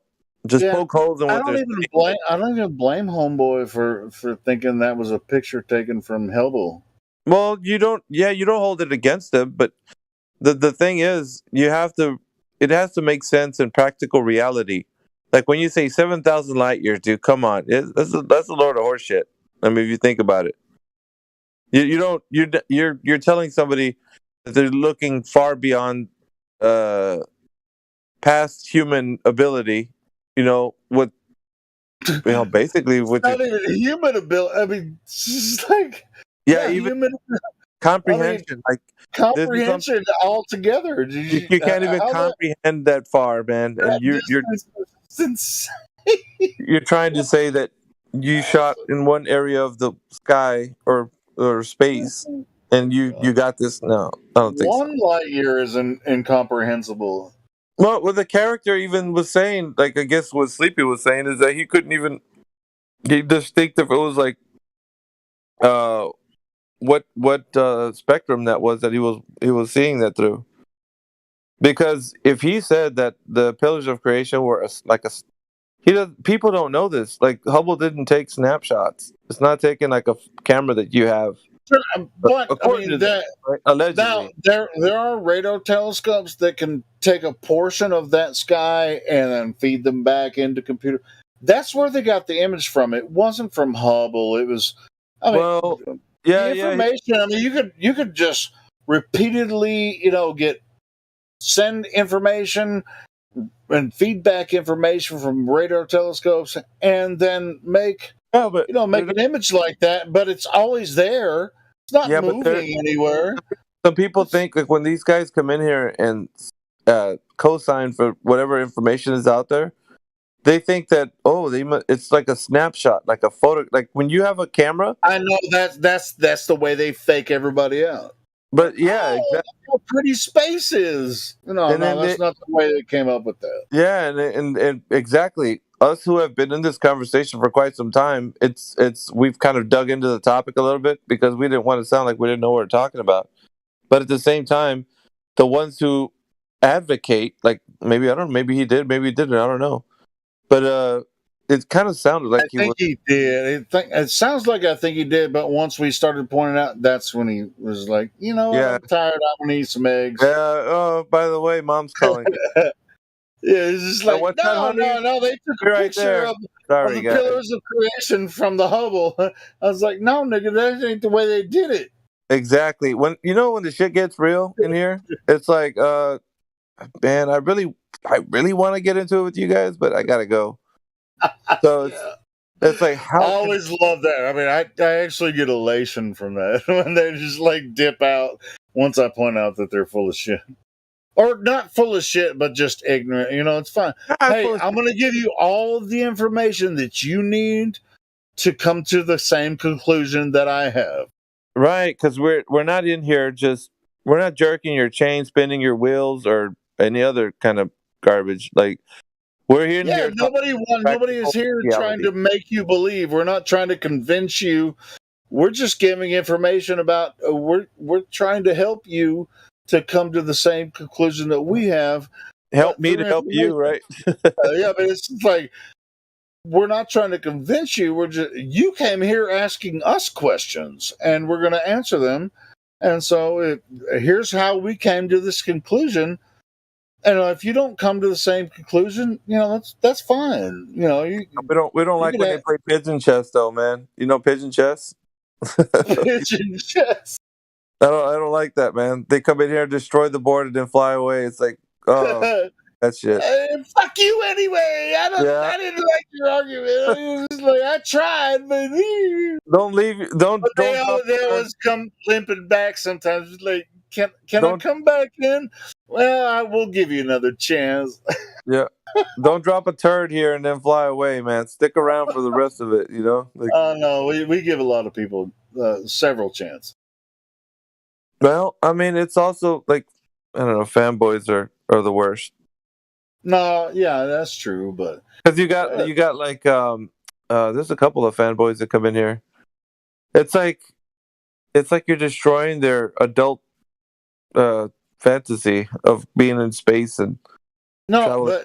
but fanboys, are you talking about fanboys of NASA and space? Well, not just that, man, but like fanboys in Some academia. people are fanboys of flat Earth, and they just want to make asses of themselves for no reason. Or they think that people in here don't know their shit. They come in here and they're just poking around, seeing what's going on, you know, seeing what the room has to offer. If I'm picking both sides. I mean, like, flat Earth, globe Earth, globe Earth. That's the weirdest thing to me. It's just like, do you want to pick a side? No, I just want to hang out, and I'm curious about the argument. Well, it's not me, dude. I'm not. I mean, but I've met people like this, you know, in this realm for 5 years. They'll be like, well, I don't want to necessarily pick a side, but I like the argument because I just want to hang out with the people that are arguing about flat Earth and globe Earth. And I don't want to be on one side or the other, but I just want to be like cool with the people that are arguing it. I don't get that necessarily, but you know, that's whatever tickles your pickle, right? Whatever tickles your pickle, I guess. But but I mean, as far as the argument goes, the Earth cannot be a globe. We've already proven that multiple times. Yeah, I don't even honestly, man. I don't even get to that anymore. I had the whole hopes of taking people around the way and just like leading them to that, but it's so easy. Like there's no effort anymore. We used to be spending hours on here, man, with these guys. Well, check this out though, because it's still brand new to a lot of people that find the service. So we have to be patient when new people join. I was talking. We do have a lot of trolls that just like act like they're new people and shit. You know, we have to deal with that. But when they're genuine new people and they're just like, this is the people we're looking for. New people, hey, have you ever talked to anyone about Flat Earth before? Are you new to the server? You know, and just get them to talk more than necessarily we do. Yeah. Like, hey, you know, because you know, Flat Earth is becoming hotter in spite of all the fucking bullshit disinformation. People are like, oh, Flat Earth is dumb as shit. Don't ever talk to a Flat Earther. But they can't help themselves, right? So they this server. Here, this server, I would say, above all the other places you can go and talk about this topic, I would consider it like the major leagues. Depending on who's there at what time, but yeah, it is. And we have to be careful how we treat new people when they're just like, I don't know, I just found my way here. A friend told me to come over here and talk to you guys. So we have to be. I want to say thanks to everybody who let me have lots of time to talk to that dude and ask some questions. I got him in like the first 4 questions. No, Hank, you did Larry, that. That was cool. I was listening, Hank. That was You're hanging this late, man. You happen to stay up or what? You might have fell asleep for a couple of hours. I ain't even heard from him. I may have dozed off, but yeah, I got him in the first 4 questions. No, it's cool because he hung around too, and Ron, and hopefully he listens to that video I just posted, the Planete Veritas video about Hubble. So what was his what was that guy's level of education, or what was he, how did he sound? Larry? He was an astronomer. He doxed himself. He told me where he worked. Said he was a science communicator and a professor, I think. Science communicator, damn it. Son of a gun, I didn't know that. Okay. As if that's he doxed himself. So if anybody wanted to go back and listen, he said where he was from, where he worked, stuff. So did he say he's coming back? because we don't have to expose that or anything. But no, I don't care about that stuff. No, Larry, you sound like you just woke up and you remember. No. Bro, I just woke up. I dozed off on the couch for a minute.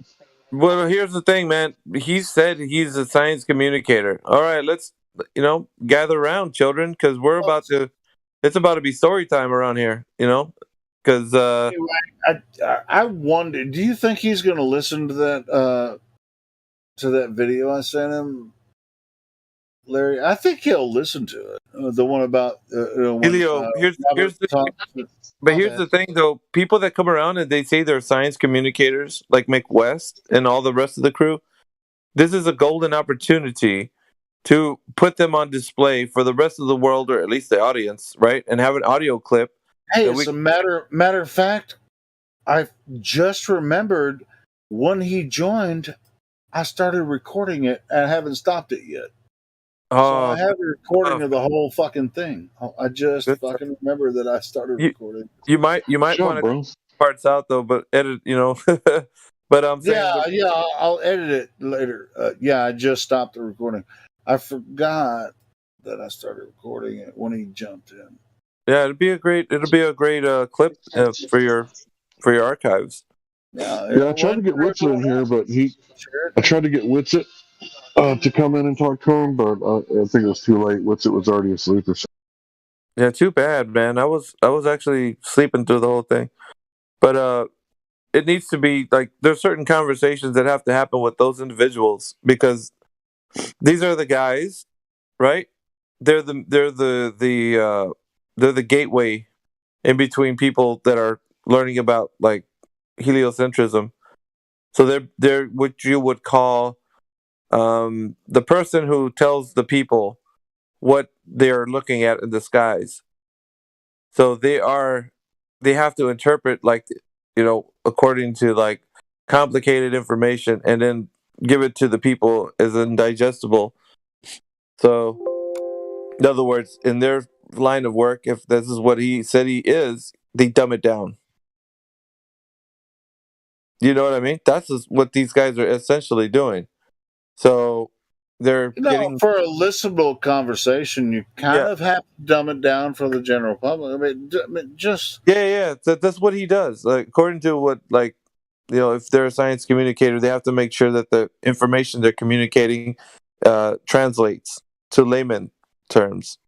So this is the kind of a discussion that you're going to be having with this character. So I mean, whoever he is, whether or not he is or not, if he docks himself, that's great. But now we're going to have to start talking about brass tacks, because this information that we're receiving, that we're against heliocentrism, right?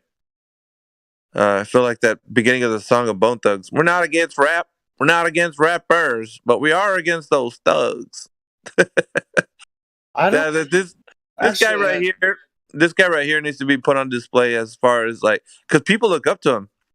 If he's doxxed and he's got his face on a plaque somewhere, then he's somebody that people look up to. So we have to show the world these guys don't have an answer to the question, and which is good, right? If you guys took him around the way and actually put him on display, then great job. But hopefully you did, because I think that I didn't record that. I recorded another one earlier tonight. But it's still captured on a live stream, so I can. It's important. It's important for the server because when somebody sets foot in here and they say they're a science communicator like Mick West, and people rely on Mick West, because he translates information to the general public, then you need to start really digging into this person and be like, all right, so let's get the line of questions out. Let's not ask him and spin his wheels and ours about things that don't pertain to reality, because we can talk about other stuff any other day, but this character right here, because of who he says he is, we need some answers, and we need them now. He was really asking some silly questions about cosmology and astrology.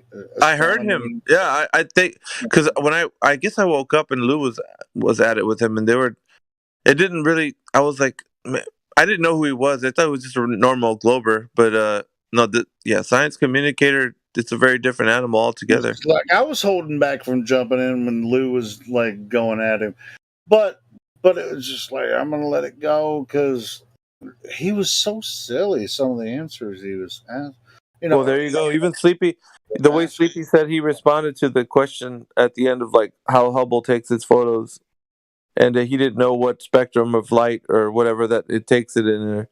He's like, maybe it doesn't. Like, well, didn't you just say? If you're a science communicator, you have to know your stuff. If you go to college for this information, you're actually it's something. It's part of your job.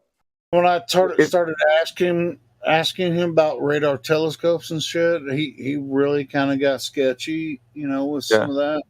And I was just like, oh, okay. He thinks everything's optical. Right. That's what it seemed like to me. Yeah. No. Yeah. Don't disagree. And that's good. Good on you guys. Yeah. They have to get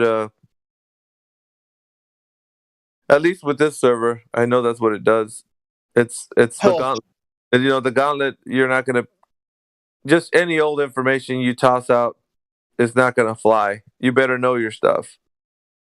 Because we're coming for every inch. There's no quarter here for somebody that doesn't know what they're talking about. So good. Sure. And to be honest, everyone's welcome. If you get in the check-in room, you might have 5 people join from another server. Like, how did you find us? Oh, my friend invited me. Cool. Well, I'm going to let you know it's a pretty hard room if you go in the live stream because we live stream 24 hours a day. But if you're really curious, this is the best place on earth to talk about this. It's going to be a tough room. I recommend you go ahead and listen for a while, wait for a break in the conversation, ask your question, be polite, be cordial, and then you'll get all the answers you need. And that's the way I check people in, Yes, no worries, man. Yeah, so we allow them to kind of get into their spiel. Maybe if they say their particular background or whatever, that's fine. But so long as they are able to translate information that they've acquired from their studies, and then sure, whether it's wrong or it's right, on both sides, right? But it's sketchy when they don't know. Like, and it's like you say you're this person and you don't know. Like, okay, that's suspect, Yeah, but if they're like, oh, I didn't know that, and then we post. It's like, are you following the live stream voice text? Which we often do, which we do the entire time. We just post the information. Oh, you didn't know this? Well, there's 5 people posting information that we already know what you're going to say before you say it. So we're already, it's like the freaking flat Earth hive mind, dude. Yeah, it doesn't let up, right? Like the people in here. They're like, nah, we called your bluff, man, and we looked it up, and this is information. You're gonna say I'm 5 steps ahead of you. There's like 5 freaking posts in the live stream. No, but yeah, Helio. Here's the thing, man. Like this room, the flat Earth hive mind, it won't let up to like these guys who will come in here with these titles. Well, I'm a science communicator. Or I'm a science communicator. I have a degree in astrophysics, or I have a degree in quantum physics. And yeah, that's like great. All right, sit down, make yourself comfortable. We're about to make yourself comfortable and talk to people that are high school graduates. Yeah, exactly. Talk to somebody who dropped out of high school. How about that? No, I'm like, because these guys they honestly think that if you want to hold a debate or somebody. Even people in people's minds, they start to think that as well. They're like, well, do you have to be at a certain level of education in order for you to have a conversation with this person? It's like, no, you don't. No. You really don't. You just wait. Yeah. Does a college education give you a certain degree of some type of intellect where you can't have an intellectual conversation with a person that hasn't graduated college or even been to college? What do you mean? Like for them or for us? Oh well, for what our us, standards are? of course it's not. I mean, on their standard. I mean, I would hope that on their level it wouldn't be. It's with that in mind, they want to bash you over the head with it. Well, I've been to college, and you're just like, oops, I never have. And that's just like the dude was like, well, I'm an astrophysicist or not astrophysicist, or doesn't matter what they say. Anything. It's just like, well, I've been talking about these things and studying it for 10 years. Hey Helio, it's like David saying, "Watch me take this giant down with this one smooth stone." And so that's the thing. Like people are, I take that for instance, like David and Goliath. Like the army that was coming against the Goliath's army were shaking. They were scared because of who Goliath was and what he looked to be, and he was killing people ever since his youth. So he had like knowledge of like battle and whatnot. Here David comes, he couldn't even pick up a sword. Using a slingshot, he took the damn giant down. So that was that. And that was the last thing that he wanted to do. Yep. And he's just like, you know what? Since nobody else is going to do it. Yep. But he used to like the story, as the story goes, he used to fight off like bears and other wild animals that would come for the sheep, that he would tend to.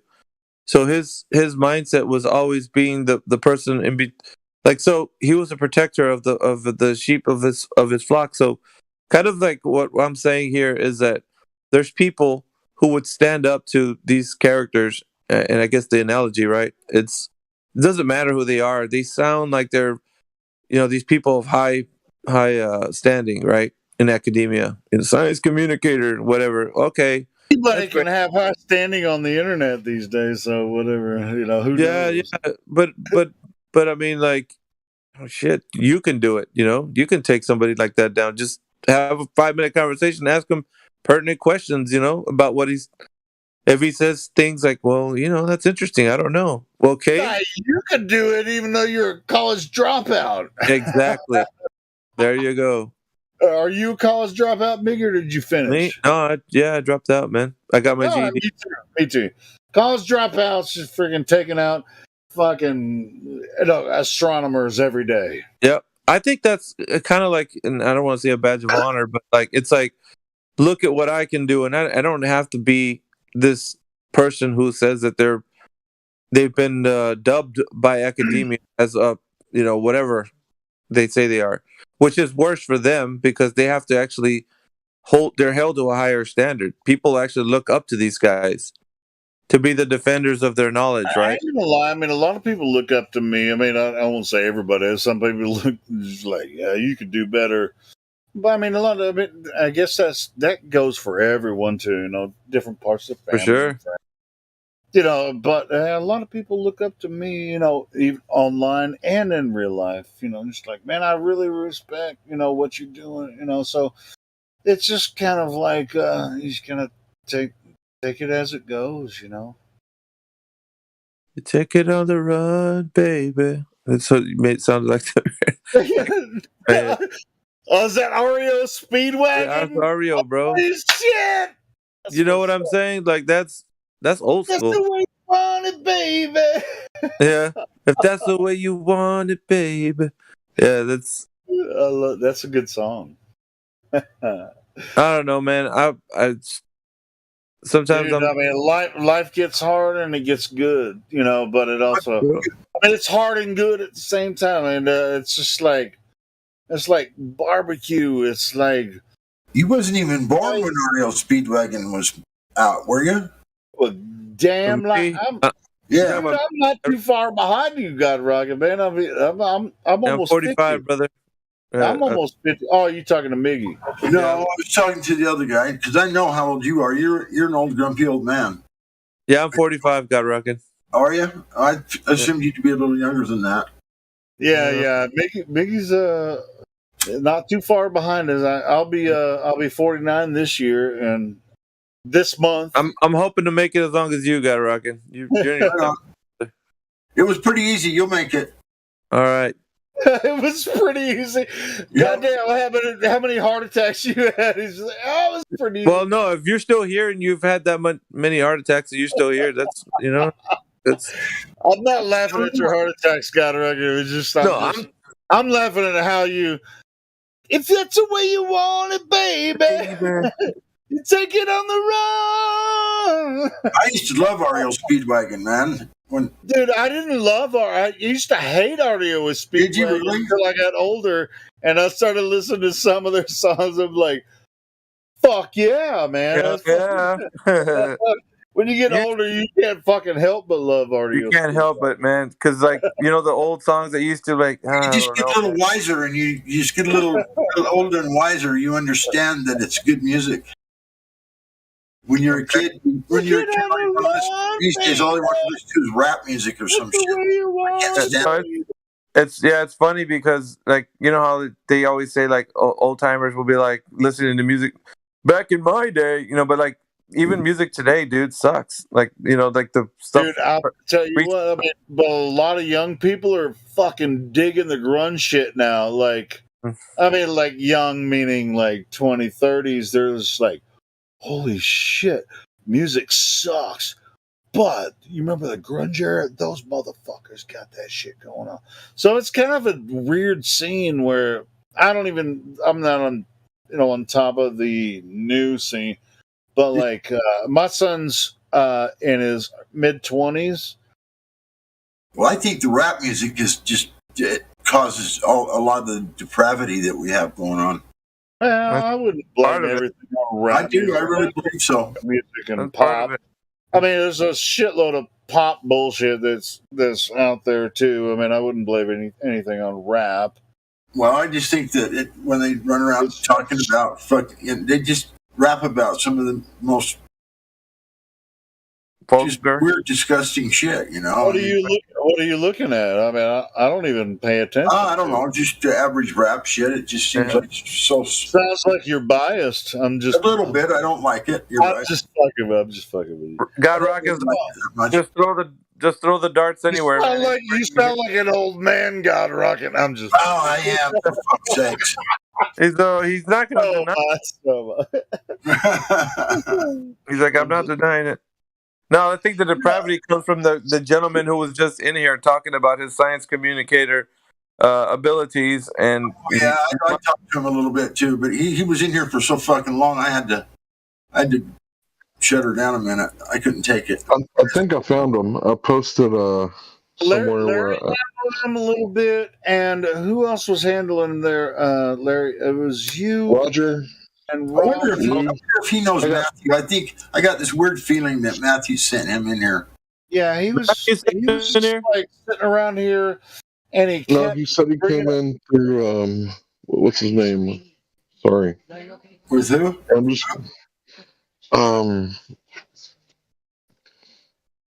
what's that guy that used to hang out with East all the time? The guy who's going to be a lawyer. Anthony. The egg. Yeah, Anthony. Yeah. Anyway, I think I found out George Mason. No, Anthony's the one who sent him. But George Mason University. He's a professor at George Mason University. Oh my god, I missed that. Okay. Well, I have it on live stream, and if it's the right dude. Did you say Freemason University? What did you say? George Mason. I don't think there's a university like that, but I know. Freemason University. That would be obvious, wouldn't it? Yeah, that's really on the nose, man. Like we have the Freemason University right here in Boston. Listen, guys, if you go to his about, it says, "Howdy, space campers. I'm an astronomer, educator, and college professor with a passion for outreach. I am interested in the viewpoint of folks who refute the findings of the mainstream scientific community. It is my belief anyone can learn science." Anyway. Hey, Larry, send me that. Send me his link, and I'll clip out the portion. I already did, bro. Oh, you already did. Oh, no, I see your link. All right, cool. Well, he was really hard-headed about believing that, you can find out all these truths just through, assumptions and calculations. And, you can take, he was really, man, he believed that shit like no tomorrow, didn't he? Yeah, did none of it took him back? He was pretty. Yeah, I mean, he didn't backstep. He was just like, "Oh, okay." Even though we just hit him with some hard hits, he'd just be like, Yeah, but see, that's the thing, though. He took it on the chin a couple of times. He was like, "Damn, dude." When people like that come in here, they stick around. They don't want to leave because it's like it intrigues them. Like they want to continue. So that he was here that long and didn't get sleep, and it was because it's a Saturday morning. I'm gonna capture that part where he was here and everybody was talking to him, and I'll flip it out and I'll upload it. But something like that's like a one and done. I don't think he'll ever come back. I think he just did it. He probably won't. Those guys do one and dones, man. Why the hell did they pick that time for him to come in here? Dude, he stayed here for like 4 hours, man. He was like here for like 4 hours, man. He stayed here for a while. 'Cause I remember when he first joined, I was like, "Who the fuck are you?" and Rick hung out, Even he didn't bring any cronies in here with him.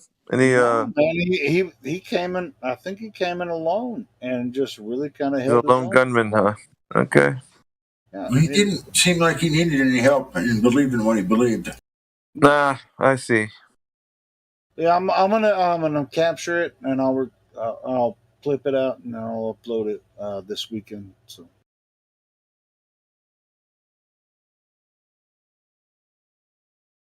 Yeah, that's great, man. I'm glad you guys. His name was Rob Sparks. Is that what it is, Larry?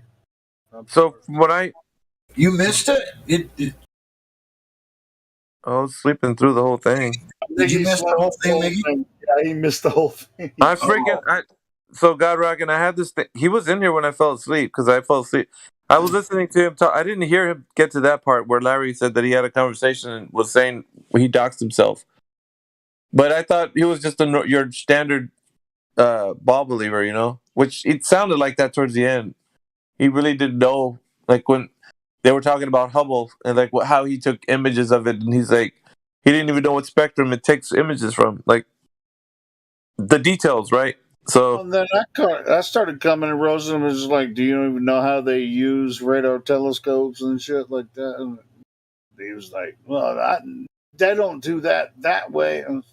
Okay, but like I said, being a science communicator, Helio, he needs to know his stuff. You can't just be any other guy that doesn't know what you're talking about. So when you're communicating, if they listen back, they'll be like, "Well, he does have a degree, and Helio doesn't."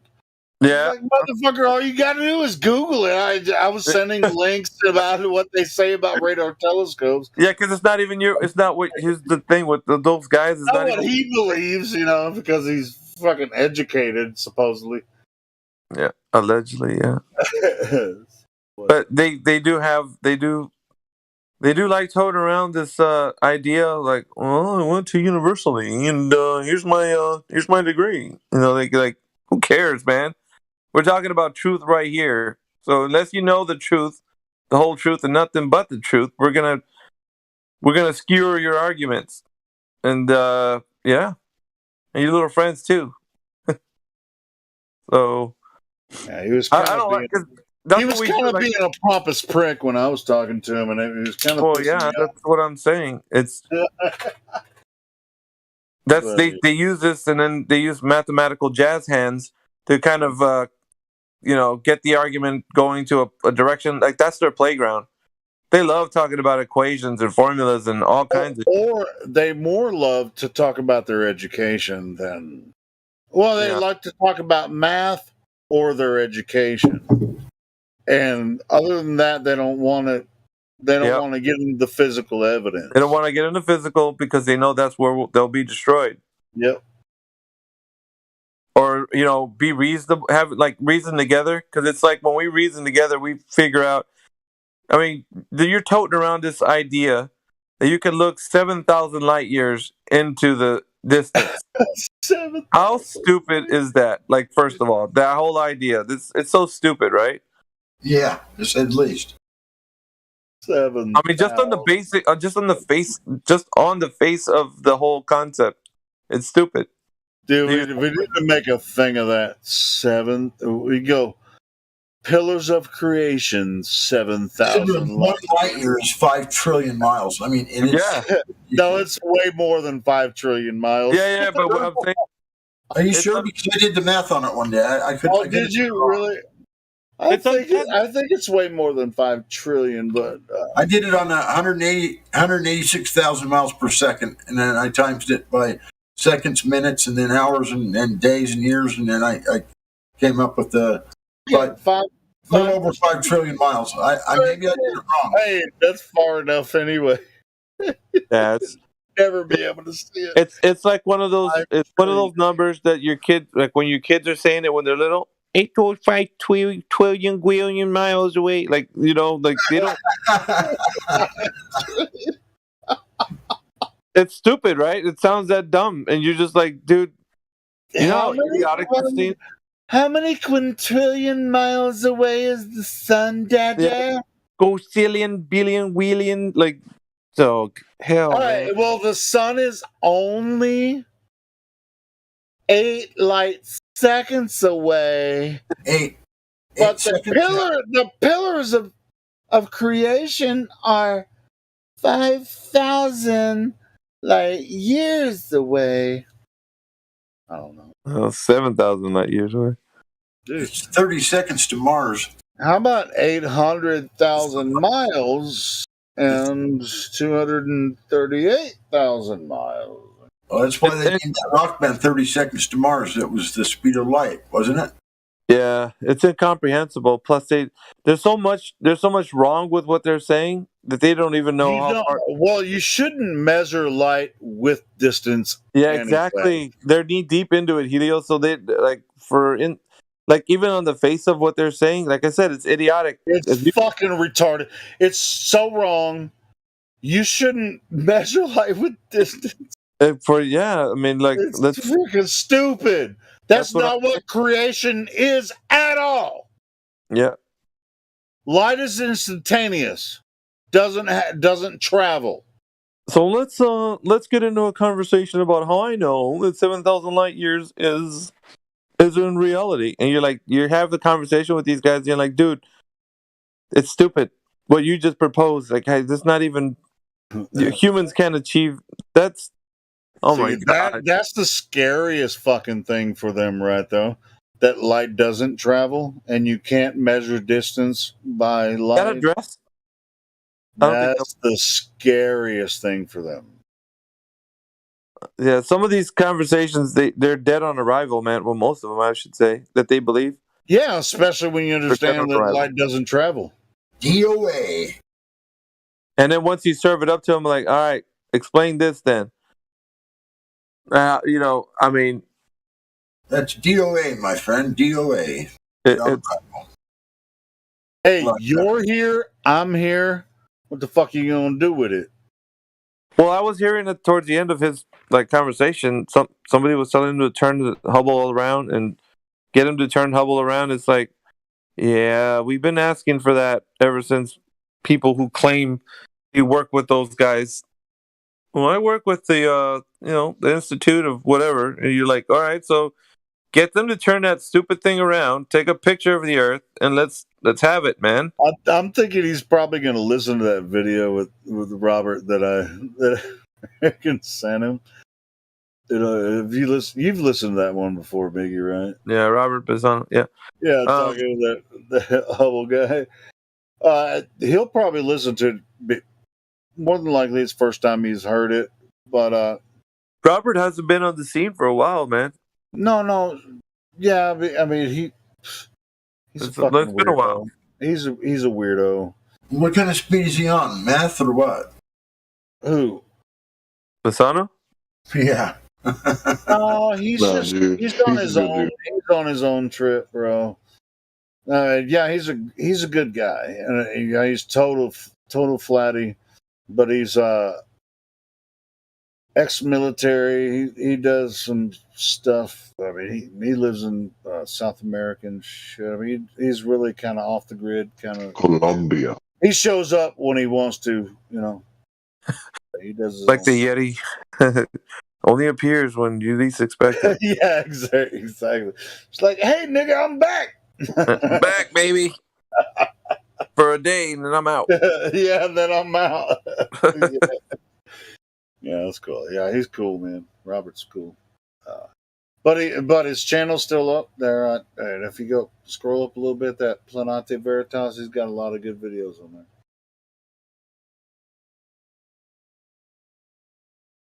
Yeah, but oh shit. I'm not too bad that I missed that guy. I've already had my fair share of. No, I doubt he'll come back. But if he does, maybe he'll have learned something from talking to us, and maybe have a better conversation next time. You know, I mean, it's. And you got these Globers, dude, that love to hate us, Helio, on your live stream, and they're listening to every word we're saying. Even now, I had pauses. Even now, since they can't fucking bitch and whine and moan in our chat. Yeah, you know Paza, right? Remember, that's Jazza. Paza is the same guy.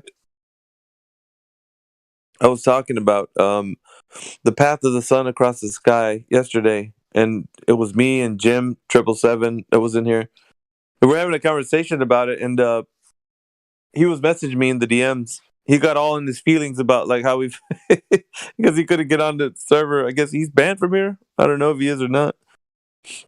Who? Paza. Oh, I haven't heard him in a minute. Yeah, but if he's not permaban, go ahead and unban him, and he can come in here for a little bit. And Well, shit. Let me. Here, I gotta tell you what he said in the DMs because it's funny. I mean, I remember Paza being in here one time, and he sat here for hours causing problems. He's a disruptor. All right, so I was talking about Star Trails, like that conversation. You know, we get into with Star Trails. The conversation of Star Trails had legs back in like 2015, 16, something like that, and Flat Earthers didn't know how to address it at that time, and we were just getting used to like, you know, logically consistent arguments. But he was listening to us in the live stream. He said, just listen to your discussion on Star Trails on the YouTube live feed. Are you aware that no astronomers agree with your conclusions and that simple experience disproves your conclusions? Which I don't know what he's on. He doesn't explain himself. And then he texted me again later on because he was still listening. Your personal observations from a single location amount to nothing, sadly. And your assertion that simultaneous observations of clockwise rotation to the north and clockwise, well, he forgot to put anti. Or I put counterclockwise to the south, somehow not being possible from the surface of a rotating body are very easily disproved, he says. So he thinks that the stars move in a different direction in the south than they do. Mm-hmm. Well, here's the thing, and we've talked about Star Trails and like because it's a time lapse footage images that we have. And I submit to everybody that listens to this discussion, because we've had this argument before. I think he understands what we say about this, and he's heard. He does, but he's trying to bullshit you, and he's a fucking obfuscator. I think he sandbags. If he was in here, he would sandbag the conversation. He would not allow it to proceed because he knows that upon investigation, anybody can actually go out. If you did it listen, just get a camera that can do time lapse footage, right? Take a picture of your sky with the less light pollution, the better, right? Go somewhere where it's completely dark. Go 360 all around where you're at, like preferably an area where you can see the night sky completely. You know, and so you do a 360 panoramic time lapse footage. You'd be able to see that in the same night sky, the star trails that you see are going in two different counterclockwise and clockwise motions, but they're all going to be going from east to west. All the stars are going from east to west, and they could have clockwise and counterclockwise rotations. There's nothing. So sure, you don't. There's nothing wrong with that. You just face the other way. Okay, so here's what I told him. I submit to everybody that's got a logically consistent mind. I would say this: if you're looking at the sky and you see two rotations like that, what does that tell you? Is the Earth spinning itself apart because it's rotating in two different directions in the same night sky? It's not, you don't go all the way to the south somewhere like in Australia and watch it spin, counterclockwise, and into the north you see it spinning clockwise, like somewhere in Alaska. You're actually looking at it like in Arizona or Texas or wherever you are, and you can see in the same night sky that it's rotating counterclockwise and clockwise. So it doesn't in the same night sky. So that doesn't mean that the Earth is in motion, because then if that was the case, then you'd have two rotations in the sky, different. The more I think about this and the more they bring it up, the more I understand why this happens. The heavens are in motion. It doesn't matter what. No, it doesn't matter which latitude that you're on. Does happen. Yeah, but what I'm saying is, it happens when you face south. It travels from left to right. When you face north, it travels from right to left. Doesn't matter which latitude you're on. So here's the thing: when you take time-lapse footage, you know that the stars are moving east to west. They're going to move east to west, but the rotation in the sky, in the same night sky, wherever you are, Helio, you're gonna see, wherever you're facing though. If you're facing the north, you're gonna see the motion going clockwise. You turn around, you face to the south, you're gonna see the counterclockwise. So it's gonna be. Sure, but check this out: if you travel to, say, to Ecuador, and you're looking north, which direction are the stars going to be going? From your right to your left. You'll see both. You'll see counterclockwise. No. If you're looking north. No. Listen, if you look directly above your head, you'll be seeing them move straight across your head. Did you know that? There'll be. Well, I mean, it's true. I've seen some footage of that, but that's I've seen a couple of pretty cool images, but. No. Listen. It's testable. What I'm saying is testable. It's not something. I'm just not spitting words here just to kind of blow skirt up your. No, I get you. I would love to confirm that, but I just. I've seen a lot of images that near the equator where where the big spirals on either side, but they're all heading the same direction, but they're. I know what you're talking about. Yeah, well, so according to the heavens, right? Because that's what we're doing. We're watching the heavenly bodies do what they do.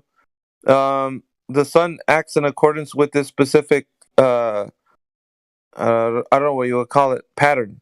I thought we were talking about star trails, not sun. Well, no, but the heavenly bodies still respond the same, because you have this. Have you heard of the solar analemma and the lunar analemma? Have you heard of that? They have their equinoxes. So I have. Well, no, what I'm saying is, though, if that's the case, if the sun moves farther away from us when it goes to the south and closer in the north, what I'm saying is the pattern that it moves across the sky in will be the same pattern you see the stars in the sky.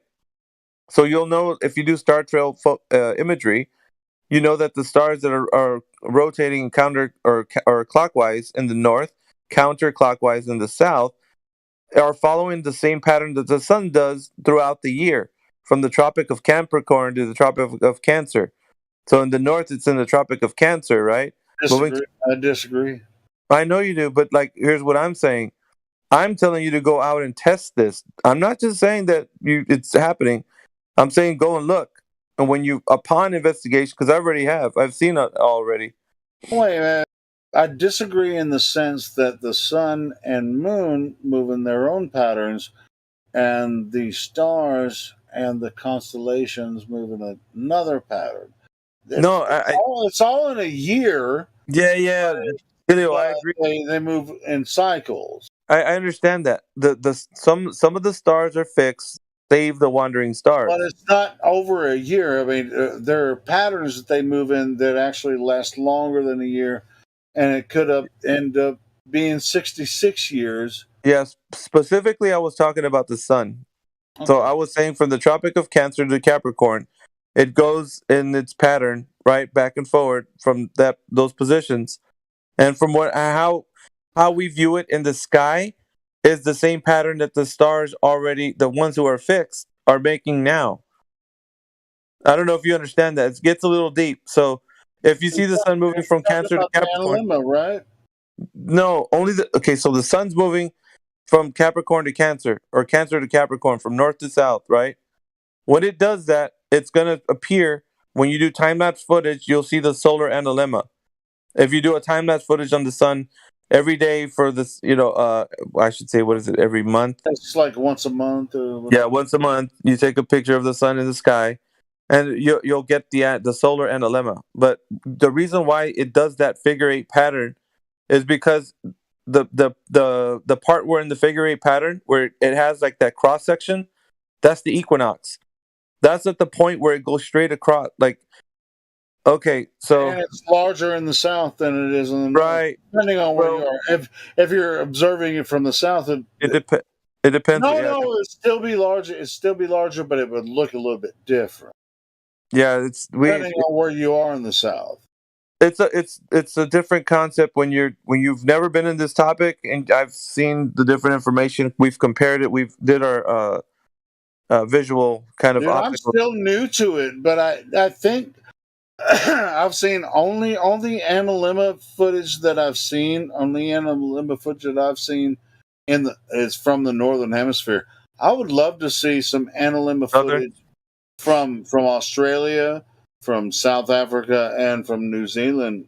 I mean, I want Australia, New Zealand, and from maybe Chile. I'd love to see some analemma footage from there and see what it looks like.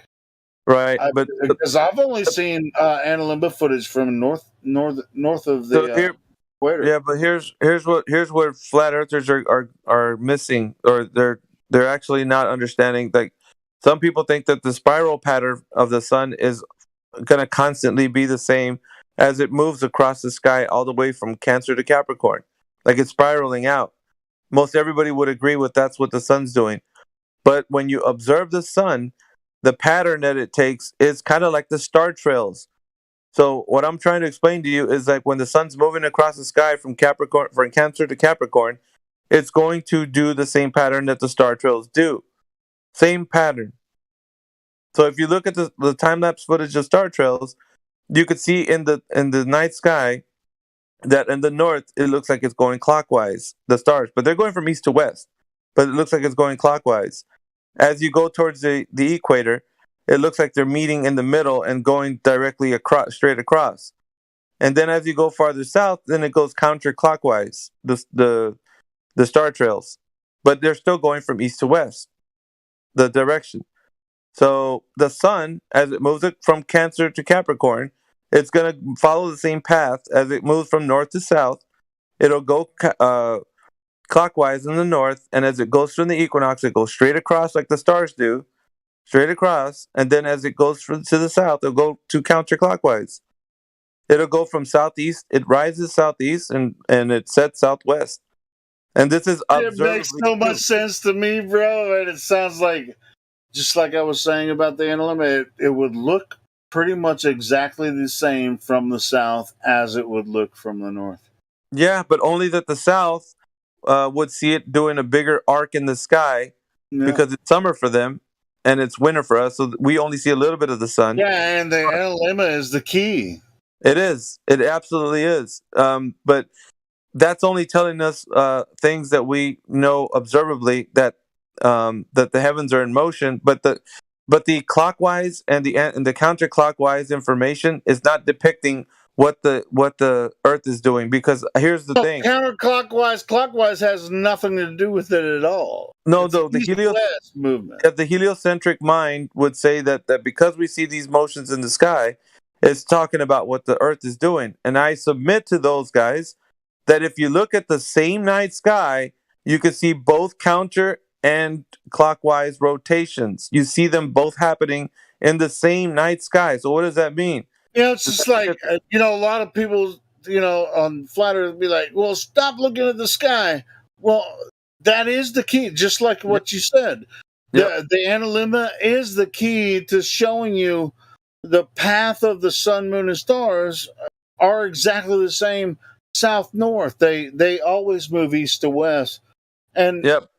But when you see these patterns, I'm glad you brought that together right there. yeah, it's here's the thing though, because like the globe earth or the heliocentric mind was like, well, that just shows us that the Earth is in motion, and I would tell them, if you're going based on that logic, then when you look at the night sky and you see counter and clockwise rotation at the same time in the same night sky, what does that mean? The Earth is tearing itself apart because it's going in different directions, isn't it?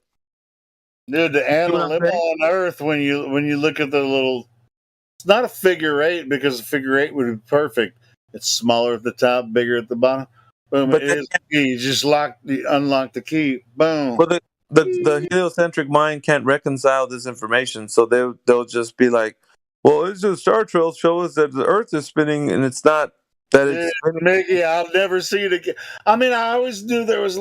This kind of helps me understand it a little bit more. You know, I like that. I like that. Yeah, because it's just based on what we're observing in the sky, but the pattern that the stars are taking, like the fixed stars, the ones that they're taking, the clockwise and counterclockwise rotations, they have nothing to do with the motion of the Earth, because if it was because the Earth was, let's say, spinning in one direction, the Earth would be spinning in one direction.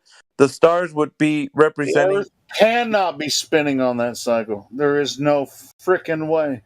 No, I'm saying the Earth, if it was spinning in the same direction, the stars would then be rotating along with, like in our night sky, the time lapse footage, everything. You wouldn't see two different clockwise and counterclockwise rotations in the same night sky. It would be that you couldn't see. You couldn't see if you saw that in the same night sky, then the Earth couldn't be spinning in two different directions. You know what I'm saying? That's what I'm submitting to the flat earthers. Like, I mean, that was already the case beforehand because.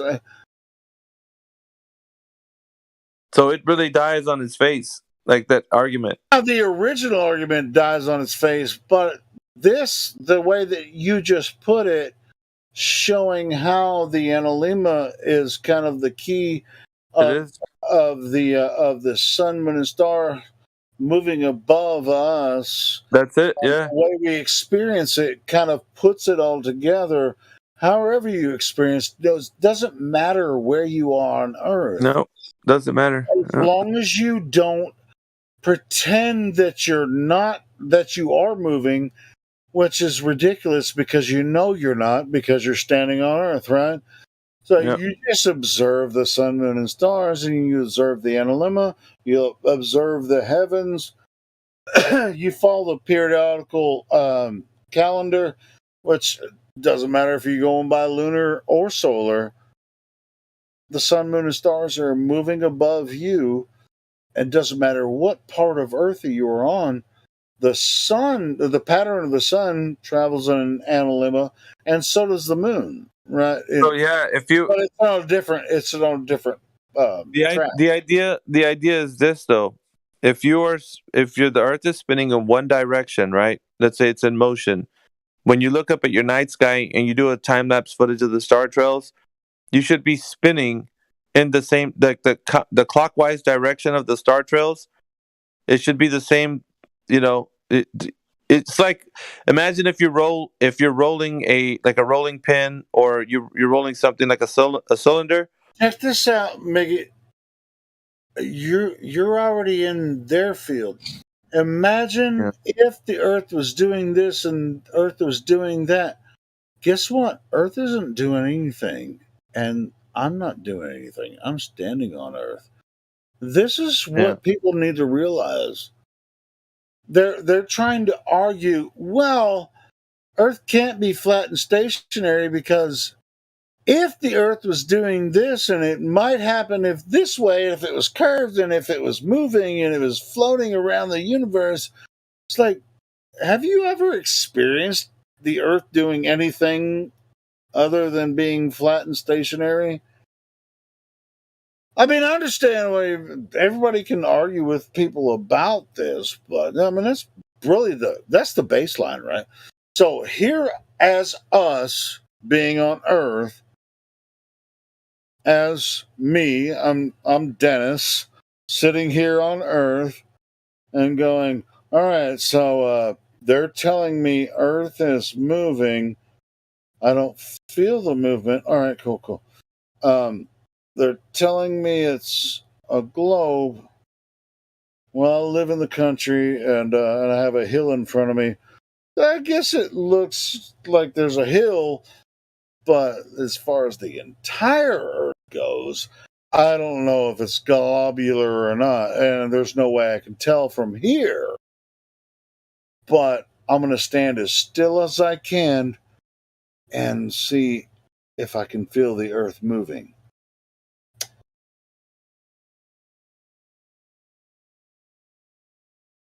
Okay, 3 seconds. I don't feel the Earth moving. So now I'm going to turn the news on, or I'm going to look up on Wikipedia and say, is the Earth moving? Guess what Wikipedia is going to say? Yes, the Earth is moving. You're on a globe, third rock from the sun. And all the other general stories about the universe. I used to believe that shit, but I don't anymore.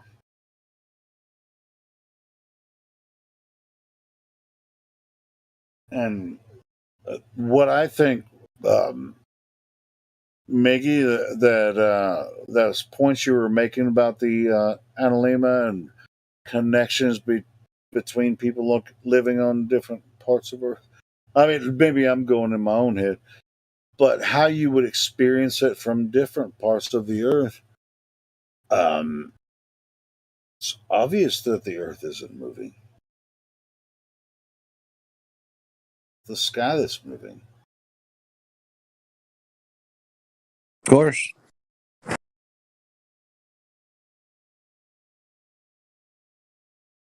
Yeah, it's just these heliocentric individuals. They ponder too much of like what they think reality is as far as what the story they've been given, and they give their minds over to people who would fill their minds with like nonsense.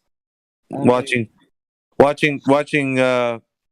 distances that are too far to even fathom. Sure, that's for the mathematically inclined people, but I think this idea that they're promulgating is really there's something more to it. They're more inclined toward naturalism, evolution, and stuff, which I guess kind of into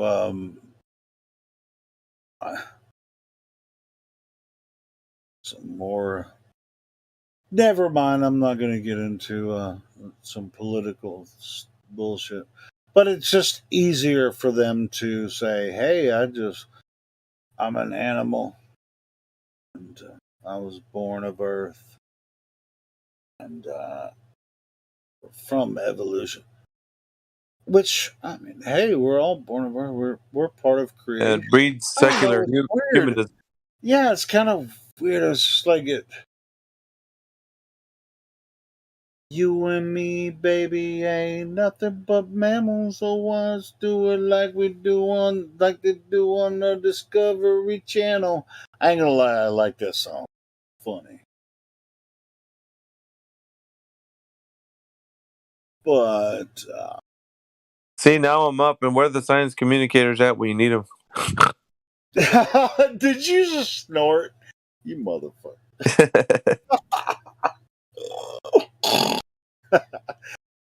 Funny.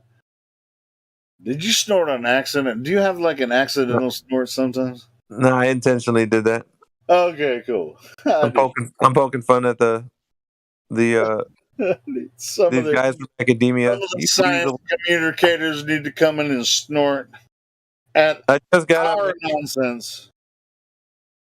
Yeah, because I stay here every night waiting for these guys to step foot in here, and then nobody shows up, so I go to bed. They show up while you're asleep. Yeah. All right. Now that everybody's asleep, the freaks come out at night. The freaks come out at night. What the fuck time? It's 5:30. I'm trying to look at. Told you I was going to capture that part. Let's see, how long have I had this stream going? This one. I got 10. We got 2 hours left for 12, so 2 hours on this stream. Am I still recording? I've been up too long just playing around. If you're a science communicator and you'd like to speak to somebody who doesn't believe the Earth is a globe, dude, we gotta make a freaking commercial. If you're a science communicator and want to talk to a flat earther, welcome. You're welcome to come over to our Discord and talk to us. That would be amazing. So, so come on in. We invite everybody. You need to make some. Oh, get a soundbite, Helio. Come on, man. Let's get this professionally done because. Well, we don't have to do it professionally. We can do it right here. If you're a science communicator, if you love science and you're curious about why people think the Earth is flat, bring it goddamn ass over on 24/7 Flat Earth Discord. Sunday. Wild all the time. No, I'm just playing. They do it like they do in monster truck rallies. Sunday. On Saturday night, Flat Earth. It'll be a one-on-one cage match. Come take your pick.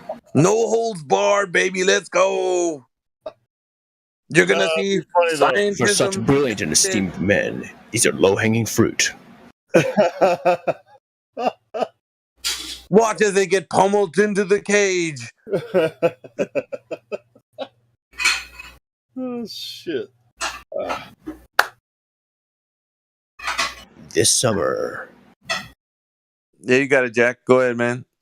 Yeah, this I summer. gotta grab a beer and smoke. I'll see. I'll be listening. This summer, let 24/7 Flat Earth Discord take you on a wild adventure into the midst of all academia. In what critics are calling an intimacy thriller. Shut up, newbie! Let them show you how heliocentrism has no standing in modern logical consistent thinking.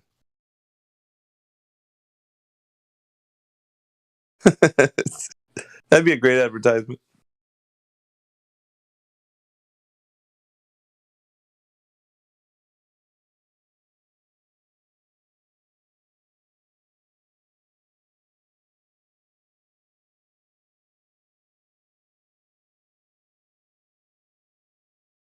So all you science communicators, come back in here.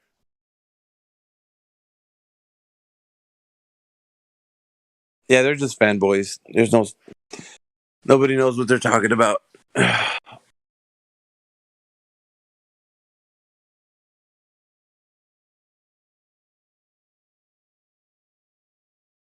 Because at the end of all their discussion, you ask them questions, they're like, You're like, yeah, that's what I thought. You didn't know. But you came in here with all your degrees and you're, touting around that you're a professor and whatnot. Now you don't know? Oh, how convenient. Point me to the one that does know. Where is he at? He's out to lunch right now. Yeah, exactly.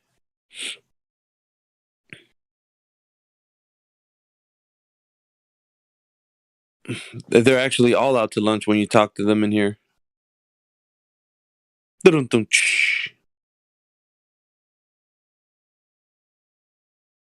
they're like that one professor guy, Bill, is just like, rubbish. Nonsense. Nonsense. You sound a little bit like a 007. Nonsense. Coming this summer. Your eyes won't believe. 24/7 Flat Earth Discord destroying heliocentrism. And it's got a clip of like Jim Panda. From the people that brought you COVID as a hoax. That's funny. Nice. Face diapers are coming off. No holds barred.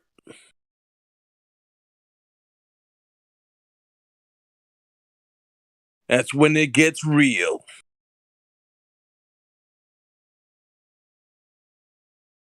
You think you know heliocentrism? Step foot in the server. Let's see what you got.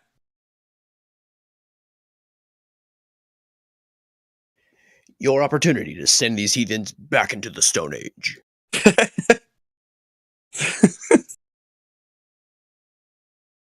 Teach these knuckle draggers what you got. Bring it to them. Tell them about the mysteries of the universe and how the universe is expanding into nothing. Watch them how you dazzle them with your intellect. You gotta lure them in here, man. It's gotta be clickbait. Just when you thought Earth was a ball. You guys wrong. Yeah, J.P. Erkenstein. I'm with the you know, the Institute of Knowledge.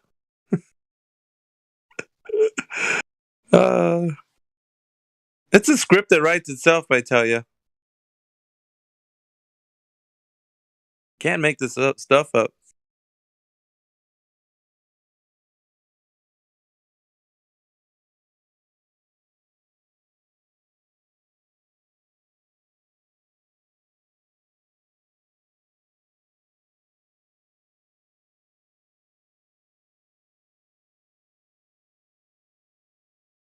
I come from the full body of science. I'm the prick. There you go.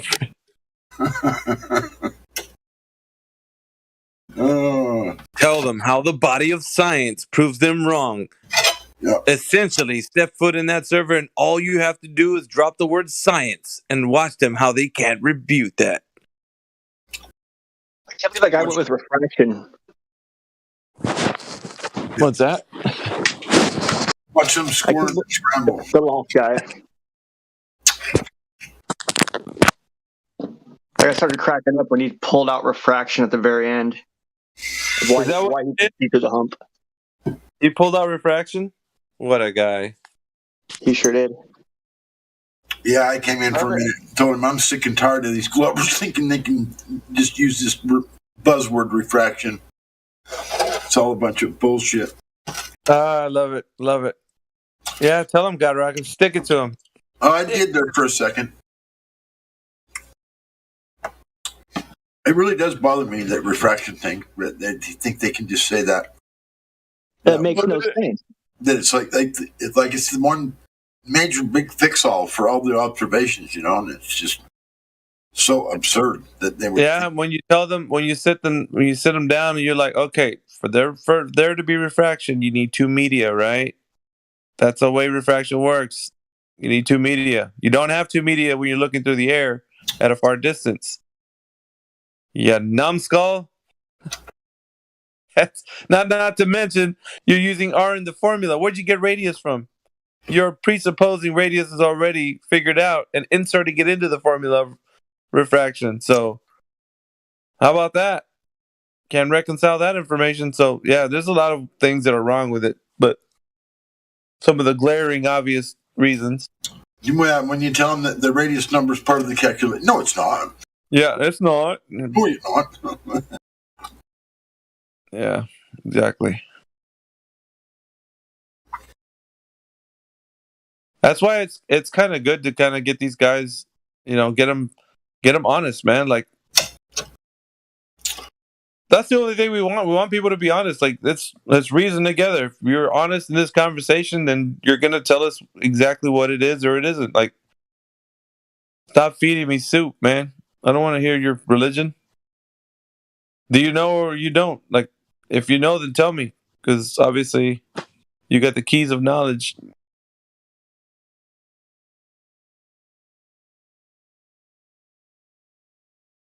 Oh.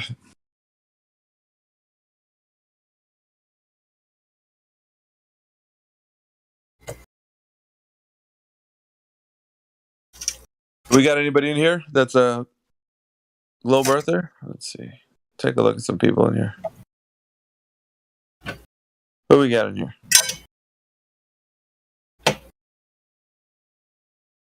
No. All we got is homies. Only homies.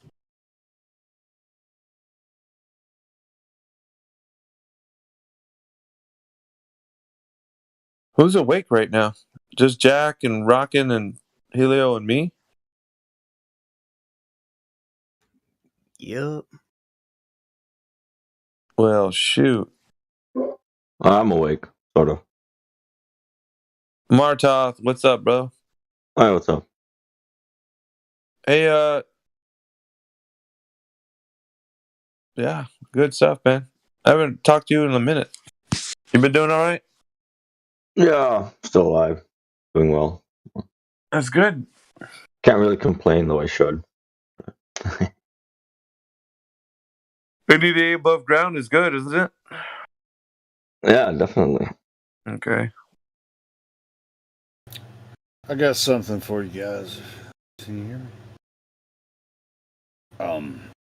I looked up Earth curve calculator. Here's the explanation. Earth, can you hear me? Earth curve, what's that? Earth's curve definition. Let's imagine you're looking at the sea. You can be able to see endless blue waters shimmering in the sun.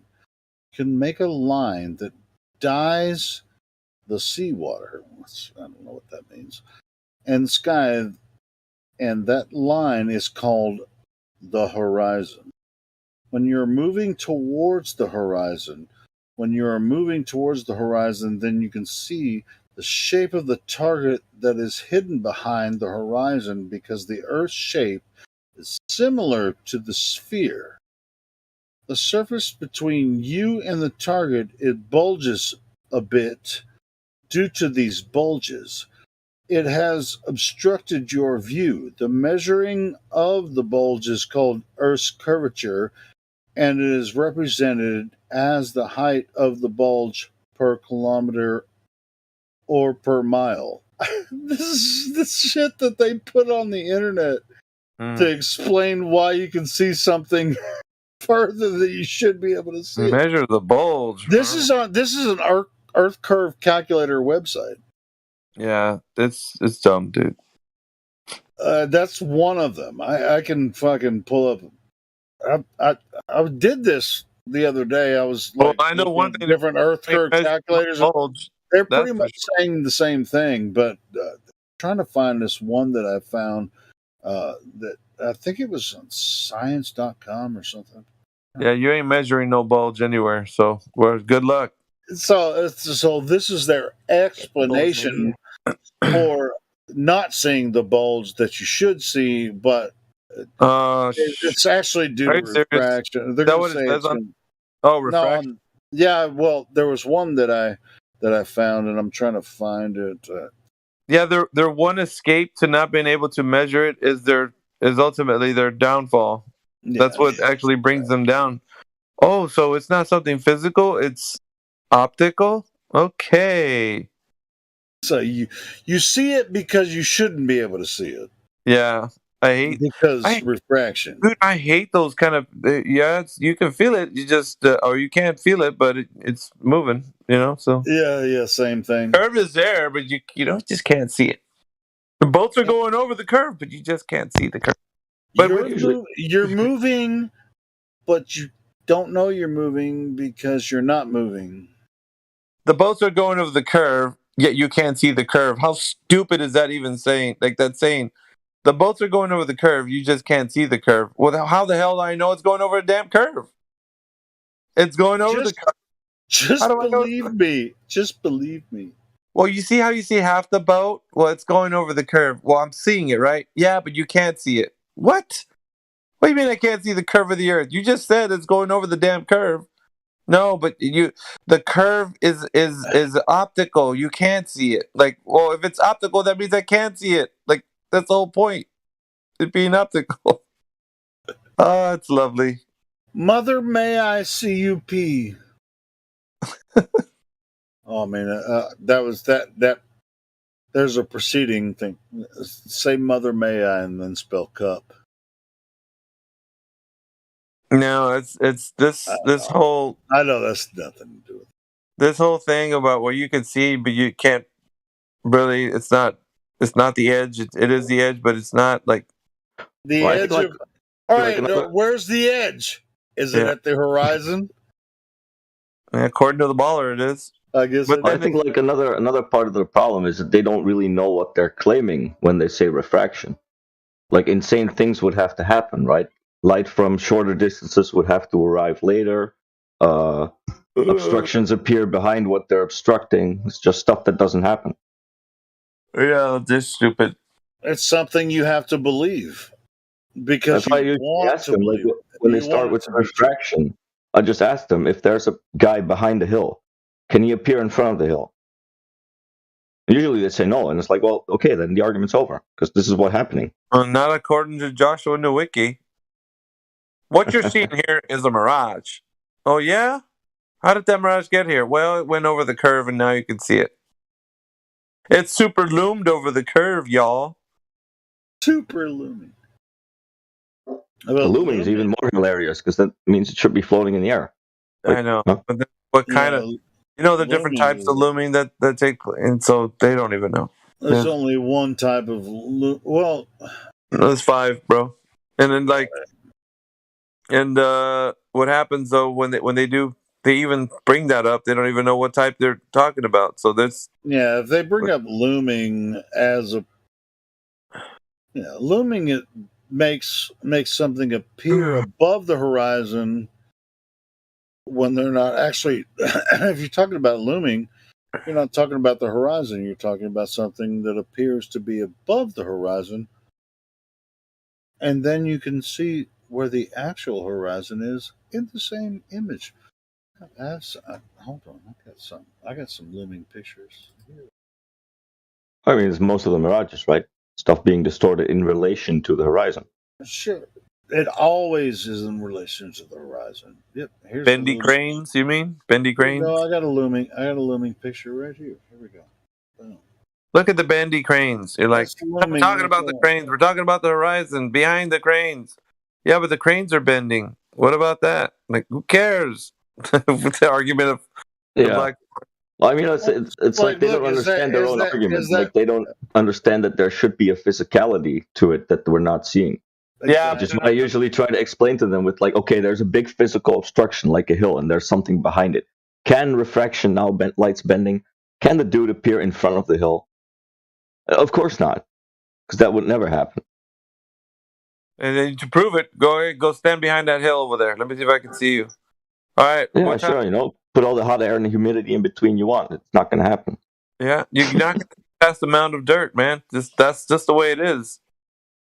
It's an obstruction that you can't. It's physical. It's a physical obstruction. So why would that be different with a mound of water? Because globe. Hey, I got some looming pictures. You guys see them in the live stream voice text? Because glob, Earth is glob. Where's the horizon? Is that ship actually floating in air? What are you looking at, Helio? In live stream voice text, I just put the pictures. Let's see what you got. That's looming. Yeah, I got some more too.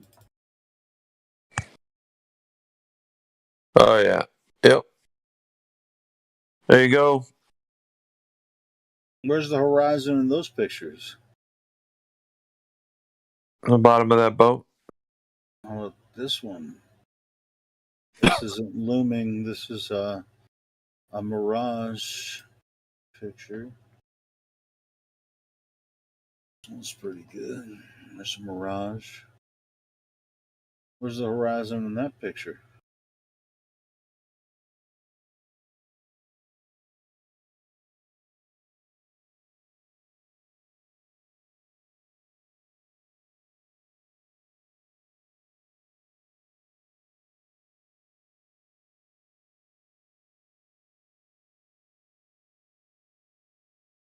Looming just is a mirage. It's a reflection of, when you're looking over the ocean, it reflects back and makes something appear above the horizon that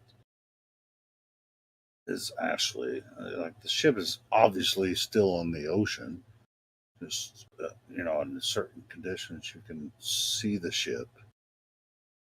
It looks like it's floating in the air, but it's just the horizon is actually right where the ship is and still in the water.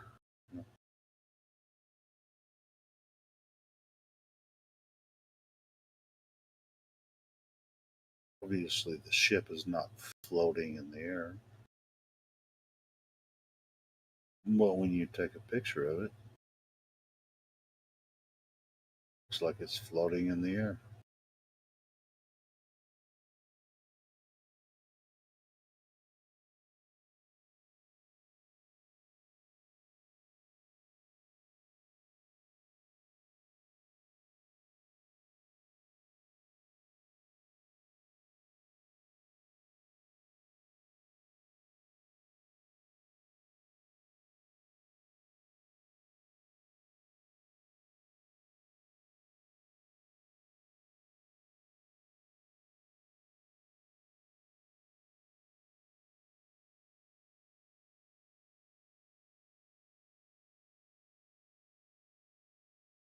The image I posted before the last one, this one is a reflection, but the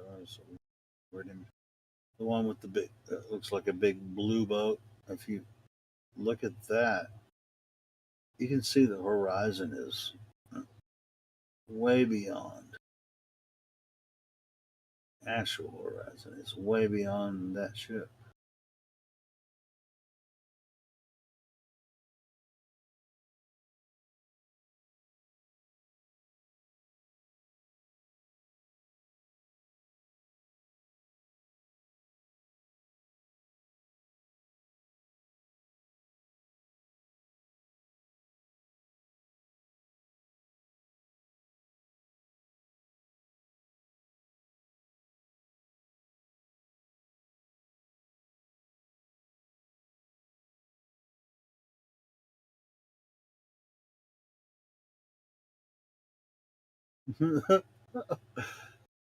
Fresh grown flowers. It says floaty boats on bendy water. Science is an acid trip. We're not doing science. We're looking at boats on the ocean, so there's no science involved here. Good morning. Good morning.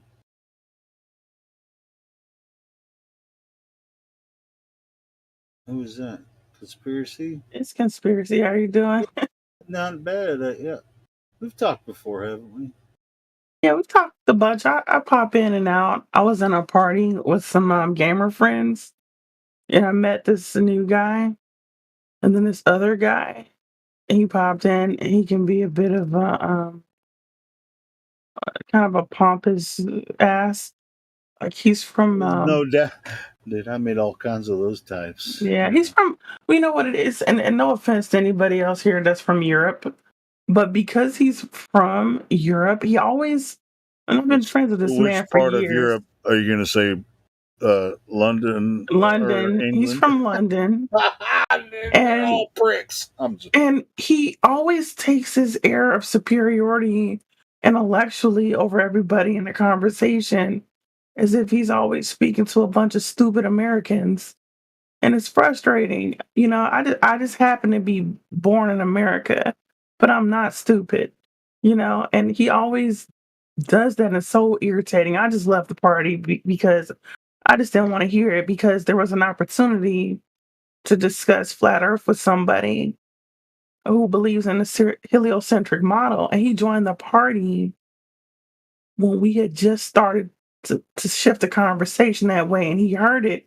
And the guy, he thinks he believes in the heliocentric model, but he has said some things that are totally not in alignment with it. So then I'm like, oh, the potential is here to actually have this conversation with this person. He just doesn't realize it yet. You know what I mean? So I started to try to, like, you know, ease him into it. You know what I mean? Like, the conversation. He just jumped in and just took over. And one thing I don't like about having a conversation with this man is because he always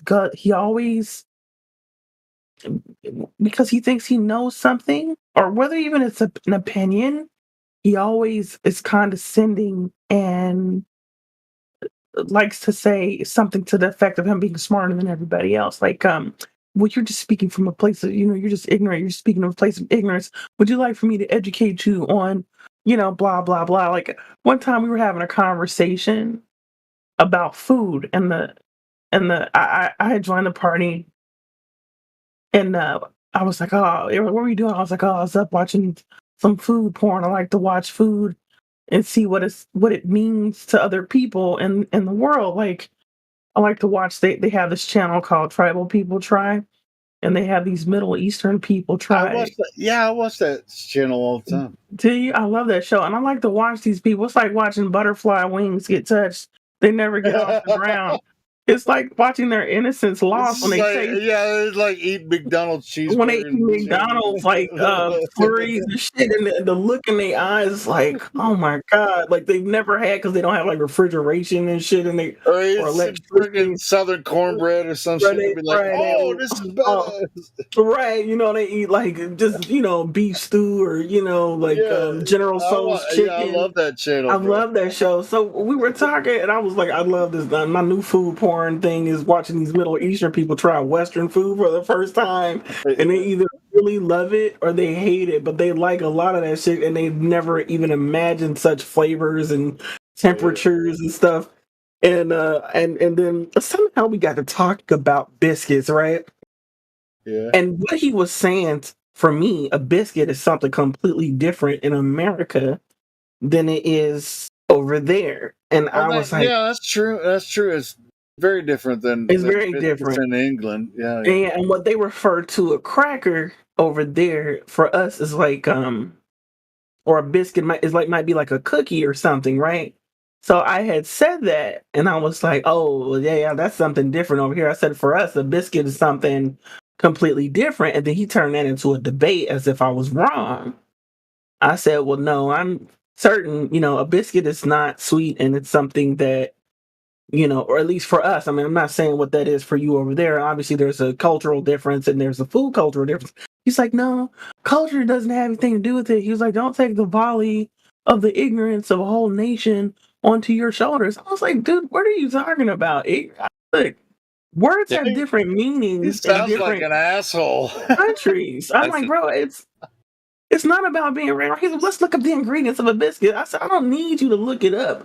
Biscuits, cookies, crackers, all them shits have the same base ingredients. They have just more or less moisture to give you different densities. You know what I'm saying? Or they might contain more or less sugar or something. I don't need you to look it up. So he looks it up and runs it all down. I said, Jedi, in this country, a biscuit is not sweet. Okay, and it's served with like gravy or some type of meat. Or you might, and then he was talking about it's got fruit and it's sweet. And I said, no, not over here. For us, a biscuit is a plain, if it's a salty, dense dough. Okay, it's a thick dough. It's presented with, it's baked up and it's thick and it's served with either gravy or chicken or beef, or you might have it for breakfast. Or if you want fruit, put some jelly on that. Right, I was just gonna say, if you want fruit, it's not gonna come with fruit. Or sure, you'd have to add like honey to it. Or jam or something. That's how we eat biscuits over here. That's what a biscuit is over here.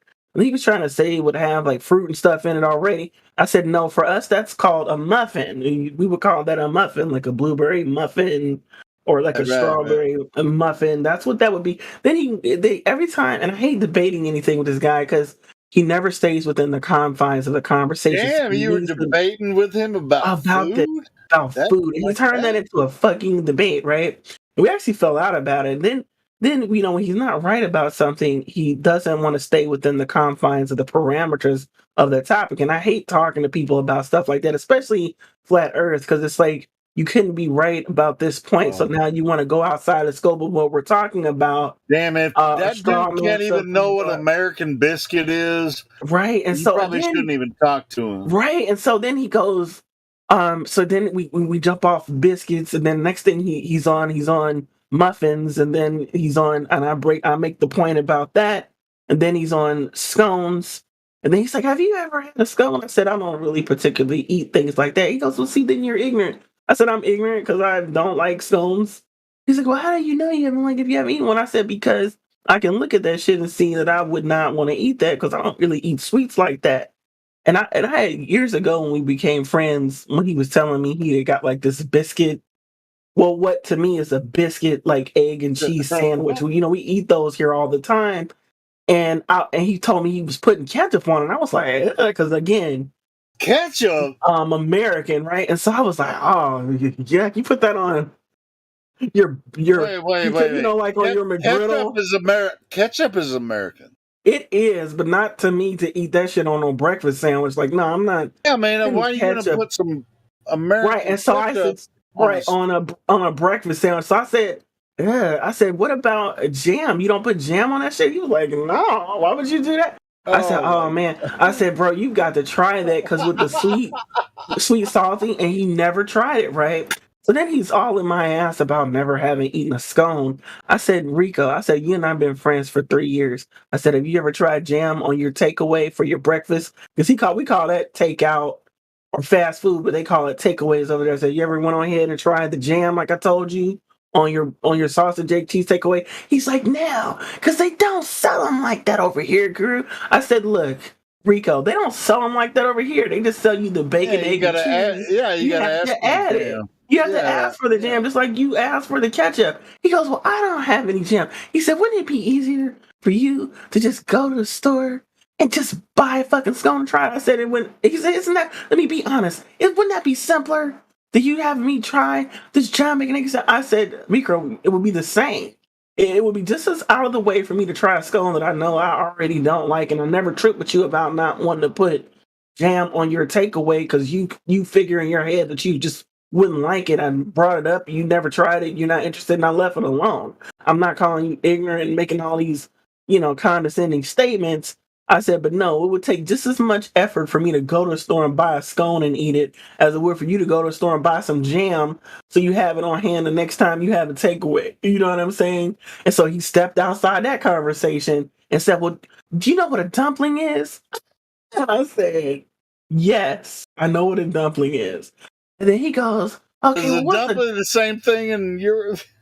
So I don't know why he did this. Well, I know why he does it because he needs to be right about something. So I said, yes, I know what a dumpling is. Right. So then he goes, well, what is a dumpling? And see, now we starting to insult my intelligence again. Like, I just told you what it is, and now you want to quiz me on my understanding of a dumpling. So I said, I know what a dumpling is. He said, well, give me an example of a dumpling. I said, a dumpling is also a dull offering. I said, a lot of times it could have, a lot of times it could have some type of, it could be stuffed with meat or vegetables or something. He goes, no, a dumpling is all dough. It's not stuffed with anything. I said, well, hold on now. I said, there are many different types of dumplings. And I said, over here in America, I have had many a dumpling stuffed with meat and vegetables. He goes, no, would you like for me to educate you on what a dumpling is? I said, no, I would not. Because you already asked me if I know what it is. I told you, yes, I do. And I don't need you to educate me on it. And he goes, I'm from originally Jamaican or from Jamaica or something. So I know better than anyone what a dumpling is. I said, Rico, here you go again with the insult to the intelligence. I said, what you just did was as ridiculous as asking me if I know what a shoe is. I know what a shoe is. There are many different types of shoes. And it's you didn't ask me for you wear on your feet. Your feet. And you didn't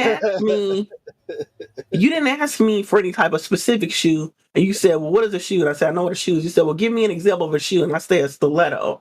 And then you say, no, that's not right. Air Jordan is a shoe. An Air Jordan is a type of shoe.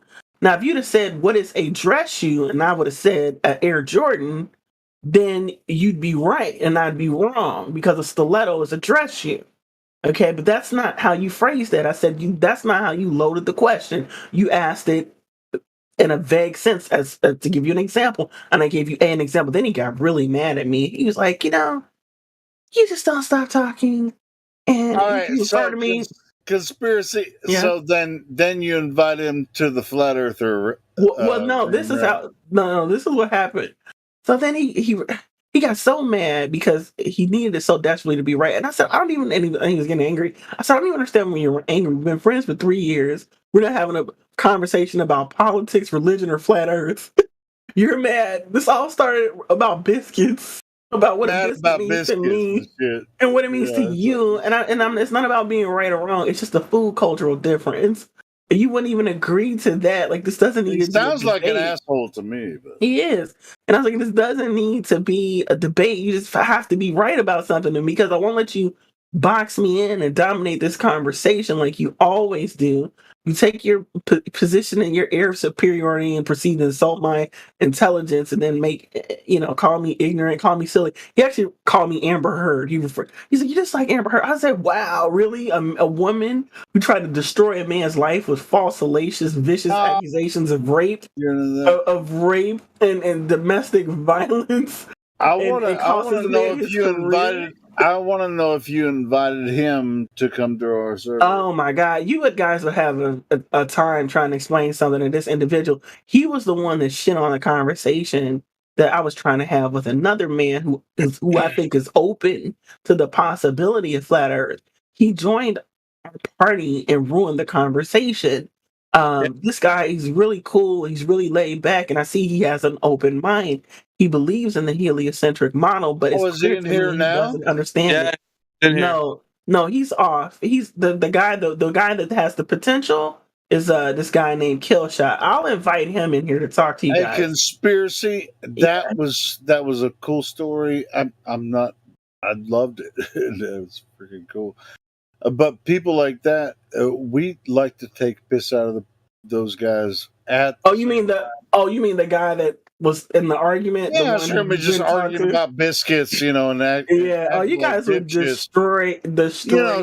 Sure. You guys would what I'm saying is just like right. I mean, for the live stream, we actually, if you're on another server and you want to invite people over here and have conversations about flat Earth, bro, we're all the. Okay, well, I may bring my friend Killshot in here because I think you guys could explain the fallacy of the heliocentric model, explain flat Earth. Here's his problem with it. And then I don't want you to explain his problem. Oh, okay. I want him to come over. You want? Okay, fair enough. Yeah, but he's open to it, and I know he's open to it because the things that he does believe debunk the heliocentric model. He just can't get around the words flat Earth. We invite people here to the server on a constant basis. If you have a question, if you have a conversation you want to have with any flat earther here, we're here 24 hours a day. Hey Helio, I think you need to make that that advertisement up already. That clickbait advertisement. I can't remember. I wanted to make it like the Buster thing, but like I'm trying to remember how we did it. When you need a clicker thing here. Look, let me show you a clicker thing. I made this for my stream. It's just like boom, boom, boom. Just like a small little audio clip. It's a small little audio clip of Helio or somebody in here going. Yeah, sure. I can. Come to the 24/7 Flat Earth Discord and watch how they squirm as you say the word science and the body of science. Yeah, I can put that up. Yeah, Who's that Andy guy jumping in and out? That's crazy. Send me a link if you make it like a short or whatever to promote the Discord. I can put it up on the YouTube channel and make it happen, and I'll share it on my make it happen, Helio. Let's get him in here. I want Killshot. I want Killshot's friends. I want the other guy that she was talking to in here. Everyone, bring them all in here. It would be funny to make an advert where there's like a guy. It'd take a lot for me to get the guy in here that you would destroy. It would take a lot for me to get that British guy in here. But the other guy, conspiracy. We don't want that guy in here. Sounds like an asshole, and we don't want him in here. We want bring him in here. We want other people that are cool. Yeah, the other guy who's open, he's really cool. The other guy who's open, he's really cool. I want to feed him to my wolf pups. Bring him in here. All right. Either way, but if you have some short little clips or whatever, freaking send them to me. I'll put it up straight up on the YouTube channel, like little shorts for promotion. I'll put it up on Facebook. Bring people to the server. Nobody here's making money. It's not for. We want talks. We want real conversations for people to come into the server and have real conversations. Nobody's making money here. We're just trying to have the best conversation we can have, and not to change people's mind, but to change the world. What you said is so important. He was like, because as nice as my friend Killshot is, he was like, you're not gonna convince me of flat Earth. I said, I'm not gonna try. I said, not in the span of a conversation, of a single conversation. I said, because no one can do that for me. No one can do that for me. I just wanted to share some information with you. I said, because whether you realize it or not, you don't believe in the heliocentric model. You just said several things that are totally uh, anti-heliocentric model that you do believe. So I just want to share some additional information for you, and you can just go through it with yourself. And if you have questions, I can get you some more information or introduce you to some people who can answer First them. time I heard you talk conspiracy, I could tell that you were already like all the way in. Oh yeah, I was all the way in the first time I met you guys. I was it was a pleasure to meet a group of people like you, because it's so isolating to be out here with this new knowledge, because people think you sound crazy. I was on an 8-month bender trying to prove the heliocentric model to the guy You who don't have to opened it in me. I couldn't prove it. I ended up, in my quest to do so, I became a flat earther, which was not my intention. Yeah, But I then went through, I went down this 8-month rabbit hole. Conspiracy, drop him a link to the server. Just whoever. Hey, by the way, go check these guys out. They're Yeah, I went down this 8-month rabbit hole, which was not my intention. I meant to come right back into the party with the guy and be like, see here, and I couldn't do it because he fucked me up, is what he did. He asked me a couple questions and sent me on a quest to get that information. He tricked me, kind of, sort of. And I Ain't no went to go tricks. get Ain't it. no tricks. Ain't no tricks. Went to go get it. Well, I'm talking about my experience with this guy. He asked me Tricks is for kids. He asked me some questions that I could not answer, that I had never thought about in reference to the heliocentric model. And I went to get the answers to those questions, and I went down a rabbit hole that I was gone for 8 months, and it took me 8 months of researching this information, and I had to come back and face him. And I invited him to a party, and I apologized to him. I said, I meant to come right back and just bust your ass with this whole flat earth thing you're talking about with my heliocentric proof.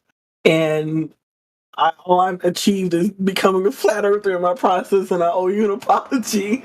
And we have been friends ever since. And then I found you guys a time later. That's an amen right there. That's an amen, man. That's just that's cool. I wish I could introduce you to him, but something happened to him, and I'm not sure what it is, but he has just dropped off the face of the earth. Oh, he might come back around. You'll see. It's been a few years, because, when I first wanted to get this information, when I would go into Google and do an algorithm search, I could find people like Eric Dubay. Eventually, I found you guys.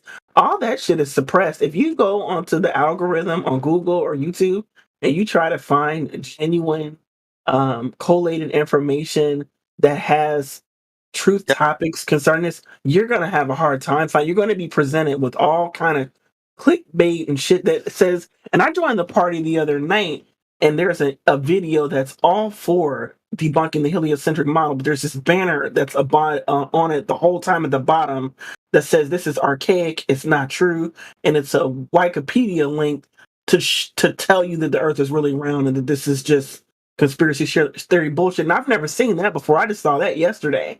So YouTube took it down off somebody else's channel. Somebody else put it back up. And so they are now branding those kinds of videos with a banner at the bottom. You know how, like, if you go to watch a YouTube video, it may have an advertising banner at the bottom, but you click X to close it so you can see the rest of the bottom of the video. Well, now on the flat Earth information, they'll put this banner, this Wikipedia banner at the bottom, and it's thick too. It's in the way, and you can't click X to close it. It'll stay up the whole video. I heard you talking to Jin about this the other day. Yeah, I put a screenshot of it in the chat. I went and checked, and you're completely right. Bullshit. They don't have a banner at the bottom of Santa Claus videos. We know that motherfucker's not real. You know what I'm saying? They even track Santa Claus like on the CNN. All right. They don't have a problem with that line being told. Yeah, They think we're it's lying. ridiculous. And it's ridiculous. Oh fuck. It's like, oh It's yeah, really scary. It's really scary how badly they suppress this information now. And I saved a lot of stuff that I found along the way from my quest for the truth on this to my hard drive years ago, and I still have it. Because now, when you find something, you may never see it again on the internet that has information. Yeah, exactly. Quetz, are you there? Quetz. Yeah, I'm here. What's up? Get Gotti into this conversation. He deafened himself because he doesn't want to hear us calling his name, and he wants to spot out nonsense in the live stream voice text. Get Gotti into this. He just want to chant his beliefs. I had this discussion with him 2 days ago. Tell him to undeafen himself. He doesn't want to undeafen. He's like a little coward. I saw that. Yeah, I saw that. I know. 2 days ago, I had a conversation with him personally, and he claimed to have read physics. I explained the Newton's law. He refused to even answer the questions I told him about, and he kept going with the space or the thing about space every time. Back to the space. It got nowhere, basically. It's just, hearsay all the way. All right, Gotti, what you got to say, man? Don't be spouting your globe beliefs in live stream voice text and not be in here talking, man. So get on the mic. You're going to be on live stream voice text. We're live streaming 24/7. If you don't want to be involved, get the fuck out. Get out. So either man up and get on the mic, or see ya. Go somewhere else. Go talk to your globe beliefs to some other people. We don't want to hear nonsense unless you got something to bring to the table. You got some? Get on the mic. Does he have speaking privileges, or if not, I'll give it to him. He's server muted. Oh God! All right. Doesn't even want his text to be aired. It was from yesterday. It was he's gonna open yeah, up. he got server muted since yesterday. That's why. All right, go ahead, Gotti. What do you got? Thanks for muting me. So I have a exam in like 40 minutes. So I think this is like a I just want to talk to you guys before leaving to the exam. No. Stick so around. Yesterday, no one could explain how a lunar eclipse is possible from a flat Let him Earth. speak for a minute. What do you want to talk about, Gotti? I wanted to ask the guy, what's his name? What He's guy? called Quetzalcoatl. That's talking about Quetzalcoatl. I mean, it's an ancient god of. Quetz is in the room, Kilio. He's talking to that guy in the room. The guy in the room. He's talking to Quetz. Yeah, since I couldn't speak to him because I was muted, so. No, you can. Here, I'll step back, Quetz. You go ahead, bro. He wants to talk to you. So yesterday I had a question about lunar eclipses, how they are possible if the Earth is flat, but I never got a valid answer. So I'm here again to get a valid answer on how a lunar eclipse is possible if the Earth is flat. Thanks. That's not right. He got a valid answer, but he was spiraling and not accepting what was being said. All right, yeah, hang on. To be honest, Quetzalcoatl, do you want to answer, or do you want to? Do you want to answer? Talk to him? We got people here that are. I mean, they already explained to him yesterday. He didn't listen. I mean, the moon got eclipsed from the top down, basically. That doesn't happen on a globe. Do you understand that dilemma? Eclipsed from the top bottom, okay, and where do you get that? Down. Top down, okay. And it should be bottom up. Yeah, where did you get that from? Like that's done through observations and people that recorded this is while the sun is also visible in the sky. So this is like the basic point of the argument is because the globe assumes that what's happening to the moon is the Earth's shadow, but we can observe this also happening when the moon and sun are both visible in the sky together. So then at that point, you would have to say, well, the thing that's below me is somehow in between two things that I can see above me. And there's just no geometry that can make that work. Okay, thank you, Marta. Okay, but I'm basing the facts on a lunar eclipse. How that happens is based on facts. For example, on NASA's website. For example, I know you guys hate NASA, but I'm just no. We hate people that lie. We don't care who it is, NASA or otherwise. Yeah. Oh, yeah. True. Okay. True. You hate people that lie. Okay. Okay. But, Quetzalcoatl. Do you have any scientific evidence on your claims? I just told you one. There's plenty. Hold on. He said the word. What do you need facts from NASA for? Hang on 1 second. He said science. What science? Go ahead. Science. What science can you do up in the Everybody sky? everyone be patient. God, yeah, it's fine. If it's the first time you've joined us, I mean, everyone be patient. Let's answer the questions. Well, he's saying what a lunar eclipse. You asked me for what did you say? Science or you said that facts and science. Okay, you're using a lot of words. Okay. So lunar eclipse one-on-one. Lunar eclipse one-on-one. Okay, so a lunar eclipse occurs when the moon moves into the Earth's shadow, right? Based on what? Am I right? Based on it moving into the Earth's shadow. But how do you know that this is the problem? Because this is like a fundamental assumption. You're already assuming what's happening. That the moon is moving into the Earth's shadow. That the Earth even has a shadow, right? How do we prove this? In order for us to assume it as true and then reason from there, right? Otherwise, we're just, doing mental masturbation on imagination. That's not really helping. Okay, but do you have... You haven't brought any other, better explanation. Right, but I'll tell you why. Hang on, Marta. If you don't mind. 1 second. Okay, so something was asked to you, Gotti. We got to get this concise. He asked you a question. How are we going to reconcile the information that you just said when it's all assumptions? Now answer that question, please. Okay. The first thing we can do is, since we can predict when a lunar eclipse is going to happen, the methods we use to predict a lunar eclipse, that in itself is evidence that we know how a lunar eclipse happens. All right, stop. Okay, so now we know there's a method. You said predictions, right? All right. Now tell us, because we all want to know, what predictions from the globe? How can we predict? Tell us how it's done. Do you know? Okay, so What he's asking is, do you know specifics about how this is done, or do you just have like a general? Oh well, they do this. Do you know? No. It's not a general Okay, then tell us, Gotti. Anyone, take your time. anyone with basic knowledge. All right, then tell us. Stop waffling and tell us. Okay, but wait. So you mean you can just Google up how a lunar eclipse is? Stop waffling. Gotti, stop. That means you don't know. Wait. I need pause. I need you to tell us how. That's all I need to know. You calculate the precise motions of the sun and the moon with a proper computer, with a proper software. That software is available for any desktop computer, okay? And then you make predictions. Which one? Which software? That's still vague. Tell us which. Be specific. Which one? Okay, I'm gonna be specific for you. Don't worry. Yeah, go ahead. He's gonna have to Google it first, but then he'll enlighten us. Of course, I'm gonna Google it. Okay, I don't. Hold on, Miggy. Can I really quick? Wait, I Googled the nearest restaurant, and when I arrived there, it's fine. Hold on. just because I Google it doesn't mean it's wrong, right? Dude, hold on. Try to calm down a little bit. If you want to have a conversation with us, you're gonna have to calm down a little, breathe slowly, don't get emotional. Okay? Not emotional. I'm just. So I'll tell you about eclipse prediction, right? Because this has been done since ancient Babylon.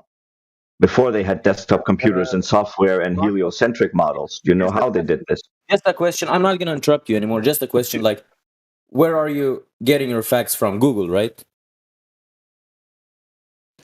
Right? Well, not really. Google is just it's a search engine. Yeah, exactly. It's not like a repository of facts. It can take you to websites that have useful information, or it can take you to websites that have nonsense. So Google. So well, how about this? I got this from NASA's webpage, right? They have a whole page about this, about the Saros cycle. Have you heard that before?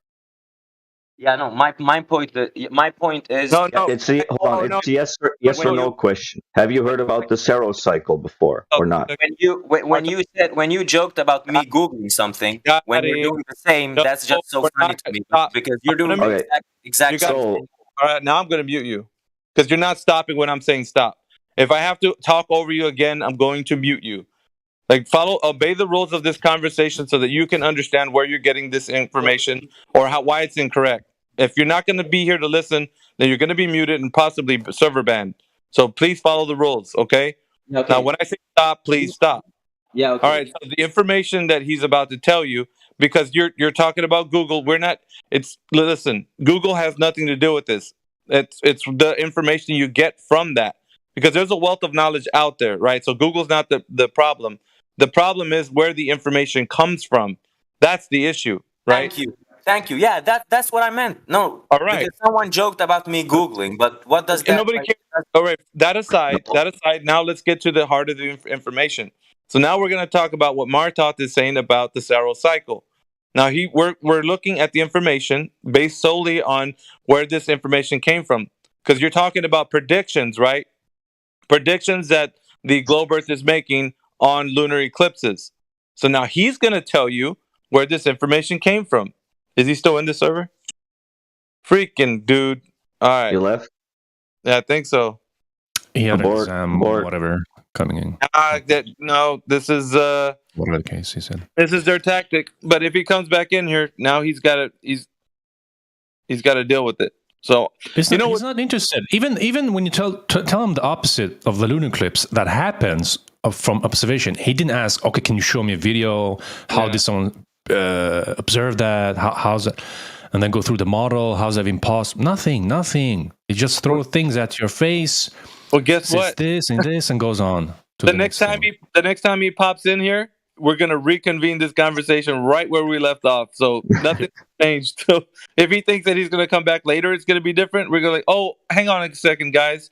Gotti's just in the room. Let's continue the conversation, shall we? And we'll pick up right where we left off. So, just put a bookmarker right there on that Saros cycle. As soon as he comes back, we're gonna show him what he's talking about with this globe. These guys, they're freaking, they play pigeon chess, bro. It sucks. Dost thou leave me so unsatisfied?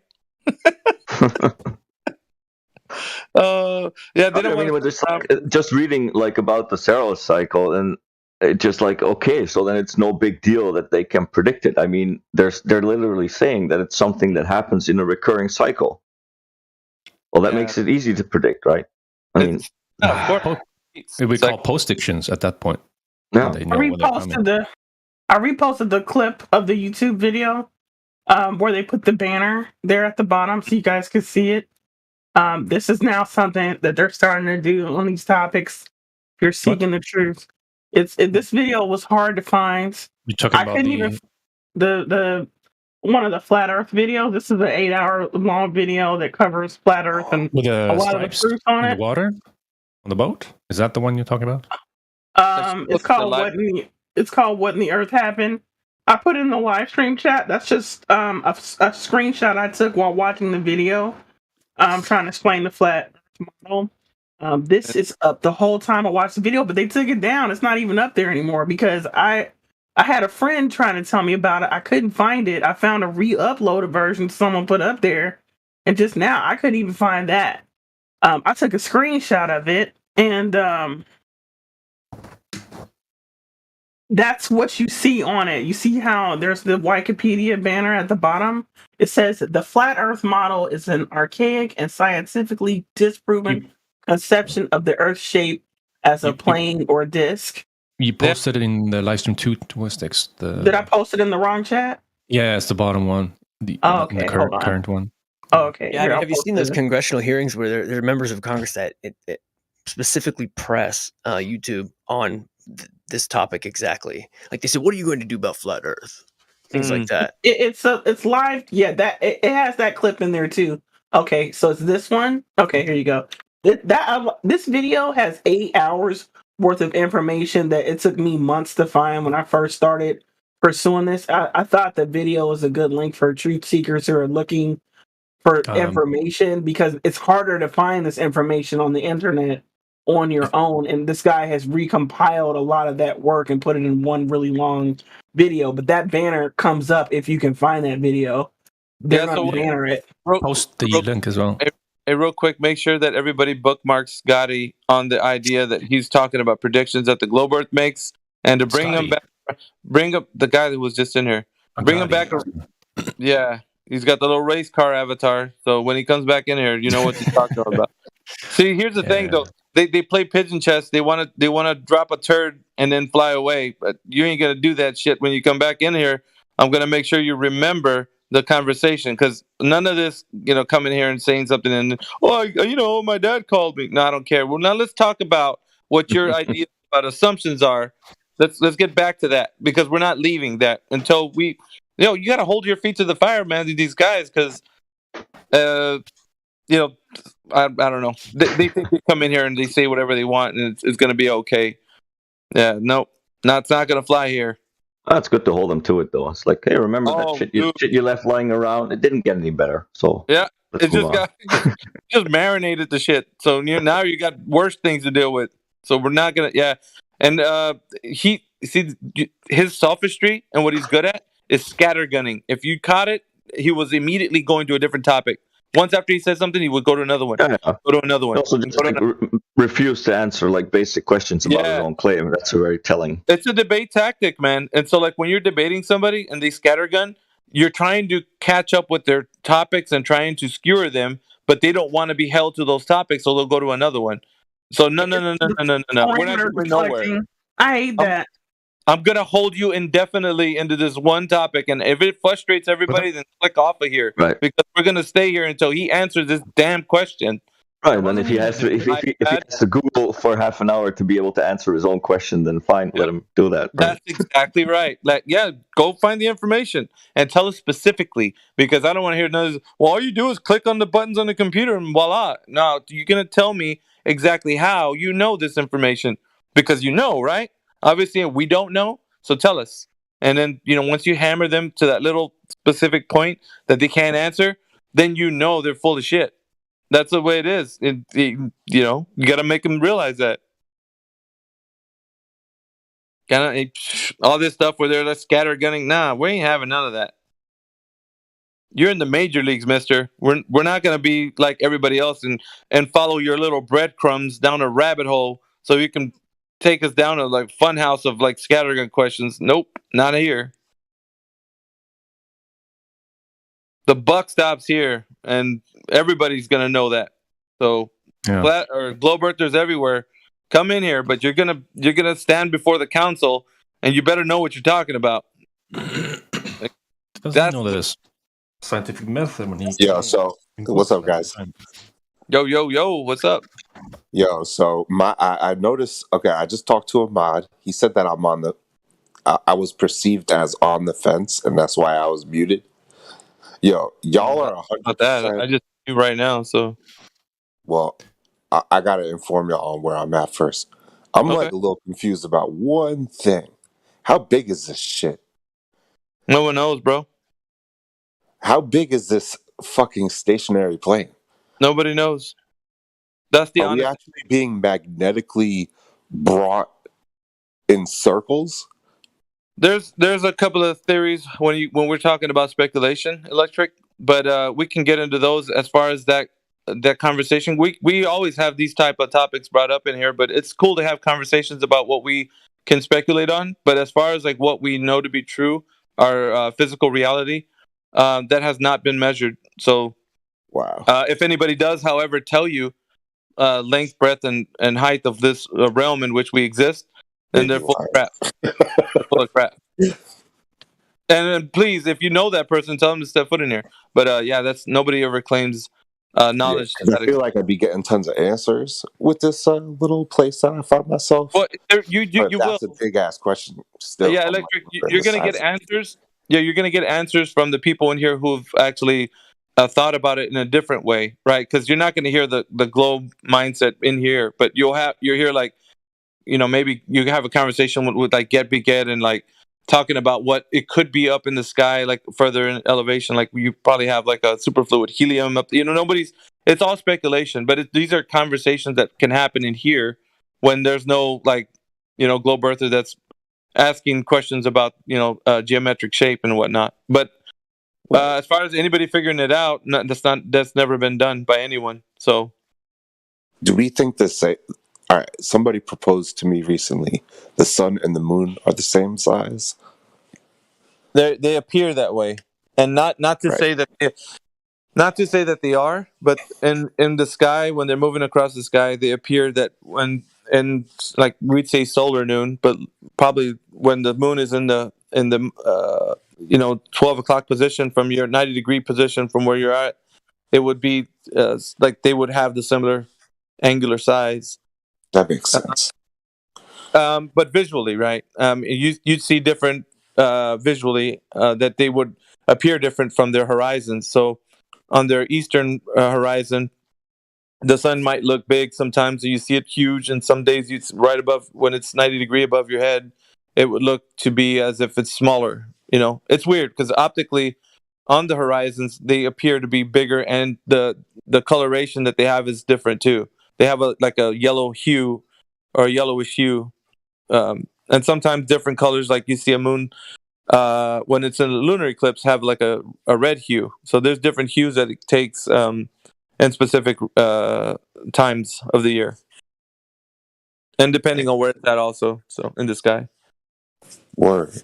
And that's a lot to absorb. But these are things that we can just see optically. Now there's a lot of assertions that are tossed around as to why they're that way. Of course, none of them can be verified to be the case. They're just what people might look to be like. If it's not a globe, let's say, why it would be this way. But heliocentrism has already gave us concepts and ideas that don't match reality. Okay, so there's a lot to deal with heliocentrism in the way of the reasoning why we can never reconcile any of the information that heliocentrism gives us. So you sound like you're a reasonable guy, though, man. Like, have you looked into this before, or where are you at with this topic? Martov, you gotta remember me, bro. We were fucking chilling, but I thought you disappeared. But he knows that I'm like already. I'm kind of convinced. Yo, I saw a little clip. Somebody explained the guy that first proposed that the Earth has a certain amount of curvature was some guy doing an experiment in Egypt, like some 1,000 years ago or something. But when he did the experiment, he assumed that the rays coming from the sun were from 93 million miles away. So that would mean the sun rays would have to hit the Earth. Do you mean Eratosthenes straight? Electric? Yep. Is that who you're speaking of? Who? Eratosthenes. Eratosthenes. Yeah, I couldn't pronounce it, but yeah. There's a lot of misunderstanding with this story. No, yeah, that's what I'm like debunking it right now. Well, no, okay. The story. There's people that say that he used 2 sticks. People say that he used a well and a stick. Somebody says he used 2 wells. So there's conflicting views on like what he was actually using, and the unit of measurement, of course, the stadia, the 500 stadia from the different point of what is it, Alexandria? What was the other place, guys, that he was measuring? Some weird ancient doesn't matter, city in Miggy, Egypt. but it's 500 miles away, Miggy. Doesn't matter which place it's. Doesn't matter which place. All right, appreciate it, Sasha. But like the distance that was measured, but and it was not it was not 93 million mile sun at that time. Electric. It was an infinite. There was no like he basically said if the sun is an infinite distance away from the Earth. Like the story, really. I'm not even claiming that this person was even real because we don't know. Like there was. The information we received is like tertiary information, so it's not even. The story's full of holes. Yeah, I'm sure that this like little experiment was conducted, assuming that the sun's rays are hitting the Earth parallel. Well, like that. I mean, yeah. So I mean, it's the story itself is like, even on its face, you take a look at what he was trying to do. If you're measuring the shadows from like 2 different locations, right? We can do this practically in a sense of like where you can do it on the floor of your house, like wherever you are. Just get a torch, flashlight, right, and get 2 objects, one near to the light source. As you shine the light down onto these objects, they're going to cast different shadows. The shadow nearest to the light source is going to cast a shadow that's smaller. The one farthest away is going to cast a larger shadow. That's optically what you can tell by doing this test. It doesn't need to happen on a curved surface. It can happen on a flat surface, but it's the same result. So Eratosthenes' result, what he got, didn't measure.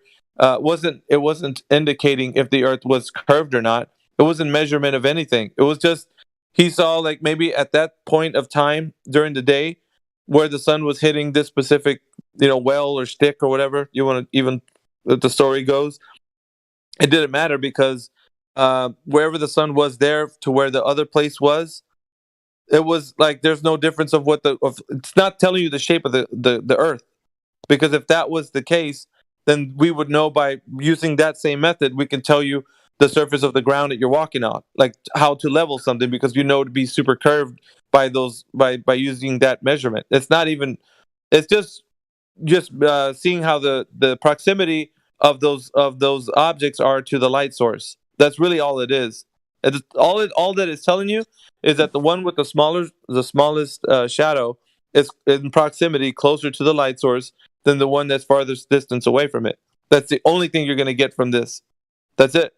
As you're going to know how far the object is, the one object, than the other one, and that's it. And proximity to the light source.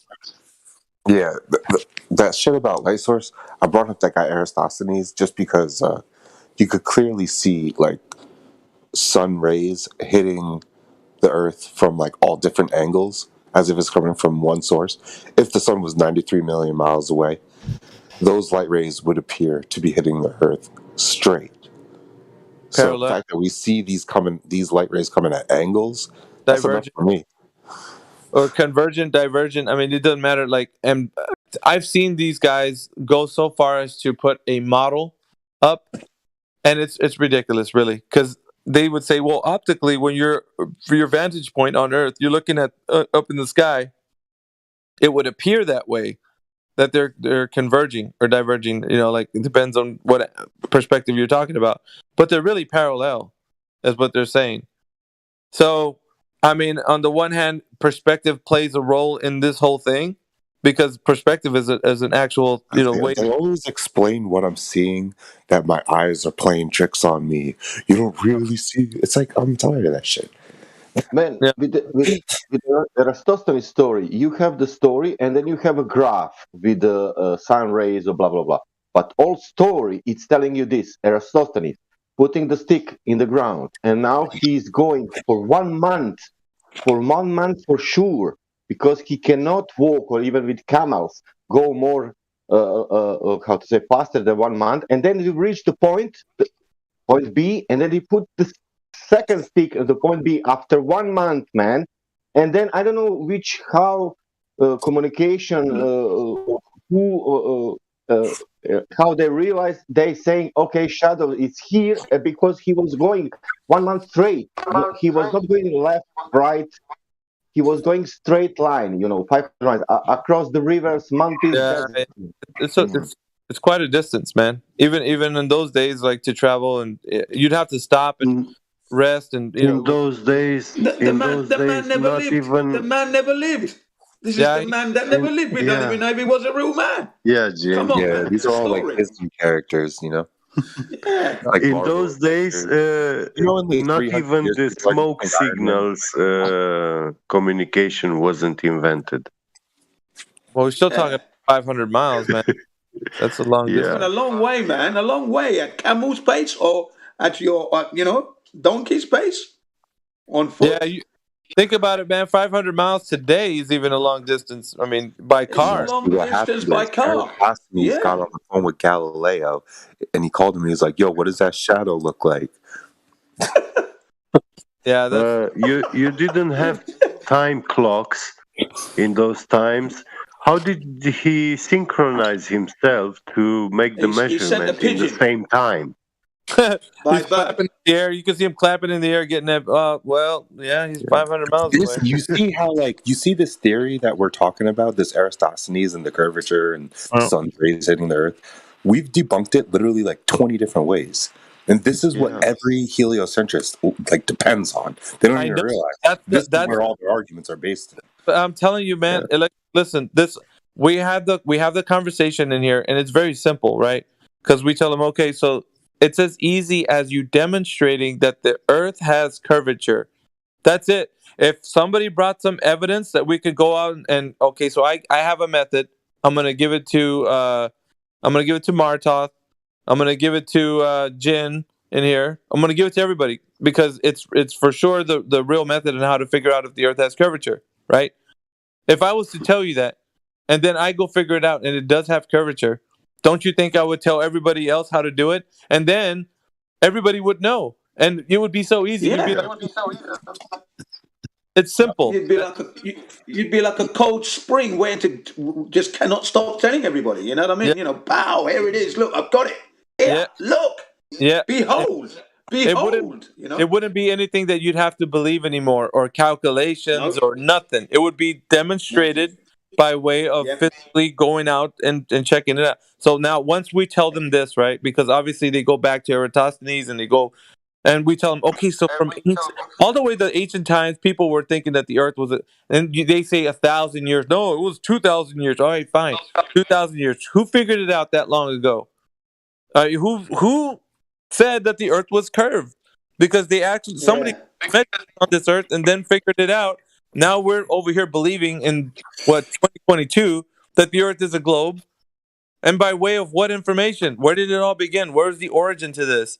And then once you find the origin and you find out, well, they were really It was Universal Studios in 1938.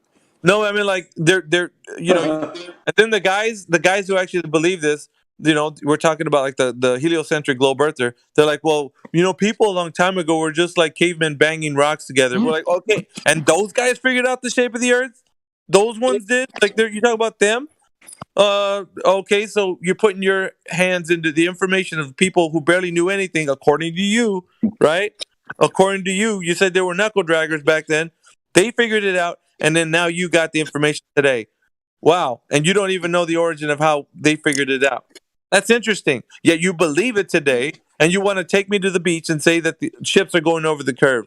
Wonderful, but you didn't even know how they measured it a long time ago. So that's interesting, right? Why don't you know that information? Because that should be something profound.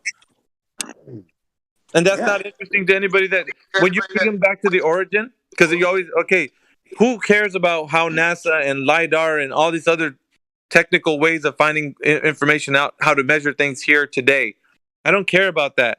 Because if we're talking about that, yeah, the technology is pretty cool. But we're talking about how did they figure it out a long time ago for having that information perpetuate throughout history until it reached your doorstep. Until whenever you sat in class and your teacher was like, okay, kids, turn to page 34. We're going to talk about how the Earth is a globe.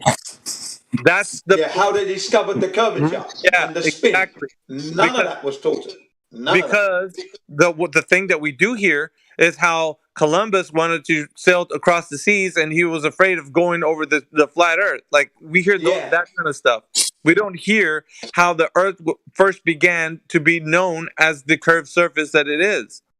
If it is a curved Earth, right? So when you get the globe earther who comes into heliocentric mind, you sit them down and you tell them, tell me where the origin of this began, because that's where we need to start, right from the beginning.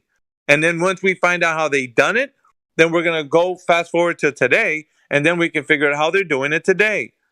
It's that simple. And if you can't do any of that, then you don't know. You're ignorant. It's just that simple. Yeah.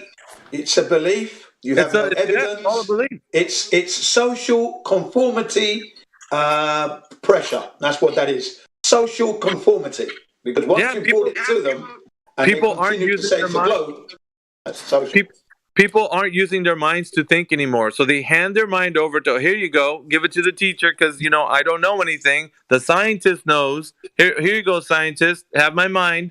And, you know, they don't want to think about stuff anymore. So when you get them to think, they say things like, oh, my brain hurts with this information. Yeah, that's because you never used that muscle. That's why it hurts. Because you never ever used it. Now you're thinking about things. Yeah. Go ahead. They're exhibiting what was proven in the Asch experiment back in the 70s, the social conformity pressure, where, for example, you have a man in a lift, okay? He's in the lift. He's gone through the door in the lift. He's pressed his button to go whatever floor he wants to go in. And then a couple of other guys come in and they face the wall of the lift. They don't face the doors, the exit. They both face the wall of the lift, the back wall, where the man is standing side by side. Okay? Awkward. And then he turns round. He himself, the man in the middle, the one that pressed the button to go to whatever floor, turns around and joins them. Why would you do that? Why would you do that? I don't understand. Following the crowd. Yeah. You know what floor you're going to go to. You know where you're going. And yet two people come in, they stand side by side of you, okay, and face the wall, and then you yourself turn around and do the same. Willful ignorance, and they give like one. Exactly. Well, like they reach the point where they can critically think about information. By that time, the mind is so completely warped that it believes whatever the authoritarian, administrators are giving them. It's called obedience to authority. Obedience to authority. That's the Mingrel experiment. People are rewarded for their obedience. Well, I mean, it's not. You think about like, okay, so what reward do they in all reality? What gold star is somebody getting by coming into a flat Earth server? Plus, it's a gold star. It's a check plus. It's like nothing. Yeah, and I tell people too, though, Electric, they come into the server and I'm like, okay, guys, nobody's gonna clap for you and say, good job, Globe Earther, you did a great job in that server. Nobody cares, man. That know that this information, how many planets there are, or why the cosmos are the way they're expanding into the ever expanding of nothingness. Nobody's gonna give a damn about that because you believe this garbage. They're probably sitting back laughing at your ass because it's funny because you believe such nonsense. It's nonsensical. And then you want to talk about how the Hubble telescope is peering into 7,000 light years away and looking at the pillars of creation. What? This ideology 7 million or 7 billion light years. Let's get these numbers right. This thing is looking far, man. Listen, this information they come in here touting as if I know how the Earth is predicting. It makes prediction like the character who was in here, Gotti, who was just in here. Yeah. They play pigeon chess. They come in here, destroy the chessboard, take a dump on the board, and fly away. Yeah. Oh, I gotta go. Well, yes, that's nice that you've already just said what you wanted to say and then leave, but you're not winning in any argument. You're making yourself sound like a fool, and you don't know anything, and then you leave. So you're the one who doesn't know anything. But I'm telling you, this place where people come into, it's like a gauntlet of reality. They realize how much they don't know when they set foot in here, because we're gonna show them what they don't know. And when somebody tells you in a discussion, "Hey, man, I really don't know this," they're honest. Because at least they can be honest in a conversation and say, you know what, as much as I can figure out, I really don't know about this topic. And that's okay. But when somebody says they know, then you're going to say, okay, please, how do you know? What information have you gathered that you're able to surmise in the context of our conversation that you're able to speak intelligently about what you're saying? Because just like the guy who was in here, right, Gotti? He was saying that he knew that the globe Earth has facts and science behind why he knows it's a globe, and he went into like how predictions are a way that we can know that the Earth is a globe. These guys. I'm telling you, this is what the knowledge bring to the table. It was his first time he ever heard this the term the Saros cycles. Well, I think they mentioned to him before, but he has. Okay, so when you drop some knowledge on them that they can actually look up and find out that ancient people have been using this method, because it's okay. So it's not a secret, right? The heavens are not a secret. They're bare. They're open. Anybody can observe them, and they're repeating cycles. We can all, over time figure this out, right? This is not something. Yeah. If you're somebody who stares at the sky long enough, you'd be able to see certain patterns are happening in the sky that repeat. And you will be able to make postdictions, not predictions. Right, because of what has already taken place, right? And it repeats itself, same pattern, and year in and year out. So these things happen, right? You don't need no globe idea to predict these things. This is just something you can observe happening repeatedly over and over again. So the Saros cycle is nice that we can point to that to say that people from ancient times, but it's not even that so much as that. It's really just somebody. You could say, okay, so over the course of 18 years, observe the sky in which you see every day, record the data, and if you can record that to see, like, you'd be able to make a pattern of how cycles repeat. You'd be knowledgeable in your night sky. And be able to tell other people, look, on this particular day, whatever time of the year, this is what's going to happen in the heavens. The stars will be here, and the moon. You'd be able to do that. There'll be a lunar eclipse, solar eclipse, or whatever. But these cycles repeat. So, and that's what I'm saying. That ancient people, they had the knowledge because they were always looking up And that's what the stars are for, man. Signs and for seasons. That's what they tell you about the signs and seasons that you're in. So they're used for, it's a time, it's like a clock. It tells you what time of year it is. The sun tells you what time of day it is. You know, like the stars tell you, the Exactly, stars. because you know you have to plant your produce in tune with the sun, because that's when the germination goes on. So come on, you The need the moon season. tells you the month. Yeah. Yeah, the moon tells you you don't need a calendar. You don't really need a calendar, just as long as you know when the sun is coming up. Yeah. And you're looking at the weather, you know when you have to get plant all your seeds in there and get it ready to sow the land.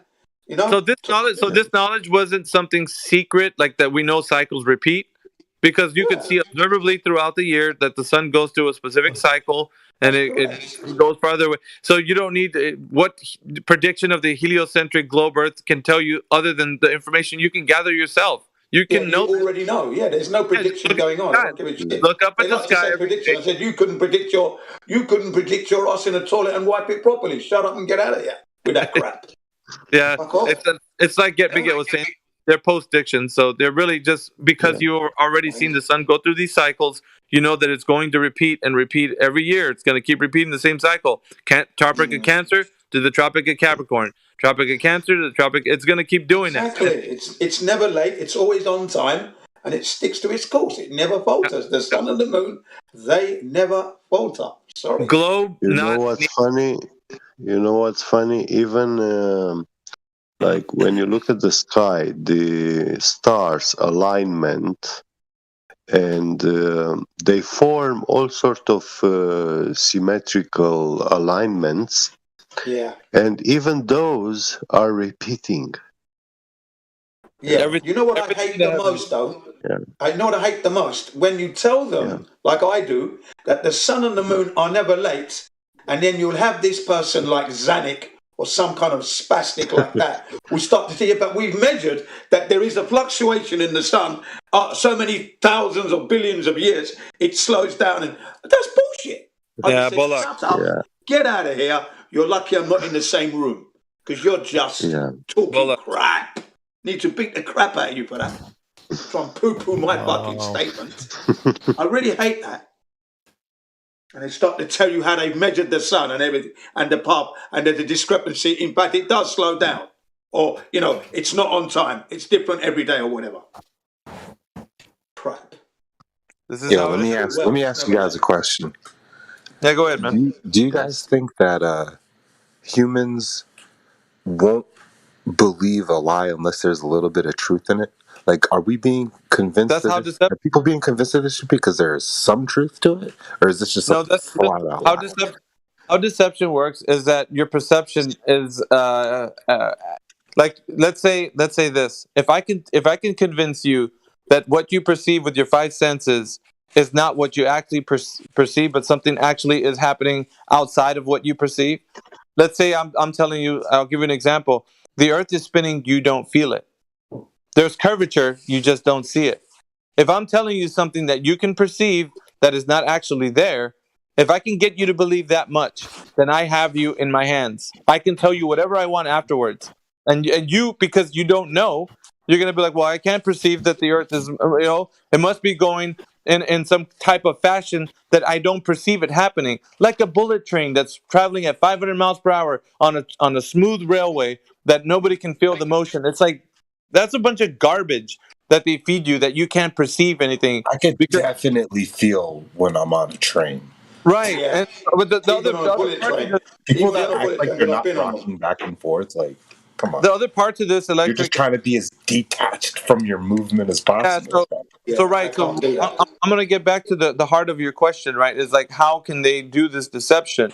It's easy when you believe that you can't perceive what you know in reality to be. So once you give up that ground, which I call sacred ground, right? Once you give up that sacred ground, you're putty in their hands. You're basically, your mind is so malleable that they could tell you whatever they want, and you're just going to be like, oh, no kidding. Makes sense. It's a social conformity disorder, isn't it? Where you want to fit in with the group, so you're going to believe what you're being told because you want to believe it. Exactly. So that's And you're the being point. graded on how well you remember this bullshit. Well, that's that. Do Yeah, you know the names of the 9 planets? Can you tell me the order they were in? Like, no, they're not even fucking there. yeah. So okay. So there's this story attached to like the perception that goes beyond your known senses, right? So Yeah. there's all this ideology that you're gonna have that they feed you that well this is happening beyond your senses. You can't know this information, but it's there, and so it's like it's stupid, right? So your head gets filled with this nonsense, and then you start telling other people this thing like as if you're regurgitating like it's true knowledge, right? So you're gonna tell other, and that's how it perpetuates. There's no critical thinking mind is going to intervene and say, hold on a minute, let's just think about this for a second. Let's reason together, right? Because why am I going to go off thinking that I can't provide evidence for something that I'm saying and want you to believe it? That's outside of the realm of our known reality. I can't tell you that the moon is made of whatever material and then have you believe what I'm saying if you can't verify it yourself. But because when I start doing that, then I'm making up a story that only I know and you don't. So what does that make me? I'm like the arbiter of your knowledge, right? I become the arbiter of what you know to be true. And so these guys in academia are holding these lofty positions over people's minds because people allow them to. It's as simple as that. When the mind is so warped that it's just going to say, well, I mean, these guys spend their entire lives discovering new things in the sky. Well, that's great. Well, how can you do that? How can you discover new things in the sky if the only thing you can do is the same thing I can? Look at it. You can only see the sky like I can. So what are you going to find something new that I don't know? So there's nothing that they can tell you that you can't figure out for yourself, by looking at the sky. But see, that's how they get you to believe their nonsense, is when they take you outside of that and point to something in the sky and say that the Jupiter is a gas giant. And you're just like, well, yeah, you got something there. No, you don't. You got a freaking story to the thing that you're pointing at. You don't know that it has a gas giant or whatever idea that you attach to it. You know what I mean? And so that's where your mind starts getting out of reality. So that's why these guys that come in here, they're full of stories. They're preaching. They're talking about their religion. We don't want to hear what you just think about. We want to know, how did you know this information? How did you figure it out? I think with humans, like, we're supposed to have a sense of wonder and like exploration in us, and they're just like giving us answers that like people are just not asking questions. They feel like if they wanted to know the answer, they could go look it up, but there's just so much information. It's like, well, I mean, they're not looking into it because they just feel like there's already answers. There's a summarization somewhere of it. So their sense of wonder is being like put out. The critical thinking mind will always be curious. How did you know that information? Where did you get this information? How did you validate this? Exactly. Like, the critical thinking mind, okay, so I don't care what background you have, like and not you, Electric, but like anyone who says, well, I attended university and I got a master's degree, and I don't care. Is what you're saying true? Does it check out? Can I go validate the thing that you're saying? Because if whatever you're saying is true, I don't care what degree you got. It's going to be self-evident to us either way. So if you say the earth is curved and it checks out, if there's a method that can be done, then by God, it's going to be that way no matter if I say it is or not. Self-evident. It's going to provide itself to be true no matter if I agree with that information or no. So here's the flat earther standpoint, right? We're like, okay, globe earther, if you say the earth has curve, then there's going to be a bulge or an obstruction between point A to point B over a distance, right? There has to be. Simple as that. There's no getting around it. There will be a point where the earth will obstruct my view from the thing that I want to see at point B. It's as simple as that. Over that given distance, yeah. Listen, and if there isn't, then it's not curving like you say it is. It's that simple. And the people want to say, well, you don't understand calculations. No. You don't understand the model. Let's get away from that for a second, because if you say the earth is too big to perceive it being a globe, then you have already lost, because we're sticking to the metrics in which we were given, and that's the circumference, diameter, and the radius. And if we're sticking to that, and applying that to the Earth, and it doesn't conform to that from point A to point B, then you already lost. It's no bigger Earth or something else, or you're trying to make up a It doesn't cosmology. matter how big they say the Earth is, there has to be curvature. And there has to be an obstruction over a given distance. Doesn't matter how big the damn thing is. Yep. And if we take those metrics and apply them to an Earth curve calculator and find out from point A to point B that there is nothing obstructing my view from seeing the thing in the far distance, then guess what? 3 miles away. Earth is not curving. And exactly. 2,000 miles away with a radar, 2,000 miles, radar. So here's the thing. At that point, you can't agree to disagree. It's either you're right or you're wrong. So at that that's it. It's not subject. It's not subject to his disapproval. It's not, because this information can be what we would consider in our, peer review. Peer review is just having some other people check it out, and if it checks out and the method checks out, people can still see the thing in the far distance, whatever it is, be it a building or a person or whatever. If they can see that thing in the far distance with line of sight, then the globe Earth has lost. There's no credibility. You can't say that the Earth is curving any longer, because you're either the globe Earth has lost because you yourself are a flat earther. It's lost right there from the moment you're calling yourself a flat earther, or for those who don't like that title, for example, a heliocentric skeptic. They've lost because you know the truth now. So here's the kicker, right? You give them the line of sight test. You tell them, all right, globe earther, what I want you to do, I'm going to task you now. Go to a beach or somewhere you can see in the far distance. Go on a clear day. Make sure, check your weather, that it's going to be a super clear day, right? Get the most optimal day that you can, so you can get the best that you can out of this test. Once you go from point A to point B and you figure out a distance, right? Let's say 5 to 10 miles. Just figure something out, right? There should be a great amount of curvature in between you and the thing in the far distance. If there is, then you're going to have your curved Earth. There will be, you can figure out the curvature and whatnot. Then that's what's going to obstruct your view from that thing in the far distance easily. There shouldn't be anything to stop the Earth from obstructing your view if it's curving according to the metrics. So you give them homework. Tell them. I just thought of some wild shit, bro. I'm not even gonna lie. I just thought of something wild. Yeah, what's up? There's got to be some evidence of the people that were working within the Nazi Party that became like Operation Paperclip, and then they moved to NASA. That whole little thing right there, I feel like that's where they made the heliocentric model, because there's like evidence that there's like no images of a globe Earth before like 1930 or something like that. Yeah, Electric, but check it out, man, because I'm really bringing it home here for you guys. So that might be true or might not. Like it's a bit like you have to look into it.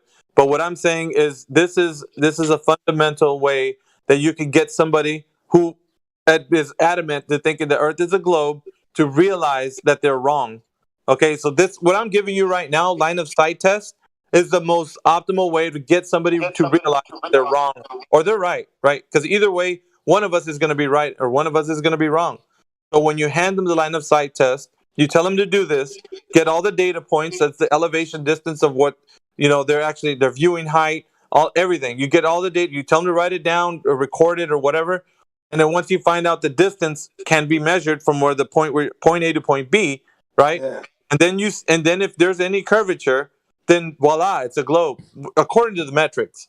And then what you do is you get them to repeat that at a different location. Yes. Go to another location and repeat the same test. And you keep doing it until you're satisfied that you've done it enough times, or what they're going to find out is that there is no curvature, because people have been doing it for 7 years already. The line of test for 7. And the thing is, not only have they been doing it for 7 years, like me, I've been doing this for a long time and not realised that I was on a flat Earth. So I've got experience before it was brought to my attention. I just bring back the point I almost made before. I'm sorry. Yeah, no, but Electric, check it out, because what's up? Every other point that we can get to, it's great to get into like the Nazis and what they were doing. Like, all this is great, right? Because they were doing mind control, and you were just talking about how you can make somebody. Listen, this might have been their experiments. They might have been fucking with our perceptions. That might be, listen, but that might be great. The fruit that you're going to get out of that is not going to be beneficial to the person that still thinks that the Earth is a globe. All you're going to get from them is like, nuh-uh, because they're just going to refute that. But what I'm telling you, when you tell them to do the line of sight test, they're going to be just blatantly wrong when they figure it out. They're not going to be, even if their mind is controlled and thinking that it's a globe. Once they figure it out that it's not, then they're just going to stand in the light of being wrong. That's it. So at that point, I wouldn't dismiss what Electric's saying, though, Miggy. I mean, as far as I'm concerned, I think you should present it anyway because it's more information. It's just bolstering up the truth. Yeah, no. Because we've talked about this subject many times in this server. I just had to jump in with my input because that thought literally came to me as you were speaking. So I appreciate it. Yeah, but like the mind control is a real thing. Like it's not that it isn't being. Yes, they are. Everybody who thinks that the Earth is a heliocentric globe, at least anybody who can critically think about it, right? Their minds are being controlled by the information that they've received. So because they haven't been presented anything that was opposite to what they believe that the Earth is a globe. So it's a control of the mind. So once you give up your perception in reality and you say, well, it's what whoever controllers have given me this information, then you give up that sacred ground of like actually being able to perceive this world with your five senses. At that point, it's just, anybody's guess what it could be out there. Well, it's a free for all, as they say. Yeah, the cosmology can be whatever, at that point, ever expanding cosmos into nothing. That doesn't even make sense. But Michio Kaku said it that they are what is it? All this new Neil deGrasse Tyson type. This is ridiculous. They got people believing in quarks and all types of stupid shit now. Well, what's interesting is that Neil deGrasse Tyson said that the Earth is like we're in a simulation, right? He said that at this one point that he was talking about how he got these minds to believe that people that believe the Earth is a globe and whatnot, that we're living in a simulation. And then later, I guess just recently, he recanted that and said that, I used to think that the Earth or our life is like we're inside of a simulation. But he's like, well, now further that I thought about it, it's not a simulation anymore because it can't be. And I'm like, can you imagine how many minds he took for a ride on his idea? And then later on, people listen to him say recanting that it's not a simulation. Can you imagine? Like this is. Is anyone gonna hold this man accountable for like literally transforming like all these little kids? Like what the fuck? Well, no, I mean, it's the world we live in, man. So the only thing that we can do is arm the people that we have in our families, arm them with the knowledge that we can give them. Now, of course, that's the best you can do. But at that point, if somebody doesn't want to know, you can't like hammer it into them. You just like, look, I'm going to present to you the truth, whether you accept this or not. But you gotta. Yeah. How you use it in your life is up to you. But this is the truth, that's up to you. And that's that. Yeah. And my children, like I said the other day, I was asking my son, "Are you glad that I told you about the flat Earth, or would you rather not have known?" He says, "No, I wanted to know that." He's 20. He's 19. Black belt in karate, in judo, and I was talking to him, and we were talking about flat Earth and that. And I said, but having critically think about information. So if somebody was later on to come down the line and say, "Hey, let me present to you about this idea of the cosmos," he could at least talk to them. Be like, "How do you know this information?" He could ask them questions. Be curious, right?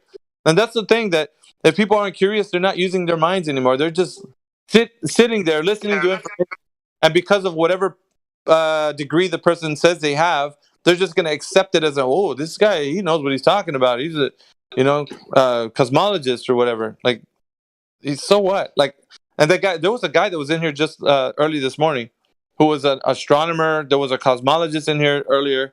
You guys missed it. But yeah, people like that are in here talking about stuff, and that's what we got to deal with, It was teacher. It was a teacher? Yep. Well, there you have it. Teachers are forced to follow a curriculum that they have to study as well as the student. So it's what the fuck are they even teaching? Nonsense, really. Yeah. They, and you tell them, and they don't want to accept that they're teaching rubbish. My mom's a teaching teacher, and she would explain to me that half the time that she was being forced to teach the kid. Oh, sorry. They are teaching the program what the country or government decided to be in the program of that country.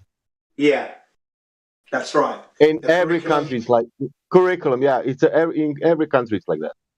They're teaching. Basically, all these countries are just protecting the ice ring. They're just in a treaty to just stop people from exploring water and landing other places. Well, I mean, that's correct. That's a good point. That is a good point. The militaries of the world will prevent people from getting to a farther distance, south. But that's known. They're keeping the minds of the youngsters today imprisoned. That's what they're doing.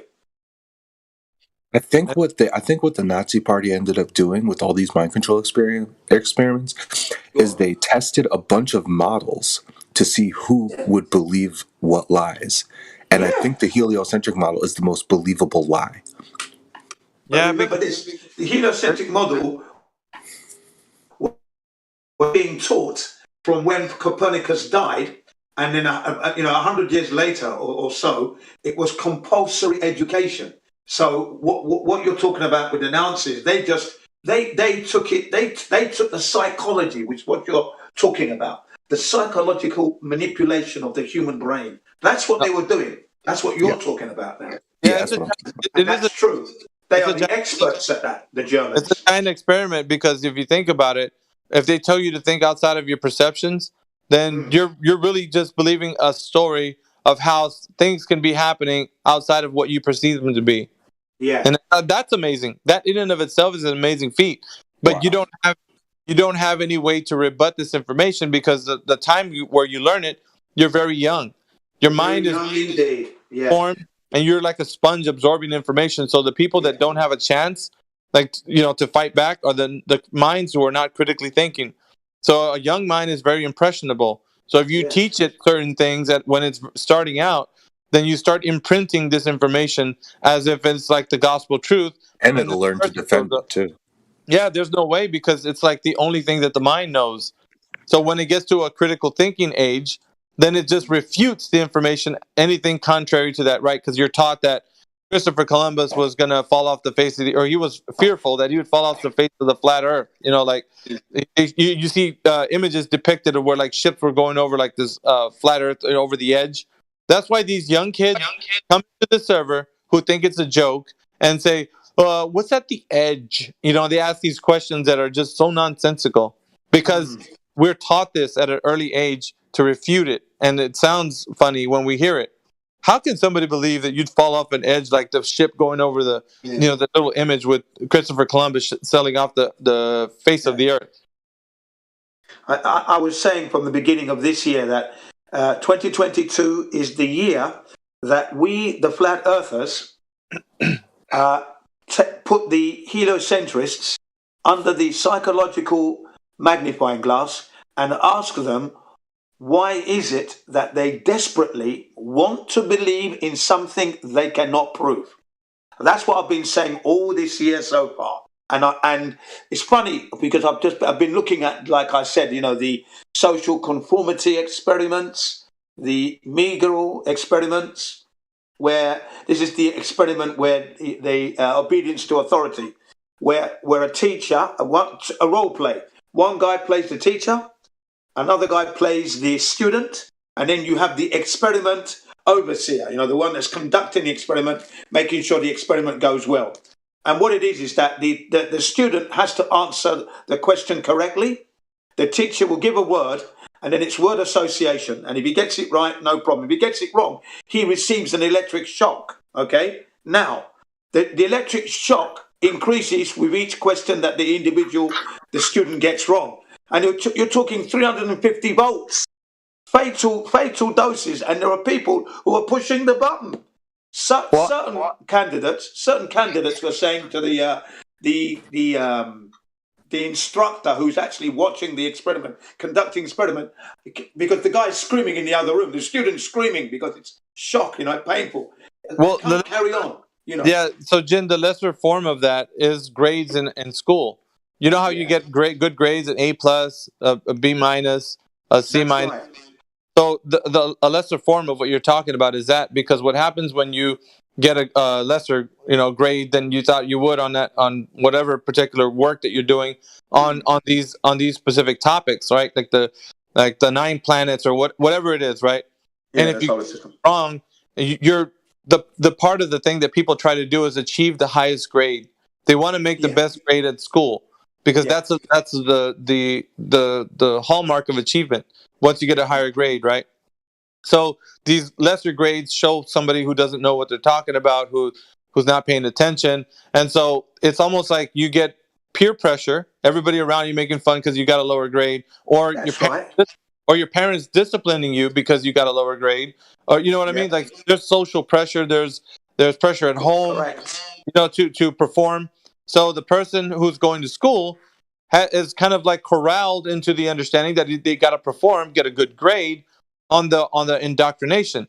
So once they start getting the people with the highest marks in school with this nonsense are going to carry this information forward and be the perpetuators of this information.